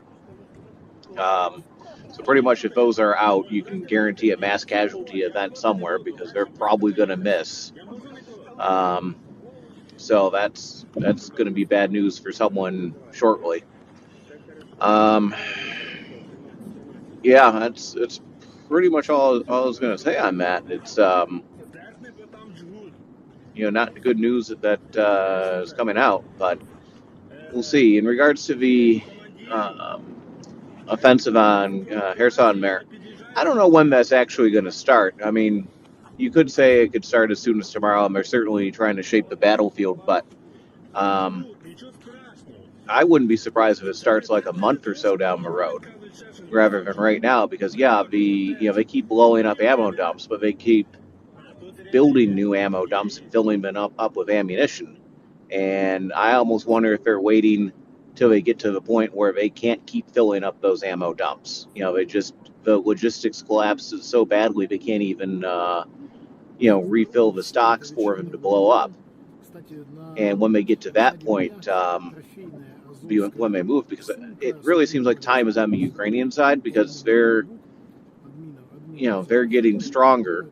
They're getting newer equipment, shipments. They're getting more abilities. Where also the Russians are really doing is pulling T-62s and MTLBs and 50-year-old conscripts and dudes out of prison or whatever out. So time is on their side. So I think they're kind of waiting till there's some sort of tipping point with the Russians before they strike, and then when they hit it, and it won't just be a battle, it'll be a collapse. But I don't think they're at that point yet. So I was just saying, if Battle of Kherson doesn't happen for another month, that's okay, because they're wearing them down. Because it is a battle of attrition. The biggest mistake you can make in a battle of attrition is getting impatient. So time, waiting is good right now. Yeah, exactly. And I think those are all very good points, right? I think that this is basically the breaking point of the Russian, the limits of the ability of Russia to extend its power outward, right? The supply situation doesn't really favor them. The fact that they're across the Dnieper in this way doesn't really favor them. The fact that they have to hold Kherson itself as a city and try to kind of, keep the population from, causing them problems. It's almost impossible, as we've already talked about, just because the Ukrainian army is so close. They have artillery that can be called down. All a Babushka has to do is give them an address and say, at the Gorky apartment block 315, they've set up a gun here, and then Ukraine has these precision guided munitions that can hit exactly that spot with very minimal collateral damage. So, it's just the situation favors Ukraine so significantly that, as you said, I think it's better to... Russia has no good options, and I think it's better to let them pick one of the bad options than to force the issue for Ukraine. Again, I'm not a military person, but that's kind of my broad thoughts. So any follow-up there, Nightlight? Another thing I might suggest here is we're all expecting the Battle of Kherson, but it seems like the forces they have there have the situation well in hand. But there is a big armored hammer which is lurking somewhere, outside of the front lines that they can't really seem to target. And I really wonder where that's going to show up, if they're going to do what we're expecting them to do, or if they're going to do something completely different. And I don't know. Because, if they can launch something in the center and split the lines, then that could be pretty great too. If they could roll them back, some of these losses in the Donbass they could roll that back. That might be good. Or maybe they come in through Kharkiv, and then there's some very interesting supply lines there they could cut. So I don't. It's not a given that this offensive is coming. I mean, there is an offensive that's coming, but it's not a given that it's at Kherson. They're certainly trying to sell that it's going to be in Kherson, though. So we'll see what happens. Yeah, it's true. I think Raver's also of that opinion. He's come up a couple of times and said we might see something different, completely different. And I think it's a fair point. It's certainly been telegraphed that it's Kherson, but Kherson, Ukraine's been gaining ground in Kherson. They might decide that they don't need the level of breakthrough that we're talking about here with the tanks and the mechanized infantry kind of overrunning the enemy. They might decide, well, we can use that capability in the Donbass. We can just keep slowly grinding Kherson down. I mean, the situation, as you pointed out, favors the Ukrainians. So why mess with a good thing, right? Why not try to instead use that other capability somewhere else? So I think that's a good point. It's certainly a possibility.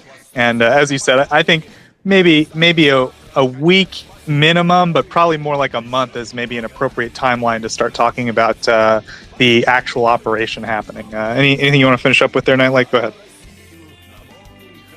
No, I don't think so. I mean, well, maybe it is. I mean, there's still a lot more they can do of the logistics, and they keep moving stuff forward, and it keeps getting blown up. And if they want to keep doing that, then that works in Ukraine's favor, because the Russians, their force generation capability is what? They've already thrown in 85% of their forces. They're pulling, apparently they're pulling a machine gun and artillery unit out of the Kuril Islands, way on the Pacific side of Russia, and they're bringing it in now. They pulled stuff away from the Finnish border. They're using like military police and their version of territorial defense or whatever. And they're bringing all of that stuff up, and all this is doing is clogging their logistics with, frankly, incompetent soldiers that just get ground up. And so long as they can keep doing that, you can keep destroying them. But the moment they get to when they can't even do that, that's when you sink the dagger. So if they want to take a mile or two, a week or so in the center, you let them. It's called defense in depth. Yeah, you lose a village there. Yeah, something bad happens, but they bleed for it. And then you fall back, and then they come forward, and you kill them some more, and then you fall back, and you keep repeating it. And that's why I haven't really. At first, I think we were all kind of shocked, that this happened. But more I thought about it, I was like, what? The territory that they've lost in a lot of ways, especially in the center, doesn't really matter, because they've been making them pay so much for it. It's really the Ukrainians winning, because Ukraine wins when they can't draw them into a decisive battle. So long as they have a force in being, they have to keep pursuing, then all Ukraine really has to do is not lose, and they've done a masterful job of it. And now the Russians have crested. There's a stalemate, and then sooner or later a blow is going to fall, and we'll see where it ends up. There are many options, and it may not even be one place. I'm not sure how they're pulling it off, but I mean, they're able to execute complicated joint operations, and against a very on-joint Russian military. It seems like the Air Force is waging a different war from the Army. The Navy is just basically just hitting whatever. There's no interconnection with this, and the right hand doesn't know what the left hand's doing. It's not just the right hand not knowing what the left hand is doing; it's the right hand is trying to rob the left hand. So, yeah, there's. I wouldn't want to be the Russians, but don't. You can't get too cocky with that either, because you're still bear baiting, but the bear only has to land a blow once. So it's still incredibly dangerous. Anyway, yeah, definitely. Also, a good point that Ukraine takes a lot of capability to attack. Росія робила усе, щоб не просто закрити для України доступ до моря, а знищити сам потенціал нашого експорту, портову інфраструктуру, нашу залізницю, склади та елеватори. Ми цього не дозволили. І зараз не тільки можемо відновити роботу наших портів на Чорному морі, але й зберігаємо для них потрібний захист. Це відпрацьовано з нашими військовими і з нашою розвідкою. The right hand was cut off like 10 years ago, and the left hand's been like stealing its paychecks. Nightlight, go ahead. Yeah. So it's basically one giant hand job. Great. Thank you. And I do want to remind our listeners, we are broadcasting on a radio station in the Midwest. This is kind of the late night for them, so it's not a big deal. But that's why we do try to keep it a little clean here, because I can tell you there's a lot of puns about Kherson that are on partisan posters right now. I'd like to tell you about, but I'm not able to. Anyway, Joey, go ahead. I think Kherson is the prime target for any counteroffensive, mainly because it opens up the Crimea. Now, will the Ukraine go for Crimea? We hope so. It is their land. It's been illegally taken away from them. But I do believe they're setting up attack for Kherson because what a Kherson can do, because then it opens up Sevastopol, and Ukraine can hit Sevastopol with their MLRS. So I think. Yeah, I think. Go ahead, Joey. I think Kherson is the. Would it surprise me if they all of a sudden decided to switch to another town? But no. I think Kherson is like the first point, and then you start opening the south up. You start taking the south away from the Russian occupiers. Go ahead, Joseph. Yeah, no problem. I think, that's my thought, is that like Kherson is the most important thing. I think that Ukraine's like efforts right now are going towards capturing that. My personal thought is like once they take Kherson, I don't know if they'll keep going. As maybe Nightlights pointed out, there might be a different plan. I think though that broadly speaking, like Axel and like a few other military people like David, and I think a couple other people said, I would keep going. I would, because the reason being that there's not really any good place for Russia to hunker down after Kherson, and they don't have any defenses placed in. Like, Ukraine, as Nightlight pointed out, is doing a defense in depth here. The point is, one village goes down, but that's because the next village is ready. It's got defenders, it's got defenses, it's dug in, it's ready to go. When they lose one, that's not the end of the world, because there's a line behind it. As far as we can tell in Kherson, Russia's line is very thin and overextended. They don't have enough soldiers. They just don't have a lot of people in the city proper. They're mostly on the front line ahead of it, and they don't have anything really like garrisoned behind as like reserves or anything like that. So once that thin line up front is broken, it is very possible, just based on the kind of configuration that they don't have a lot of places to go, and there aren't a lot of them. So you could theoretically get a pretty big encirclement, if I understand kind of military, operations. But it's definitely up in the air. As Nightlights pointed out, it's really hard to predict exactly how this all plays out. So maybe we can go to Joey. You want to finish up there, and then we'll go to Nightlight. Maybe he had some response. Go ahead, Joey. I truly believe they'll go through the south. I think they might not go into Crimea first, but they'll go up to Mariupol.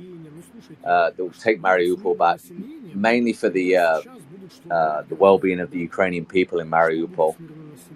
This is going to be more of a liberation mission. And then once they've taken Mariupol back, then they'll probably start consolidating. Okay, can we go back into Donbass? And at that point, the Russians will probably be that attrited and the MLRS, the M2 is it M270? I believe they will be terrorizing Russians to that degree that I think Ivan will be going forth and multiplying. I would have used another F word, but I tried to make it cleaner for you. So yeah. I think Mariupol, I think Kherson, then up to Mariupol, Melitopol. I'm sorry, I butchered some of the names, but I think that'll be the next. Air siren alert update. And then Kharkiv, Full the alert. Crimea will be one This of the last message things has that been needs generated to with be taken municipal back, data. I believe. Yeah, I think that's those are good points, Joey. And yeah, let's go to Nightlight for a little response. I actually do kind of want to talk to John about that idea of, because there's basically been a village taken. There's like a little tiny salient towards Mariupol, and maybe we can talk about the developments there that have been going on. But we'll finish this up. Nightlight, go ahead. Yeah, one thing, whenever the hammer does fall, and wherever it falls, I can almost guarantee you one thing is going to happen. One, the Russians don't reinforce failure; they reinforce success. Right. So, if you have an area that's hit and it's failing, then they're not going to send reinforcements to that necessarily. Air siren alert because update. they're going to lose anyway. Kharkiv, You're throwing bad money full after alert. good. This What message they has are been gonna do is they're generated gonna with municipal counterpunch data. somewhere. Once they know where the Ukrainians are, they're going to try to land one last blow where they aren't. And that's something you also have to prepare for, because I mean, this is heavyweight boxing. This isn't, you can't. You're not going to land one punch on the Russians and knock them down. This is two different weight classes going after each other, and they're going to take a swing somewhere else to maybe take the pressure off of the offensive, make them pull back troops to go somewhere else, something like that. So they have to prepare not just to be able to deal with wherever the Kherson or wherever they're going to attack first. They also need to be able to deal with what the response to that is going to be. So I mean, I don't know how much of a response they can muster, but if you don't have troops there, you don't a under-equipped response which has some tanks, some air support, or whatever, can still do an awful lot of damage if it's unopposed. So yeah, and the other thing I would encourage on here is we're all thinking in terms of cities, because they're easily identifiable landmarks, but that's not how the planners are really thinking of this. They're thinking of it in terms of being able to cut supply lines. Where can they cut a rail yard off or something, or cut some roads or whatever. So they're going for the arteries, and that's they're trying to slip the stiletto between the plates here. So we'll see where it is. The cities are really something you want to avoid. You don't want to get sucked into urban fighting or whatever unless you absolutely have to. So they might attack in the Kherson region, but they might not want to get anywhere near that city for a while. So just be prepared for that. If they do go in the south, I definitely think one objective is going to be getting within MLRS range, so they can threaten the Kerch Bridge, and so they can threaten Sevastopol there. I don't think they're going to try to take Crimea right away. I think they'll probably have the ability to take it, or at least kick in the door a little bit and get a toehold. Air siren alert update. There's not much military potential there because it's probably all moved this up to message fight has been Kherson, generated with right? municipal data. But if you can threaten the port, that makes them move their frigates and their subs out of there. So that is good. If you can threaten the airfields, you open that up. But the whole Kherson front, I mean, the real objective of that down there hasn't been really to take Kherson back. I mean, it is, but it isn't. But that whole front, the main objective was to make sure the Russians didn't take Odessa. Right? And, Odessa is, the key to the economic future of Ukraine in a lot of ways, because it's their main remaining port. So if they can hold there and hit somewhere else, that's probably what I would do. Somewhere where there's a good concentration of supply lines and I can cut the artery and let them bleed out the rest of the way. So, anyways, thank you.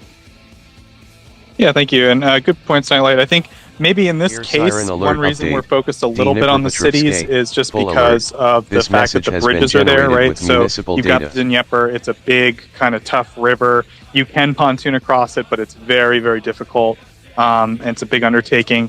So in this case, you can either go directly through Kherson and use the bridges there, or you can go through Novokakhovka and use the bridge/dam there to get across. So in this particular battle space, that's like maybe why we're fixated on. So, but you could, and that's maybe been my theory, is that they'll bypass it. I don't have a lot of evidence for it, but That's like my thought. I'm not a military planner, but yeah. So that's one possibility. They would have to Siren still go alert through update. Novakhovka. They Zaporizhzhia. can't bypass Full all the alert. cities, but This message has been generated with municipal that's data. maybe one reason we're a little more fixated in this case. But I think your general point is well taken. That ideally you want to bypass cities. You don't want to try to take them. And we've had many discussions here with Major Giroux and Colonel Spencer and others about just how intensive and time-consuming and difficult urban operations are, and why you would want to avoid them if you could. So yeah, well taken points. But I did maybe briefly want to talk a little bit about. Nightlight, did you want to finish up there? Go ahead. Yeah, I mean, one thing you were mentioning, well, go through there because, you can take advantage of the bridges. I guarantee that by the time, the Ukrainian forces get towards those bridges are going to be destroyed. The Russians will take them down, so they can't be used if they have Air any siren confidence alert whatsoever. update. Zaporizhzhia. Well, Novakhovka Full is alert. interesting because This it's the message dam, has been so I don't think they generated can with blow the municipal dam data. without severely threatening their own situation in Crimea. But I could be mistaken about that. But you're right about the Kherson Bridge. Sorry, go ahead, Nightlight. Yeah, I guess my question on that would be, why wouldn't they blow the dam? Because that's what the Ukrainians did to them around Kyiv, is they opened up some dams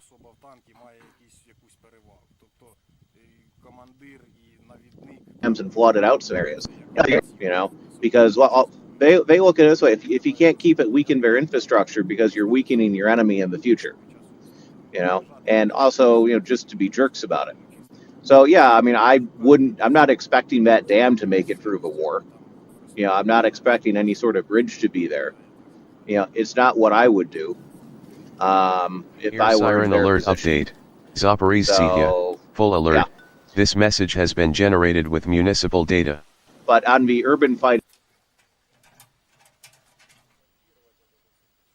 Nightlight, I think you're breaking up a little bit, actually.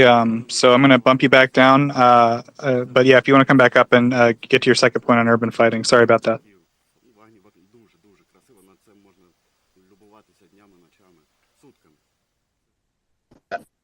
But yeah, maybe to speak to your point about the dam, you're absolutely right. I can't speak for exactly what they'll do. My just broad understanding of the situation is we can think of the dam as like creating enough of a water flow for that water to go to Crimea. And if they blow up the dam, then there won't be any more water for Crimea. And if there's no more water for Crimea, it's basically Crimea's kind of screwed as far as being a Russian. It'll cost so much resources for Russia to bring water in there, and I don't even think they have the technical capability to do it. That it would be a huge issue.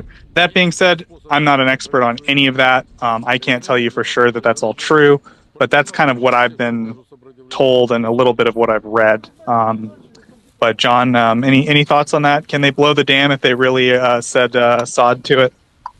Okay, so physically, yes. Will they? I'm gonna say that I'm gonna go on a limb here, and I'll eat a hat if I'm wrong. The Russians are not gonna blow the dam. Probably not. The Ukrainians certainly are. Nightlight mentioned the River Irpin. It's a completely different situation. In the case of Irpin, that was a more of a controlled. I'm using the word controlled a little bit loosely there. It was more of a controlled flood of the river. People don't seem to grasp just how massive the Novakhovka reservoir to the north of the dam is. It is it contains a massive amount of water. It would horrifically flood the left bank of the Dnipro River. The damage would be catastrophic to many of those areas. Kherson and the right bank is at high enough of an elevation that it's likely going to be fine, but the left bank will not fare well. Tens of thousands of, up to 100,000 plus people. So you mean the Russian side, John, right? Yeah, well, it's on the left bank, so yeah, the eastern side of the river. Right. Sorry, I just want to make that clear when you say left side, right side. Go ahead. Yeah, so generally speaking, just as a clarification for anybody that's not familiar with left and right banks of rivers, when someone says the left bank or the right bank, they're referring to, since rivers can, curve and wind, they may not be, constant north-south or east-west. The right bank refers to the bank of the river that if you look down the river going towards whatever body of water it feeds to, whatever ocean or sea, The right bank is going to be the bank on your right, looking towards whatever body of water it flows into, and the left bank is going to be the one on your left. So, looking, if you're on the Dnipro River and you look towards the Black Sea, the body of water that it flows into, Kherson is on the right bank, Nova Kakhovka is on the left bank. Just wanted to clear that up for anybody in case they were confused. That's how the riverbank naming conventions, I guess, work. But I don't think the dam's going to be blown. I don't think they would do it. It would make the North Crimean Canal inoperable. They just aren't going to do it. 85% of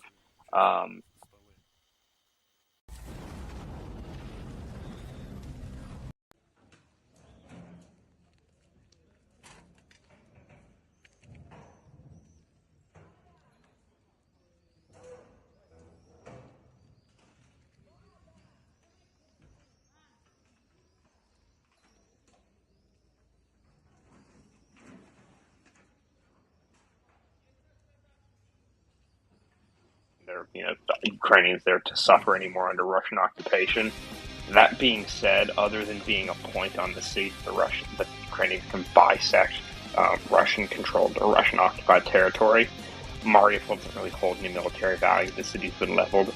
So unless the Ukrainians want to take it as just a point where they want to bisect the Russian lines, there's no real military value to Mariupol specifically.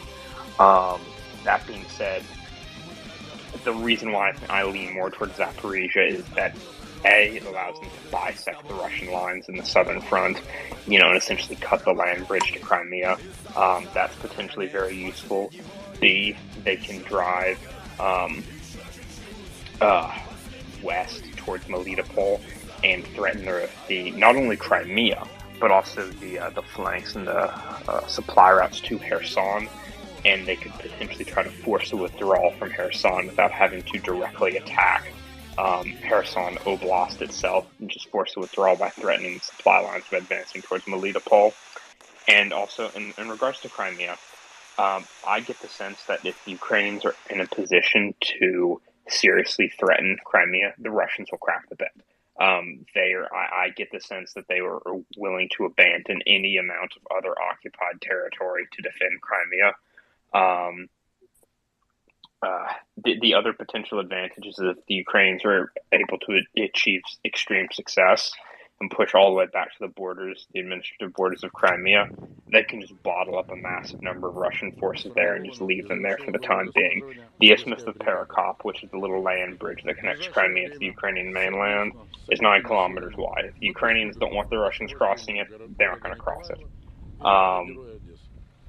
And so that is a two-way street, though. So, I mean, in terms of Ukraine advancing into Crimea, it actually wouldn't surprise me if they advanced a little bit into Crimea just to get past that isthmus and set up, a little bit of foothold just past it, because that's the main geographic obstacle to entering Crimea. If they could, control that and get into the area where it widens out, that would be more advantageous for launching future offensives. So they might do that. It also placed the Kerch Bridge within range, which is very nice. And the other advantage of potentially striking south to Zaporizhia is if they decide that they want to swing a pincer out east in the direction of Donbass. If bisecting the Russian line, say in Mariupol or somewhere in the vicinity, creates a big enough weakness in terms of there's a deficiency of Russian units occupying, what would essentially become, Russian lines in Donbass that's now separated from, Russian lines in occupied Zaporizhia, direction of Melitopol. If that line is particularly deficient, the Ukrainians could always try to push through there and set up a foothold beyond essentially the line of contact from 2014 and essentially try and get a foothold beyond all of the previously heavily fortified Russian positions there that have been there since 2014 and create a gap that they could, again, similar idea to advancing a little bit in the Crimea, is that creates a little bit of a foothold that they could use as a launch pad for future offensive operations.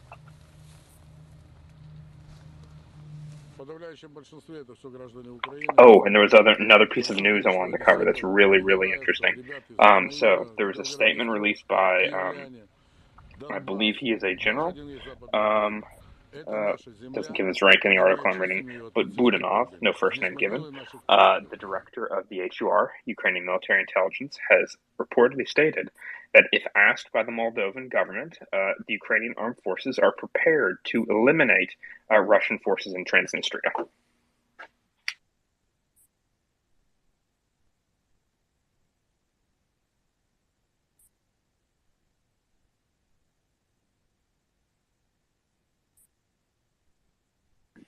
We lost Joseph. Can I get a mic check? I want to make sure it's not me. Yeah, you're 100%. You're good. He was having some trouble, so I'm going to hop in the host as soon as he just done his restart and bring him back up. All right, wonderful. Nightlight, you had your hand up. Please go ahead. All right. Can you copy me? Loud and clear. You're 5x5. Thank you.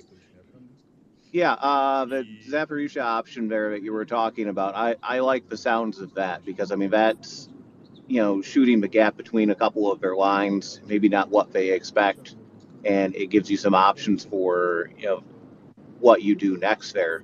So I think that accomplishes a lot of options. And yeah, if they can get a toehold into Crimea, I mean, one, the Russians will lose their mind about that, and it allows you to physically take one choke point and threaten another choke point. And then you're also close enough that you can bring some of these mobile anti-ship missiles up, which, I mean, they don't have to sit like right on a beach. They can be like 50 miles or so inland. And you just basically feed them data and tell them where to go. So, that isolates the Crimean Peninsula as well. I mean, if they have no land access to it, they have no sea access to it, they have to surrender. Because, I mean, there's not just the Russian military. I'm not convinced there's a whole lot left in there because I think a lot of that military potential is the southern front, and that's all been in Kherson and moving towards Odessa, and it's taken a lot of losses. It's actually one of their more successful commands, but, they're probably as much of a spent force as everyone else. I would think the actual Crimean defense is kind of hollow at this point, unless they, can do a fighting withdrawal. But again, where are they going to go? If this offensive is successful, they probably are going to fall back to Crimea. And, then the question becomes, do you want to be an option to cut off those forces or let them flow back into Crimea and just bottle them up? And, I mean, that's above my pay grade, for sure. Not that I'm paid for anything, but, there's pros and cons to that decision. Very much so.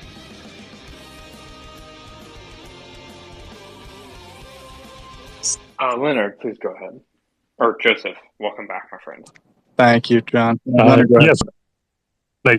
Oh, okay. Thanks, Joseph. Yes. Just further to what Knight was just saying, I think that's exactly correct. The Crimea is going to stand as a major problem for the Russians, presuming that this assault gets off the ground in the Kherson area. And just as an additional consideration to that, irrespective of whatever military reserves they're able to husband and keep active somewhere deep in Crimea, we've had the several speakers on recently. The gentleman from Bulgaria who had significant contacts in Crimea, and he was indicating there's quite a bit of agitation amongst the civilian population there. And that's before you even get into the Tatar. We've had several speakers verify that there is a sizable Tatar population still in Crimea who are apparently dead set against anything to do with Russian rule. So just the force on force aspects aside, it seems that there would be a major fifth column aspect to be dealt with by the Russians. So it could well be that Crimea becomes a real Gordian knot for them, and they may well be facing whatever afflictions the Ukraine drops on them from the north, and they may well face a significant discontented fifth column uprising in the south and in the interior throughout. So, yeah, I think the Crimea is by no means a solved problem for the Russians at this stage, and beyond that, even if there's substantial military success for Ukraine in the next 30 days, that is going to really change the equation at any settlement talks that Putin may have to push for, and at some stage, I would think that there's a very good likelihood that Crimea could well be on the negotiating table, and if things go badly enough for Putin and for the Russians in general, it may well be that Crimea can be retaken without the massive kind of assault that we seem to be discussing back and forth, in the backgrounder to all of this. So yeah, that's my thought on that. Thank you very much, Leonard. We're going to go Joey and then Nightlife. Has the Bulgarian bloke been back on recently? Because he was very interesting to listen to, because obviously Crimea has been a bit of an isolated space, and I've always wondered what life is like in Crimea. I don't imagine anything Russian life is particularly good. So I always wondered how if he's been back on, because I was at work the other day and I listen to you guys when I'm at work primarily because it drowns out the idiots, and it's very soothing to hear about Ukraine and how positive things are going at the moment. But that Bulgarian guy came on when I was listening to it at work, and he was very interesting to listen to, just what was going on in Crimea.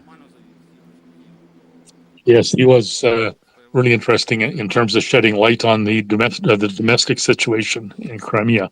And to my knowledge, he hasn't been back on, although he did promise that he would return. And apparently he's a broadcaster and active in the communications sector in Bulgaria. And they seem to have quite a few tentacles that they had put out into the Crimea, even to the extent they were actually conducting polling and so on. So yes, he would be a very interesting follow-up. And I think we have his contact information, so I'm sure we'll be following up to get him back on the site in the near future. So yeah, a good point, Joey. Thank you. You can call me Joseph if you want, Leonard. My mother always did. Okay, sorry. I think I was just confusing the other Joseph there for the moment, but sure. Either way, as long as we don't call him late for dinner, it's all good. There you go. That's exactly right. Well, they were going to call me Osip, which is the Ukrainian version of Joseph, but somehow they couldn't spell it, even though it was my dad's dad. So they ended up with calling me Joseph. It's the thought that counts, Joey. Yeah, then they called me Joey because they didn't want to call me Joe, and they're still being hateful being called Joe to this day. Because when I got diagnosed with cancer, the guy called me Joe, and I'm like, well, name's not fucking Joe. And he was like, well, you got cancer. I was like, well, that's fucking double whammy, isn't it? Anyway, yeah, I hope that Bulgarian guy comes back, because he actually sounded like he had a really interesting story to tell. All right, keep it in mind. We will definitely keep you posted. Bulgarian guy inbound. Sounds good, Joey. Thank you. Let's go to Nightlight. Yeah, the thing about the Ukrainians being willing to take care of a Transnistria problem at some point, that's interesting. I'm not sure if they, what kind of capacity there is to do that. But then again, there's not many Russians there either, so that'd be a very neighborly thing to do. Because speaking of cancer, that's pretty much what Transnistria is to Moldova. Yeah, and just in terms of the significance of Crimea, I mean, it's, someone said, the Russians would probably, how much would the Russians trade just to keep that? And I would think it would be a lot, so it's probably the best bargaining chip that exists for future negotiations, but, it's not a bargaining chip until you can threaten it. and it's not a good bargaining chip until you can probably, put some boots on the ground there and really, let them know it's like, we could take it, but we're not. So it has a lot to do with future negotiating position as well. So we'll see how that goes. It's going to be fascinating to see it's going to be part of the end game one way or the other. Let me put it that way. 100%, yeah, that makes sense. And we have just wanted to, again, we're doing administrative work occasionally, letting people know that we're here on Maria Report. Currently, all of our computer nerds in the Nerdarium are fast populating our YouTube page and all of those cool social media outlets. Please be on the lookout. An APB, all points bulletin, I think. And let everyone know that we're going to have all of the interviews right now. Interviews up, rather. We have a current one with O'Brien, Mr. O'Brien. That's being edited right now and put up. And we will have that all available. Hopefully soon we're going to have 4 months worth of all of that, of the moderators that are here in our interviews. And it's for posterity. It's for the future. It's us letting the world know that we support Ukraine. We will bring continuous updates and information, including expert analysis on information that we've learned. Please, you're welcome.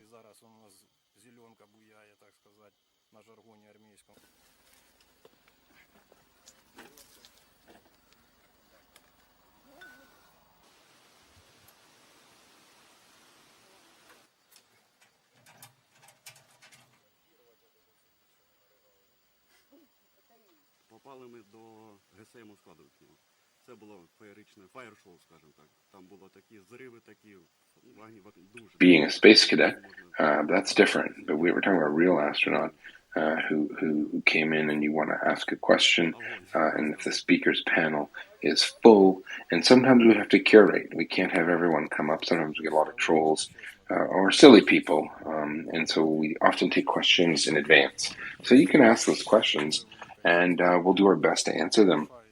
We like to have a flow. We don't want to ask the astronaut what's his favorite ice cream or something like that. Not at least right away. So just if we can't ask the question, it means we couldn't fit it in. We're going to have a lot more guests. In fact, tomorrow we're going to have a friend of the show, Chuck Ferrer.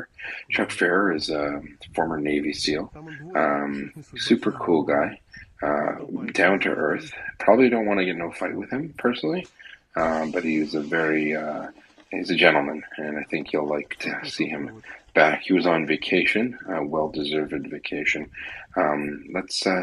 Let's go ahead and like the page, the Twitter account here. Let people know we're here. If you could retweet it, we'd super appreciate it. We've had to start from scratch as of late, and I think some people are aware of that, and that's okay. That's okay. Rebirth from the phoenix rises from proverbial ashes. I don't think they're ashes at all. I think that we're moving and grooving, and we're doing our best to speak truth to power. Thanks again to all the moderators and all of the IT staff and all of the volunteers who behind the scenes make the report flow in terms of finding great speakers, in terms of curating the conversation, and all of those in the Nerdarium, as I said, who do all that funky stuff behind the scenes that I find too difficult, and I tease them because I'm insecure about my computer proficiencies. Let's go to Anda. She has her hand up. Yes, I wanted to address the Transnistria issue, but I see Battlemoose has his hands up, so maybe he's more on point with you, and I can wait. Oh no, and you go ahead. I'm not touching Transnistria with a very large ammo dump. So, Nightlight earlier said that Ukraine's response is a neighborly one. I think it's so. Yesterday, there were two different newspaper articles that were circulated both in in Romania and in Moldova, and I saw also in Odessa Journal. On Thursday or on Friday, the Moldavian authorities sent back how do you call them? There are 1,500 soldiers in Transnistria, Russian soldiers in Transnistria, and they need to be changed from time to time. And the accord was that Ukraine will ensure a safe passage of those troops from Russia to Transnistria. That safe passage was closed after 2014, after Russia invaded Donbass. And since then, they tried to. They did this rotation. Rotation was the word I was looking for. They did the rotation through the Moldavian airport of Chisinau. So they flew in, and on Thursday or Friday they tried to redo this rotation of officers, and they were denied entrance in Moldavia, and they were sent back. So that was one article. The spokesman of Moldavia Ministry of Foreign Affairs issued a statement that they are not welcomed in Moldavia, that they should go back, and also hopefully the troops they should go back. And yeah, no, it's a good point. And I'll tell you one thing: those Russians have slowed down in Transnistria. I think. See what I did there? Slowed down. The reality is that they're not really a useful force. They're more like sitting ducks, really. Not the alligator closest to the boat, if you know what I mean. So I don't want to unnecessarily alarm anyone. The exit strategy that has to be employed by Russia is something that I hope Russian generals are planning on right now, because there's a whole lot of misery in store for them as we move further into this war, as we see U.S. ammunition and NATO weaponry percolate all throughout Ukraine. And they're going to, the Russians are taking hundreds of casualties daily. One of the negative effects of not being on the offensive means that you're in a defensive position, and in this regard, you're sitting duck, because the Russians just don't have the capabilities to defend themselves from any of the new weapons that Ukraine has, and they're getting walloped. So if they were on the offensive more so, they are conducting certain offensives, but nowhere near what they'd have to. So at the end of the day, if Transnistria that did kick off, that those troops could be dispatched, especially if they're in a garrison, quite quickly. They're not going to be combat effective. I just want to make it really clear. Do you have a follow-up, Anda? Yeah, really short. Yesterday or the day before, Transnistria issued a sort of a statement. To my knowledge, their government, because they apparently have a government and everything. Yeah. They issued a statement that they want to join Russia, and after that there was a response, but not an official response from the MFA, but I don't know, it was a general or of a sort, who said something like Moldavia is going to be the next Ukraine, that if they don't let the rotation officers to enter Transnistria, they will invade or something. Yeah, Yeah. it's fantasy talk. It's silly talk. It's Russians are so important and they're so powerful. Blah blah blah. It's all silly talk. All this silly talk does is help galvanize the West even more, because the threats. The Russians are doubling down on stupid. They keep talking as if that they're this potent, virile force that the world should shudder in fear. It's just not true. It's silly. And I invite the Russians, if they care what I think, which they don't, to keep it up, because all you're doing is galvanizing NATO and Europe. I think the more interesting bit of news out of Europe in the last few days is Hungary's bizarre behavior. That's more important. That's more telling or concerning to me. I haven't. I don't know if anyone has any special insight on there. Maybe our Norwegian friends who are listening, if there's an individual, if he wants to speak, I wouldn't mind hearing what he's heard in the back halls of power in European countries. Peter, I don't know if you've ever come up to speak. I would. You might be sleeping. It's early in the morning, or you're just getting up having a Norwegian coffee. I don't know what Norwegian coffee is, but whatever. Joey wanted to pipe in. Go ahead, Joey. Hey, Yuda. So, from listening to you talk, you were involved with NATO and the Canadian Armed Forces, obviously. What is the general impression of Russian armed forces in NATO, within NATO? I've heard you talk about Turkey, who are part of NATO, I believe, and you were quite disparaging about them. I don't think I was disparaging. I think accurate would be a fair representation. Yeah, I wanted to be nice. I wanted to be concise about it. I didn't want you to say you said they were shit, but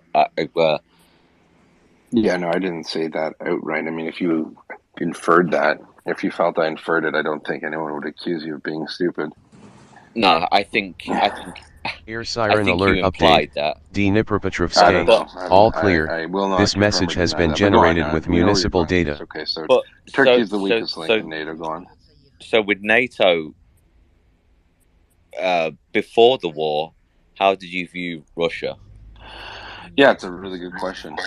So for the most part, everyone, I mean, no one sits there and thinks that the enemy that you're training to fight for 50 years, whether it's the Cold War or after the Cold War, no one expects, just because it's imprudent to assume your enemy is garbage.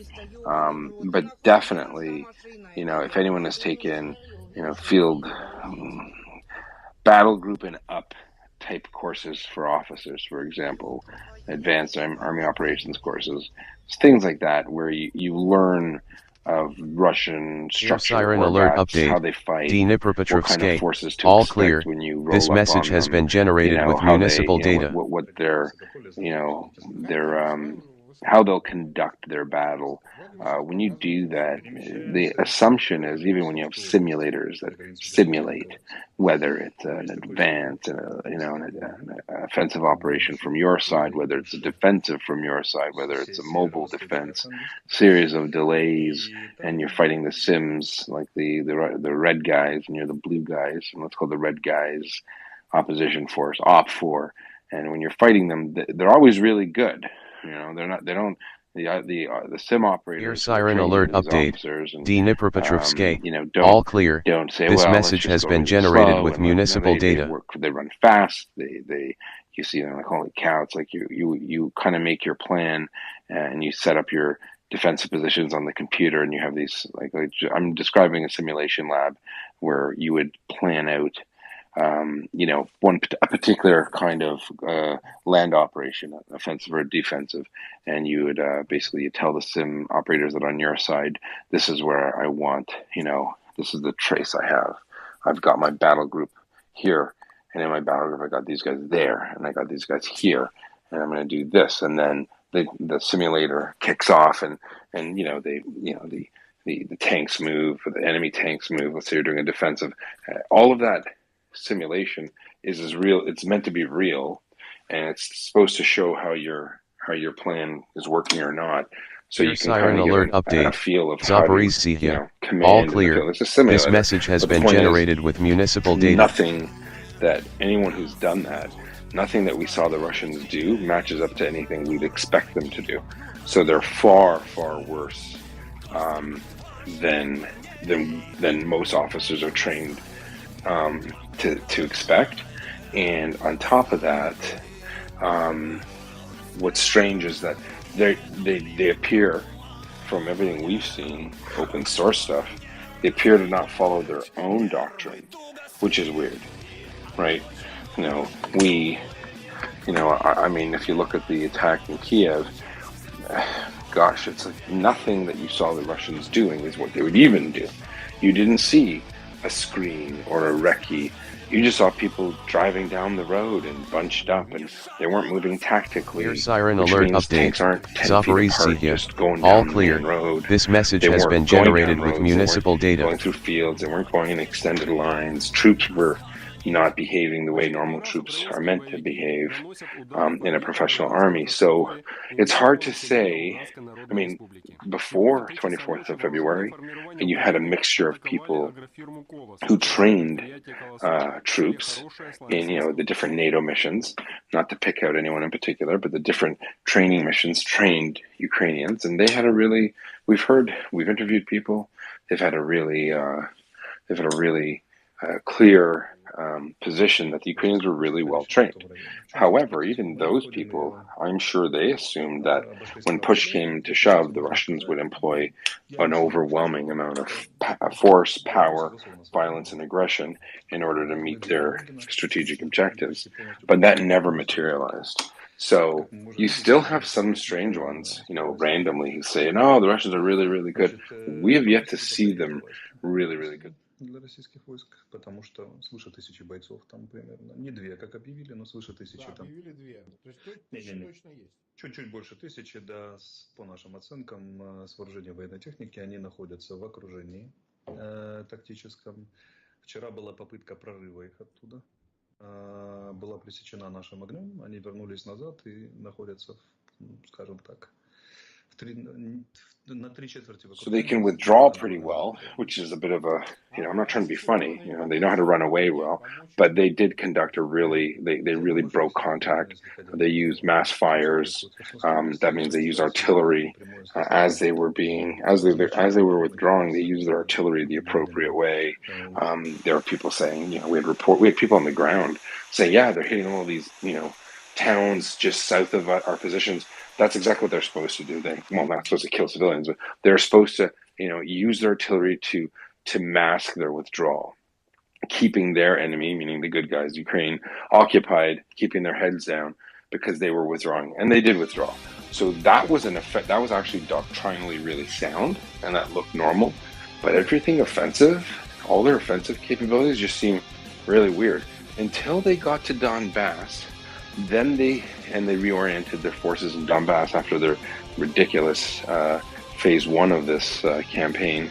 When they got to Donbass, they kind of used traditional Soviet offensive operational doctrine. They used mass fires to rubble everything, and then when there was nothing left there and Ukrainians had moved back, withdrawn themselves, the Russians moved forward with infantry. So in that regard, that's doctrinally sound as per their doctrine.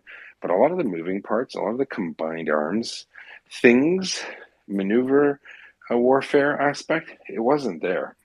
And that's really shocking to a lot of people. It makes you wonder what they're training, what they're doing. And every country, Western country, NATO country, they conduct combined arms live fire exercises every year. They do it, it's basically what we call a validation exercise. So that way, the light infantry folks know where they fit, know that they're going to see their tanks in this area and that area. They know their engineers are a certain place. They practice as if they're fighting a real, battle. And it's kind of an exercise that teaches people who's who in the zoo, who to expect. It teaches local, company commander what the timelines for him or her to get the support they need from the engineers or the assault pioneers or where people are. And the Russians don't do that. From what we understand now, the Russians don't do a lot of combined arms training. They're very siloed. They do artillery, they do tanks firing from a fire base, and artillery shooting from a gun line, and then they take videos of it, throw a couple of Chechens to do a TikTok, and then apparently they're good to go. So, TikTok, make it stop. Pretty bad, and I think most people with a functioning brain now have concluded that the Russians are kind of a paper tiger, and they either, if they do fight as per their doctrine, they're okay, but they don't always fight to their, with their doctrine in hand, and when they don't use doctrine, they're phenomenally underwhelming, really, really bad, and no one in Ukraine is going to complain with that. They don't have the cohesion. They don't have the command and control. They don't even have the comms, right? I mean, anyone who's ever been a SIGI looking at Battle Moose, if you're leaving your vehicle, there's something called a crypto card, okay? It's a piece of magic, looks like a waffle, and it's not edible. And you can put it in whatever type of radio device, and it allows you to communicate kind of in secret, so the enemy doesn't hear. The easiest thing you can do as you leave the vehicle is take the crypto card out and smash it or shoot it or whatever. Ukrainians were finding everything was intact. These people, this is the most basic. I think you teach a private, a month into their training, and don't take my word for it. Let's ask Battle Moose. When does a private in the Canadian Army, in the Royal Corps of Canadian Signals, when do they learn that, hey, this is important, and if you are going to die or you're, when do you destroy that? Is that like advanced, so PLQ? like most command posts, especially the command posts that deploy anywhere, and if they're running crypto and whatnot, they're issued a thermite grenade. Okay, so you have like a burn box inside the command post, and you throw all your cryptographic bits and bobs in there with the codes, and you throw the thermite grenade in there, then you just, like John Cena, walk away. If you have time, put a couple rounds into the radios, and like not only are SIGIs trained that in the Canadian Forces, like I dare say every the last basics I was staff on, that was pretty basic operations when we got to the comms portion. This is some of the stuff this is like your weapon. You have to be hyper protective of it, and don't let anybody else get their hands on it. And like you said, like not only are the Russians walking away from like command posts with the keys in the ignition and the thing still running, like they lost how many of those high-end anti-satellite units they lost? Like that's premier kit. Yeah, they just walked away. Hey, we're out of here. You could have thrown a grenade in it. You could have done anything. Pee on it. Do something. Make it not work. And they just walked away. It's that level of and if it was one or two, maybe, but like every single one. These guys are nuts. I mean, bizarre. Literally, these are people not prepared for war. Just weird. Sorry. For people like me in Battle Moose, it's like, wow. Well, at least if we don't make it here, we could join the Russian military, become generals overnight. Hey, that's a crypto card. You should blow it up. Oh my God, promote that, man. He is a genius. We never thought of that. All right, over to you, Joey, and then over to Nightly. Sorry, Yuda, I'm just sitting over here pissing myself with that last comment. So I presume the last good Russian military movement was Sean Connery in The Hunt for Red October. Bit of a That's dad about joke. it. 100%. Crazy Ivans. Just this is like you got to remember that like we keep on, and Yehuda and I are guilty of it as well. Like we say Russians, but what we're thinking of is the Soviets. And the Russians are a ghost of what the Soviets used to be. We should not be making that comparison, because they're a crumb off the loaf of bread of what the Soviet Union used to be. They like Russia has a GDP smaller than Canada. Well, and our population is 15 times smaller. No, just go ahead. Well, can I? The point I was going to make was the difference between the Soviets and the Russians is the Soviets lost Ukraine, and since they've lost Ukraine, they seemingly haven't produced anything that's worth a shit. From everything I've read and everything I've heard, for instance, the T-72 was rebadged as a T-90, and it's still a pile of crap. It's probably got a new on button or something, but it's still the same basic T-72 that was built in the middle of the 60s. So, since they've lost the Ukraine, Russia has slid back into the abyss and will continue to slide back into the abyss. They just don't have the technical capabilities to produce anything meaningful anymore. They have mass. They have thousands of tanks, right? Who knows? I mean, how many? I mean, they're mothballed. They're not good, but they definitely are at a huge deficit. And on that note, we're going to Nightlight has his hand up for a bit there. Go ahead, Nightlight. Yeah, thank you very much. Yeah, I mean, what we were talking about is right. I mean, the T-90 is basically a rebadged T-72. I mean, it has a higher caliber gun, but it's still 125 millimeters of electronics. But they can't get the electronics because some of those came from France and that kind of thing. So they may never manufacture T-90s again because they can't get the components for it. So much of the Russian military, the things that we're kind of taking for granted that they have, their so-called high technology items, they may never be able to manufacture any of these things again. I mean, just my cousin is an electronic engineer, and he was talking about what it takes to redesign a circuit card the other day, and because he works at a major defense contractor, and he's like, oh yeah, if we need to create a new circuit card for different purposes, it takes us about 2 years to go from conception to production on that.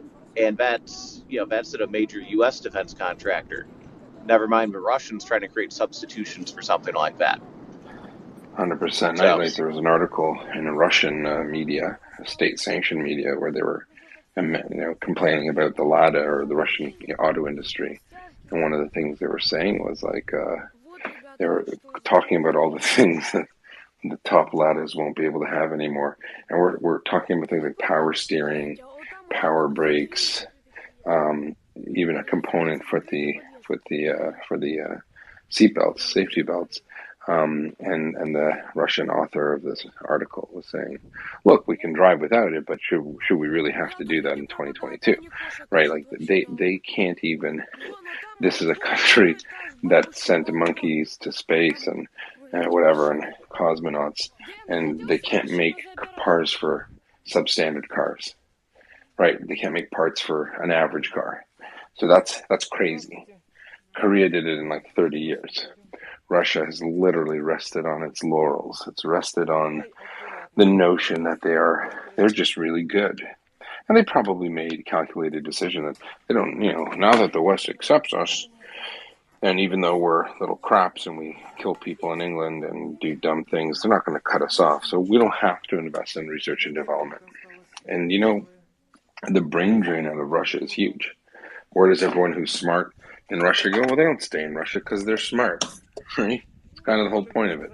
They go to the United States. They go to England. They go to places where they'll be valued, and they can expand their knowledge. So no one sticks. Very few of the top minds in Russia stay in Russia, and that's why obviously they're incapable of even supporting their local auto parts or automotive industry. Imagine something more complicated, like a high-end drone. So, the assessment is in. Paper Tiger, 100%. Back to you, Nightlight. Yeah, well, how we were talking about how the Russians are, a shadow of the Soviet Union. I mean, that's exactly right. I mean, they're desperate to be compared to the Soviet Union, and they lost so much when Ukraine left the Soviet Union when it all broke up, because a lot of these armored vehicles that you're seeing running around, a lot of them were manufactured in Kharkiv, for example. A lot of their ships depended on turbines that were made in Mykolaiv or Odessa. Their aircraft carriers that they built, the two of them, were built in Ukraine because it was the only place with year-round warm water ports and a big enough, basically dry docks and slipways to build these things. I mean, they lost so much of the economy because the Soviet Union was one big self-contained economy, because it had basically everything it needed to survive on its own. And now they can't do that because Russia is a rump of all that. It's a incomplete thing which is dependent on a lot of imports from other places, and the only thing it has to offer the world, is basically extractive as natural resources, and a lot of those things could be sourced elsewhere. Potatoes and cheap vodka. Don't forget those. Yeah, I mean, right now the Russian supply situation, is the equivalent of, well, it's potatoes. They don't even have enough potatoes to run a McDonald's at this point. In the face of the existential crisis, do I eat the potato today, or do I ferment it so I can drink it tomorrow? That's basically where the Russian economy is. Yeah, Russia has a shockingly retrograde economy. And again, that's a self-inflicted wound for the Russians. They had the industry, they couldn't support it after '91, and they probably figured, hey, the West doesn't want to piss us off. We've got 3,000 nuclear weapons. We'll bully our way around Europe, and they rightfully thought, because Europe did acquiesce for 30 years. People acquiesced to Russian bullying. It wasn't worth it. The juice wasn't worth the squeeze. Why stand up to Russia when, they're going to sell us cheap gas? They're going to stay in their lane. Where are they going to go? I mean, they gave up Ukraine and Kazakhstan and Belarus, even though it's not really a country, it's part of Russia. But you know what? I think that they've smartened up. I think that they're good. And then, starting the early aughties, for Americans, that means the earliest part of this millennia,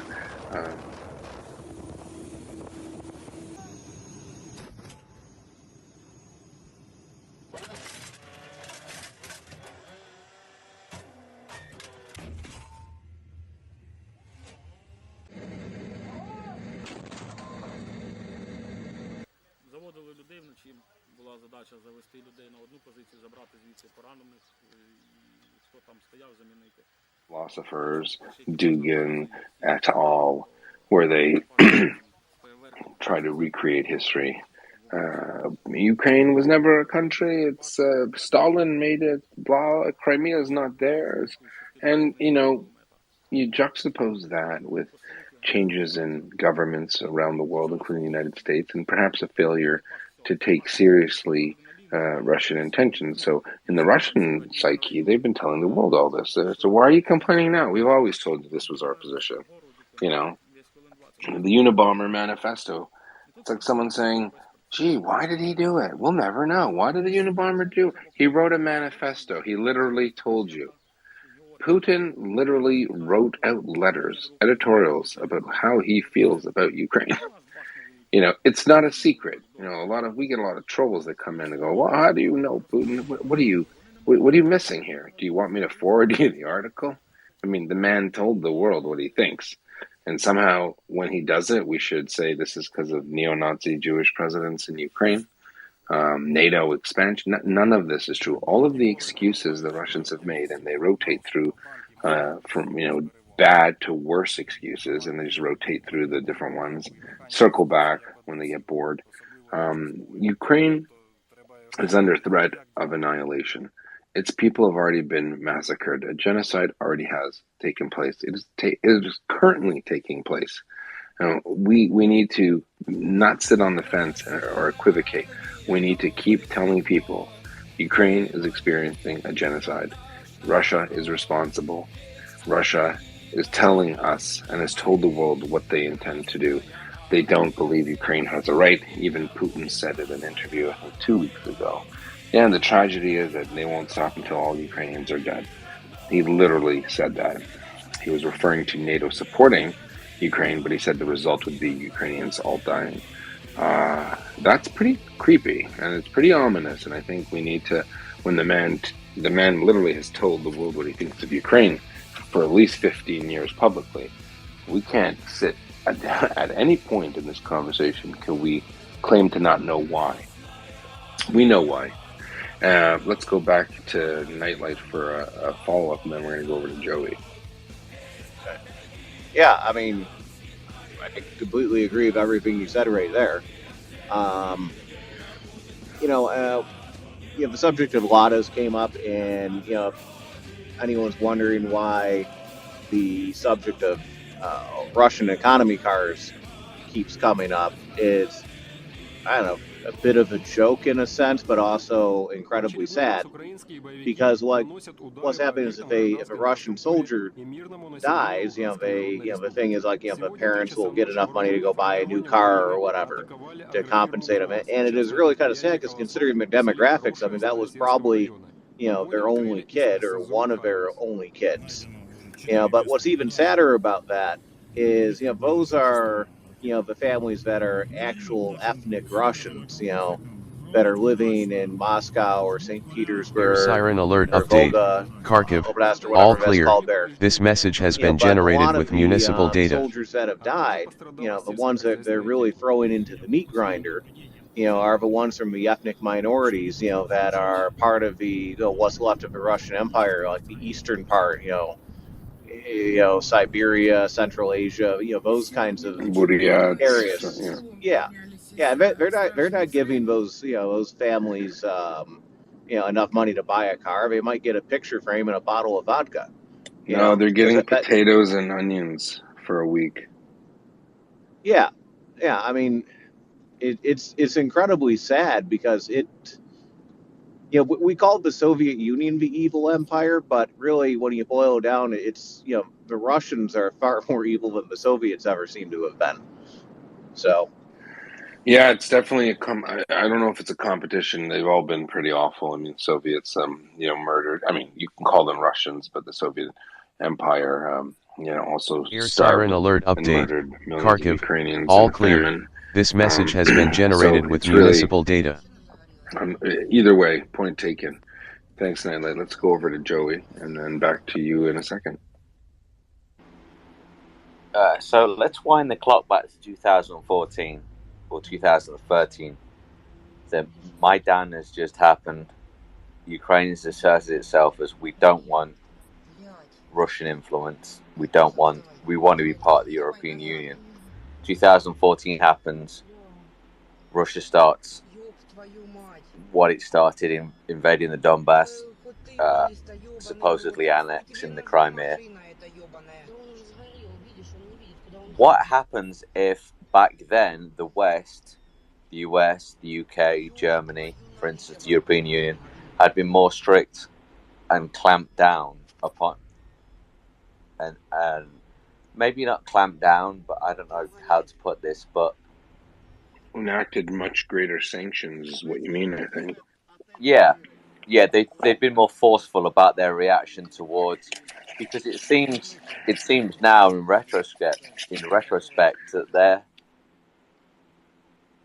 the West's reaction was to a kind of, oh, it's Russia, they give us gas, it's Ukraine, that it's Ukraine, and which was insulting to the Ukrainians, which is insulting to anyone that wants freedom from any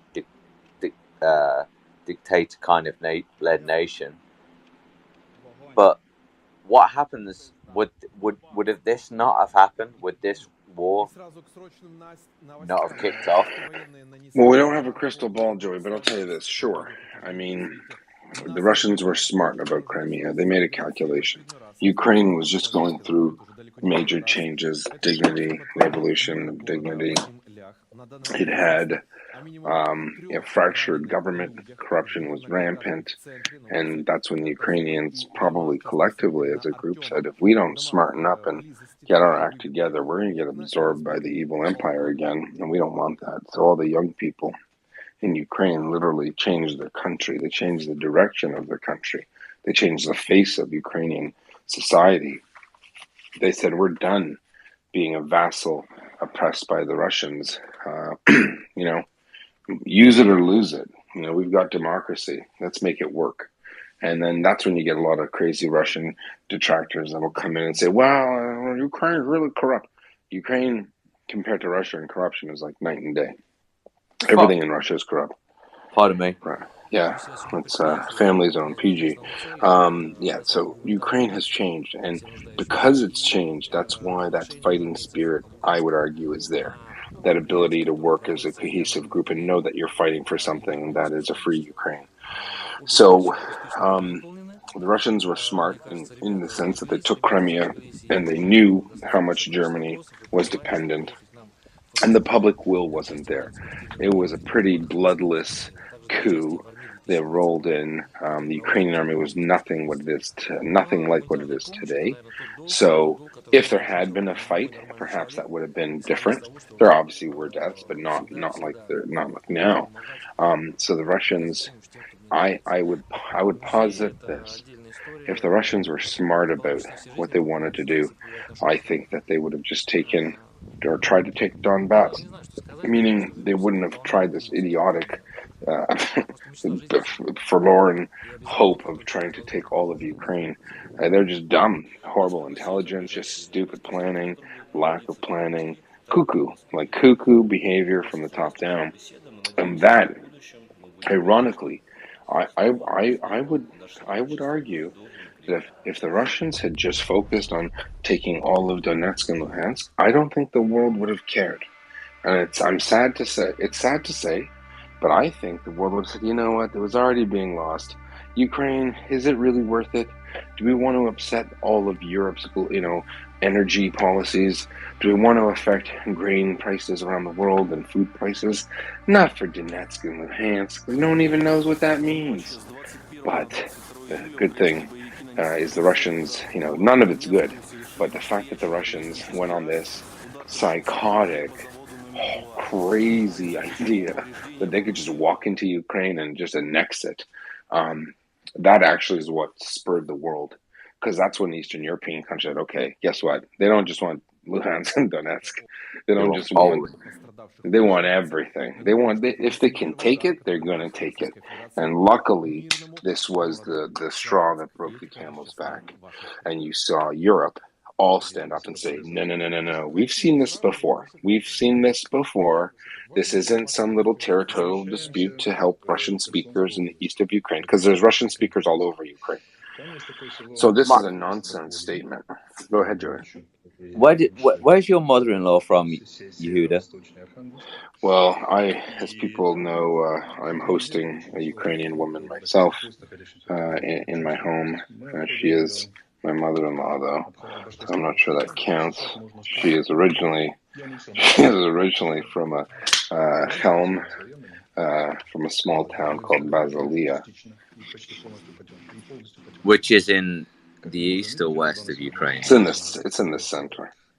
So my cousins live in Otonia, which is in Ivano-Frankivsk, which used to be Stanislav in the west of Ukraine, which used to be part of Poland, and they all speak Russian. But I've asked them, would you want the Russians back? And the response I get,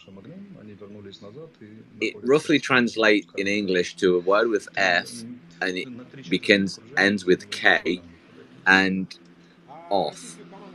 So I don't think they do. And no one does. even though they speak Russian, there is no. They've lived for so long, like I've spoke about many times before. My granddad wanted an independent Ukraine, fought for an independent Ukraine, had to leave the Soviet Ukraine because of what he fought for. I don't believe any Ukrainian that is an actual Ukrainian wants the Russians involved, because whatever Russian touches turns to shit. Yeah, except for poop. It already is poop. So listen, my mother-in-law speaks Russian fluently. Maybe 1% better than Ukrainian because she didn't go to. It wasn't taught in university for her. It was Russian, right? But at home, she spoke Ukrainian with her family, and it's a story of many Ukrainians, whether they're Christian or Jewish or Muslim. Ukrainian might be a language you spoke at home, and Russian was a language that they made you learn in school. So the Russification of Ukraine has been going on for centuries. Yet Ukraine has continued to push and maintain its identity under incredibly adverse conditions, producing, poets and writers and novelists and culture. And it's done nothing but piss off the Russians because they would just like Ukraine to go away. I think they would if you read the works of Taras Shevchenko, for instance, I can't speak a word of Ukrainian, but I can. But when it's translated to English, reading the works of Taras Shevchenko makes me patriotic for Ukraine. Makes me want to fight for Ukraine.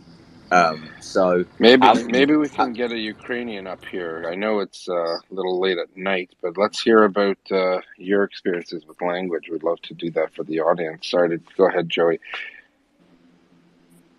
My experiences with language, No, I mean, there's some Ukrainians listening from Ukraine in here right now. I would love to hear them come up and address your question. I think it's important. And before we do that, I want to thank everyone. If you could just retweet our space, ask people to follow us. We're right on the cusp of 2,000. We've been live on the new room report space here for 6 days, and that's an incredible feat. This is all organic, where we just ask people to support Ukraine and using us also as a conduit tool to get your information and to fight Russian disinformation, to speak truth to power. And if you're so inclined and have the ability to consider donating to MariaAid.org. We are not the same organization, nothing to do with each other, except that we support Ukraine, obviously, but organizationally, they're separate entities completely. And we always want to let people know that now. And we do that so we can be a space for discourse and different discussions.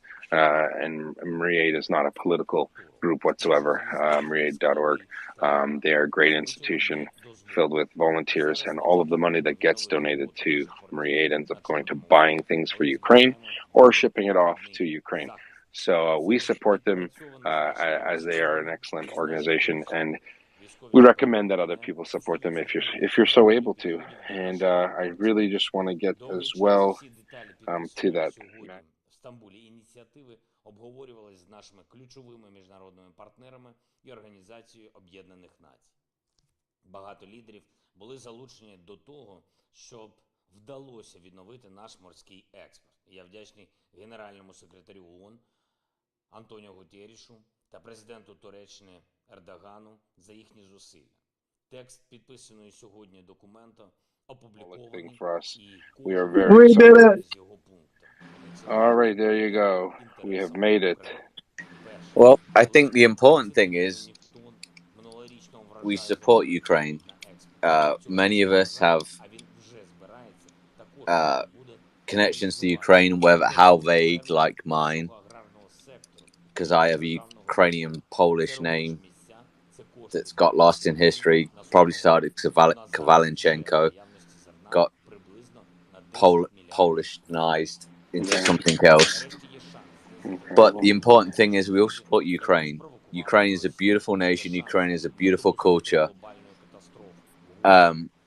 My life I was born in England. I grew up with this strange name that most people couldn't pronounce. I still can't even pronounce it myself. But it was a name that I didn't know much about. But it meant Smith, of all things.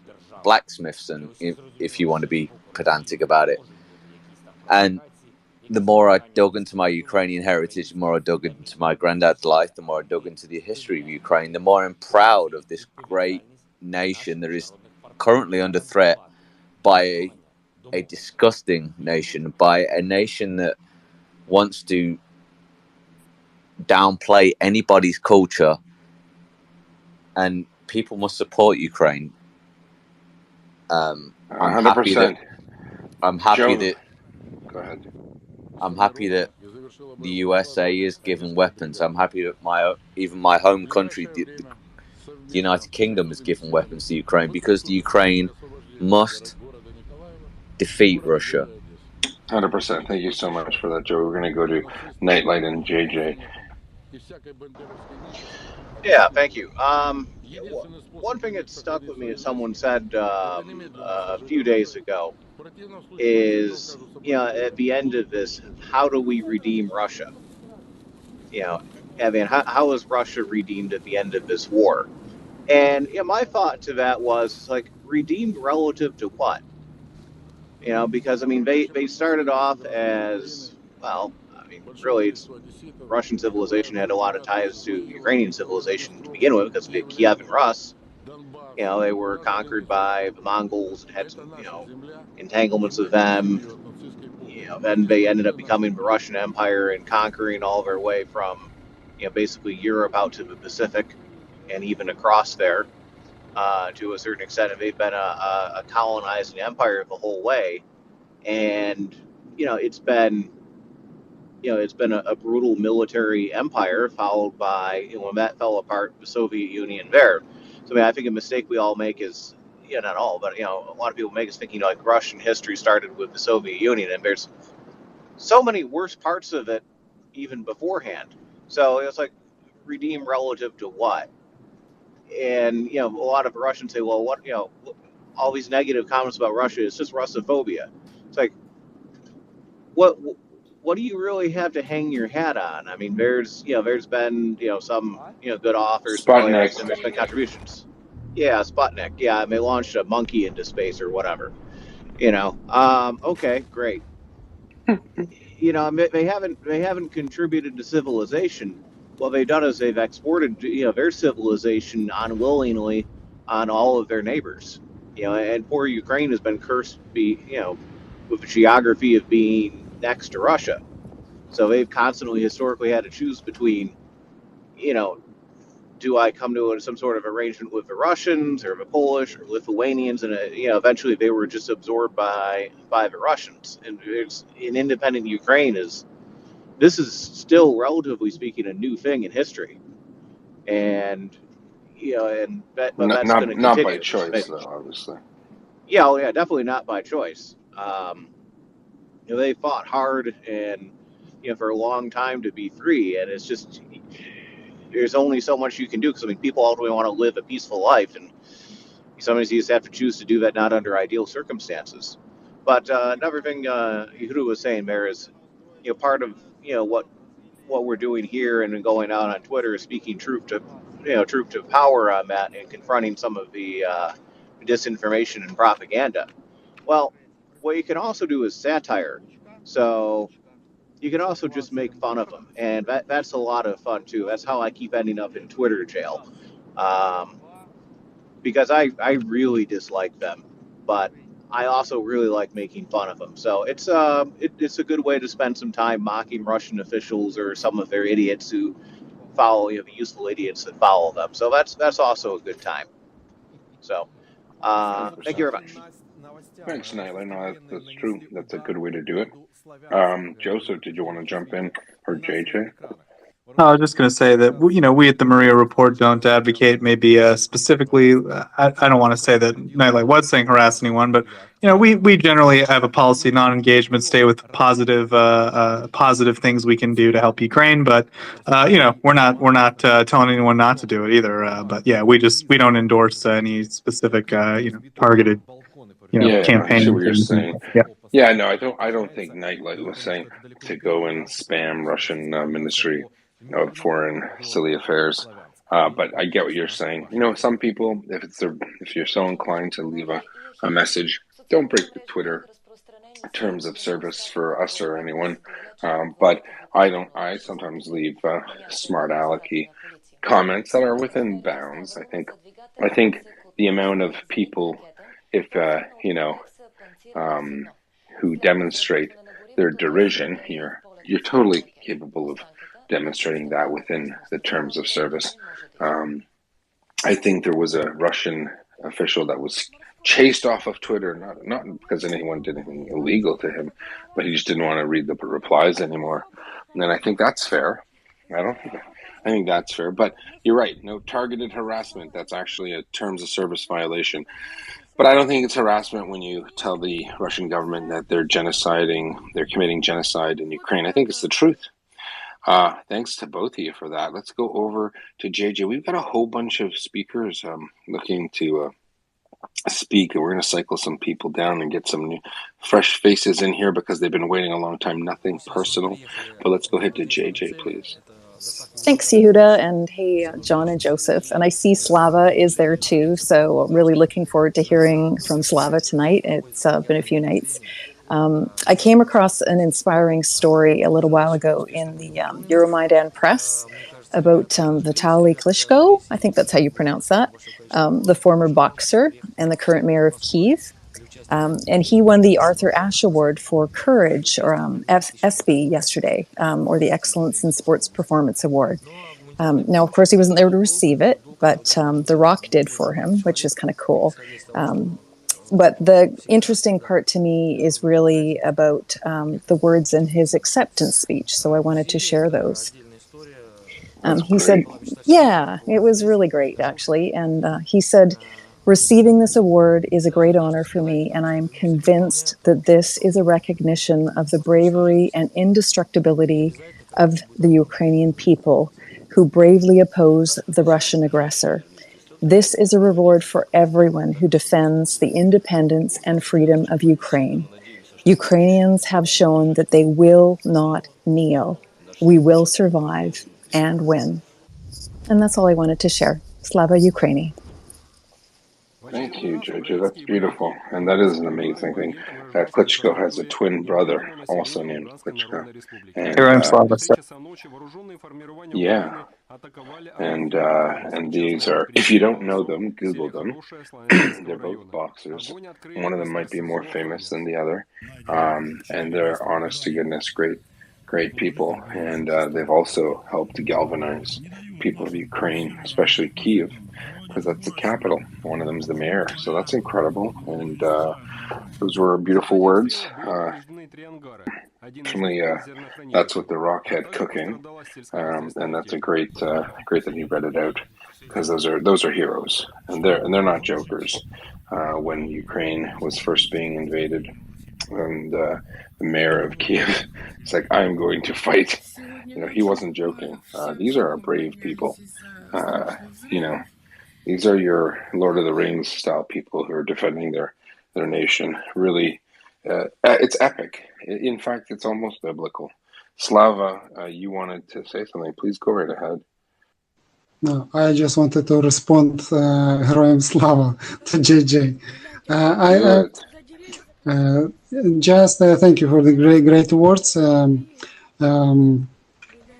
Actually, I have some thoughts about how the Russia even try to comprehend Ukrainians. They really, from the time even before this 2014, they really cannot put in their heads how Ukrainians operate. This is the main problem with the Russian.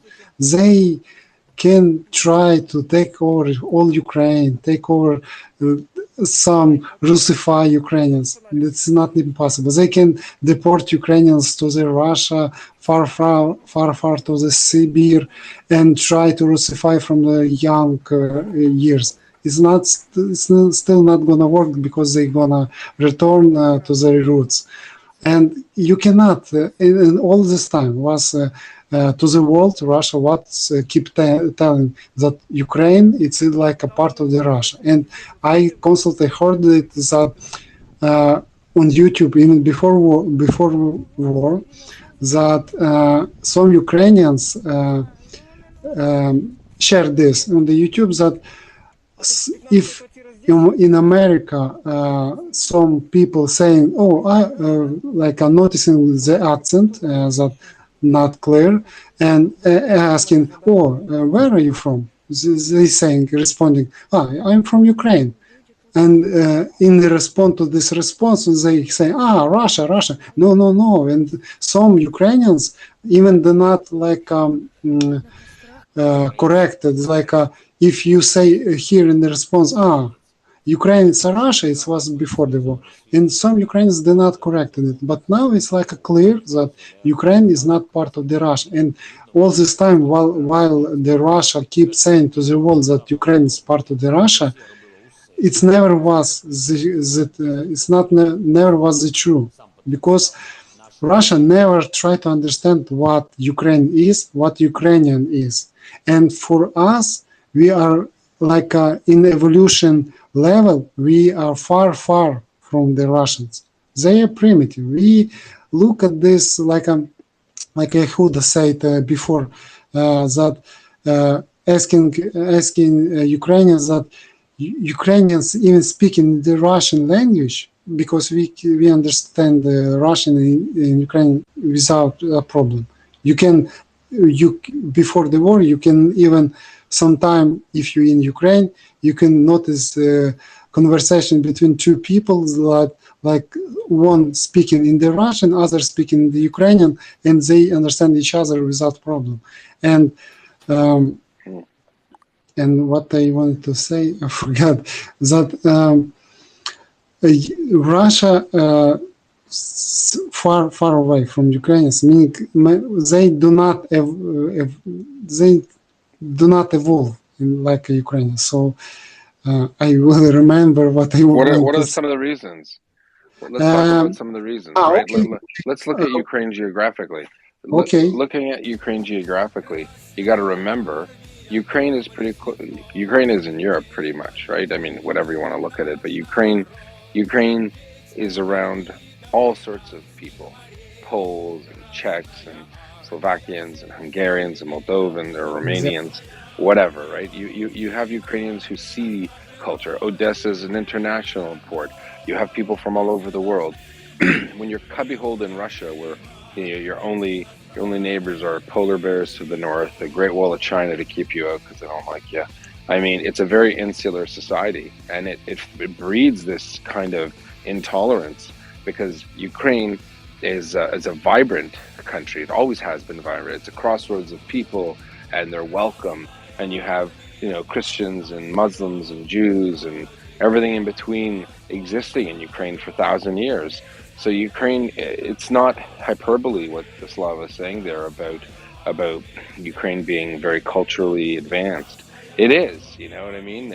It shares those connections with Europe that Russia doesn't. Russia likes to be this ice fortress in a barren wasteland. It's almost like they enjoy it. They talk about it, right? And they have this belief that they are